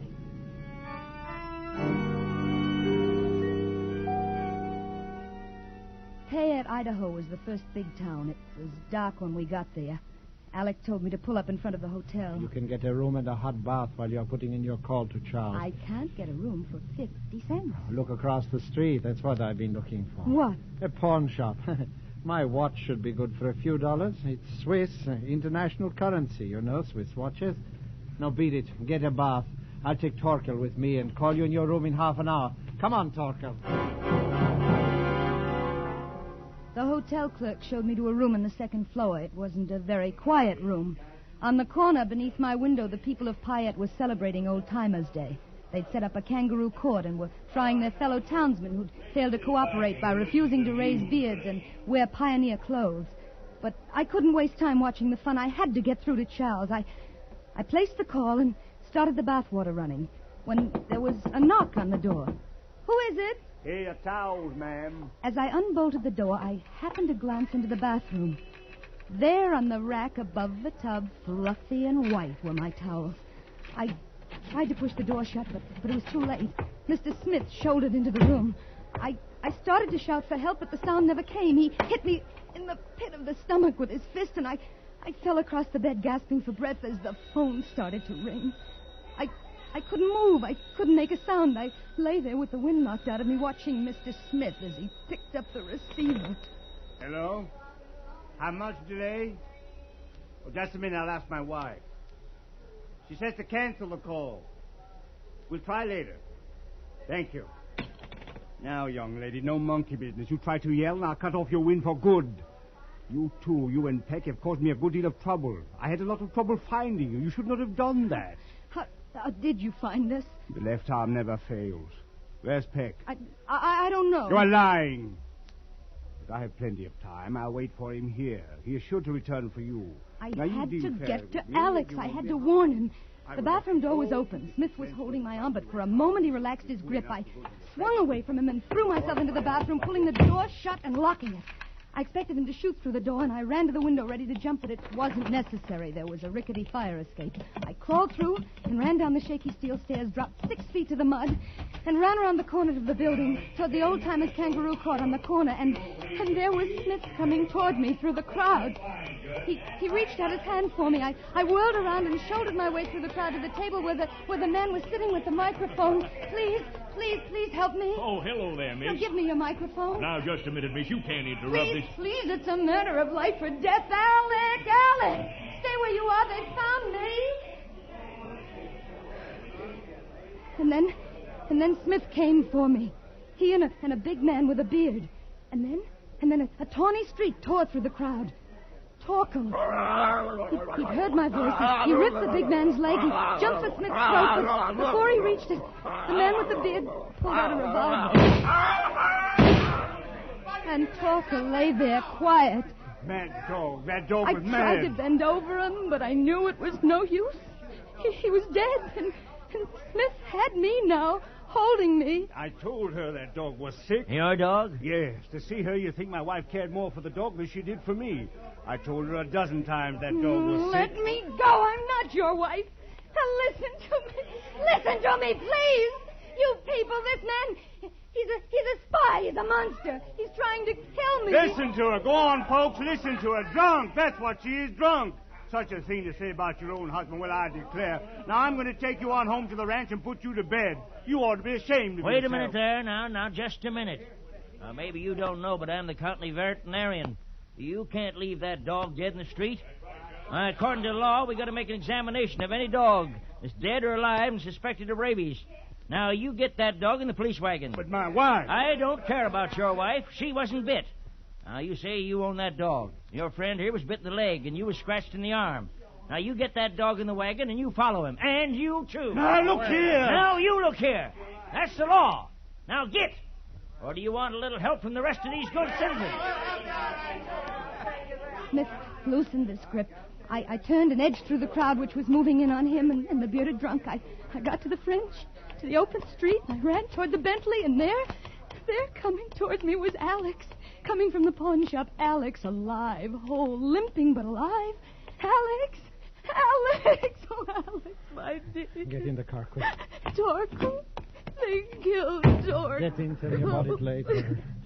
We've got to get out of here. Smith said he was a mad dog. They're holding him. They said he'd have to have a rabies test because he was bitten. Good. We'll notify the FBI from the next town. And I got enough for the watch to buy gas to get us to Seattle. Did you reach Charles? No, Smith got into the room. He hit me. Tell me about it later. Well, slow down. Here's the highway signs. San Francisco left. And there we are, Seattle. Turn right. I said turn right. You said San Francisco left. Yes, but... We're not going to Seattle. What about Charles? Who's Charles?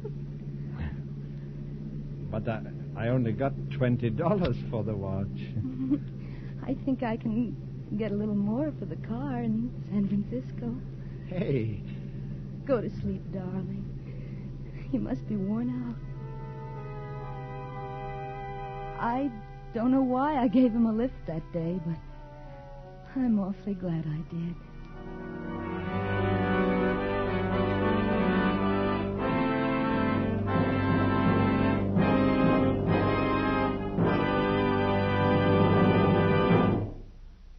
From the magic of modern chemistry comes xylene, one of the highest octane gasoline components ever discovered. Xylene means new power for your car, new high Antonoc. And listen, today every gallon of Richfield gasoline contains xylene. Xylene in Richfield gasoline means surging power for the toughest hills and quick pickup in traffic. It means smooth, knockless power along the highway mile after mile. Moreover, your Richfield dealer offers you a choice of two great Richfield gasolines, both with xylene. For best results in the highest compression motors, select Richfield Ethyl. Ethyl at its best. For the average motor, get Richfield High Octane at regular price. Each Richfield brand is tops in its class. Each contains xylene. Try Richfield gasoline with xylene. Test it. Compare it with any gasoline. Stop where you see the Richfield Eagle on the cream and blue pumps. Escape is produced and directed by William N. Robeson and has tonight presented The Rim of Terror by Hildegard Tillett. Adapted for radio by Mr. Robeson and starring Miss Nancy Kelly with Hans Conried as Alex. Special music arranged and played by Ivan Ditmars. Next week.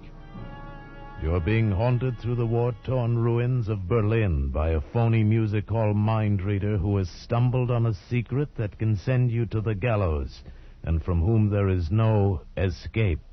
The Richfield Oil Corporation of New York invites you to be with us again same time next week when once again we offer you Escape. This is CBS, the Columbia Broadcasting System.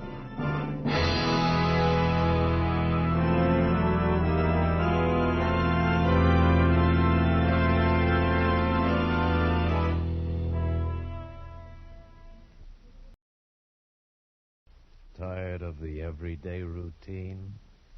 Ever dream of a life of romantic adventure? Want to get away from it all? We offer you Escape. Escape, designed to free you from the four walls of today for a half hour of high adventure. Escape, Brought to you by your Richfield gasoline dealer and the Richfield Oil Corporation of New York, marketers of Richfield gasolines, motor oils, and other petroleum products. Look for the Richfield Eagle on the cream and blue pumps.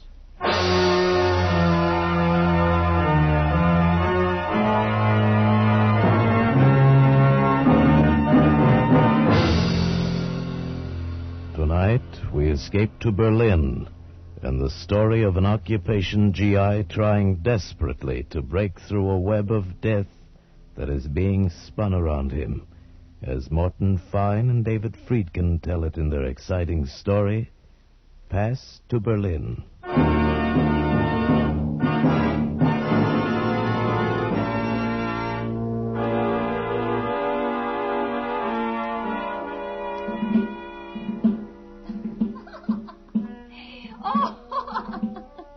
Greta was laughing. For me, there was no joy in it anymore. I looked through the window at Berlin, spread out like a half-buried skeleton. Berlin after a war, shock-carved in jagged concrete. And reflected in the window, Greta. Greta standing behind me with a drink in her hand.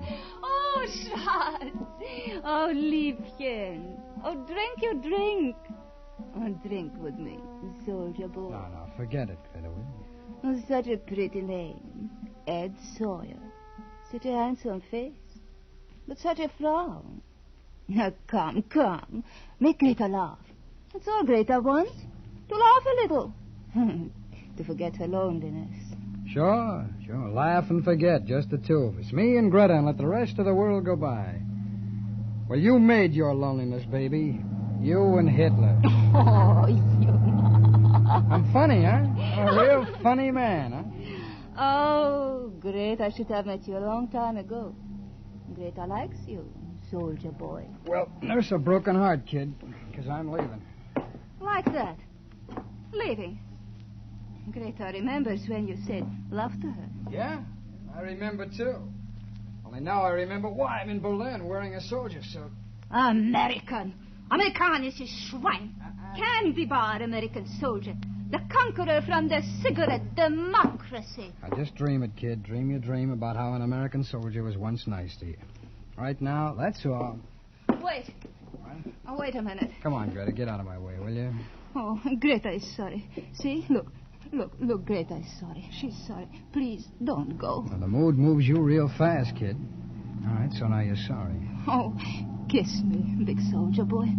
Handsome soldier boy. Come on, I said out of my way. Dirty American, you Dreckschwein, Saukerlschweinehund, you murderer of my country, you democracy weakling. Hey, oh, I could kill you. Kill you. Listen, I said get out of my way. Take you. Get out of my... Take this out. No. Get... No, don't.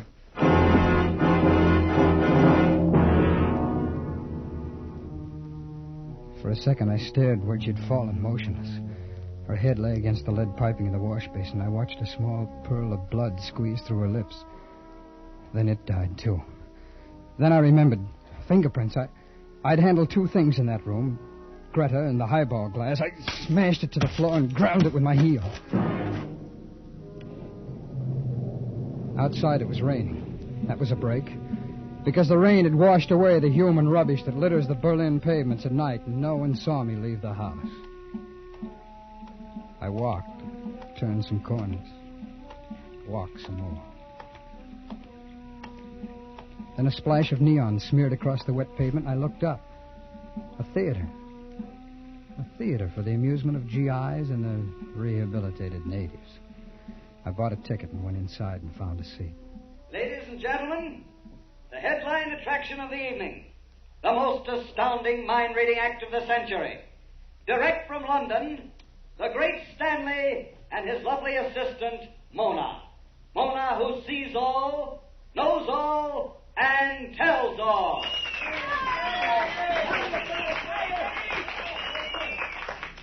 Ladies and gentlemen, there are those among you who will disbelieve what you are about to witness. To these I say only wait. You must.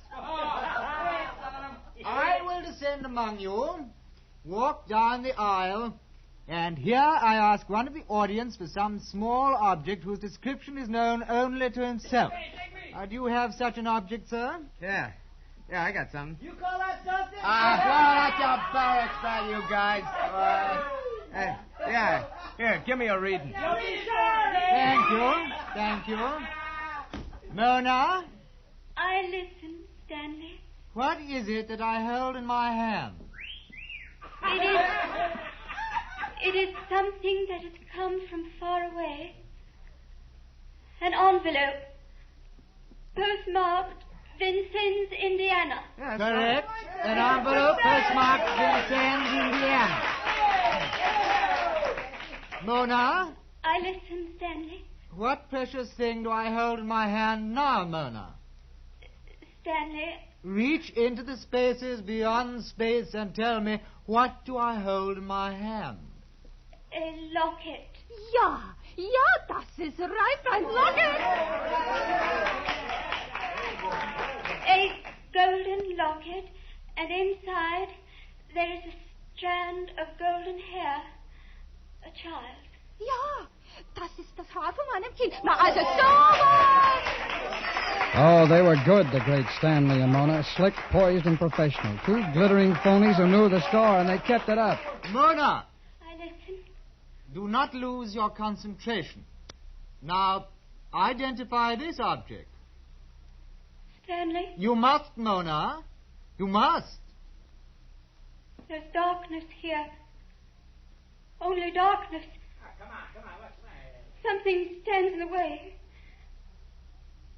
There's a murderer here. A murderer.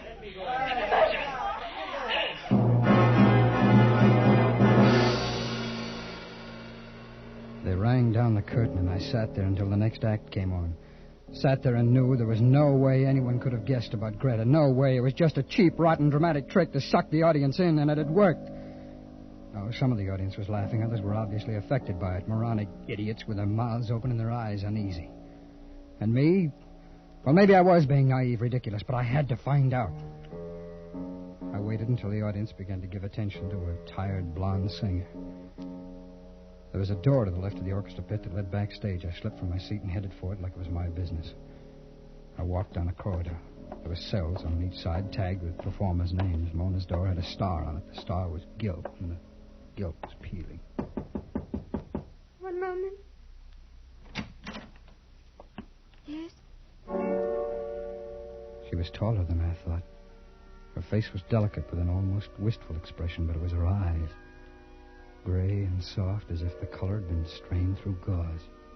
Yes? What is it? I came back to congratulate you on your performance, Mona. That's quite an act. That's real big time. Thank you. Only you're phony. You are, huh? Please go away. It's real phony, isn't it? You're a man whose words are like acid in the hands of a child. If you do not scar yourself, you will scar others. I do not wish to speak with you. You're not even English. Oh, no, don't close the door on me. Please. Yeah, that's better. You're not English, huh? Are you American? Come on, where you from, hon? You know, you got a fair act there. That guy who calls himself the Great Stanley. It's not an act. Oh, then, why did you say there was a murderer in the audience? I don't know why. Well, then you were kidding. I felt his presence. There was a murderer. You still feel it? Yes. Mona, there's a cab waiting to take us to the hotel. Hi, Stanley. Good evening, Sergeant. This gentleman knocked on my door. Well, I'm glad he did. It's always a pleasure to meet a soldier. A medical corps man by your shoulder patch, I see. Welcome. Oh, thanks. Will you wait for me in the cab, Mona? I'll only be a moment. Do not be long. I need you with me. You saw the extraordinary performance, Sergeant? Saw you, Ed, saw you. Oh, I consider it an honor that you should take time to come backstage and express your appreciation. That a hard-bitten GI should become a convert to Mona's miraculous powers. Are you kidding me, or am I kidding you? No. We don't have to kid each other, do we? We fellow sophisticates, However, the others out there, well, perhaps they were fooled. It's amusing to kid them, and also one lives this way. Well, you and Mona should check on each other. She tried to make me believe your act was on the level. Well, Mona is my wife, and she's loyal to the illusions that I create about her. Ah. Well, then that murderer bit was Phony. Oh, naturally, but effective, don't you think? Yeah. How did you think of it? Oh, an inspiration, Sergeant. Sawyer. Sawyer. An act such as ours needs one piece of sensationalism to shock a new audience, and we have it, don't you think? Yeah, you got it. Oh, just one thing, Stanley. Of course. Tell Mona something for me, will you? Of course. Tell her her eyes are the most beautiful I've ever seen. Oh, she will be pleased. She's blind, you know. His smile held, and the smile was phony like their act was phony. I knew now I had nothing to worry about, so I left. I went back to my room in the Garmisch Hotel. Stood on the balcony for a while, watching the fingers of light from Tempelhof play against the sky, lighting it up fitfully, disappearing. And far away, silhouetted the hulk of some broken buildings, caught now on the beacon and then lost. I watched it, stared, and then I saw it. The outlines of some structures blasted by bombs, but it's like a scaffold, a gallows. Precisely that. And something else, a figure detached itself from the shadows, a figure of a man scavenging among the rubble of the torn buildings, and he stopped, and over his head the gallows. The man and the gallows caught against the night. I went to bed, closed my mind to all of it. Toward morning, I had a dream. I dreamt I was standing in a stone yard, and I was watching some men, some blind men, and they were building a scaffold. Then I was awake, and I jumped out of bed. I saw what the hammering had been. Nailed to my door was a shroud for a dead man. And pinned to it under a single white carnation, a small white envelope. Adlon Florist, it said. And on the other side, some writing. In memory of Ed Sawyer, it said. Thou art cursed because thou hast killed.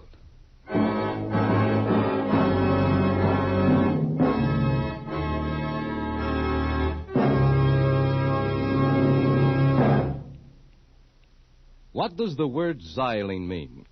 To a scientist, the word xylene means a superoctane gasoline component, one of the highest octane gasoline components ever discovered. To a motorist using Ridgefield gasoline, xylene means new flashing power on the toughest highway grind. Xylene means new high anti-knock that gives you a quiet running motor, and new lightning acceleration to snap you out ahead in busy traffic. Why? Because today, every gallon of Richfield gasoline contains xylene. What's more, your Richfield dealer offers you a choice of two great Richfield gasolines with xylene. Select Richfield Ethyl for best results in highest compression motors, or Richfield High Octane at regular price for the average car. Each contains xylene. Each is a champion in its class. Stop where you see the Richfield Eagle on the cream and blue pumps. Get Richfield High Octane or Richfield Ethyl gasoline containing xylene, one of the highest octane components ever discovered. And now, we return you to Escape.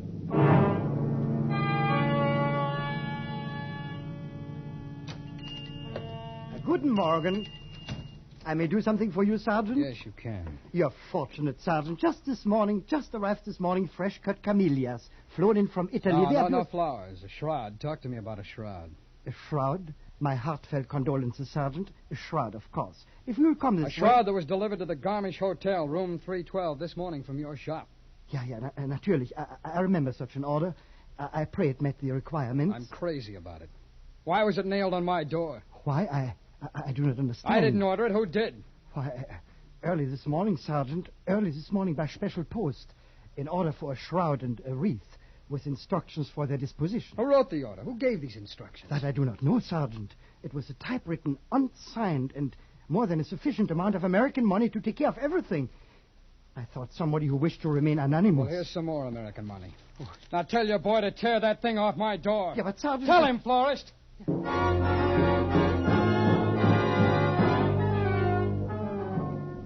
I left him there. Nobody knew I'd killed her. Nobody. I went back to the hotel to think about it some more, to try and think it away. I made myself to home, kid. I knew you wanted to see me. He wore a derby hat and a tight overcoat with a moth-eaten fur collar. Cheeks ruddy, eyes red-rimmed, and a replica of his nose could have been bought in a carnival supply house. Oh, jolly, a jolly fat punk with a mission. Hey, sit down, kid. Take a load off the brain. The man is here who will take care of everything, just like the corpse that died in the good old USA. Who are you, and what do you want? Here, take one. That's my card. I can see it from here. It's real pretty. Now, what does it say on it? Joseph Scarn, it says. That's my name. Mortician, it says. That's my business. What? Oh, yeah. Puzzles you, huh, kid? I just gotta tell you about Joe Scarn. That'll explain me to you. Yeah, do that, will you? Yeah. Well, see, back in the States before the war, this was my career, mortician. That's funeral director. Then they demobilized me right here in Berlin. Now, this is the break I've been waiting for all my life. Where better to pursue the career mortician than right here in good old Berlin? Come on, get up. Come on, now, get out of here, will you? Don't Come on, rush get me, out. kid. I'm going to make the final arrangements for the funeral. Funeral? What funeral? Nobody's dead. Nobody's even feeling bad. Well, this overjoys me tremendously, son, but look, about the casket. Look, this is a joke, isn't it? A gag? Isn't that what it is? Something the boys who came on past with me cooked up? That's it, isn't it? Come on! They sent you here. That's it, isn't it? Come on, will you talk to me? Take your hands off me, soldier boy. You got the hysteria. Come on, who sent you here? Come on! A letter. A letter this morning with money and instructions. Typewritten, no signature? Oh, you peak. Come on, Jim! Yes, that's right. It said to come to this hotel room and make arrangements to receive the body. Whose body? Well, the letter said the body of Ed Sawyer, Sergeant, Army of the United States. Said Ed Sawyer was about to die. It said he was going to be executed for murder.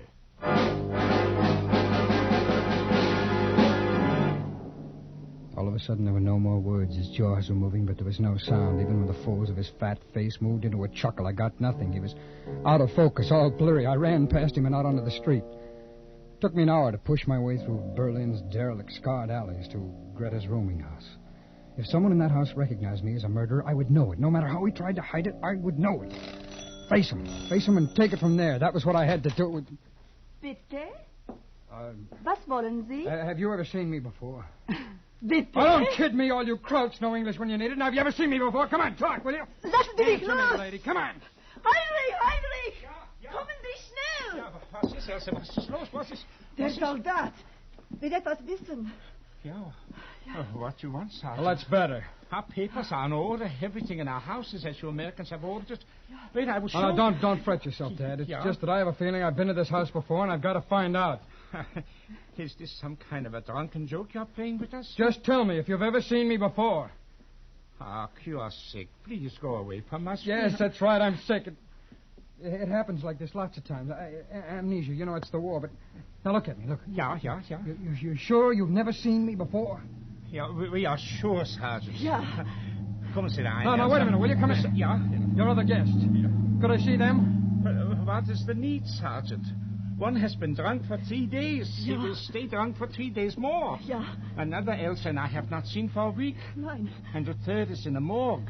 This morning she was taken there dead. Ja, tot. Ah, that Greta. Always she gave us trouble. Yeah, Elsie? Yeah? Police, doctors, questions.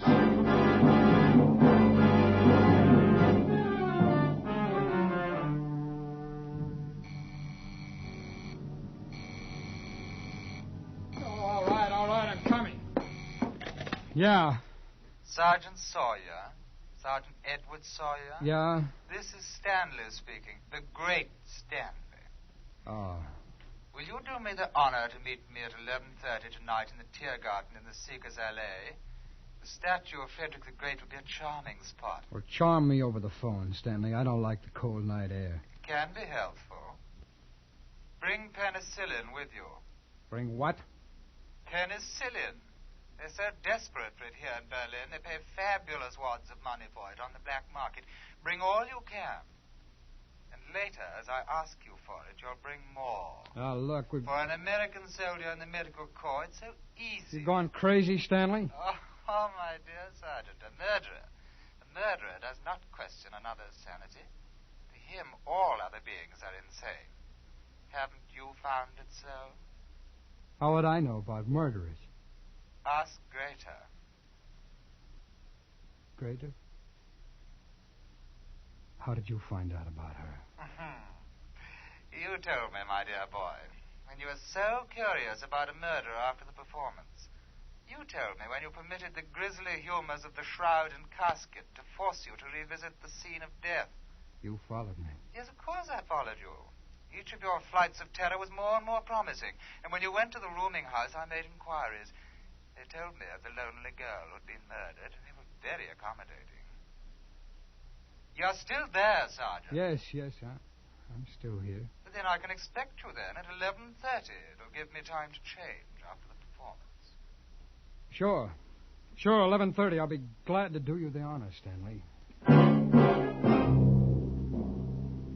Oh, he made it easy. For nothing, he'd let me know who it was I had to be afraid of. Stanley. The great Stanley. And Mona, with the pale, lovely, blind eyes. Boy, what an act they had. I wondered how many times their sensational finish had paid off like this. How many murderers had handed themselves over to Stanley and Mona on a platter for nothing. But I could change all that. I could get off the hook real cheap. I could fix it so Mona and the great Stanley would let me rest in peace for nothing. No, not for nothing. Just the price of an admission ticket. There were about 30 people in the theater, most of them soldiers. The opening act was on when I got there and slid into a seat. A family of French jugglers whirling shiny hoops on every loose piece of anatomy on the stage. Stanley and Mona were next to closing, so I figured I had about an hour. I waited until the French were balancing everything but the proscenium, and then when they had everything in the air, I used the same orchestra entrance to backstage.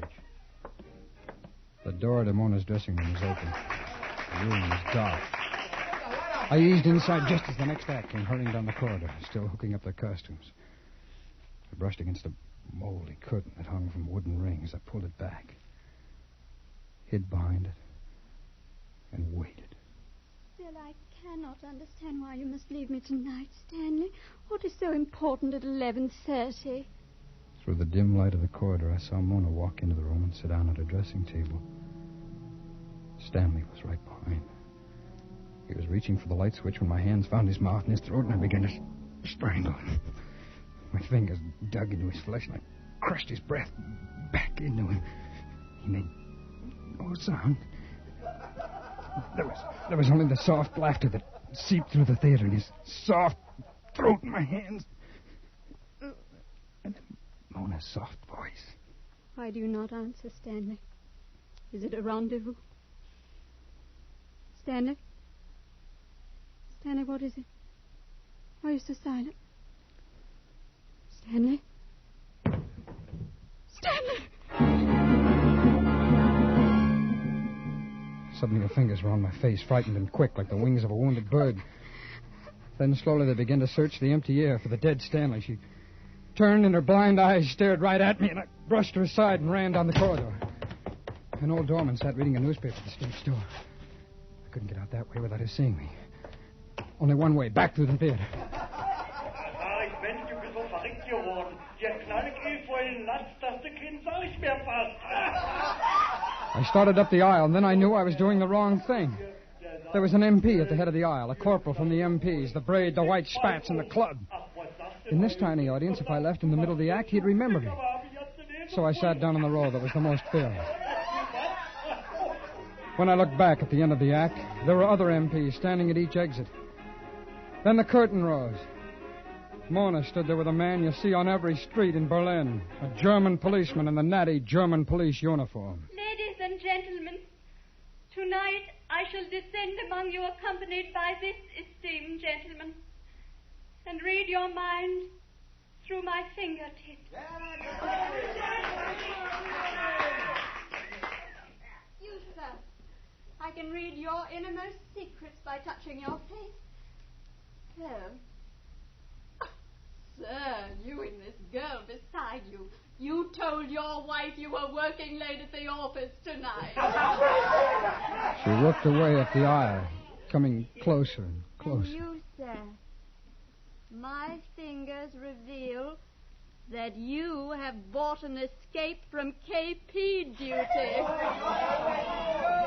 Please. And now, there's a gentleman in this row. My fingers reveal he has a medical corps shoulder patch. Come on, take your hands off of me, will What's you? the matter, soldier? You afraid Mono will give away your secrets? Come on, one side, will you? Let me go. Come on, soldier, move it, will you? Go on, John, go on. Come on, let me out of here, will you? Come on, guy, move! He's got secrets. Have you got secrets? Hey, Mona, what are you waiting for? Tell us the soldier secrets. Come on, move, Come will on, you? everybody. Here we go, right to the sky secrets. Oh, shut up, will you? Shut Hurry up! up, Mona, hurry up. He can't wait. They held me there, laughing. The others all turned in their seats to stare. And the German cop pinned me back in the seat. And then Mona's fingers reached out and trailed across my face. Lingered. They were the fingers of death. They were cool and gentle. Almost a caress. This is the man. This is the murderer.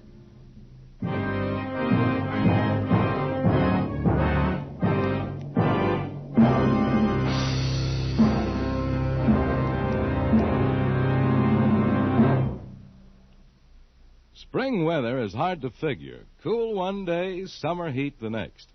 Those quick temperature changes are tough on you. And they can be tough on your car, too, unless it is properly protected. Don't take chances. Get Richfield All-Point Safety Service now before damage is done. Get the protection that a careful All-Point lubrication job from chassis to motor can give your car. In addition, Richfield All-Point Service includes a safety check and proper care of all likely trouble spots, such as the battery, spark plugs, tires, and radiator. Drive into the Richfield gasoline dealer station tomorrow. Save yourself time and trouble by having all the necessary spring servicing done at the same time by a man who knows how to do it right. And while you're there, ask for Richfield's informative new 32-page baseball book. It's free. Ask for your copy while the supply lasts. Escape is produced and directed by William N. Robeson, and tonight has presented Pass to Berlin by Morton Fine and David Friedkin. Featured in the cast were Stacey Harris as Sergeant Sawyer, Peggy Weber as Mona, and Ben Wright as Stanley. Special music arranged and played by Ivan Ditmars. Next week. You are lying on a small knoll in the prairie west of the Platte River. In a few moments, dawn will herald the attack of the encircling Apaches. An attack of such fury that for you, there can be no escape.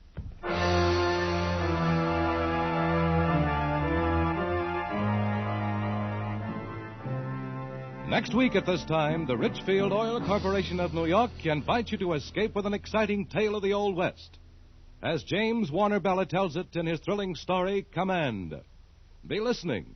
Goodbye, then, until this same time next week when once again we offer you Escape. Tom Hanlon speaking. This is CBS, the Columbia Broadcasting System.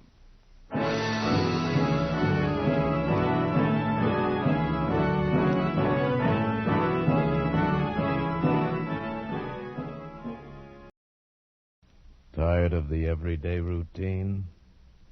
Ever dream of a life of romantic adventure? Want to get away from it all? We offer you Escape. Escape, designed to free you from the four walls of today for a half hour of high adventure. Escape, brought to you by your Richfield gasoline dealer and the Richfield Oil Corporation of New York, marketers of Richfield gasolines, motor oils, and other petroleum products. Look for the Richfield Eagle on the cream and blue pumps.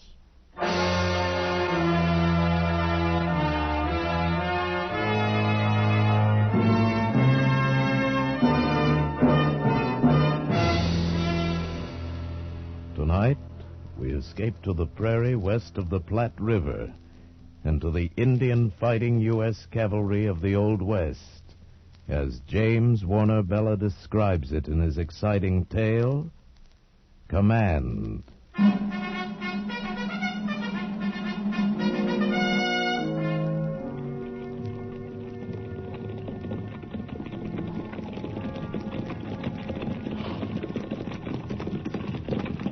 Brittles, sir. Yes, Sergeant. Here comes Lieutenant Cohill back with a patrol. Yes, I see him. Halt the column. Yes, sir.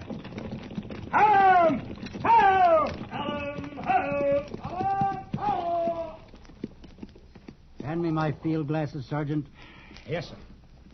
Here you are, sir. Thank you.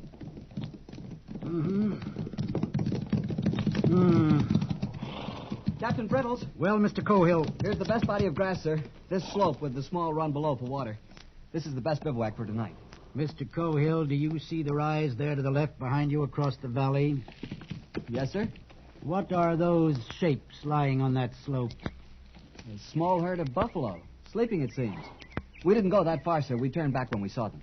The wind has shifted a bit. Take a deep breath, Mr. Cohill. Yes, sir. Smell anything? No, sir. Take another deep breath, Mr. Cohill.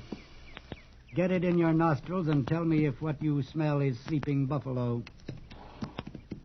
No, sir. Smells like dead men. And not freshly killed. Lieutenant Gresham and his squad, sir? I imagine so. The men we've come to find.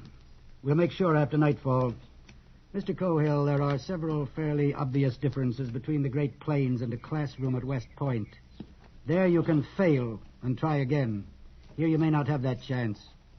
There they taught you, I am sure, that accuracy in observation is a military virtue. I suggest that you cultivate it here. Sergeant Utterback. Yes, sir. This is the bivouac. Dismount and unsaddle. Night grazing area between the crest of this hill and the creek bottom. Use the picket rope, no individual pins. Yes, sir. Yes! Out! Yes! Out! Yes, now!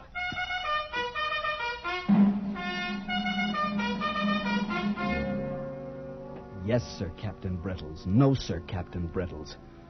Of all the officers in the United States Cavalry, why did they have to assign me to him? A handbook soldier, over age and grade. A bitter failure of a soldier marking time out here on the plains until he retires, taking up space in the table of organization, standing in the way of younger and more aggressive and, yes, more capable officers. My father wouldn't be guessing. Father would be over yonder right now to see if those corpses are really Gresham and his men. Father would have made sure instead of losing time making camp. The broken rattle Sergeant Utterback had found at noon showed clearly. Sir, that broken rattle the sergeant found. Yes, Mr. Cohill? We crossed the trace of that Sioux war party at noon today. That could have been the trail of a Cheyenne war party. Or Comanches or Apaches. They all make rattles like that from the ends of buffalo toes. But if they were Sioux, they couldn't be more than 30 miles to the north in the Deadlands. They're afraid of ambush, so they'd be camping away from timber and near water. 2 hours rest and we can be at the upper reaches of the river by dawn, sir, ahead of them. Mr. Cohill, I have no orders to be anywhere by dawn or any other time. My orders are to find Mr. Gresham's patrol and, having found it, return to Fort Stark and report it. I think I've found him. I'll know as soon as the moon rises and I go over and take a look. Water the mounts in half an hour. Yes, sir. Mr. Cohill! Sir? Reading minds is an uncomfortable habit, but one I have never been able to lose. Yes, sir. Look at the other side of it. Suppose that war party was Cheyenne, which they might be instead of Sioux. They wouldn't be in the Deadlands. Cheyennes would head for timber along the lower Mesa Roja. So would Arapahoes, Kiowas, or Comanches. They'd all bivouac in the open timber. And, Mr. Cohill, they all make rattles out of buffalo toes. Yes, sir. Pass the word to Sergeant Utterback that dinner will be at 6:30, but the bugler will not sound calls. Yes, sir. And, Mr. Cohill. Yes, sir. There is no shortcut to the top of the glory heap. So we'll not run all over the West tonight looking for one.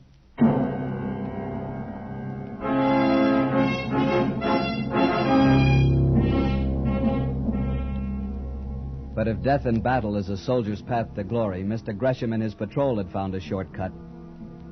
Yet what we looked upon that night on yonder slope was not glorious.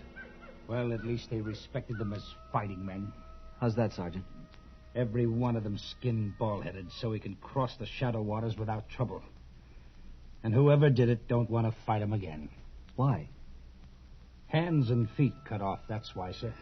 To cripple them in case they meet in the hereafter. Sergeant? Yes, sir? Do you still think the Sioux did this? No, sir. Not now, sir. Why not? Sir, I made the march from Bent's Fort to Santa Fe with Steve Carney.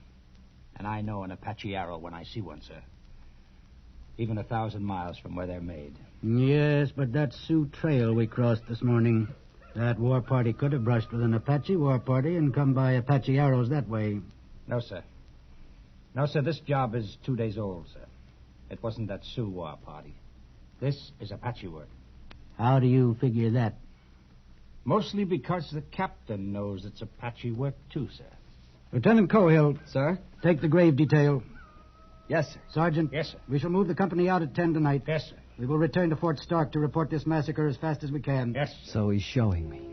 Makes his lieutenant first gravedigger and confides his plans to the sergeant in exchange for flattery. He's an old woman in blue fatigues. Can't hide his bad temper. And worse, he's a frightened old woman.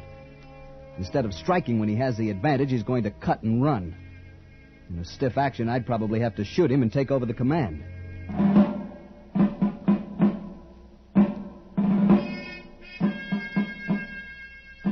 A grave doesn't take long to dig in the soft black earth of the plains. And the rocks were nearby to pile upon the still mounds against the hungry muzzles of wolves and coyotes. And after, the air was sweeter in the cold moonlight. And the job done in plenty of time for Captain Brittle's scheduled retreat. The command is prepared to mount, sir. Very good, Sergeant. Captain Brittles. Yes, Mr. Cohill. Excuse me, sir, but can't we go after the Indians who did this? Can't we try to... Mr. Cohill, the United States Cavalry is not out here to fight Indians. We're here to watch them and report on them for the Indian Bureau. We fight only if they attack us. I refer you to the standing orders of the Department of the Platte. They are most explicit on this point. Yes, I know, sir, but Mr. Gresham was attacked. How do you know that? Well, I don't, for sure. Of course you don't. But he's dead, and his command, dead and mutilated, and we ought to... Go to what? Avenge him? Disabuse yourself of classroom valor, Mr. Cohill. Out here, we obey orders. Sergeant. Yes, sir. Pass the word to mount. Yes, sir. Updike. You. Pass the word. Mount. Pass the word. Mount. Pass the word. Mount. Pass the word.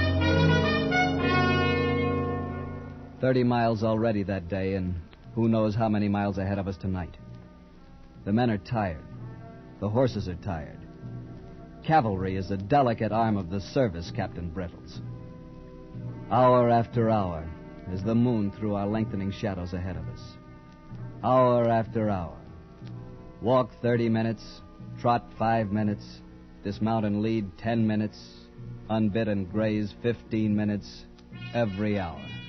Hour after hour. Got a chaw eating tobacco, Mittendorf?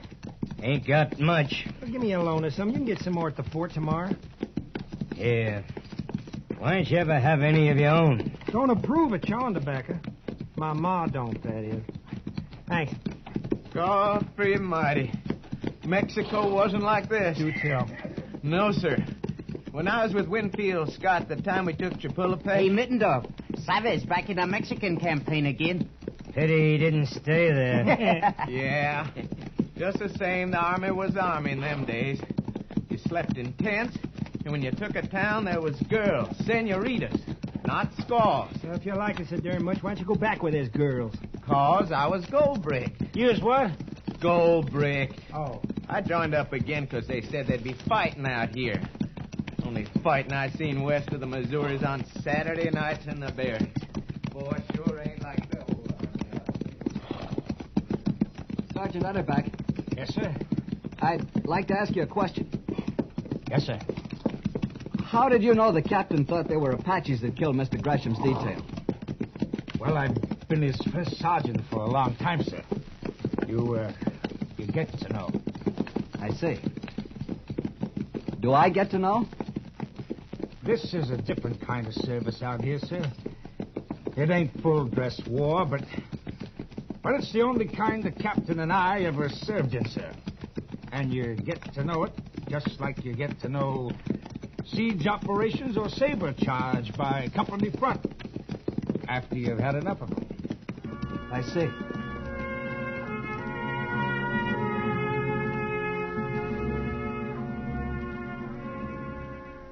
Five hours on the way now. Less than 3 hours till dawn. And we're at the North Fork of the Platte, and a full 25 minutes for watering call. Some of the men lie sleeping where they've dismounted. Others huddled together in the moon shadow of the high bank, quietly talking. She left me standing there like a bound boy at a husking. What'd you do then? Wasn't nothing to do except join the army. That little senorita in Mexico City. Time I was with Scott when we took Mexico. Well, she wasn't at all like that. Not at all. Any of you boys ever ate a lobster? Not me. I never even seen one. I had a catfish once. Didn't like it. I could sure put away a lobster right now. Fresh out of the lobster pot and into the cooking pot. Alive? Sure. That's the only way to cook a lobster. Sure wish I was back in Wiscasset. Get you back in the state of Maine, you'll be pining away for buffalo meat. Truer word was never spoken. Some people ain't never satisfied. I ain't never satisfied for a fact. That's how you get someplace in this world. Never be satisfied. Sure got you a long way, didn't it? Looks like you can plan on getting even further, Saba. Captain's getting fidgety again. Oh, yeah. Another day, another dollar. All right, men. All right, fall in and be quiet. Prepare to mount.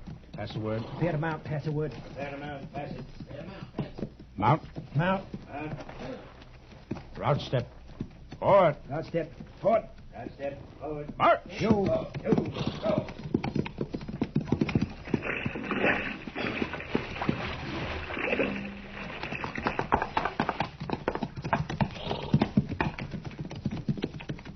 He's heading north.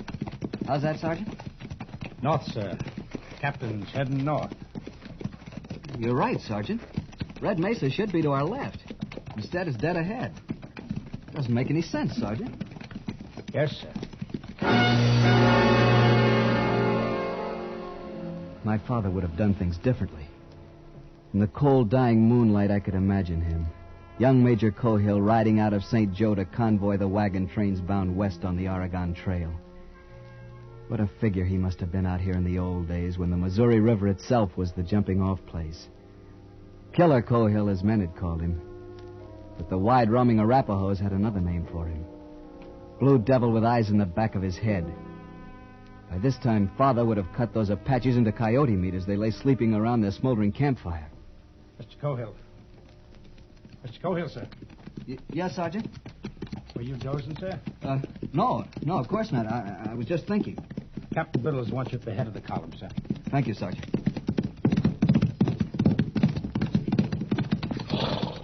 Sergeant Utterback said you wanted me, sir. Yes, Mr. Cohill, I do. This is officer's call. Listen carefully. I have Sergeant Sutro ahead of me with the point. You will relieve him with 8 men and push forward fast. Yes, sir. Do you recall the ford across Red Mesa Wash? Yes, sir. We crossed it yesterday. Exactly. There is a knoll on the east side of the wash. A knoll that is crossed by the trail from the top of the mesa. I remember, sir. Be on that knoll before dawn. Build a bivouac fire as soon as you arrive. Do what, sir? Build a fire. I want to know when you get there. But I can send a messenger back to tell you when I arrive. I want everyone else for miles around to know it, too. Build a bivouac fire, a squad fire. No larger. Yes, sir. Should you happen to be attacked, you are to hold that knoll, fighting on foot. Remember, the dawn light can work for you, but it can also fool you in this country. So don't shoot until the last possible moment. But I don't understand. You don't have to. You have your orders. Yes, sir. Move out, Mr. Cohill. You're the bait on my hook. Wriggle.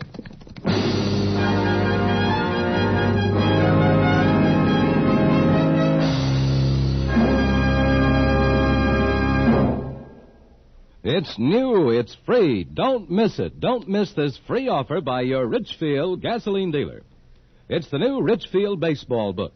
32 pages jammed with fascinating facts about America's #1 sport. And it's yours for the asking at your Richfield gasoline dealer station. This new Richfield baseball book is the most interesting book of its kind ever published. Listen to this. The Richfield baseball book shows you seating diagrams of leading stadiums. It has a special baseball quiz you can try on your friends. It has a special page on which you can try your skill at picking pennant winners. It has a spring and summer calendar. That's right. The Richfield baseball book has all that, plus major league schedules, many minor league schedules, and World Series box scores.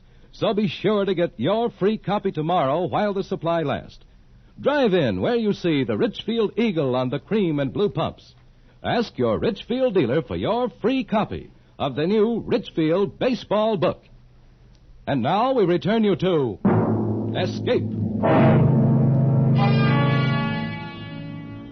You knew Red Mesa was there only because the stars stopped where it stood. The moon was a honey ladle spilling blackness over the edge of the plains. Then the jagged teeth of the Rockies broke it into ragged potsherds. And it was gone. It was dark. Black dark. Cold dark. The squad fire sputtered and took and pushed the night back a little. This was different. This was command. This was the final moment of the soldier's heritage. To stand ready to fire and be fired upon. To kill and be killed. And it wasn't at all like you expected. It just plumb scared you. Don't stand still, Mittendorf. Keep moving a little all the time. And slap those mounts. Keep them moving, too. Yes, sir. Lieutenant, sir? How come the captain sent us up here to sashay around on the top of this little old hill? He said we're the bait of his hook. Huh? The decoy. If there's an Indian war party, we're to draw them out. Better put some bacon on to fry, Lust. Make it look natural. Yes, sir. Meaning we uns may end up like Mr. Gresham in his patrol? There's always that possibility. It ain't a prospect that pleases, sir. That's what a soldier lives for, Sarver. To die. He does? Yes, sir. It was a good performance. To any watching Sioux or Apache, here was a small white soldier war party like the two yesterday's party they'd left lying scalpless in the buffalo grass 30 miles down the valley. Fire lighted, bacon cooking. Horses unsaddled and warriors sleeping from a long night march. Soft for the kill. Only the warriors weren't sleeping. Beyond the yellow carpet of firelight, they lay fanned out behind their saddles waiting. Sorting the night sounds with straining ears, pushing at the soft wall of darkness with widened eyes. Wish them dead, burned coyotes didn't sound so much like human beings. Well, you can be sure of one thing. No Indian is running around in the middle of the night yelling like a coyote. Yeah, but it sure makes me nervous. Sound like hooty owls back home in Maine. What's that? Behind you. Don't get in a fret, boys. It's only me. Oh, General Scott's chief of staff. Know something? You're lucky I didn't put a bullet through you. Nah, you wouldn't do that. Lieutenant said not to fire until commanded. Any of you fellas ever had Injun pudding? No. I ate a sort of bean pudding when I was with old Rough and Ready Zach Taylor at the Battle of Buena Vista. But I didn't like it much. Was you with Napoleon at Waterloo? Nope, but I've been talking to the lieutenant. Naturally. What's the word from headquarters? It's made of cornmeal and molasses. What? Injun pudding. Oh. Seen any savages yet? No, and don't expect to yet. Why? There ain't an Indian west of the Missouri who'll come out and fight at night if he can help it. Yeah, that's right. They're afraid of taking a chance of being killed at night. They believe if a warrior's killed at night, he'll be blind when he gets to the happy hunting grounds. Well, then what are we worrying about? Who's worrying? Not me. Oh. And you can start worrying. Huh? Dawn's coming. To make out the mesa plainer. Sure would like some Injun pudding for breakfast.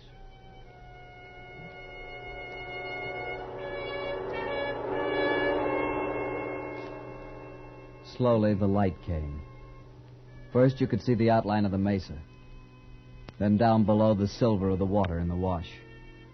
Then the shapes of the men. And out across the plain, the feathers of mist in the draws. If it was to come, it would come now.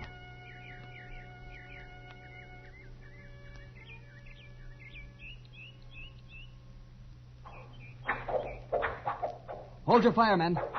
Arrows. They're shooting arrows. Well, what you expect? They're Injuns. What was that? Hit one of the horses. Here they come. Oh, my leg. Hold your fire. Hold it. Fire! Cease firing! They are Apaches. I got one of the heathen. I got two. Look at them lying yonder. One of them's still wriggling. I'll fix that. Hold your fire. But I was They'll just... be back. That was only the beginning. Yes, sir. You all right, Coffin? My legs, sir. Bone shattered. Hurt much? A little, sir. Those arrows are sure wicked. Go right through a man if they don't hit bone. Do tell. No action in the new army, huh, Sava? Well, it ain't exactly like you pull a peck. Here they come again. Hold fire. Light's better this time. Makes no difference. Hold your fire. They're the ones that did Mr. Gresham in. Look, that one's wearing a corporal's chevrons, and there's one with a U.S. cavalry saber. Where's Captain Brittles? That's I want to know. Most likely having breakfast at the fort. Decoy. We're just a... Lord Almighty!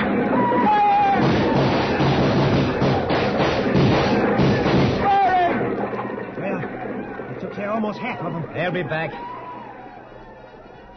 No, they won't. It's Captain Brittles now. Attacking from the flank. Hey, Salva, Captain Brittles got him on the run. Hey, can you pull this tarnation arrow out of me? Down below the knoll, the remains of the Apaches were streaking for the open plains with Captain Brittle's men overtaking them, cutting them down with thirsty sabers and pistoling the ponies as they ran.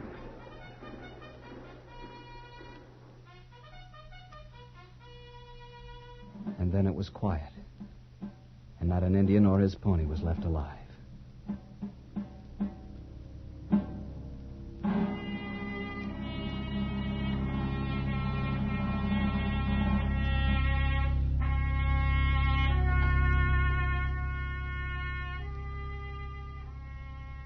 Coffin sat propped up against a saddle, lighting his pipe, his shattered legs stretched naked and useless before him. And Sarva lay where he'd fallen, eyes closed, face blue, his hands around the shaft sunk deep in his left side below the ribs, the feathered tip waving idly with each shallow breath. Can't we do something for him, sir? What? Look how deep that arrow is, right under the heart. Can't cut it out, can't pull it through. Poor Salva. He finally saw action. Yeah. I can hear him now telling St. Peter about the time he beat the Apaches under Cohill. That's not very funny. No. Guess you're right, Coffin. How's your leg? Paining you much? Can't feel anything. Lieutenant? Yes, Coffin? Do you think they'll send me back home to get this fixed? You think maybe I'll get to see the state of Maine right soon? I hope so, Coffin. Land of Goshen, no, you won't get further than the hospital at Council Bluffs. They'll wire you together, slap a plaster on you, and send you right back to fight Indians. It was a strange feeling. A mixture of pride and guilt. Watching a man die whom I'd commanded into action. Looking at the shattered leg of another. And a feeling of helplessness, too. For the moment, we could only sit there and wait. Our horses were dead, or stampeded by the action. We were alone on our little hilltop in the hot red glare of the rising sun. And then the company rode back in triumph, and I was reporting to Captain Brittles. And it seemed like months instead of hours since I'd last looked at his tired gray face. Mr. Cohill, you did that well. You may do in time. Captain, you knew there were Apaches yesterday at sundown. And you knew they were camped on top of the mesa, didn't you, sir? Mr. Cohill, accuracy and observation is a military virtue. Had you pushed forward to that slope yesterday afternoon, you would have found Mr. Gresham, not Sleeping Buffalo. Had your eyes been sharp, you would have found this between the slope and last night's bivouac. An Apache headband. That's right, and blood-stained. And had you been a plainsman and suspected Apaches, you would have looked at once for smoke at sundown from the highest ground, in this case, Red Mesa. You had me fooled, sir. I even thought... The facts for the record are these. My patrol, temporarily bivouacked at dawn today, came under a sudden enemy attack. Fortunately, it was able to hold until I arrived with the main body. I understand perfectly, sir. I'm familiar with departmental orders which allow defensive actions only and expressly forbid attack. And yet they are in direct violation of cavalry tactics. The cavalry is extremely weak on the defensive and can only defend well by attacking. I believe that is also taught at West Point. And I thought you were avoiding an engagement. Captain, I'm terribly sorry. Mr. Cohill, never apologize. It is a mark of weakness. There is a captain out here who tried it once to escape an inquiry board. He escaped it, but he will die a captain in spite of his apology. The officer who saw to that could have worked with him and made a soldier of him if his humanity had been large enough. Mr. Cohill, I'm going to make a soldier out of you. You may present my respects to General Cohill when next you write your father. Mr. Cohill, take morning stables.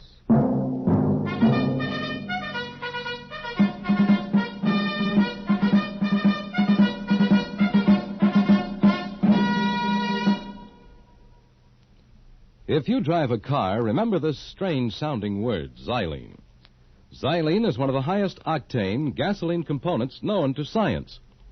Today, all Richfield gasoline contains this powerful super-octane component, xylene.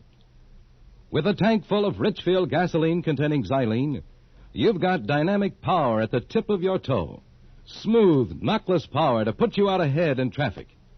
Every gallon of Richfield gasoline contains xylene. But that's not all.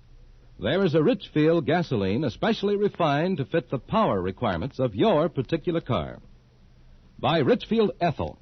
Ethyl at its best for best results in highest compression motors. By Richfield High Octane at regular price for the average motor. Both of these famous Richfield gasolines contain xylene. Get the best out of your car. Get the most for your money. Get Richfield gasoline with xylene. Look for the Richfield Eagle on the cream and blue pumps. Escape is produced and directed by William N. Robson, and tonight has presented Command by James Warner-Bella. Adapted for radio by Mr. Robson. Featured in the cast were Harry Bartell as Lieutenant Cohill, John Hoyt as Captain Brittles, Wally Mayer as Sergeant Utterback, David Ellis as Updike, Paul Frees as Sarver, Walter Burke as Mittendorf, and Hugh Thomas as Coffin. Special music was arranged and played by Ivan Ditmars. Next week. You're standing in the observation turret of a gigantic rocket ship about to be shot into space on man's first voyage to Mars. In the heavens above you lie the magnificence of the universe, and also terrible dangers from which there is no escape. Next week at this time, the Richfield Oil Corporation of New York invites you to escape with one of the most unusual of all stories about man's attempt to conquer space, as Ray Bradbury tells it in his exciting tale, Mars is Heaven. Be listening. Goodbye, then, until the same time next week, when once again we offer you Escape. Tom Hanlon speaking. This is CBS, the Columbia Broadcasting System.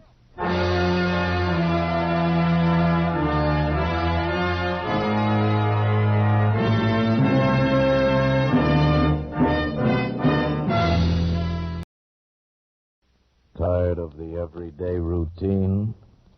Ever dream of a life of romantic adventure? Want to get away from it all? We offer you Escape.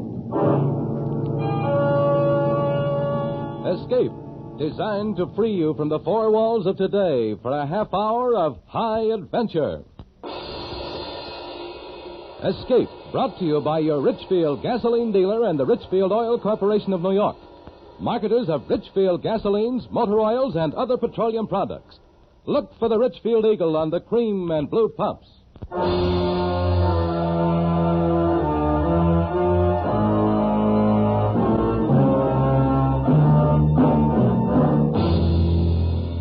Tonight, we escape to a gigantic rocket ship about to be shocked into space on man's first voyage to Mars.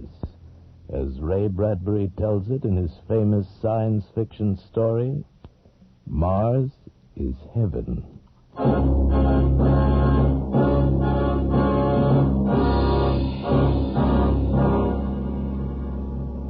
The project is magnificent, overwhelming, and tremendous. We return you now to the scene of the takeoff in the desert of New Mexico. Go ahead, New Mexico. Thank you, London. This is Stuart Novins back in New Mexico. I'm standing here on the great steel observation platform overlooking the takeoff stand. As the moment for departure draws nearer, the whole area has been flooded with artificial light. It bathes the spaceship in a kind of silver luminescence, and surrounding it, engulfing it, this subdued hysteria of hundreds of thousands of people come to see the start of this incredible voyage of 18 men in the rocket ship, the Venture. It's standing there pointing upward, pointing toward the heavens, and in a few minutes it will bloom out into great flowers of heat and color, shocked into space on man's first voyage to Mars. As you know, ladies and gentlemen, prayers are being said for these 18 men and their ship, the first men, the first ship to dare the voyage to another planet. Prayers are being said by every creed in mosques and churches and synagogues the world over. We take you now to the Basilica of St. Paul's in Rome.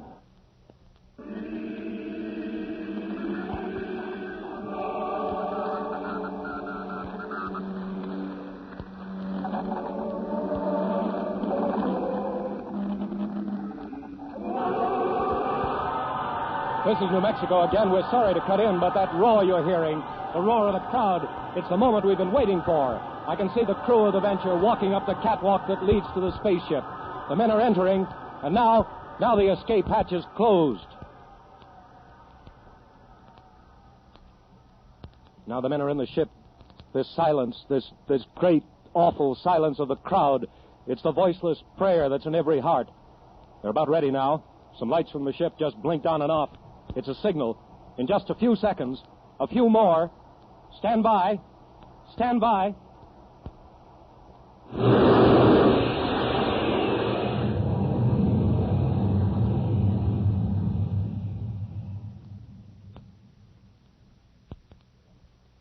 They're gone. The Venture. It's out of sight.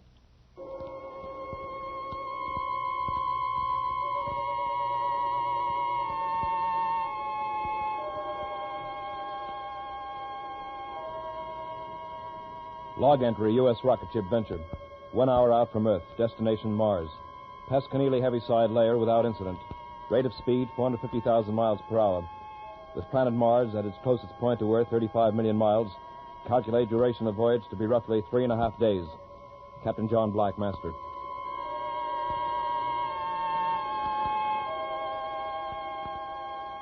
Log entry, U.S. rocket ship, the Venture. 12 hours out from Earth.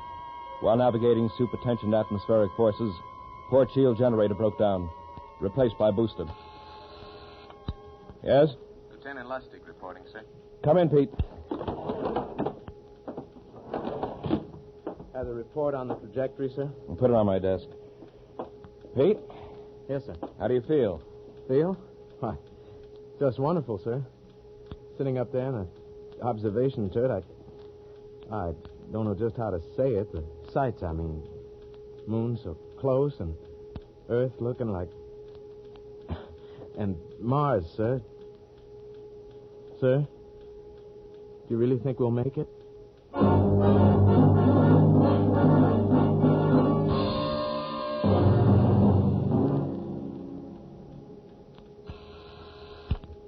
Who is it? Dr. Hingston, Captain. May I come in? Sure, Sam.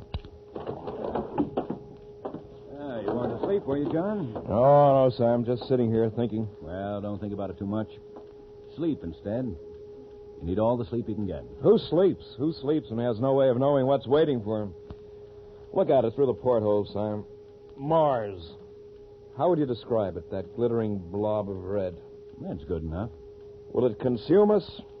Spew out dust out into space?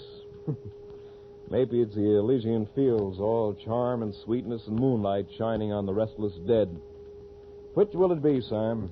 I don't know. All I know is that they told me I was an expert in space medicine. At Randolph Field on a plot of ground called Texas, they told me that. That's all I know. What are you doing up?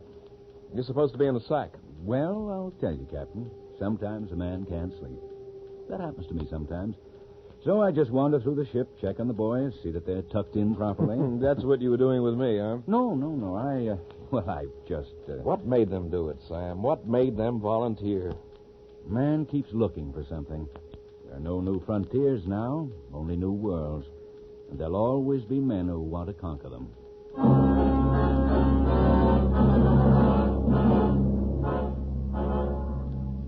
Log entry, U.S. rocket ship Venture. 78 hours out from Earth. Approaching gravitational field of Mars. Atmospheric conditions similar to Earth's.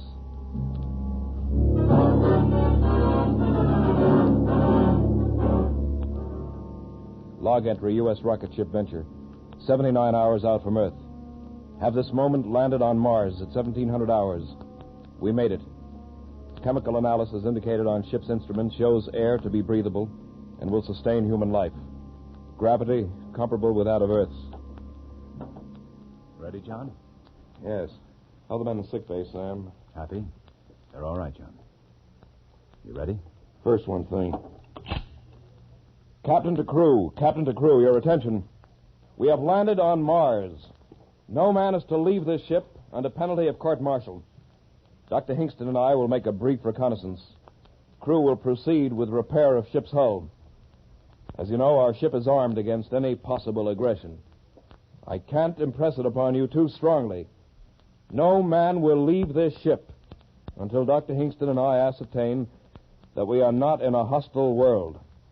That is all. Let's go, Sam. You first, Captain. It's your honor. You, the first man from Earth to walk on Mars.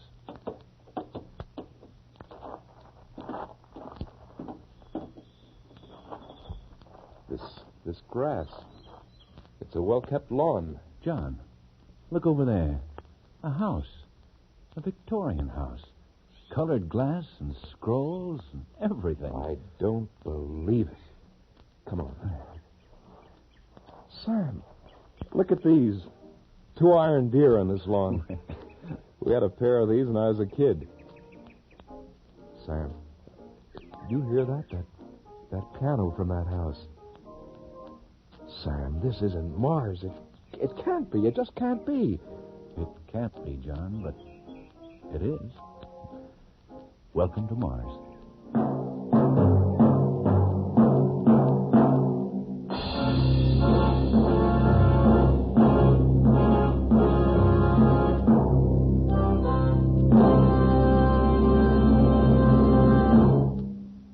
Perhaps you know that skilled research scientists have worked for many years to develop new high-octane components for gasoline. Components to give your car higher anti-knock performance and greater power. But do you know that from this research has come xylene? Xylene, one of the highest octane components in gasoline history. Now, listen. Today, every gallon of the famous Richfield gasoline contains xylene. Xylene in Richfield gasoline helps give your car new, lively pickup, new high anti-knock power, and new gasoline economy. Furthermore, there are 2 great Richfield gasolines with xylene. That means you can select the right Richfield gasoline to give your particular car the finest performance at lowest cost per mile. Richfield high-octane gasoline at regular price is specially refined for the average motor. Richfield Ethyl. Ethyl at its best meets the requirements of the newest motors of the highest compression. And remember, both Richfield gasolines contain xylene. Stop where you see the Richfield Eagle on the cream and blue pumps. Get famous Richfield gasoline with xylene. And now we return you to Escape.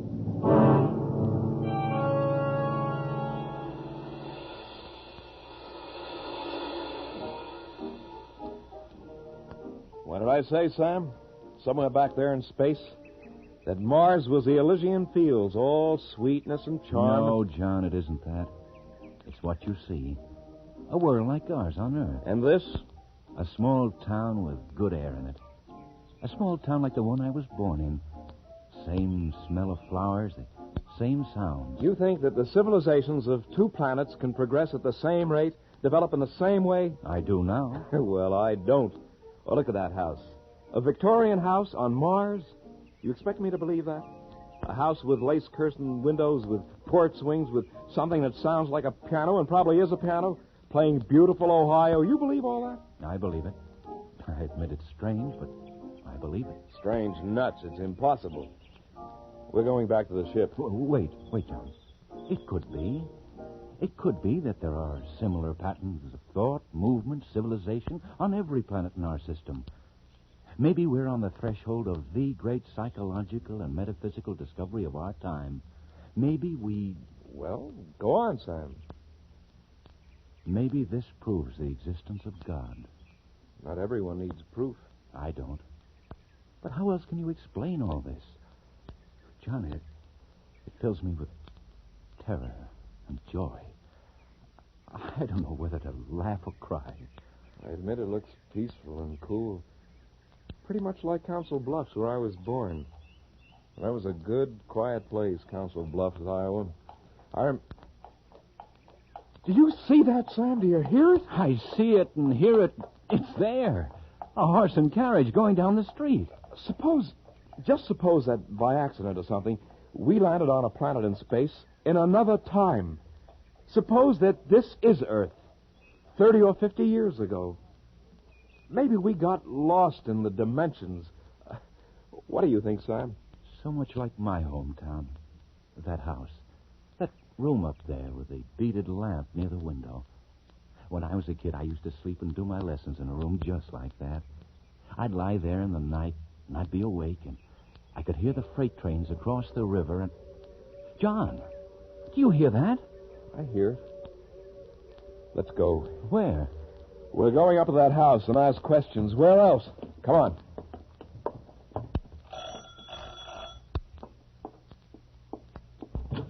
Yes, can I help you? I beg your pardon, but we want... If you're selling something, I'm much too busy and I haven't time. We're all at supper. Oh, wait, don't go.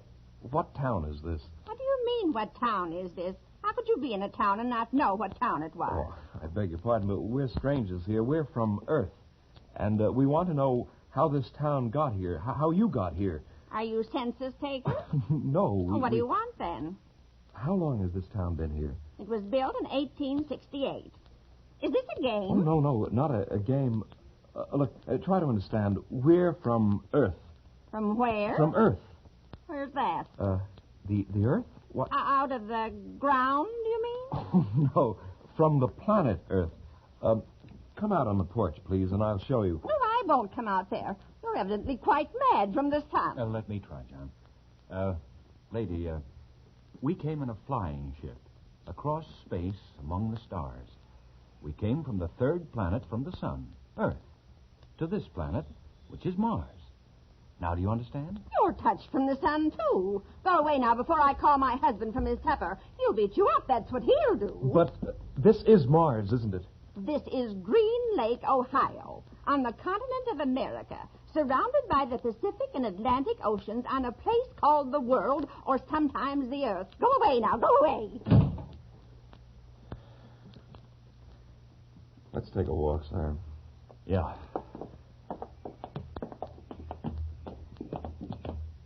Sam? Yeah? There's something going on here.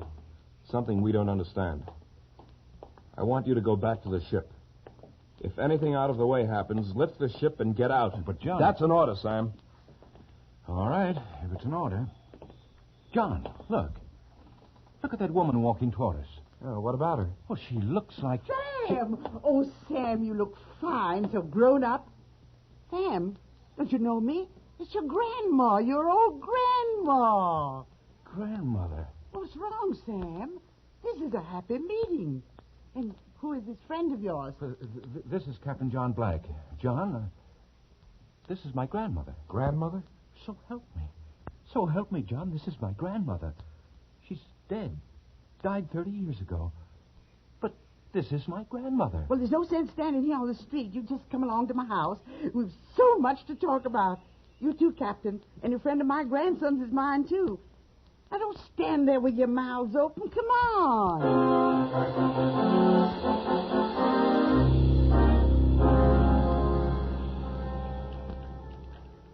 Here, Sam, have some more iced tea. Would you like some more, too, Captain? Oh, thank you. I would. Well, here's to our health. Well, how long have you been here, Grandmother? Ever since I died. What? Don't look like that. I said ever since I died, 30 years ago. Sam. Who are we to question what happens? What's living, anyway? All I know is I'm alive again and no questions asked. Here, Captain, feel. Go ahead, feel my arm. Solid, isn't it? You hear my voice, don't you? You hear it, don't you, Captain? Yes, I hear it. Grandmother... Well, then why go around questioning? Well, it's just that we... I never thought I'd see you again, Grandmother. Mrs. Hingston. Yes, some more iced tea, Captain. Oh, no. I just want to ask you a question. Mrs. Hingston, is Mars heaven? Nonsense. No. It's a world, and we get a second chance. It's like another Earth. How do we know there wasn't one before Earth? That's a good question, John. Well, maybe we better get back to the ship, Sam. It's been nice, Mrs. Hingston. Thanks for the drink. You'll be back, of course. For supper, I mean. We're having fried chicken Wait a and minute. mashed potatoes. Wait a minute. What's that? Excuse me, Mrs. Hingston. Sam? Come here. Hey, well, what do you know, John? A parade. With a brass band. But the crew. My crew marching behind the band with all those people. But they're heroes. These people are Wilkinson's heroes. The abandoned ship. They had orders. I'll court-martial every one of them. John, listen to me. They found old relatives and friends, just like I have. They had their orders. What would you have done? Obeyed orders. I... What's the matter? Sam, I don't believe it. It's impossible. John, they said I would find you here. Phyllis. Of course, darling. Phyllis. Of course. Who did you think it was? This is Phyllis, Sam. My 10 years ago. After that, I never got married. We're waiting for you. Your mother and father. They're alive? Waiting for you. At your old house. On Maple Avenue. You heard that, Sam, didn't you? This is Phyllis talking. And she said Mother and Dad and the house... You understand it now. The crew. Same thing has happened to them. Yes. Yes. When I open my eyes, it'll all be gone. Phyllis will be gone. Open them, John. Phyllis. Oh, my darling. My darling.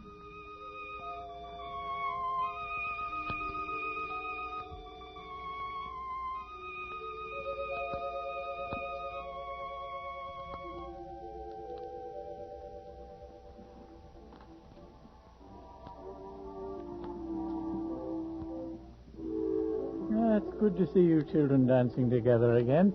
Your mother would have enjoyed it so much, John. I must have worn her out with all my questions. Don't worry about it, son. She'll get a good rest tonight. Then in the morning, the days after... We have so much time now, son. We'll all be together. You and Phyllis, your mother and I. So much time. Yes. Oh, don't go away from me, John. Hold me closer. I've dreamed so long of dancing with you. No. No more questions. Just accept it. That your mother and father were once dead and are now alive. That I was killed. 10 years ago, I was killed in a horrible accident. And now I'm alive and in your arms. Oh, tight, John. Hold me tight.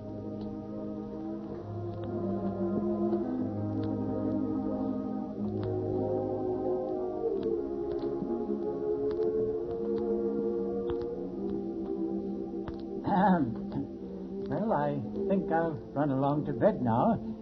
You children won't forget to turn out the lights. Well, you know what to do. Good night, Phyllis. Good night, Father Black. Good night, son. Good night, Dad.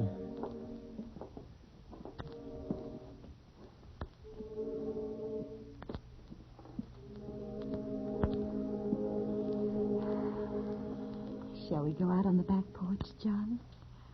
Like we used to long ago. Come with me, John.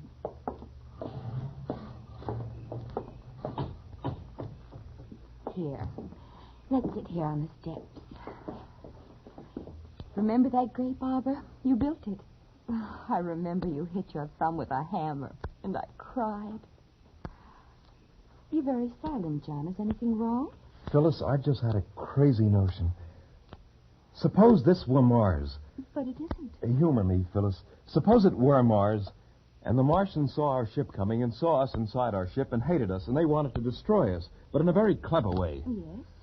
Well, what would be the best weapon a Martian could use against us with our atomic bombs, our hydrogen? John. No, let me finish. The hypothesis is interesting. The Martians would use telepathy, hypnosis, memory, imagination. Oh, John, don't question us anymore. No more. Look, suppose this town is some other shape, a Martian shape. But by playing on my memory and my desires and my wants, they've made it what I've wanted it to be. Yes.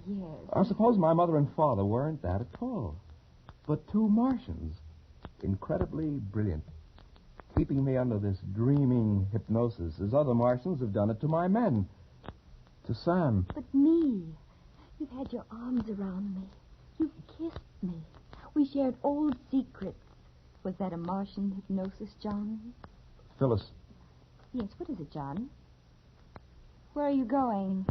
I've got to talk to Sam. I've got to find out what he thinks now that he's alone with his grandmother. Stay here with me, John. Well, I've got to talk to Sam. Maybe he's beginning to wonder, too. You're not going anywhere, John. Phyllis! Phyllis, no! You're not Phyllis! I was right. You're not... You're not...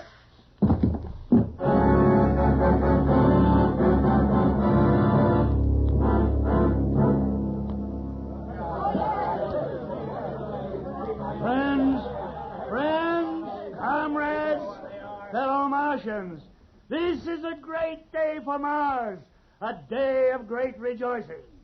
As number 1 of Quadrant 327B of Sector Q, it is my proud privilege to read to you this message from the planetary All-High. It says, congratulations on your splendid work in meeting the barbarian invaders and atomizing them. You have proven the complete efficiency of Plan A, and hereafter, mass hypnosis will become standard operating procedure in repelling any further invasion from outer space, be they submartian, from Earth, or any other creature from any other planet. Well done.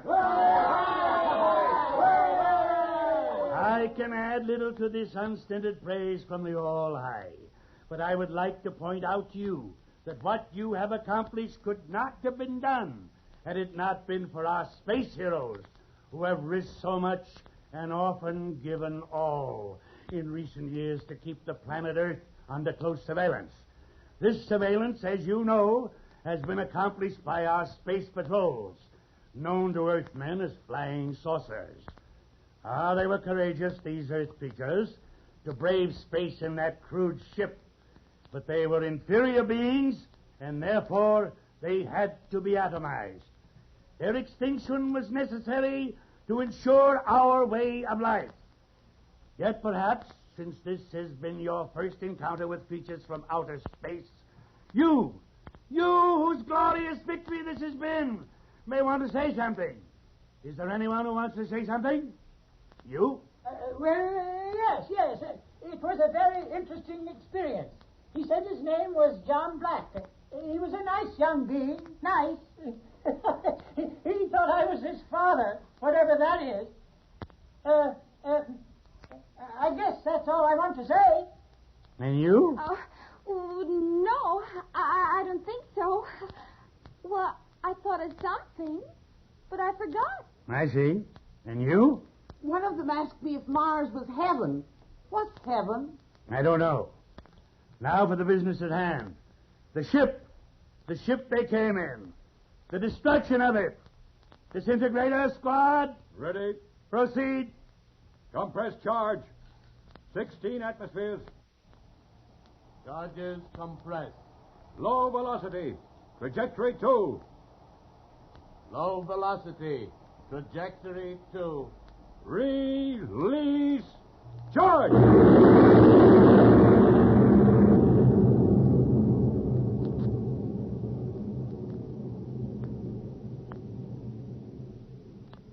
The ship they came in, it's gone.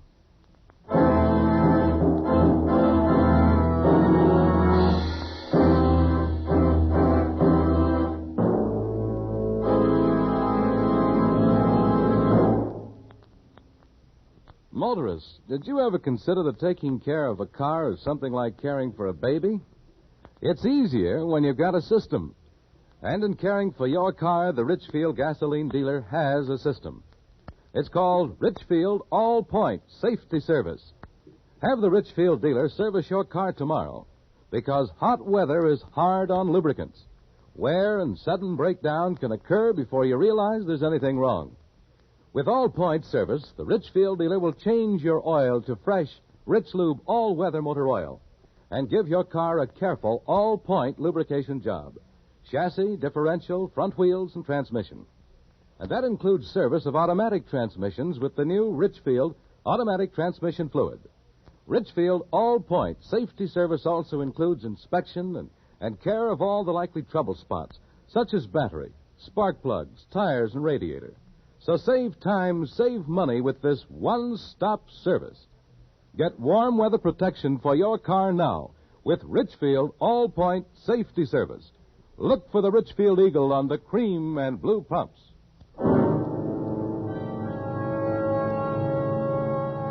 Escape is produced and directed by William N. Robeson. And tonight has presented Mars is Heaven by Ray Bradbury. Adapted for radio by Morton Fine and David Friedkin. Featured in the cast were Jeff Corey as Captain Black, Florence Bates as the grandmother, Bill Johnstone as Dr. Hingston, Walter Catlett as number 1 of Mars, Elizabeth Root as Phyllis, Paul Frees as Peter Lustig, Ian Wolfe as the father, and Stuart Novins, who played himself. Also heard were Ruth Parrott and Ben Wright. Special music arranged and played by Ivan Ditmars. Next week. You're standing on the floor of the ocean, pronging up a fortune in sponges. But moving closer and closer to you, his huge sponge hook raised to rip open your diving suit, is a man from whom there is no escape. Next week at this time, the Richfield Oil Corporation of New York invites you to escape with an exciting story about sponge fishers in the Gulf of Mexico, as John and Gwen Bagney tell it in The Big Sponge. Be listening. Goodbye then until the same time next week when once again we offer you Escape. This is CBS, the Columbia Broadcasting System.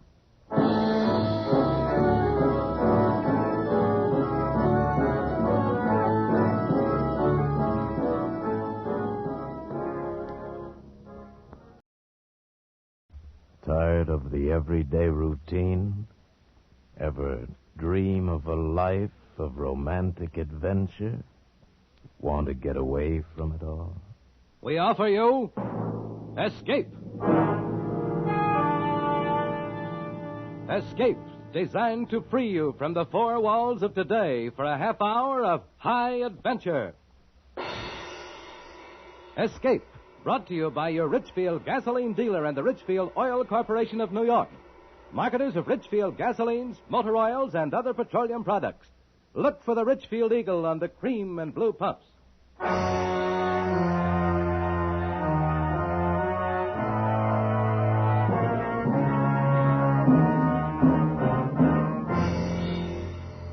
Tonight, we escape to the Old West in the story of a boy who never owned anything but a gun. As Joel Murcott tells it in his exciting tale, Sundown.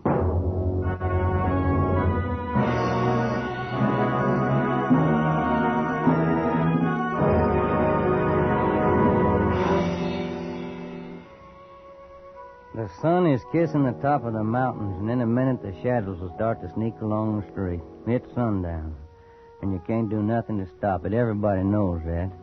That's why the town looks like a ghost town. Not a horse nor a rider in sight, not even a tumbleweed. Oh, there's folks around, all right, looking out from door cracks and windows. And now the street ain't empty no more. Here's what they've been waiting for. There's Kirby Hunsaker coming out of the saloon at one end of the town, and there's Ben Ford coming from the liver stable at the other end. Both of them walking towards each other slow, right hands hanging like claws, an inch from the gun holsters. In a minute, one of them will be dead.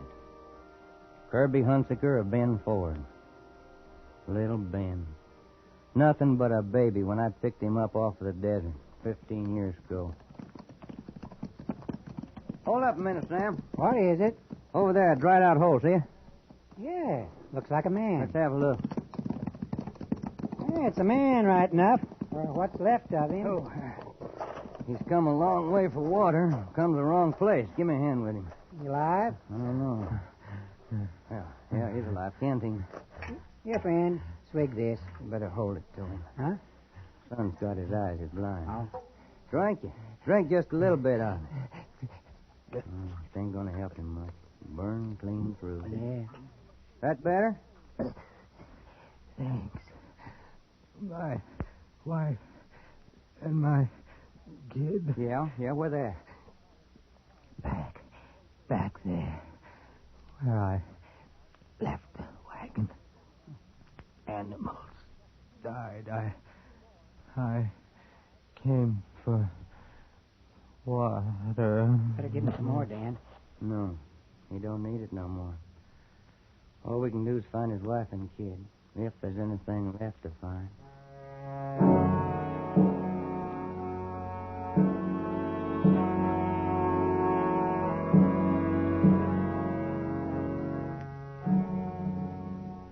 There was something left. A sun-baked wagon in the midst of that hellish inferno, a dead woman and a kid.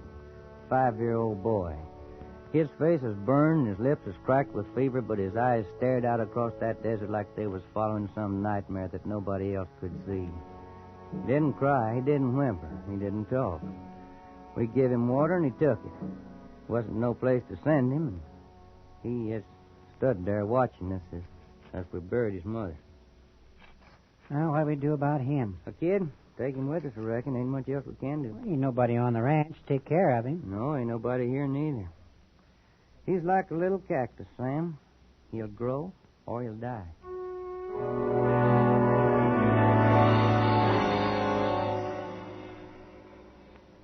He grew.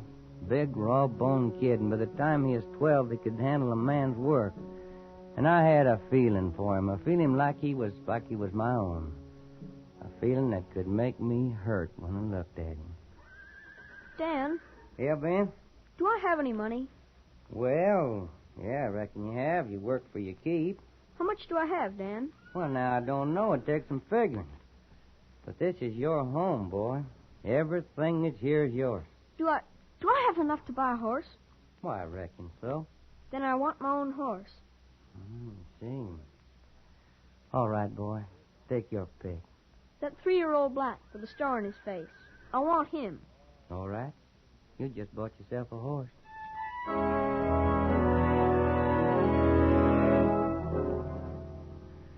Yeah, he'd bought himself a horse, but it was more than that to him. It meant he had something that was his, come flood or thunder, something in the world that belonged to him and not to nobody else.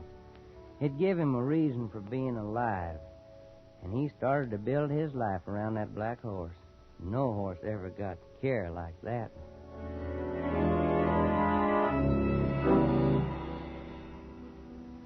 Ben had had the horse for almost a year when Kirby Hunsaker came.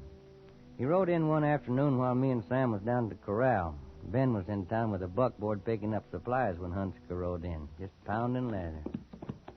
Well, Mike. Well. Howdy. Howdy. Your horse looks like he could use a rest, stranger. Needs shoeing. He'd be all right. I'll trade him and cash for a fresh horse. Ain't nobody gonna ride a horse of mine that way. Maybe you didn't hear me. I said I'm going to trade him. That means I'm going to trade him. My name's Kirby Hunsaker. He said the name like it should mean something, and it did. Kirby Hunsaker, a name that was drifting all over the West with a trail of blood behind it. Stagecoach drivers and travelers carried it on their tongues, and he knew it. He had a face like a woman, and eyes like a steel trap, and there wasn't no glove on his right hand. It was brown and weathered from sun and wind, and it hung close to his right side like a claw, never more than an inch from the butt of his gun. A gunfighter. If you're thinking it over, you're wasting my time. Better do it, Dan. All right, Hunsaker. I'll take the black with the star on his face. Put a rope on him. I said put a rope on him. Not that one. He ain't mine. I ain't asking whose he is. Put a rope on him. Any other horse, any one you want, even Trey. Get that horse and keep your hand away from that gun. Dan, do what he says. You can give young Ben the Palomino. He's just a kid, and a horse is a horse. He'll forget about it. No, he won't, Sam. He won't never forget it. Pronto, friend. Put a rope on that black pronto. There wasn't nothing else to do. Hunsaker saddled Ben's horse and just lit out down the trail. Me and Sam just stood there. We were still standing there when Ben brought the buckboard back from town. I watched his eyes go to the corral like they always did, and then he turned and looked at me and Sam like we was a firing squad. Where's my horse, Dan? I told him. His face was like stone, but there was a change in his eyes. They got back that same look they had the day I picked him up half dead on the desert. Lost and robbed and helpless. You let him take my horse. Well, that Palomino's worth twice as much, boy. Not to me, Dan. The Palomino ain't mine. Yes, he is. Because I'm giving him to you. I don't want him. I want my own horse. Yeah, simmer down, boy. You come back here. Let him go, Sam. Let him go. He'll cool off. We might as well unload this here buckboard. All right, I'll drive her on up the house. Get up there, boy. Hey, Ben. Ben, wait. That fool kid ain't even using a saddle. Crazy. He's going after Hunziker. Huh? Hurry up, Sam. Saddle up. Hurry up.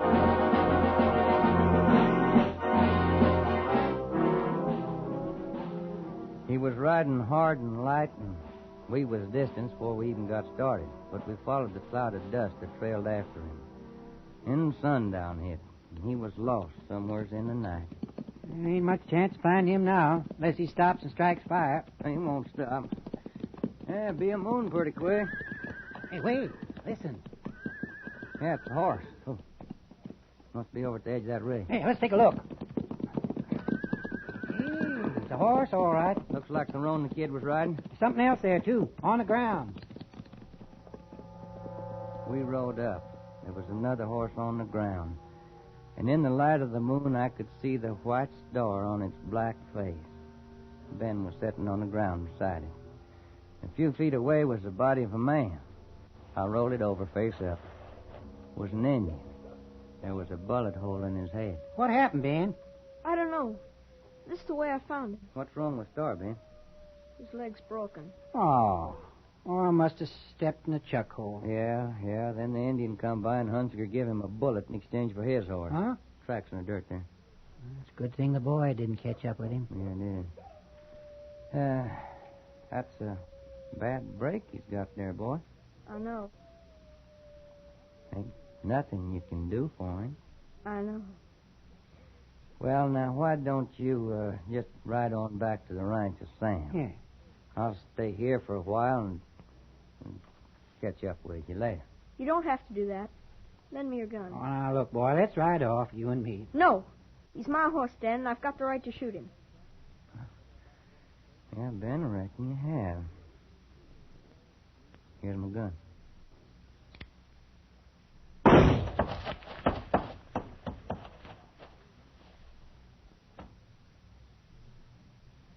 Come on, boy. I'm coming. Well, me and Sam will walk off a little ways, Ben. Give you a chance to just fall if you want to. Get it off of your chest. I'm ready to ride with you. I ain't going to cry, Dan.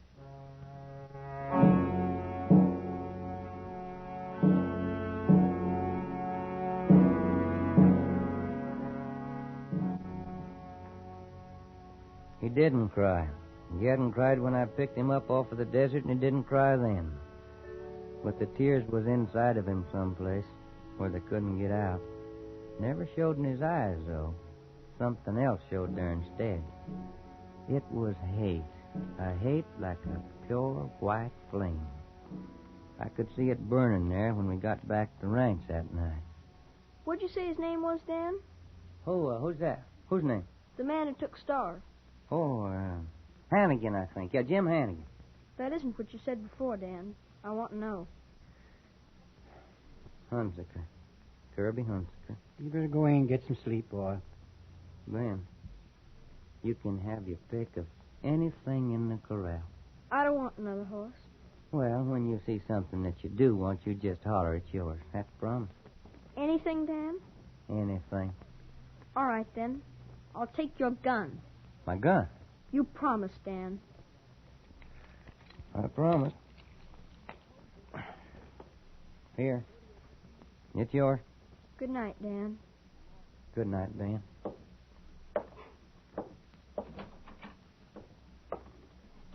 Why, in all my days, I never heard of such a lame brain thing as giving a kid like that a gun. Now, he'd have got one somewhere sooner or later. And if I know him right, it's best to be soon. Oh, he's only a boy. 13. He'd get to be a man fast in the next few years. And we can hope for him to get better sense. You're just wasting your hopes, Sam. I'm turning mine the other way. I'm hoping that Kirby Hunziker don't never come back here.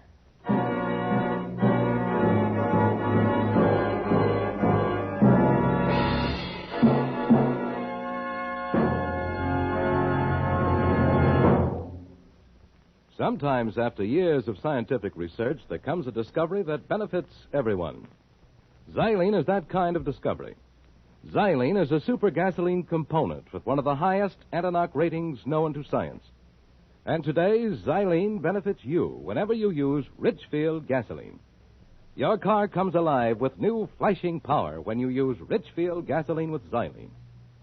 For faster getaway in traffic, for new sustained power, for higher-than-ever anti-knock qualities, Richfield gasoline with Xylene is made to order. Get Richfield high octane at regular price for the average motor.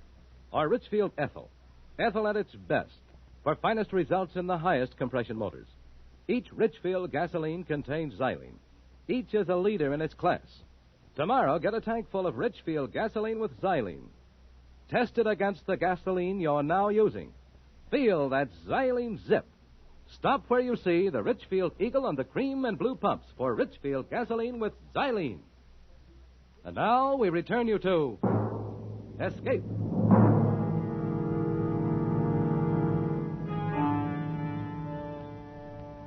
A boy and a gun. They were together night and day. Ben kept it with him in his sleep, not under the pillow, but next to his cheek, and you could see the red marks of the barrel on the side of his face when he'd get up in the morning. The rest of the time was belted around him. And when he wasn't working, he'd go off alone into the hills for target practice, and the target he used was an Express Company reward poster for Kirby Hunsaker. After the shots were all hitting the target, hitting close and fast, he stopped firing and was off on something else, a draw. I'd catch him at it in the house or in the barn, wherever he thought he was alone.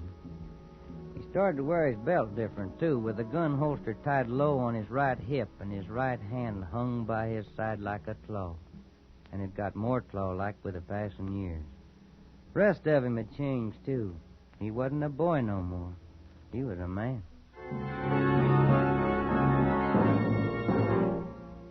We heard about Kirby Hunsaker. More and more we heard about him. His name had gotten big since he took a kid's horse. Got to be one of the three names mentioned most when the talk in the saloons turned to gunslingers. Jim Dunn, Boaz Watson, and Kirby Hunsaker. Killers for hire for any dirty job outside of the law. But all jealous of each other, all bound to meet someday and find out who'd be just a flick faster on the draw.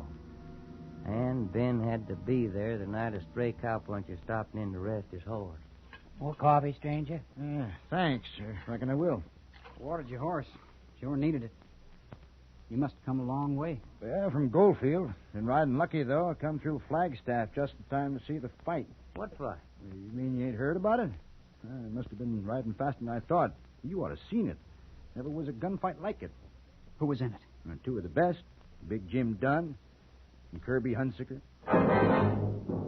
Ben grabbed the edge of the table and his face got as white as borax, like a lead bullet had hit him in the gut.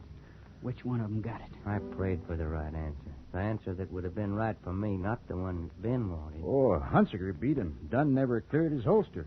Color come back into Ben's face, and that pure white flame of hate burned in his eyes again. Hunsaker got the draw on Big Jim Dunn? Oh, yeah. I wish I could have stayed in Flagstaff. Boaz Watson's someplace in the territory, too, and as soon as he gets wind of it, he'll be on Hunsaker's trail for a showdown. Well, if Dunn never cleared his holster, then the man ain't born that can outdraw Hunsaker. Boaz Watson thinks he can. He's been itching for the chance. It's a chance he ain't going to get. Ben, where are you going to? Just thought I'd take a little ride, Dan. Flagstaff? Flagstaff, Dan. And don't try to stop me.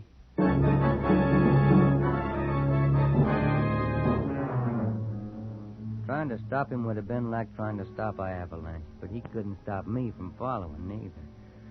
He rode day and night, trading mounts on the way, and I was an hour behind him when he reached Flagstaff on the third morning of his ride and started his hunt. He tried the hotel, the express office, and one by one the saloons, asking the questions and seeing faces go blank. He was easy to find when I got to town. He left a trail of questions behind him, and I found him in the last saloon on the street, still asking. Did you hear what I asked you, bartender? Yeah, I heard. How should I know? Does he ever come in here? Well, I just serve drinks. I don't watch who comes and goes. I'm tired of walking and I'm tired of talking. I want an answer. Well, Reckon he comes in sometimes. When? Usually about an hour from now. Good. I'll wait. Gonna buy me a drink, Ben? If that's what you came for, Dan. Been rough trailing you, boy. Men and horses ain't meant to be pushed that hard. I was in a hurry. Well, maybe we can take it easier going back. Maybe if we left right now, we could camp out someplace tonight like we used to. Ask me later, Dan. This is something I gotta do first. He wouldn't drink, and he wouldn't leave. He just stood there waiting, looking at nothing. He might have been carved out of rock. There wasn't a nerve in him. And then I heard the door swing the way it had a couple of times before, only this time it was different. The talk around the table's cut out. The bartender's hands tightened around the glass he'd been wiping. Every head in the place turned towards the door. It was Kirby Hunsaker. I knew that face. It'd grown heavier and crueler, but I knew it. He stood there in the doorway while them bear-trap eyes of his searched the room, moving first from gun belt to gun belt, flicking an extra beat on the ones that hung low, looking for the hands without gloves. Then his glance come up to face level, like a assayer examining ore. Well, him and Ben hadn't never seen each other before, but somehow they knew each other. Their eyes caught and held, like two longhorns locked together. I hear somebody's looking for me. In case anybody don't know me, name's Kirby Hunsaker. I'm looking for you. Speak your piece. A long time ago, when I couldn't do anything about it, you stole a horse from me. You calling me a horse thief? You ran him into a chuck hole and you left him with a broken leg. I had to shoot him. You got nerve. Name your price. I might pay it. You'll pay it. My price is the life of the man who stole that horse. You got a gun. Dig for it. You move first, Hunsaker. I'm giving you an edge. Better take it. No. I want to give you a little time, Hunsaker. If I draw first, then you got to move without thinking. But I want you to think. I want you to think and decide and worry. You're talking big. A little too big. I want to give you time, like you gave it to a horse with a broken leg.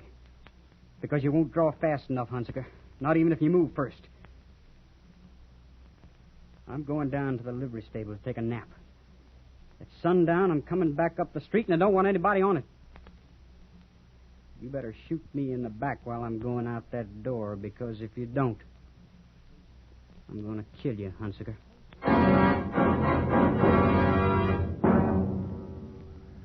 The flame was in Hunsaker's eyes, too. But it was a man's hate, not pure and white, but diluted with the memory of the way Ben's gun hung, and diluted with just a shadow of fear. Ben went back and slept like he said. I sat beside him for the best part of an hour. Then I shook him, kind of gentle. Sun's hanging pretty low, Ben. Just about time to get up and wash. Why don't you start for home, Dan? I'll catch up to you later. Well, I thought that I'd wait up at the hotel. All right, Dan. See you later. Yeah, man. I'll see you later.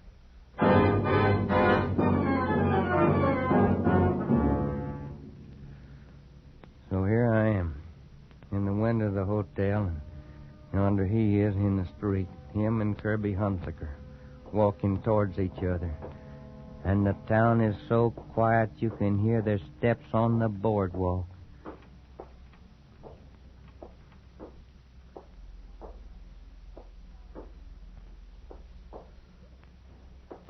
The fingers of the right hands is clawed like hooks, almost touching the gun butts. Don't even seem like the sun is moving anymore. Like even the shadows is glued there on the ground waiting for one of them hands to move. Of course, when it comes, it'll come fast.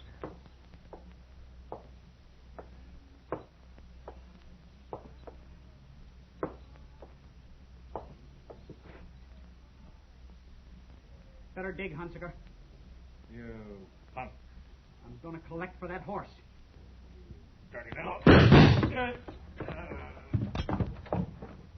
That's your receipt, Hunsaker. Ben! Ben, are you all right, boy? I'm all right. Let's walk. Well, it's all over now, boy. Let's saddle up and go on home. Hey, wait. It's the blacksmith. Guess the horses are ready. Express rider came in just after you left before. Boys, Watson is riding in. He met him on the trail. You gonna stay and meet him? Me? I got no quarrel with Boaz Watson. Well, looks like you will have. He was mighty keen on meeting up with Hunsaker. Looks like you've taken over Hunsaker's place. You'd better go on alone, Dan. What do you mean, Ben? I killed Hunsaker. Now every gunslinger looking for a reputation will try to get it by killing me. From now on, I gotta fight or run. Well, I'll stay with you. I've been holed up in one place too long anyhow. No, Dan. This is where we gotta split. Right now.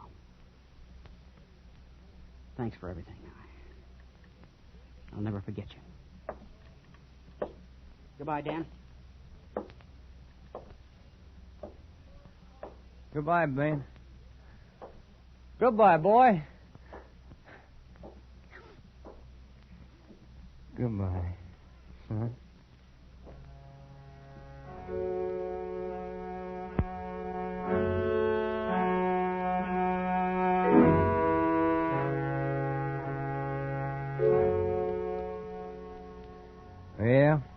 Yeah, he's a gunfighter now.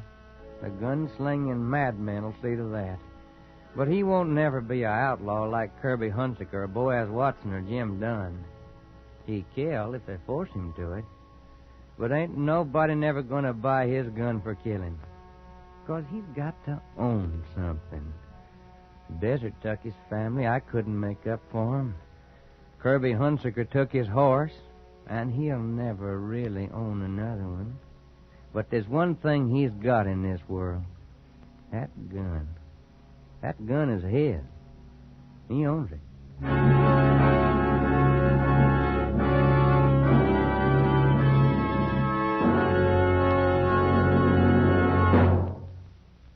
No one wants to have car trouble, especially on a vacation trip.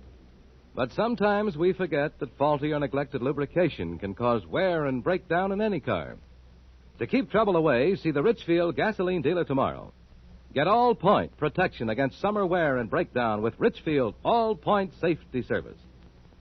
This service gives your car the extra protection of new Rich Lube lithium lubricant, the premium lubricant that's better always. And Richfield all-point safety service also includes all-point lubrication of your chassis, transmission, differential, and wheel bearings.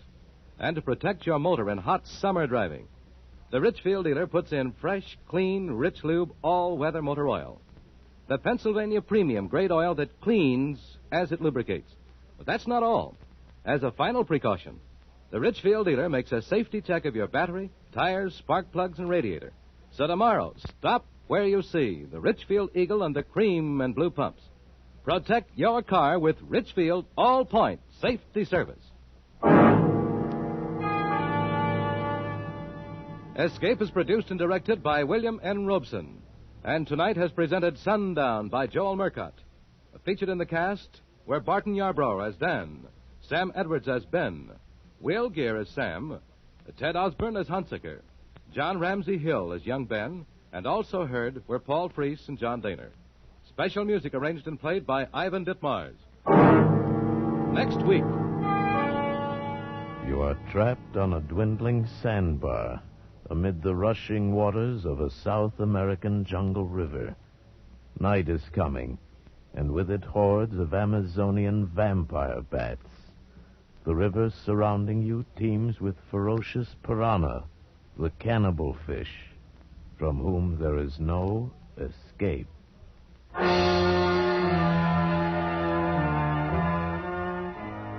Next week at this time, the Richfield Oil Corporation of New York invites you to escape to the jungles of South America with a seething tale of terror and violence, as James Poe tells it in Bloodbath, starring Vincent Price.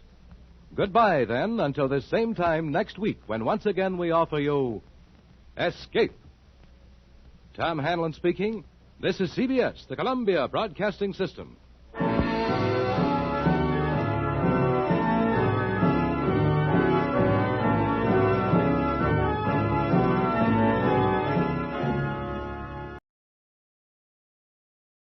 Tired of the everyday routine? Ever dream of a life of romantic adventure? Want to get away from it all? We offer you Escape.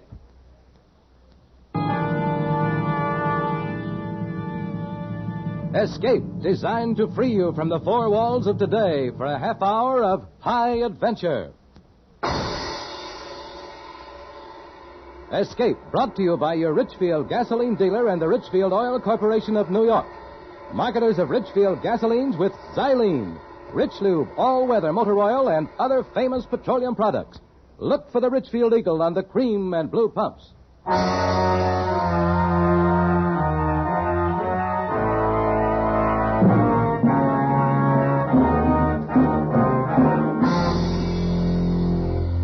Tonight, we escape to the jungles of South America and a seething tale of terror and violence as told by James Poe in Bloodbath, starring Mr. Vincent Price.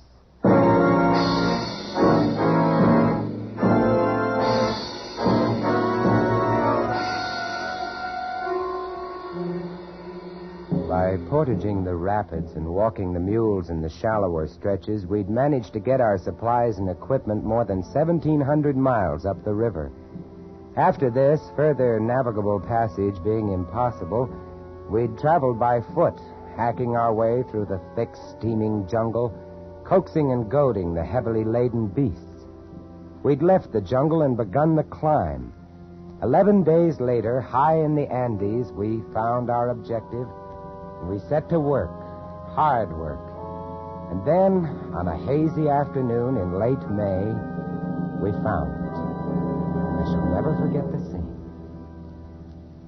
Below us, the mountains swung down to the jungle which stretched eastward, far as the eye could see. The peaks above us had cut off the setting sun, and the light had a curious violet quality. The dank, chill wind, whispering and gusting, set the sparse timber scrubs to trembling and shuddering, and the mules, disdainful of their 5 strange masters, foraged the cacti and dwarf pine. The instruments were set up and the specimens were at hand, and now, crouched and tense, we leaned forward. How about it, Hess? Wait. The tube's got to warm up. Come on. Wait, will you? I've waited 5 years for this moment. 500, you mean? 5 million. Come on, Hessie. How about it, Hess? Okay, give him the sample, O'Brien. Yeah, here. Come on, baby. Shut up, will you? Shh. Here goes. Switch on.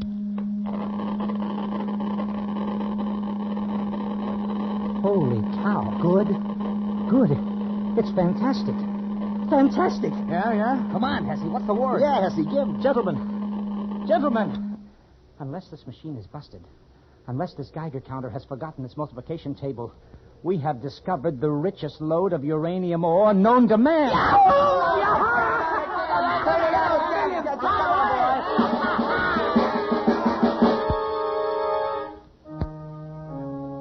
I won't go into the details of how we'd come to locate the ore, because that's a story in itself. Suffice it to say that late in the afternoon of that hazy May day, the 5 of us, gamblers all, came to the end of our rainbow, found our pot of gold. The vein runs all the way up the side of the mountain. Must be worth $1 million. $1 million, $1 billion. $1 trillion. Do you boys realize what we've got here? Sure we do. We've got the world at our feet. Why, the man who gets the strike registered in his name can be a king. Every country in the world is going to come running up to him with trunks full of money and power. You tell him, Hessie. Power? Yeah, we'll make the United States the most powerful nation on earth. Why the United States? Oh, you wouldn't sell to anybody else, would you? I'm a businessman, Harris. You're a fool. No. I'm a businessman. $1 trillion. Oh, gents, we've got the world at our feet. Split 5 ways.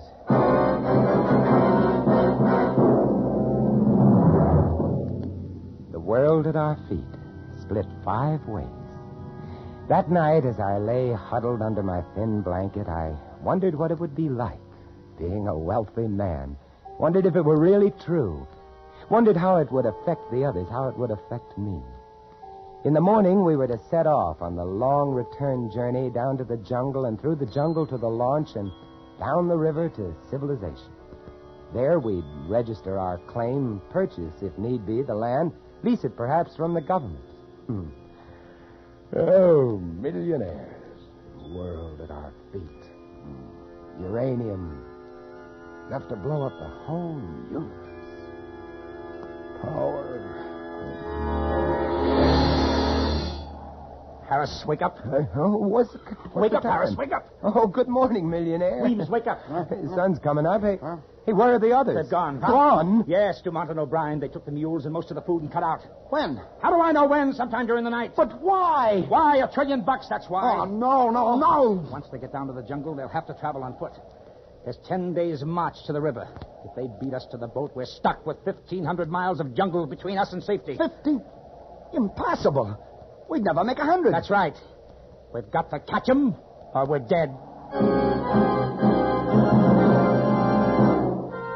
We traveled as lightly as possible. It was a risky business, doubly so because O'Brien and Dumont had taken our guns with them. The only weapons we had between us were 1 long machete and 2 pocket knives. These would be of little protection against jaguars, bushmasters, tapirs, boa constrictors, and the rest of it. Fortunately, they'd left our number 1 necessity to survival. They'd forgotten to take our quinine. This and our food was all we carried.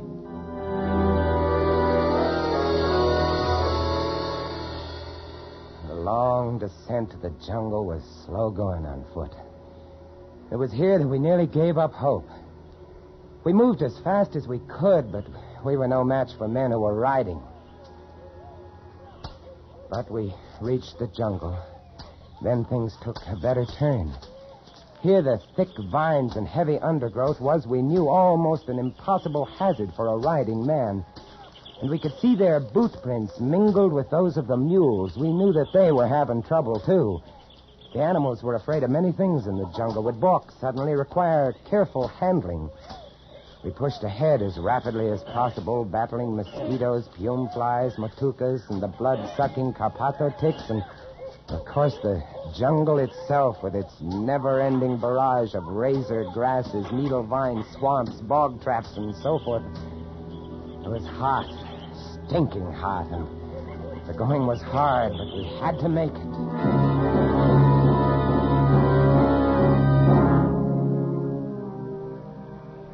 Couldn't travel at night. They'd taken our flashlights. We'd bundle up as best we could, protecting ourselves not from the cold. It was hot and muggy even at dawn, but from the mosquitoes. And as we progressed towards the river area, from the bats. Vampire bats. Ever seen them? They're small, rather fragile-looking little things. By day they hang, heads down from the trees, wings folded like clusters of rotten fruit. By night, they hunt. They have razor-sharp teeth, bite like the finest steel scalpels. Their object is to break the skin very delicately, start the blood to coming, and then they simply hang on and sip. Without mosquito netting, we had a rough time of it, a sleepless time. But we managed to keep on going. And on the 3rd day... It's no use, fellas. We can't make it to the river before them. We've got to, Weemsy. We've got to make it. Right, Weems. And even if we do catch up, they got the guns. Huh? What are you stopping? Quiet. I heard something. What did you hear? Gunfire. Yeah. Come on. They can't be more than a mile or 2 ahead. Come on. We ran through the jungle, following the fresh marks of the animals and the 2 men. And a half an hour or so later, we broke into a little clearing And there was Dumont. Dumont. He's dead. Shot in the back. Good old Obi. Sweet guy, that Obi. Here, come on. Let's turn him over. He's really been sweating, huh? Yeah. It's malaria. You see his face? Good old Obi. And Dumont came down with malaria, probably started to slow him down. Sweet guy, that Obi. Come on. Come on, let's go. Hey, they should have remembered the quinine. I got no sympathy for Dumont. You know what would be nice? What? If that Obi should get malaria now. Yeah. He'd be helpless. He'd ask me for quinine. And I'd throw him a stone. On we went. Now there were no boot marks with the mule tracks. Apparently O'Brien was riding one of the animals. From time to time we'd see a flurry of tracks turned up as though he had to dismount to tug one of the beasts back onto the trail. We followed the tracks for another 2 days, and then on the 6th day, we found one of the mules. How you feeling, boy? Huh? Where's your saddle? He really looks beat. Look at those marks on his flanks. Vampire bats. Yeah. That leaves O'Brien on foot. Yeah. Hey, you hear that? Hey, it's the launch. We're to the river. He's starting the motor. Come on. It wasn't very far, just a few hundred yards, and the path was strewn with O'Brien's discarded supplies. Quite suddenly, we came out of the jungle and onto a narrow white sandbar. The river. And there, not 30 feet away from us, just drifting off into the deep, dark, fast-moving waters, was O'Brien and the launch. O'Brien!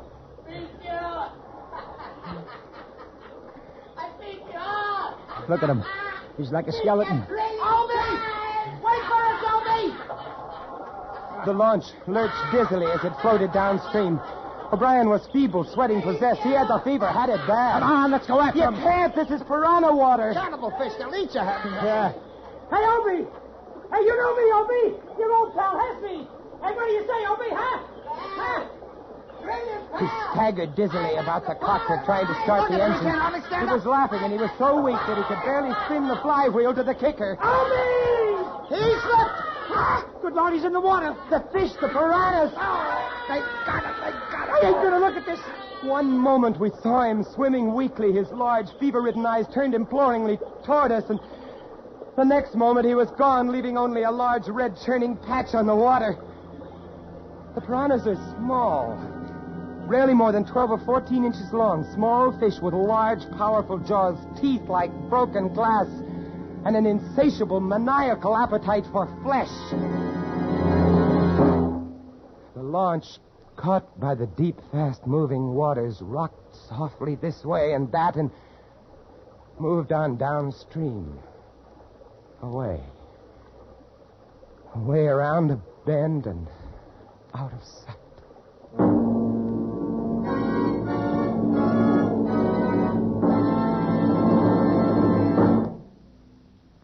The march of science over the years has produced better than ever gasoline for your car. But now science adds one of the greatest gasoline components of all. It's called xylene. Xylene, a super gasoline component, adds two great qualities to gasoline. Xylene gives higher than ever anti-knock performance. Xylene means power. Today, every gallon of Richfield gasoline contains xylene. If you want a motor that runs quiet as a whisper, if you want pickup and power to spare, try Richfield gasoline with xylene. Your Richfield dealer offers a choice of two great Richfield gasolines with xylene. Richfield High Octane at regular price for the average motor. Or Richfield Ethyl. Ethyl at its best for tip-top results in the highest compression motors. Drive in where you see the Richfield Eagle on the cream and blue pumps. Get Richfield gasoline with xylene. Xylene, one of the highest anti-knock components in gasoline history. And now we return you to Escape, starring Vincent Price.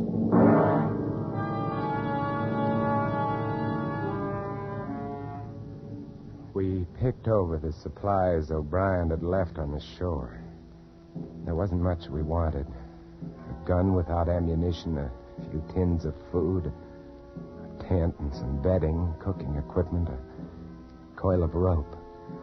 We loaded these things onto the mule and set off through the jungle, downstream along the river's course. 1,500 miles to civilization.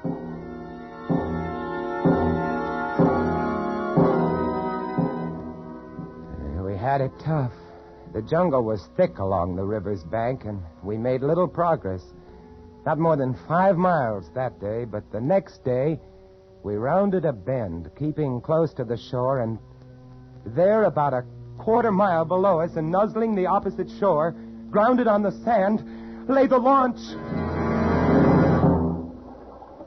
Looks shallow enough here. Yeah, it does. Yeah, but what about the fish? How deep does it look to you, Harris, at the deepest spot, I mean? Oh, I don't know, maybe 2.5 feet, maybe 3. Most of it's less than that. I got an idea. Shoot. We got to get across the launch, see? So here's what we do. We throw away everything. There'll be food and water in the launch, see? Yeah? Now, you see that little patch of sand in the middle of the river where the bar shows? Yeah. We go that way. That's bound to be the shallowest way, see? How do we go? On the mule, the 3 of us. Ah, you're nuts. This mule ain't in such bad condition it can't get the 3 of us across 70 feet of shallow water. What do you say, Harris? Why not? All right, I'll get aboard first. Come on. Get farther up, Weemsy. You're the lightest. Yeah. Harris, you get on next. Hang on to Weemsy. Here. Carry this coil of rope around your neck. We may need it. I've got the machete strapped to my back. You set, Weems? Yeah. Now hold tight to me, Hess. Don't worry.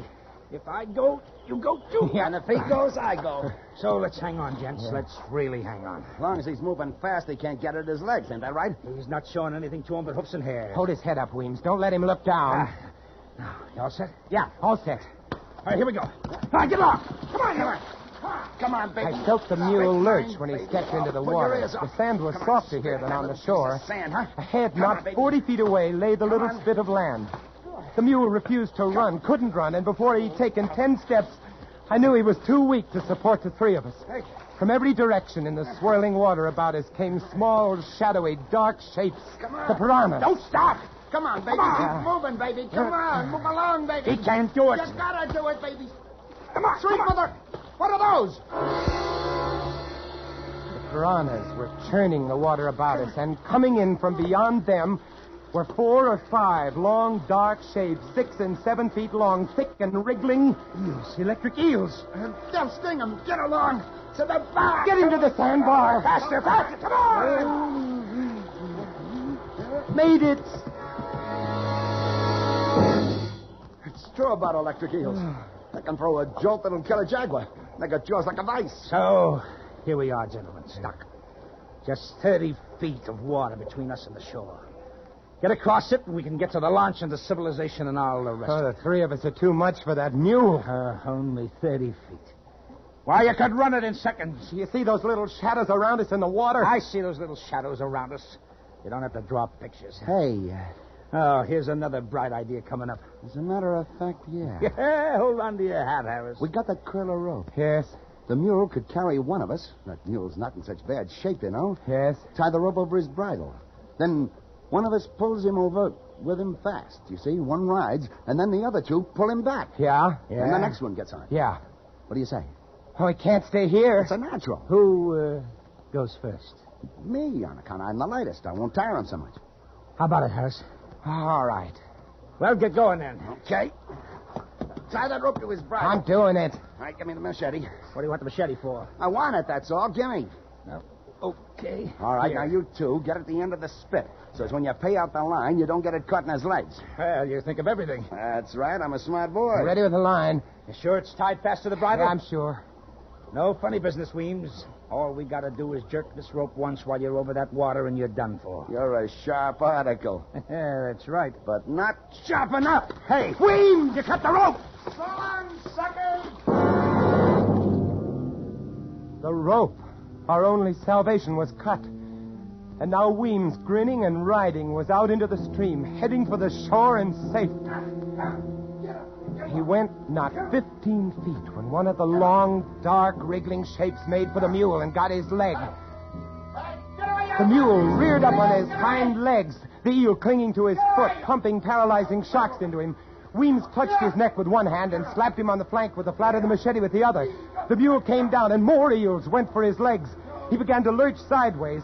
Weems swung the long steel blade in an arc, barely missing the mule's leg, and connected with one of the eels.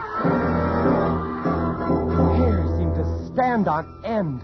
His other arm released the mule's neck. The arm holding the blade was extended stiffly, still caught in the thick, muscular back of the electric eel.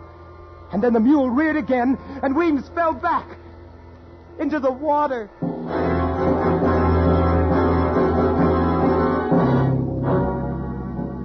The mule, freed of Weems, made the shore and vanished into the jungle.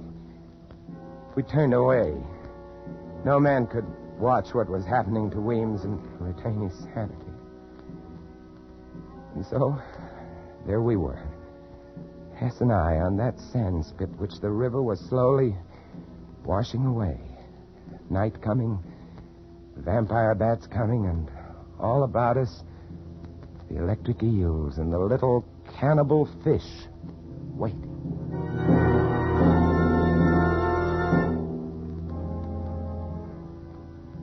There was no moon. There were evil stars, red and yellow.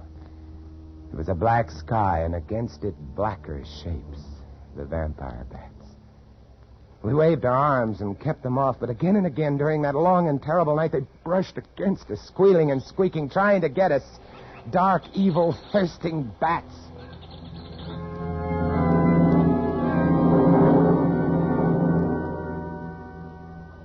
A 1,000 years later came the dawn.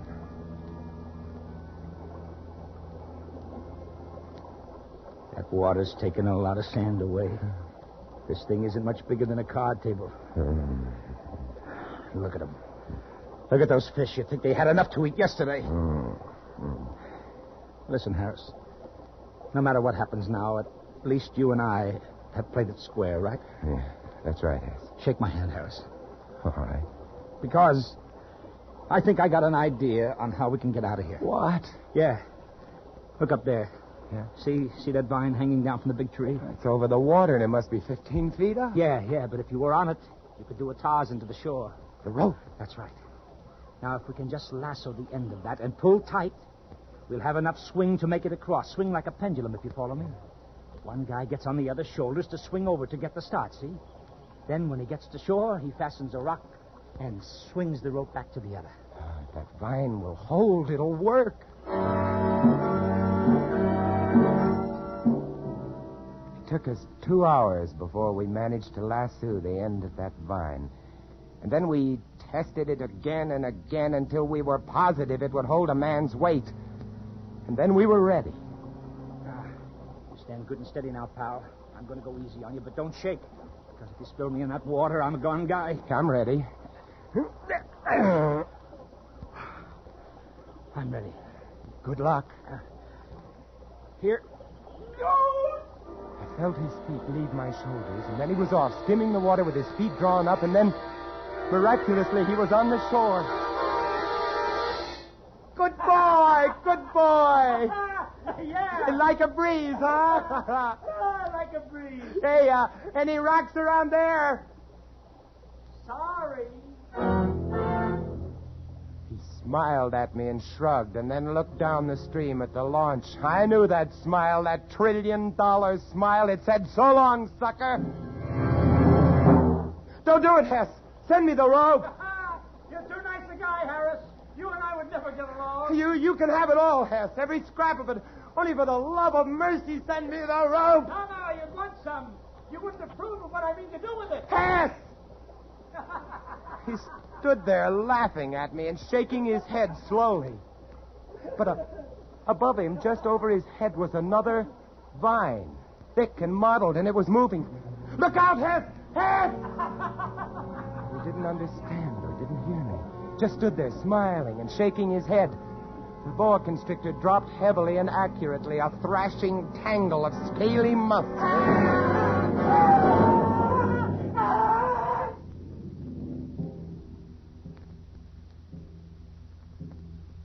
The sun was hot, blistering hot. I was alone, all alone. except for the ever-waiting piranhas. Hess's body was hidden by the low, scrubby vines and palmettos. Several hours later, I saw the boa, now gorged, slither lumpily away. I waited, and I waited. From time to time, I thought of stepping out into the stream. It would be over very quickly, I told myself, very quickly. But I couldn't. And then I noticed an odd thing. The current which had been sweeping the sand away had shifted slightly. A whim, a miracle. And now new sand from some sunken bar was beginning to pile up between me and the shore, grain by grain, rib by rib. I watched this. And I watched. And I watched. And at 5 o'clock that afternoon, I walked ashore to the lawn. And didn't even get my feet wet.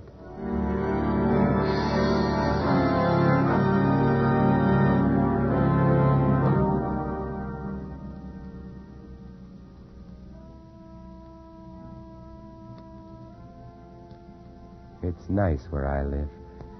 Quiet little streets, nice people, nice kids, nice country. Peaceful. Nice peace. I know where there's enough uranium to blow it all to hell. Want it? Just go up the river. Up the river, it's for the taking. Ask Dumont and Obie and Weems and Hess. $1 trillion worth. Enough to give the whole world a bloodbath. Yourself included.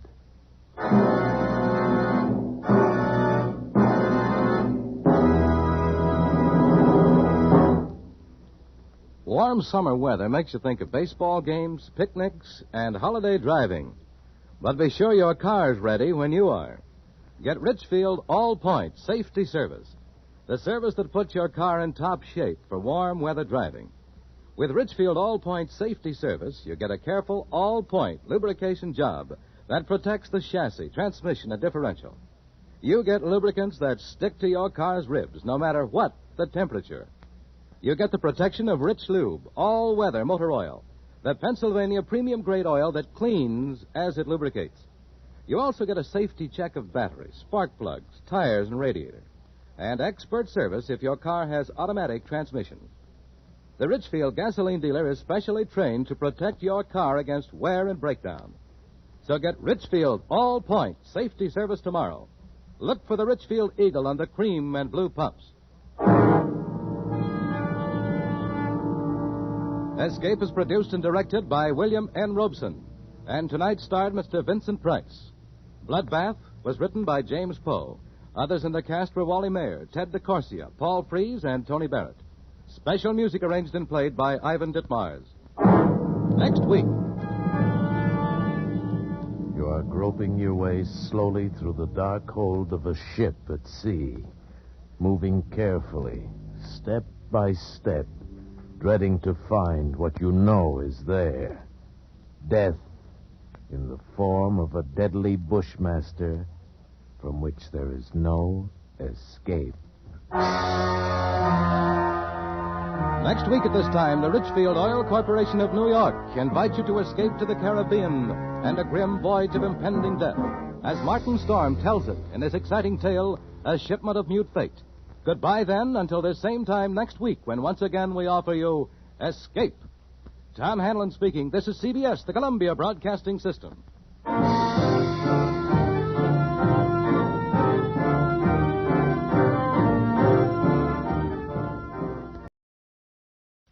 Tired of the everyday routine? Ever dream of a life of romantic adventure? Want to get away from it all? We offer you Escape. Escape, designed to free you from the four walls of today for a half hour of high adventure. Escape, brought to you by your Richfield gasoline dealer and the Richfield Oil Corporation of New York. Marketers of Richfield gasolines with xylene, Rich Lube all-weather motor oil, and other famous petroleum products. Look for the Richfield Eagle on the cream and blue pumps.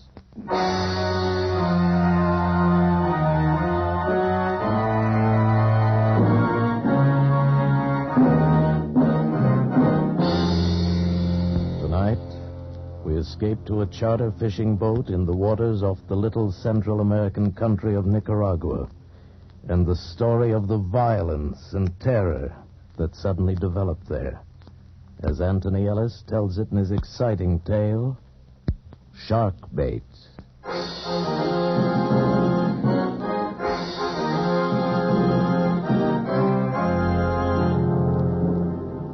I just come out of the hole they call El Splendido.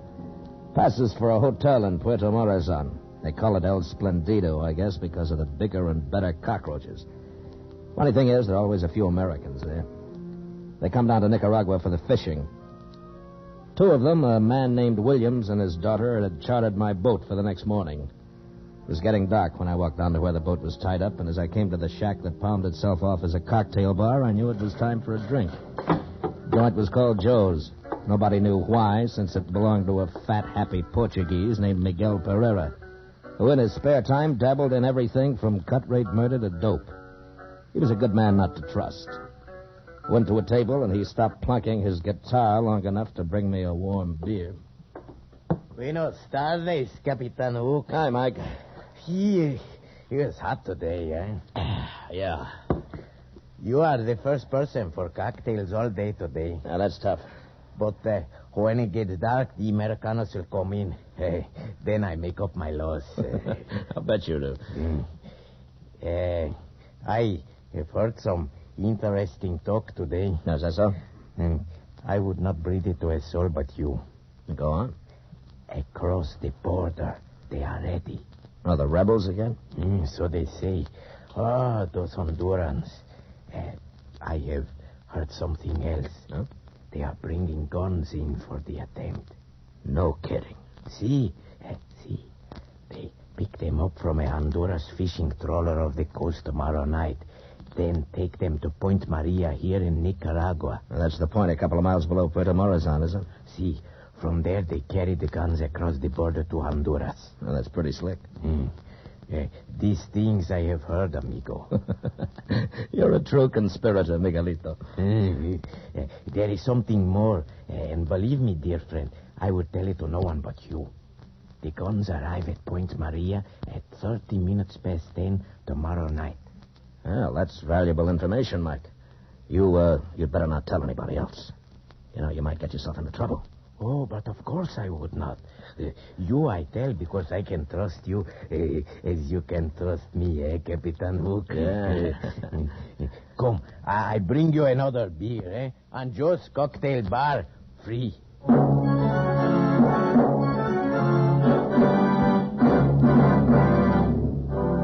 My customers came aboard the next morning at 5:30.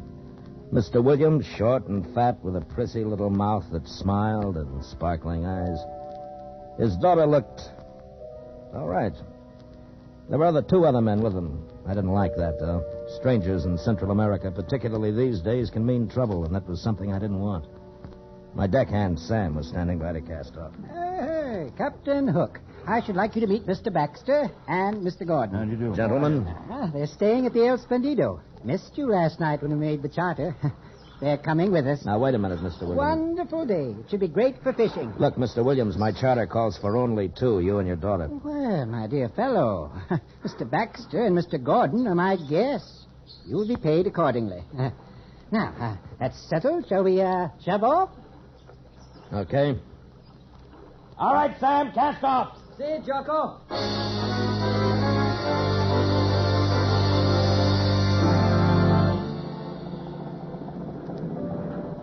It's beautiful, isn't it, Captain? It's all right, Miss Williams. It's because you're used to it. I've never seen water like this before. Huh? Your deckhand, you call him Sam. What about him? Sam. He is Spanish, isn't he? Part. Rest is Nicaragua. Why do you call him Sam? Is that really his name? No, but it's easier. The other one's too long. He calls you Jocko? It's Jonathan, but he can't pronounce it.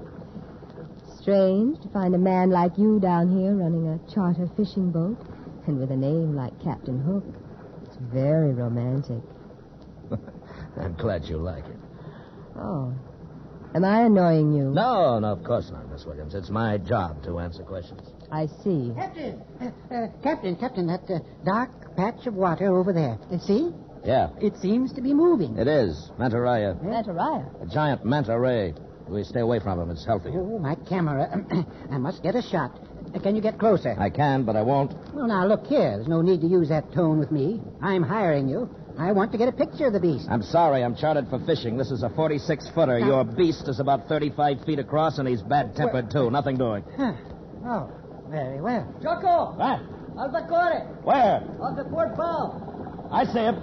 Forget your manta ray, Mr. Williams. Look, albacore. Tell your friends to get ready. Better let me try for the first one. If we lose him, the rest will get away. Watch those outriggers, Sam. Mr. Williams, break out your gear. This is it.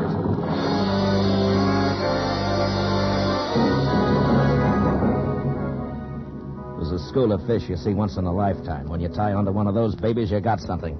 I turned the wheel over to Sam and got set. The albacore took the feather jig like a crazy horse, only 10 times faster.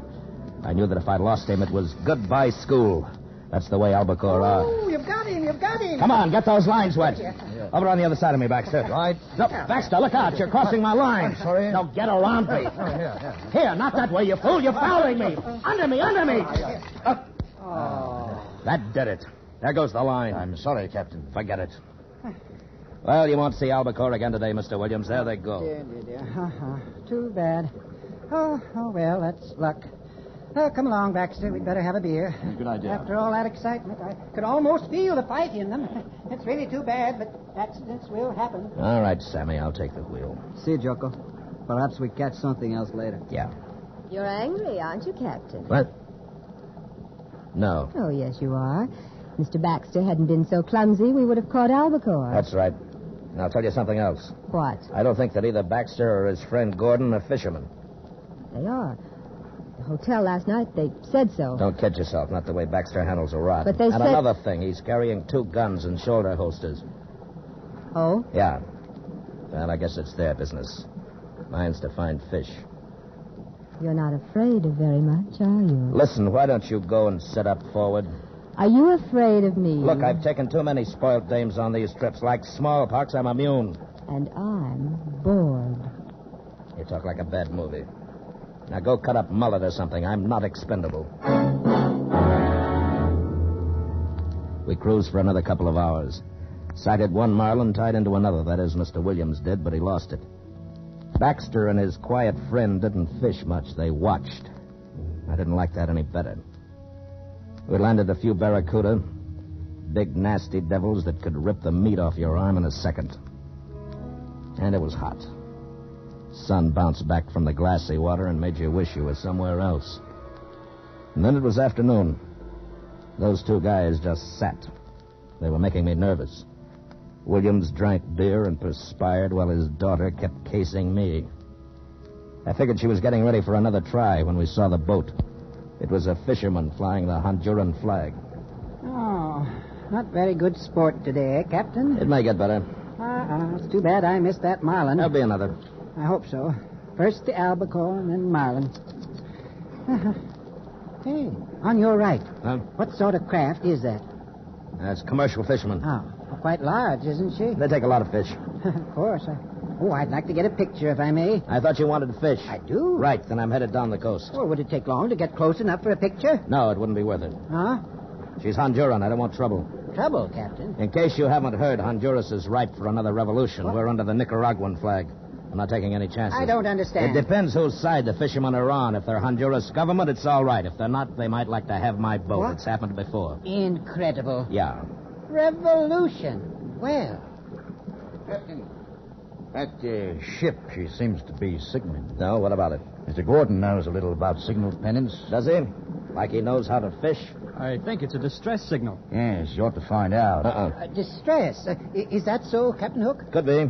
Could be a trick. I don't understand. If they're in distress, it's our duty to When go... we first sighted her, there wasn't any signal. Now she very conveniently runs one up. I don't like it. We're putting back to Puerto Morazan. We better take a look. Not on my boat. Sam! Hi, Jocko. We're through for the day. Take in the outriggers. I'm sorry, Mr. Williams, but I don't like this charter. You'll get your money back. But you can't do that. Stay on the course. Nuts. I insist, Captain. Oh, Mr. Baxter.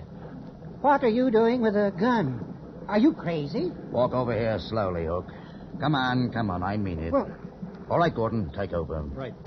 I've been wondering about you ever since you boarded. Have you? Well, now you know. Mr. Baxter, really, you have no right to endanger us all. This is going too far. Keep out of this, Mr. Williams. You're pretty interested in that trawler, aren't you? Yes, that's why we've borrowed your boat. If you give us any trouble, I'll shoot you in the leg and throw you overboard. I imagine you would make excellent sport for the shark and barracuda. They have an extraordinary scent for blood, Captain Hook.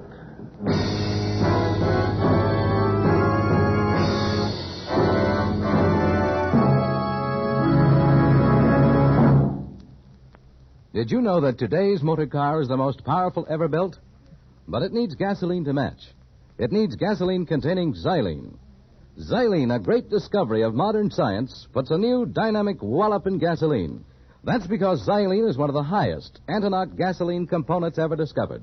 A super component to give your car new, higher anti-knock performance. Today, every gallon of Richfield gasoline contains xylene. Try Richfield gasoline on a gear shift hill. Press down on the gasoline pedal. Feel your car leap forward. That's what xylene in Richfield gasoline does. You get new high anti-knock, new power, new mileage economy. What's more, you have a choice of 2 great Richfield gasolines with xylene. The Richfield dealer offers Richfield Ethyl. Ethyl at its best for best results in highest compression motors, or Richfield High Octane at regular price for the average car. Stop where you see the Richfield Eagle on the cream and blue pumps. Get Richfield gasoline containing xylene. And now we return you to Escape. Well, it was nicely done. One minute I was the skipper of my boat, the next I was waiting to see if Baxter wasn't going to put a bullet into me. I knew he wasn't kidding about those shark and barracuda, so I decided to play along. Gordon may not have been a fisherman, but he knew how to run a boat, and he headed straight for the fishing trawler. What does it mean, Captain Hook? You tell me, Mr. Williams. How long did you say you'd known those guys? We met them last night, Jonathan. Yeah? Well, certainly. Well, you don't for 1 minute suppose that I would have invited them had I known this was going to happen. Well, whatever are they up to? I've never heard of such a thing. It's rather exciting. Dana. I've got an idea. Oh? I told you they're ripe for a revolution in Honduras. Yes? That trawler might be carrying guns. Guns? Mm-hmm. But why? I mean, what's the point of taking over your boat? Unload guns, put them aboard us for the revolutionists. What? But Baxter couldn't have known we were coming out here. Oh, I don't believe it. Sure he could. How? You could have told him. I? That's right. Last night I told you I'd run out from Puerto Morazan for about 2 hours, you remember? Even told you the direction, south-southwest. Yes. You said we'd have a chance at Marlin and possibly Tarpon. Yes. I guess I did mention it to them. Okay. That's why Baxter didn't want us to stop for those albacore. He and his pal made a deal with the skipper of that boat to meet him somewhere around here and at about this time. Oh? It's only a guess, but it'll do for now. And it was a good guess. 10 minutes later, we tied up alongside the trawler. She was filthy enough, but she wasn't fishing, and she wasn't in distress. The crew was right out of a Sabatini novel. They didn't have cutlasses, but they had plenty of guns, and not the government kind either. The skipper had a few words with Baxter while Gordon covered us. Then a package changed hands, and they began to put the boxes on our deck. A couple of the deck hands stowed them below and in the cabin. We had quite an arsenal aboard when we pushed off. Well, Captain Hook, you wanted to put back into Puerto Morazan, so we shall. Are you kidding? Not at all. If those are guns, how do you think you're going to get them into Nicaragua? Nobody said anything about guns. I shouldn't worry about the contents of the boxes. We shall wait until night, then put into Point Maria. We'll put the cargo ashore there. Just like that? Just like that. You get paid off, and somebody else worries about getting them over the border into Honduras, huh? Yeah, that sounds familiar. If that is my plan, you have described it perfectly. And, Captain, remember, it's pointless for you to attempt any heroics. Our stakes are rather high, and we should prefer not to kill you. You won't kill me, don't worry. Your boat will be returned to you, and there'll be a bonus for your rather unusual charter. Oh, thanks a lot. Well, I'm going to join Gordon at the wheel now, and keep in sight, Captain Hook. Jocko. Sammy. Stay down. They can't see you. Jocko, they think I am below. Yeah. I behave very scared. They did not trouble to search me carefully. I have my knife. Good boy. Not now, though. Stay out of the way. If we get a chance, I'll... Duck, here comes the dame. Well, where's your father, Miss Williams? In the cabin, worrying. Who were you talking to just now? Huh, me? Talking? Oh. Yes, you were. I know. It's your deckhand, Sam. Isn't it? Keep your voice down. I'm sorry. Haven't they missed him? Probably not. Sam can look like a real scared Indian when he wants to. He isn't scared, is he? No. You've got a plan. Maybe? I could help. No, just stay out of the way. But I want to help. What can I do? What's your first name? Dana. That's no name for a girl. Well, it doesn't matter. I am a girl. Yeah, I can see that. What do you want me to do? Go over to the wheel. Gordon hasn't got a gun in his hand. Baxter's the one to watch. Get him talking, and if you can move him in front of me, cut him off for about 5 seconds, right? But you haven't got a gun. What can you do? Not me, Sam. If I got his knife, he can do tricks with one. Just give him time to get a good throw, that's all. When I yell, duck. Where is he? Inside the bait tank behind me. All right. I'll take care of Gordon. You still game? Of course. All right, go on. Sam. See, Jocko? Get set. Did you hear what I told her? I hear. Make it good, boy. If you miss... I won't miss, Jocko. Now, she's talking to him now, Sam. We haven't got much time. I'm ready. I'm going for Gordon. We'll get him off guard. If you miss with a knife, rush him. Okay, Jocko. All right, now, Sam. Look out! Stay where you are, Captain Hook. That was most unwise. Jonathan, he must have seen him. I couldn't help it. Sam. Sam. I'm sorry, Jocko. I was not fast with the knife. I'm sorry. Oh, come on, Sam. You'll be all right, Sam. There we go. We have one good, fine time together. Jocko. Sure. Sure we do, Sam. And lots more. Put him overboard, Captain. What? Put him over the side. He's dead. Listen, you murdering... I want no dead bodies in this boat. Might be difficult to explain if anyone came aboard before we reached land. Put him over the side. I picked him up in my arms. He was very light. The little mestizo who had been with me for 3 years was dead. Sam was dead. He looked like a sleeping child, except for the blood stain creeping over his wet shirt. I stood at the rail for a moment. Then I let him go. He fell astern of us, and I had to watch. I knew what was going to happen, but I had to watch. So did Baxter. I could feel that murderous fascination as he waited. Then there was a swirl. And another. The water boiled with triangular fins. And Sam was gone. After that, I just waited. Williams and the girl didn't show. It was just me and those two at the wheel. And it began to get dark like it does down there. We didn't show any lights. Gordon was still at the wheel, and I could see the glow of Puerto Morazan off the port bow. There was no moon, just sudden blackness. Must have taken Carter by surprise, because when he called to me, I wasn't sitting by the bait tank any longer. I was around the other side with a big gaff hook in my hand. Captain. Captain. Why didn't you watch him? Never mind that. He's still aboard. Hook! I'm coming to get you. Don't be a fool. Hook. This is your last chance.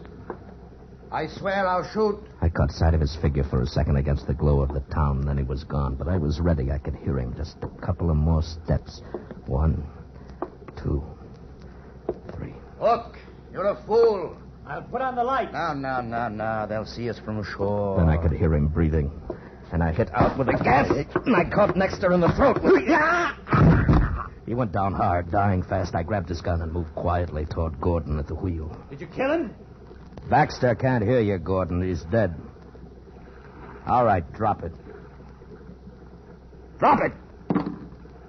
I got away from the wheel. Okay. Williams! Williams, get out here. It's all right. I've got him. Captain Hook. Oh, well done. It mustn't have taken a lot of nerve to do that. It's wasted. Sorry, Captain Hook.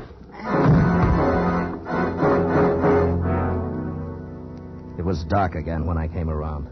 I could hear voices up forward. I'd been a sucker, and I knew that the four of them had been in it together. I tell you, I can't take it any closer. Baxter knew these waters. I don't. We could hit anything. Rocks, shoals. We wouldn't have a chance. The sharks. If you hadn't been so careless, this never would have happened. Well, what's the use of talking? We've got to do something. Look, isn't that a point over there on your left? Yes. Yes, that might be Point Maria. Now I understood why Sam had died. The girl must have told Baxter what was going on, then faked the routine we'd worked out. That's why she got so cozy with me, just to make sure she'd know what I was up to. And it was quite a setup. It's a lot of dough and running guns, and it takes all kinds to do it. And I decided it was about time to let them know I was awake. Well, Captain. Yeah. You feeling better? Yeah. I didn't mean to hit you quite so hard. No, I'm sure you didn't. You caused us quite a little inconvenience, you know. I'll bet Sam's sorry for you, too. That's a nice kid, your daughter. She pulled wings off of flies when she was younger. Not my daughter, Captain. Dana's, shall we say, a partner in the enterprise. Oh? And we have a proposition to put to you. Oh? Frankly, we need your help. Mr. Gordon is unable to discern the landmark we have chosen. Baxter might have found it, but, Captain, we needn't go into that. I offer you $1,000 if you would take us in to Point Maria, where we should be able to see the signal. Sorry. 2,000. Find it yourself. Shoot him. He'll only give us more trouble. Yeah, do that. Then explain how Sam and I disappeared when you get back to Puerto Morazan. By the way, have you checked the fuel? It's almost empty. That's right. All right, Captain. What do you want? Look, Williams, suppose I take you in, and we decide on a fair deal when we get there. Very well. You have my hand on it, Captain? Yeah. Gentlemen's agreement. Are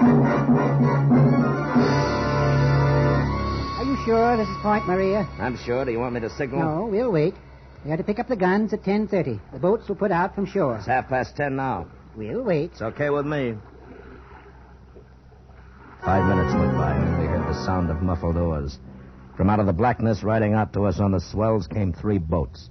I was at the rail when the first man lumbered heavily over the side. It was the owner of Joe's Cocktail Bar, Miguel Pereira, still fat and still happy. 4 others followed, well armed, stood waiting. Captain Hook, my good friend, and Senor Williams. Yes.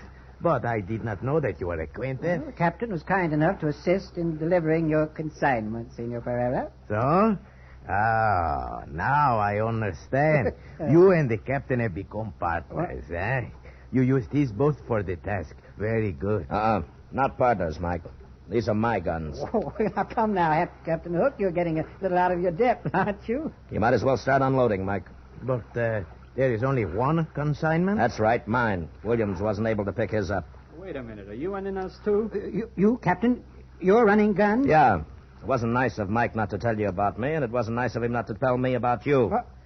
Would have been simpler to let us do the whole thing instead of splitting it up, Mike. Never mind what was nice. I know what I'm doing. It was safer this way. If one of you were caught, the other would get through. Mr. Williams said he arranged for a boat and would pick up his guns this afternoon from the trawler and bring them here this evening. And you, my dear friend, were to pick up yours tonight, as I told you. That's right, and you've got them. Now, look here. If you think I'm going to be double-crossed like this, you can... Go ahead. There's a load of guns waiting for you out on that Honduras fisherman. Pick them up. This one's my deal. Well, I tell you, Senor Pereira, these are mine. We must have the other shipment of guns tonight. Looks like you're not going to, Mike, unless I can get them for you. You're not going to get away with this, Captain Hook. You will return to the trawler tonight, Captain? Sure. You'll have to pay me first for these.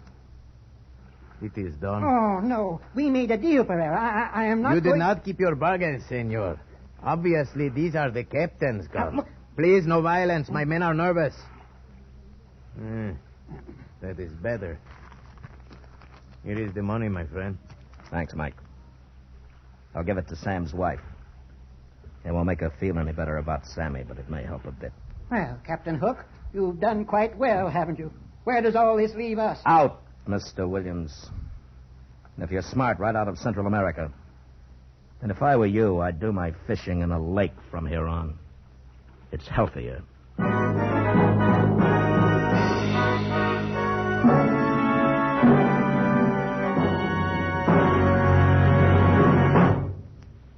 Did you know that just the motor of a modern car has as many moving parts as a whole car did only a few years ago?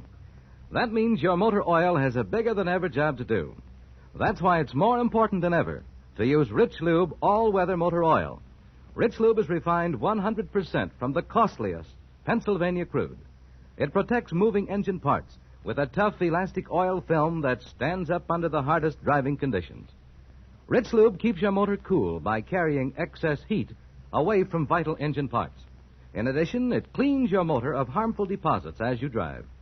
Rich Lube, the Pennsylvania premium motor oil, saves you money by protecting your motor under all-weather, all-driving conditions. Yes, it's much cheaper to use Rich Lube than to pay the cost of motor repairs. Change to Rich Lube all-weather motor oil tomorrow. Keep your motor clean. Keep your motor young. Escape is produced and directed by William N. Robeson, and tonight has presented Sharkbait by Anthony Ellis. Featured in tonight's cast were Bill Conrad as Captain Hook, Mary Shipp as Dana, Will Gear as Williams, John Daner as Baxter, Steve Roberts as Gordon, Harry Bartell as Sam, and Paul Frees as Miguel. Special music was arranged and played by Ivan Ditmars. Next week. You are standing on the deck of a whaling ship, about to put out from San Francisco, when a stranger suddenly appears to inform you that he has just murdered your first mate. A stranger from whom you realize there can be no escape. Next week at this time, the Richfield Oil Corporation of New York invites you to escape with a story of intrigue and violence aboard a whaling ship of 100 years ago, as Bud Nelson tells it in his exciting tale, Yellow Wake. Be listening. Goodbye then until this same time next week, when once again we offer you Escape. Tom Hanlon speaking. This is CBS, the Columbia Broadcasting System.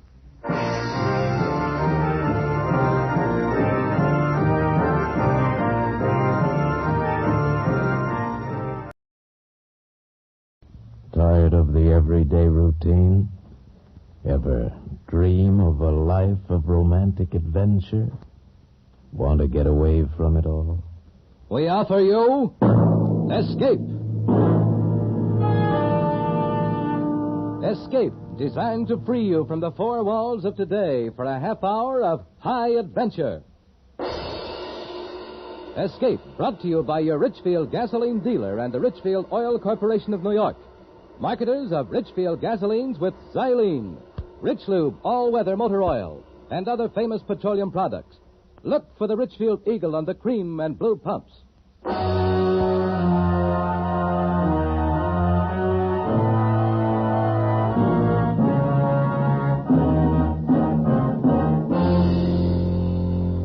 Tonight, we escape to an old-time whaling ship in the Pacific, and the story of the desperation and murderous violence of the men who sailed her, as Bud Nelson tells it in his exciting tale, Yellow Wake.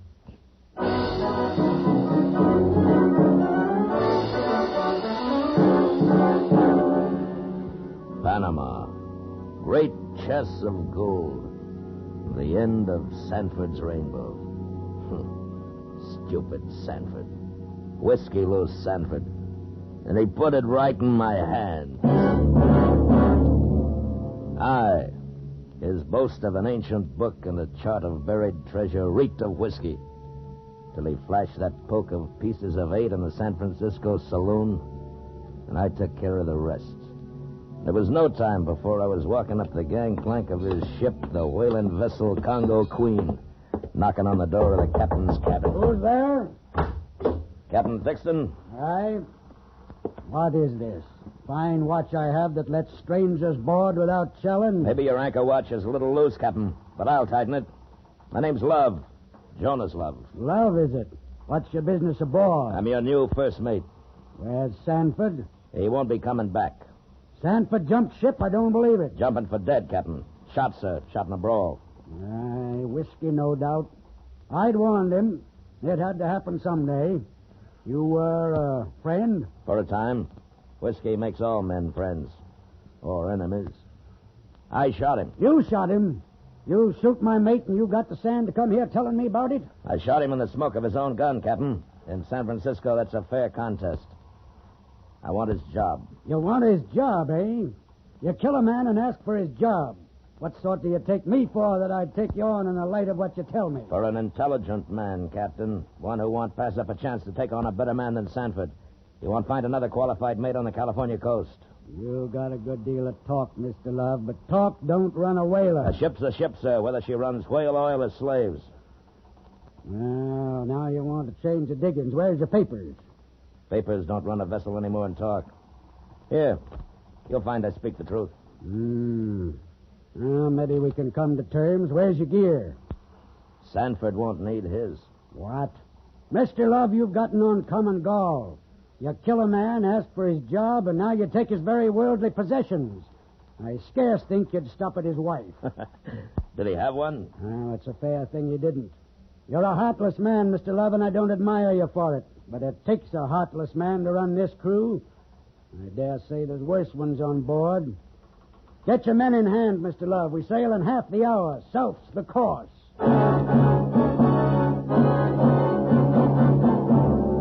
All hands on deck.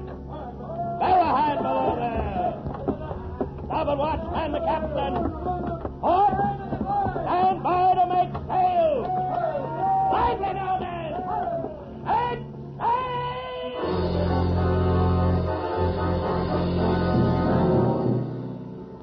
The Congo Queen was 300 tons between her jibs and her spanker and fleece in the teeth of the wind.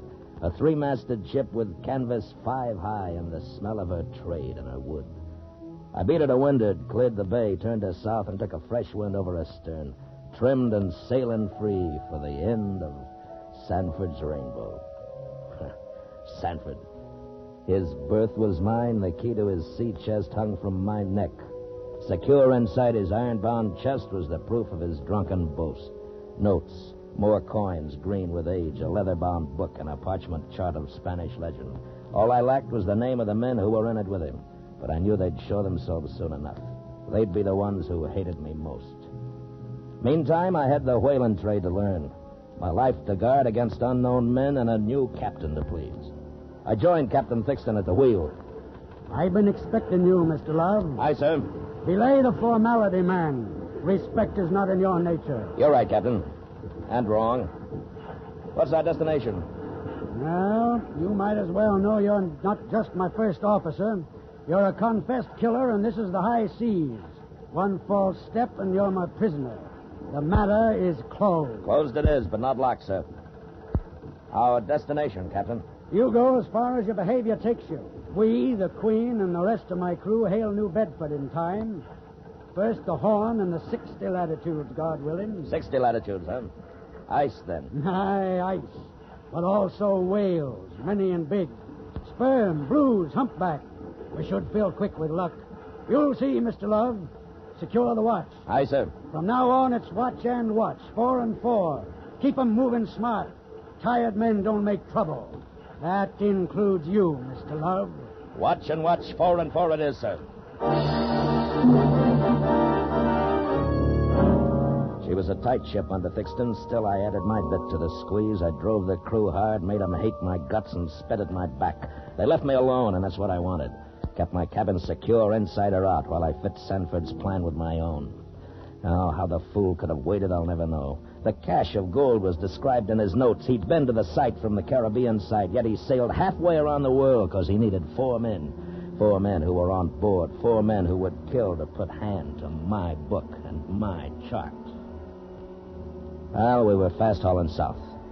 Had to tempt them to show their hand.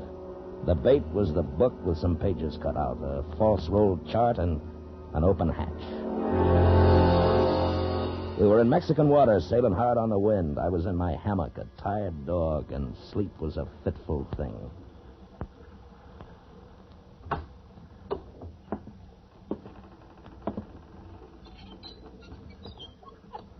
Hold there. Hold in your tracks, you thieving ape. I groped like a fool for my pistol, and my man got away in the night. He'd come to open Sanford's chest. Next time, he'd come to kill. And Another week passed while I studied the crew. 4 men and 30, all keeping their thoughts in their beards. Some were mean, some were meek, some mutinous, some too willing in their work. Under 4 of those beards were Sanford's men. Another 2 days, and Lady Luck sent me to my quarters in the middle of the day. I needed to fill my pipe. Johnson, what brings you to my quarters? Mr. Love, sir, I was just putting things in order. I see. Now, come on. Get up on your feet and talk. Come on up. Now, what are you looking for, Johnson? Well, like I say, What are you hiding in your shirt? Oh, it's just a book, sir. Just a book it is, huh? Give it to me. Just a book for certain. And what else? What else in your shirt? A land chart of Panama, is it? You read maps, too, huh, Johnson? I was just... Save the lies, Johnson. You're looking for Sanford's secret. No. You might as well know that it's mine now. I know you were in it with Sanford. In with Sanford, Mr. Love. I don't follow. You will if you hope to make any good from Sanford's plan. Aye, you'll follow me, and the other 3 will, too. Oh, you're talking in riddles, man. Riddles, is it, huh? Well, you took the bait good, Johnson. I've been expecting you to come prowling. I set the bait, and you took it. But it's wrong, Johnson. Here. Here's the pages that tell the story, Johnson. Read them. I don't read, sir. Tanner here, he reads, sir. I'll read it to you. But listen well. Peleg, Sanford, 1838. It says right here in his own handwriting. Now listen to this. The name of the book, Sir Francis Drake Revived. Calling upon this dull and effeminate age to follow his noble steps for gold and silver. Mm-hmm. Pretty thought, isn't it, Johnson? Right. It's a haunting story, I'm told. Tanner here was to read it to me on wages, sir. Save the lies, Johnson. Just listen to this, where Sanford marked. Now listen. He keepeth 100 slaves at least in the mines, each slave being bound to bring in daily clear gain, all charges deducted, 3 pesos of gold for himself and 2 for his women. It goes on to say, Johnson, that the daily haul, daily, mind you, was 1,600 pounds sterling. Translated, that's roughly $50,000 every day. Well... Now listen. Which he keepeth in certain great chests of 2 feet deep, 3 broad, and 4 long. Just think of it, Johnson. Caskets full of gold. Now, you were in with Sanford, Johnson. What does this mean to us? Oh, to us, I don't understand, sir. Oh, it's just a tale to amuse. That's all I wanted, sir. The hours are long in the forecastle, sir. That's enough of your simpering, Johnson. Now, who are the others? It's your boat crew, isn't it? Tannehill, Bixby, and Alcott? Oh, you call their names with your dying breath. Be sensible now, man. I'm willing to put in with you. You need a leader, and I need men. And I hold the map in the book. When you're ready to talk sense, fetch your men here. Now, shove off. Hi, Mr. Love. I'll shove off. And Johnson, I'll kill the man on sight I catch near my quarters. Is that clear? Aye, Mr. Love. We know killing ourselves. You may not see the light of another day.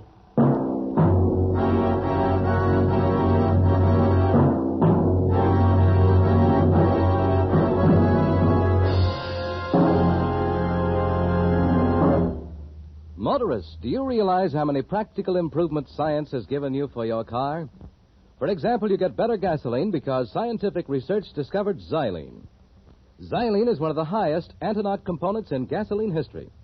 Xylene gives new high anti-knock qualities, new flashing power to gasoline. But here's the big news. Today, every gallon of Richfield gasoline contains xylene. Let me repeat that. Every gallon of Richfield gasoline contains xylene. Xylene for split-second pickup in traffic, for smooth, knockless power all the time. Moreover, your Richfield dealer offers you a choice of 2 great Richfield gasolines, both containing xylene. Get Richfield High Octane at regular price for the average motor, or Richfield Ethyl for best results in the highest compression motors. Each is a champion in its class. Stop where you see the Richfield Eagle on the cream and blue pumps. Get Richfield gasoline with xylene. And now we return you to Escape.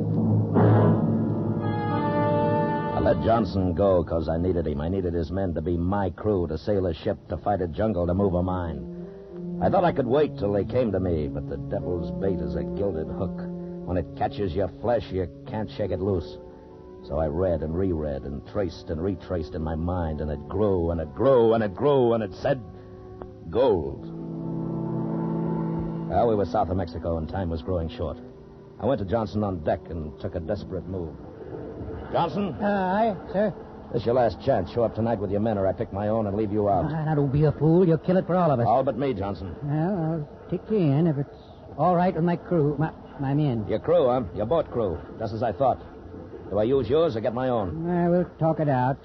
I'm losing my patience, Johnson. Bring your men to my cabin at 8 bells, or I get my own. If the men agree, we'll be there at 8 bells. It was a long chance, but it worked. And at 8 bells, they came to my cabin. Johnson, Tannehill, Bigsby, and Alcott. Here we are, Mr. Love. Come in. Keep quiet. You hear me? All right, belay the talk. Now gather around the charts. Now, there's one point I want clear. I'm giving orders, and they're not going to be mislaid. I understand. Nobody else. Any man who doesn't like it can talk up now. Mr. Love, we're taking you in. You're wrong, Johnson. As Sanford's, legal heir, I've got 9 points of the law right here on this table, this map, and this book, and the know-how. He's right. Stow the gripes, Johnson. We need a man with learning. How about it, men? All right, that's settled. Understand, Johnson? All right, close in on this chart. I'll show you where Sanford was wrong. Now, here, right here, was our position at the noon sight. We're approximately 12 degrees, 30 minutes north by 82 degrees, 40 minutes west. See where that puts us? Not over 4 degrees off the coast of Panama, you see? Aye, man, but you've still got to round the horn. The map's from the other side. Sure, the Spanish chart shows a bearing from the Caribbean side, but look, carry that bearing on across Panama into the Pacific. Now look where we are. Oh, we ain't a day But away. we don't have to round the horn. Sanford never thought of that. No, we don't have to go through with any whaling. Look, between these two mountains is a saddle. That's the mine. The bulk of the treasure is shown on the Spaniards' map right here, at the highest point in this defile. Why, that ain't a day's march overland. Right. We can forget whaling. We don't have to round the horn, and this side fits my plan much better. What is your plan about the boats and all? Boats be hanged. I say, take the ship. What are you talking about, man? Mutiny? Call it what you want. This half of the world won't be a healthy place for any of us. I say, take the ship, get the gold, and head southeast. Lands, big lands, new lands, and gold talks in any of them. You got a good opinion of yourself, Love. We're 5 against 25. 26, counting the captain. We can't take ship. You're wrong, Johnson. You forget we're whalesmen. We've seen whales every day lately.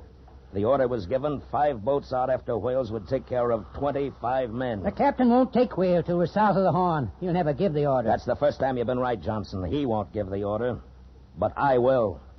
Right. 5 boats out, take care of 25 men, and I'll see that it's none of us. 5 boats with salt in their water breakers. And no ship to come home to. Do you follow me? The current will take him to sea. From there on, it's Davy Jones' worry. We get the gold, head south, scuttle the Queen, and as far as everybody knows, all hands are lost. Then it's every man to his own pleasure, with plenty of gold to buy it. I say we got the right man to lead us. My all's in with it. He is a smart one. Before another night falls, men will have us a ship.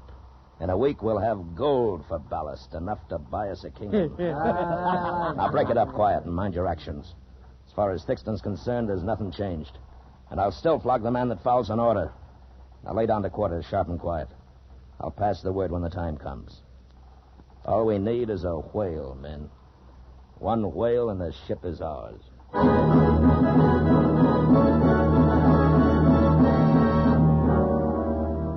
It was a neat plan, and it carried fair. The watch changed. Day broke gray. Johnson was at the helm. Bigsby stood lookout high in the fort of gallant yards, all on orders of Jonas Love. Captain Thixton was lashed in his bunk. I saved him to kill him with the loss of his ship. The proud Captain Thixton, a prisoner of Captain Love. For now, we were whalesmen in search of a whale, any whale. It was watch and wait and watch. Lay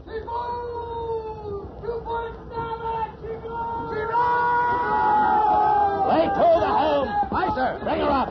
Up! Helm! Up on! Quickly now! Bear ahead!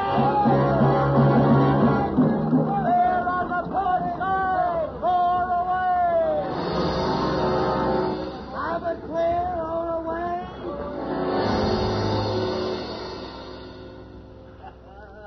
Oh, clockwork, Love. That's what it is. I've got to hand it to you. Did you attend to my orders, Johnson, about the water breakers? And I'd like to see the face of the first thirsty man. I gave him side meat, too. Good salt hog side to whet their thirst. They won't last 2 weeks. They're picked up before, it won't make any difference to us. All we need is a Jolly Roger from our Royal Yards, love. Not quite, Johnson. Thixton's still with us. Tannehill. Aye, sir. Carried fair, sir. You got your knife, Tannehill. Thixton's tied in his cabin.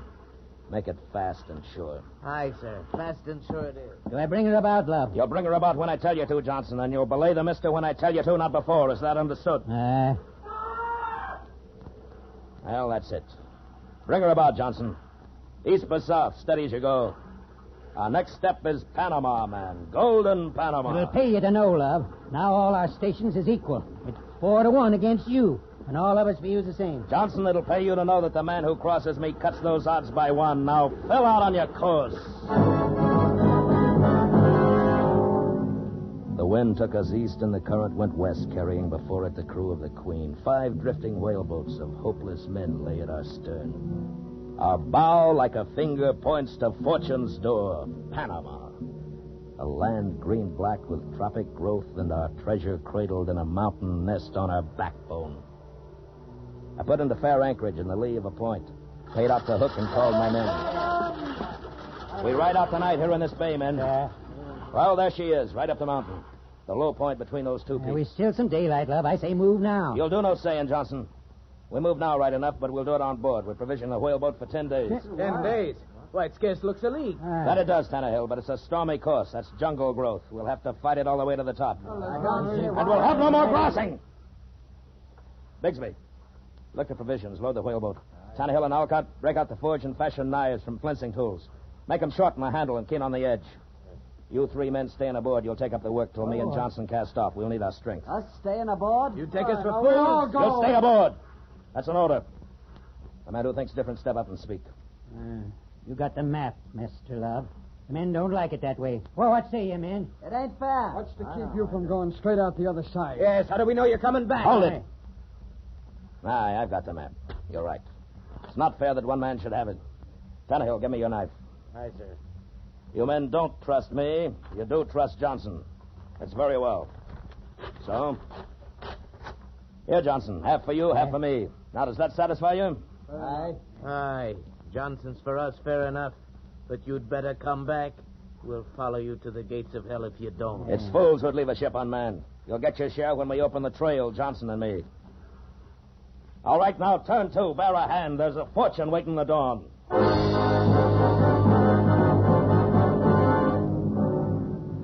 The fools. Simple, arrogant fools. And Johnson, too. Content with a worthless half of a map. Landmarks in plain sight, the last and main bearings stowed safe in my head. Every bearing and distance to the final pace memorized from 1,000 readings. Now to find the starting point. The rock with a face in Sanford's notes. Certain great chests of 2 feet deep, 3 broad, and 4 long. Ponderous heavy. A wall of jungle to cut. I needed these fools. Even Johnson, for a time. Jungle. Lush, rich, gentle. It's a trap. A slimy, stinking, creeping green trap. Hold up, Johnson. Fetch up the water. The bugs. The heat. Green snare.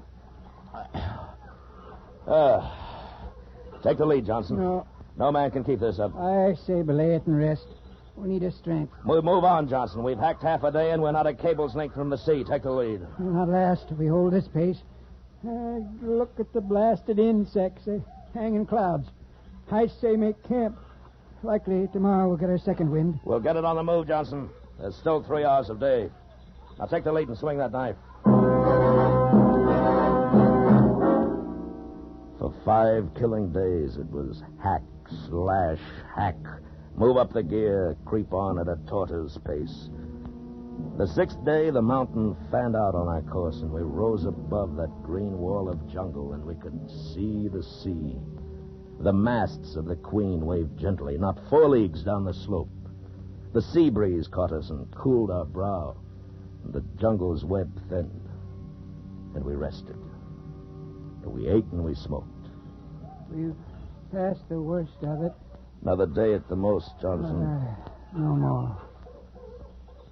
You look bad, Johnson. Too much for you? There's a powerful gripe in my back. Don't be feeling sorry for yourself. I don't feel schooner rig myself. Now take up your gear. No. We're moving on. I can't move on. You want gold, don't you, Johnson? Fall and you rot in your tracks. There's more for the rest of us. Now move out. No. Nothing's stopping me now. The great bearded Johnson with the strength of 2 men. He spent his strength with harboring hate, and he fell to blithering. His big, bloody eyes cast up the trail. Useless he was. Weak and out of his mind. Chop the lines. She's sounding. She's sounding. What is it, Johnson? You're drooling black. She'll get 1,000 barrels if it drops, sir. Sperm whale. I've seen it with my own 2 eyes. Johnson, do you know me, man? Aye, Captain Thixton. Yeah. You're through, Johnson. I'm moving on. The rock's in sight. I've no time for you now. That's due south 50 paces to such a point as... But... There! It's the cave! Johnson's the cave! Sanford's cave, Johnson! My cave! I found it! It's here. Great chests of gold.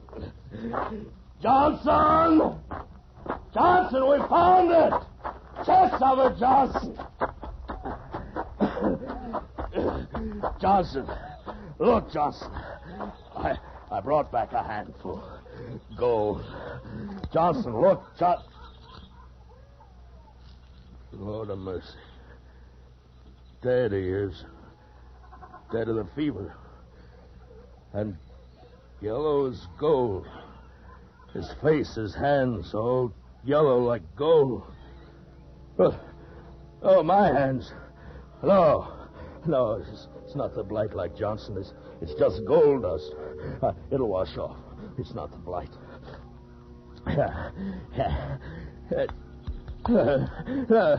My hands, my limbs, it don't wash off. No.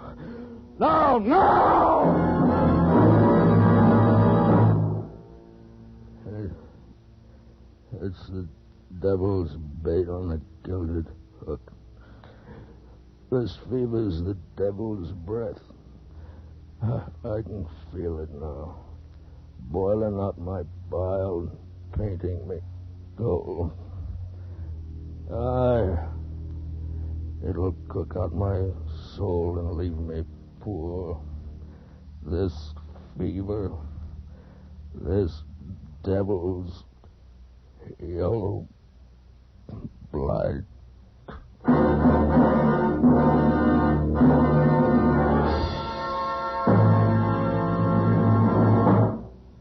The good old summertime may be fun for you, but it's no picnic for your car. Hot summer weather and gritty dust can take your car off the road right into the repair shop. That's why it's important to make sure now that your car is safely lubricated. Get protection against wear and breakdown with Richfield All-Point Safety Service. The Richfield gasoline dealer will give your car a careful all-point lubrication job using Rich Lube lithium lubricant, the new premium lubricant that stands up under the toughest use, that wears like iron. Then he'll change your oil to fresh Rich Lube all-weather motor oil, the oil that cleans your motor as it lubricates. And finally, the Richfield dealer will give your car a careful safety check of all the likely trouble spots. So why take chances? Get Richfield All-Point Safety Service from the Richfield gasoline dealer tomorrow. Stop where you see the Richfield Eagle on the cream and blue pumps. Escape was produced and directed by William N. Robeson, and tonight has presented Yellow Wake by Bud Nelson. Featured in tonight's cast were Bill Conrad as Love, John Hoyt as Sanford, John Daner as Johnson, Will Gear as Thixton. Also heard were Paul Frees, Stacey Harris, Harry Bartell, and George Offerman Jr. Special music arranged and played by Ivan Ditmars. Next week. You're in India, lying in bed at night, when suddenly a crate, the most deadly poisonous snake in the world, crawls into bed with you, the slightest movement will bring you to a horrible death from which there is no escape. Next week at this time, the Richfield Oil Corporation of New York invites you to escape with an unforgettable story of a night of terror in Bombay, as Roald Dahl tells it in his story, Poison. Be listening. Goodbye, then, until this same time next week, when once again we offer you Escape.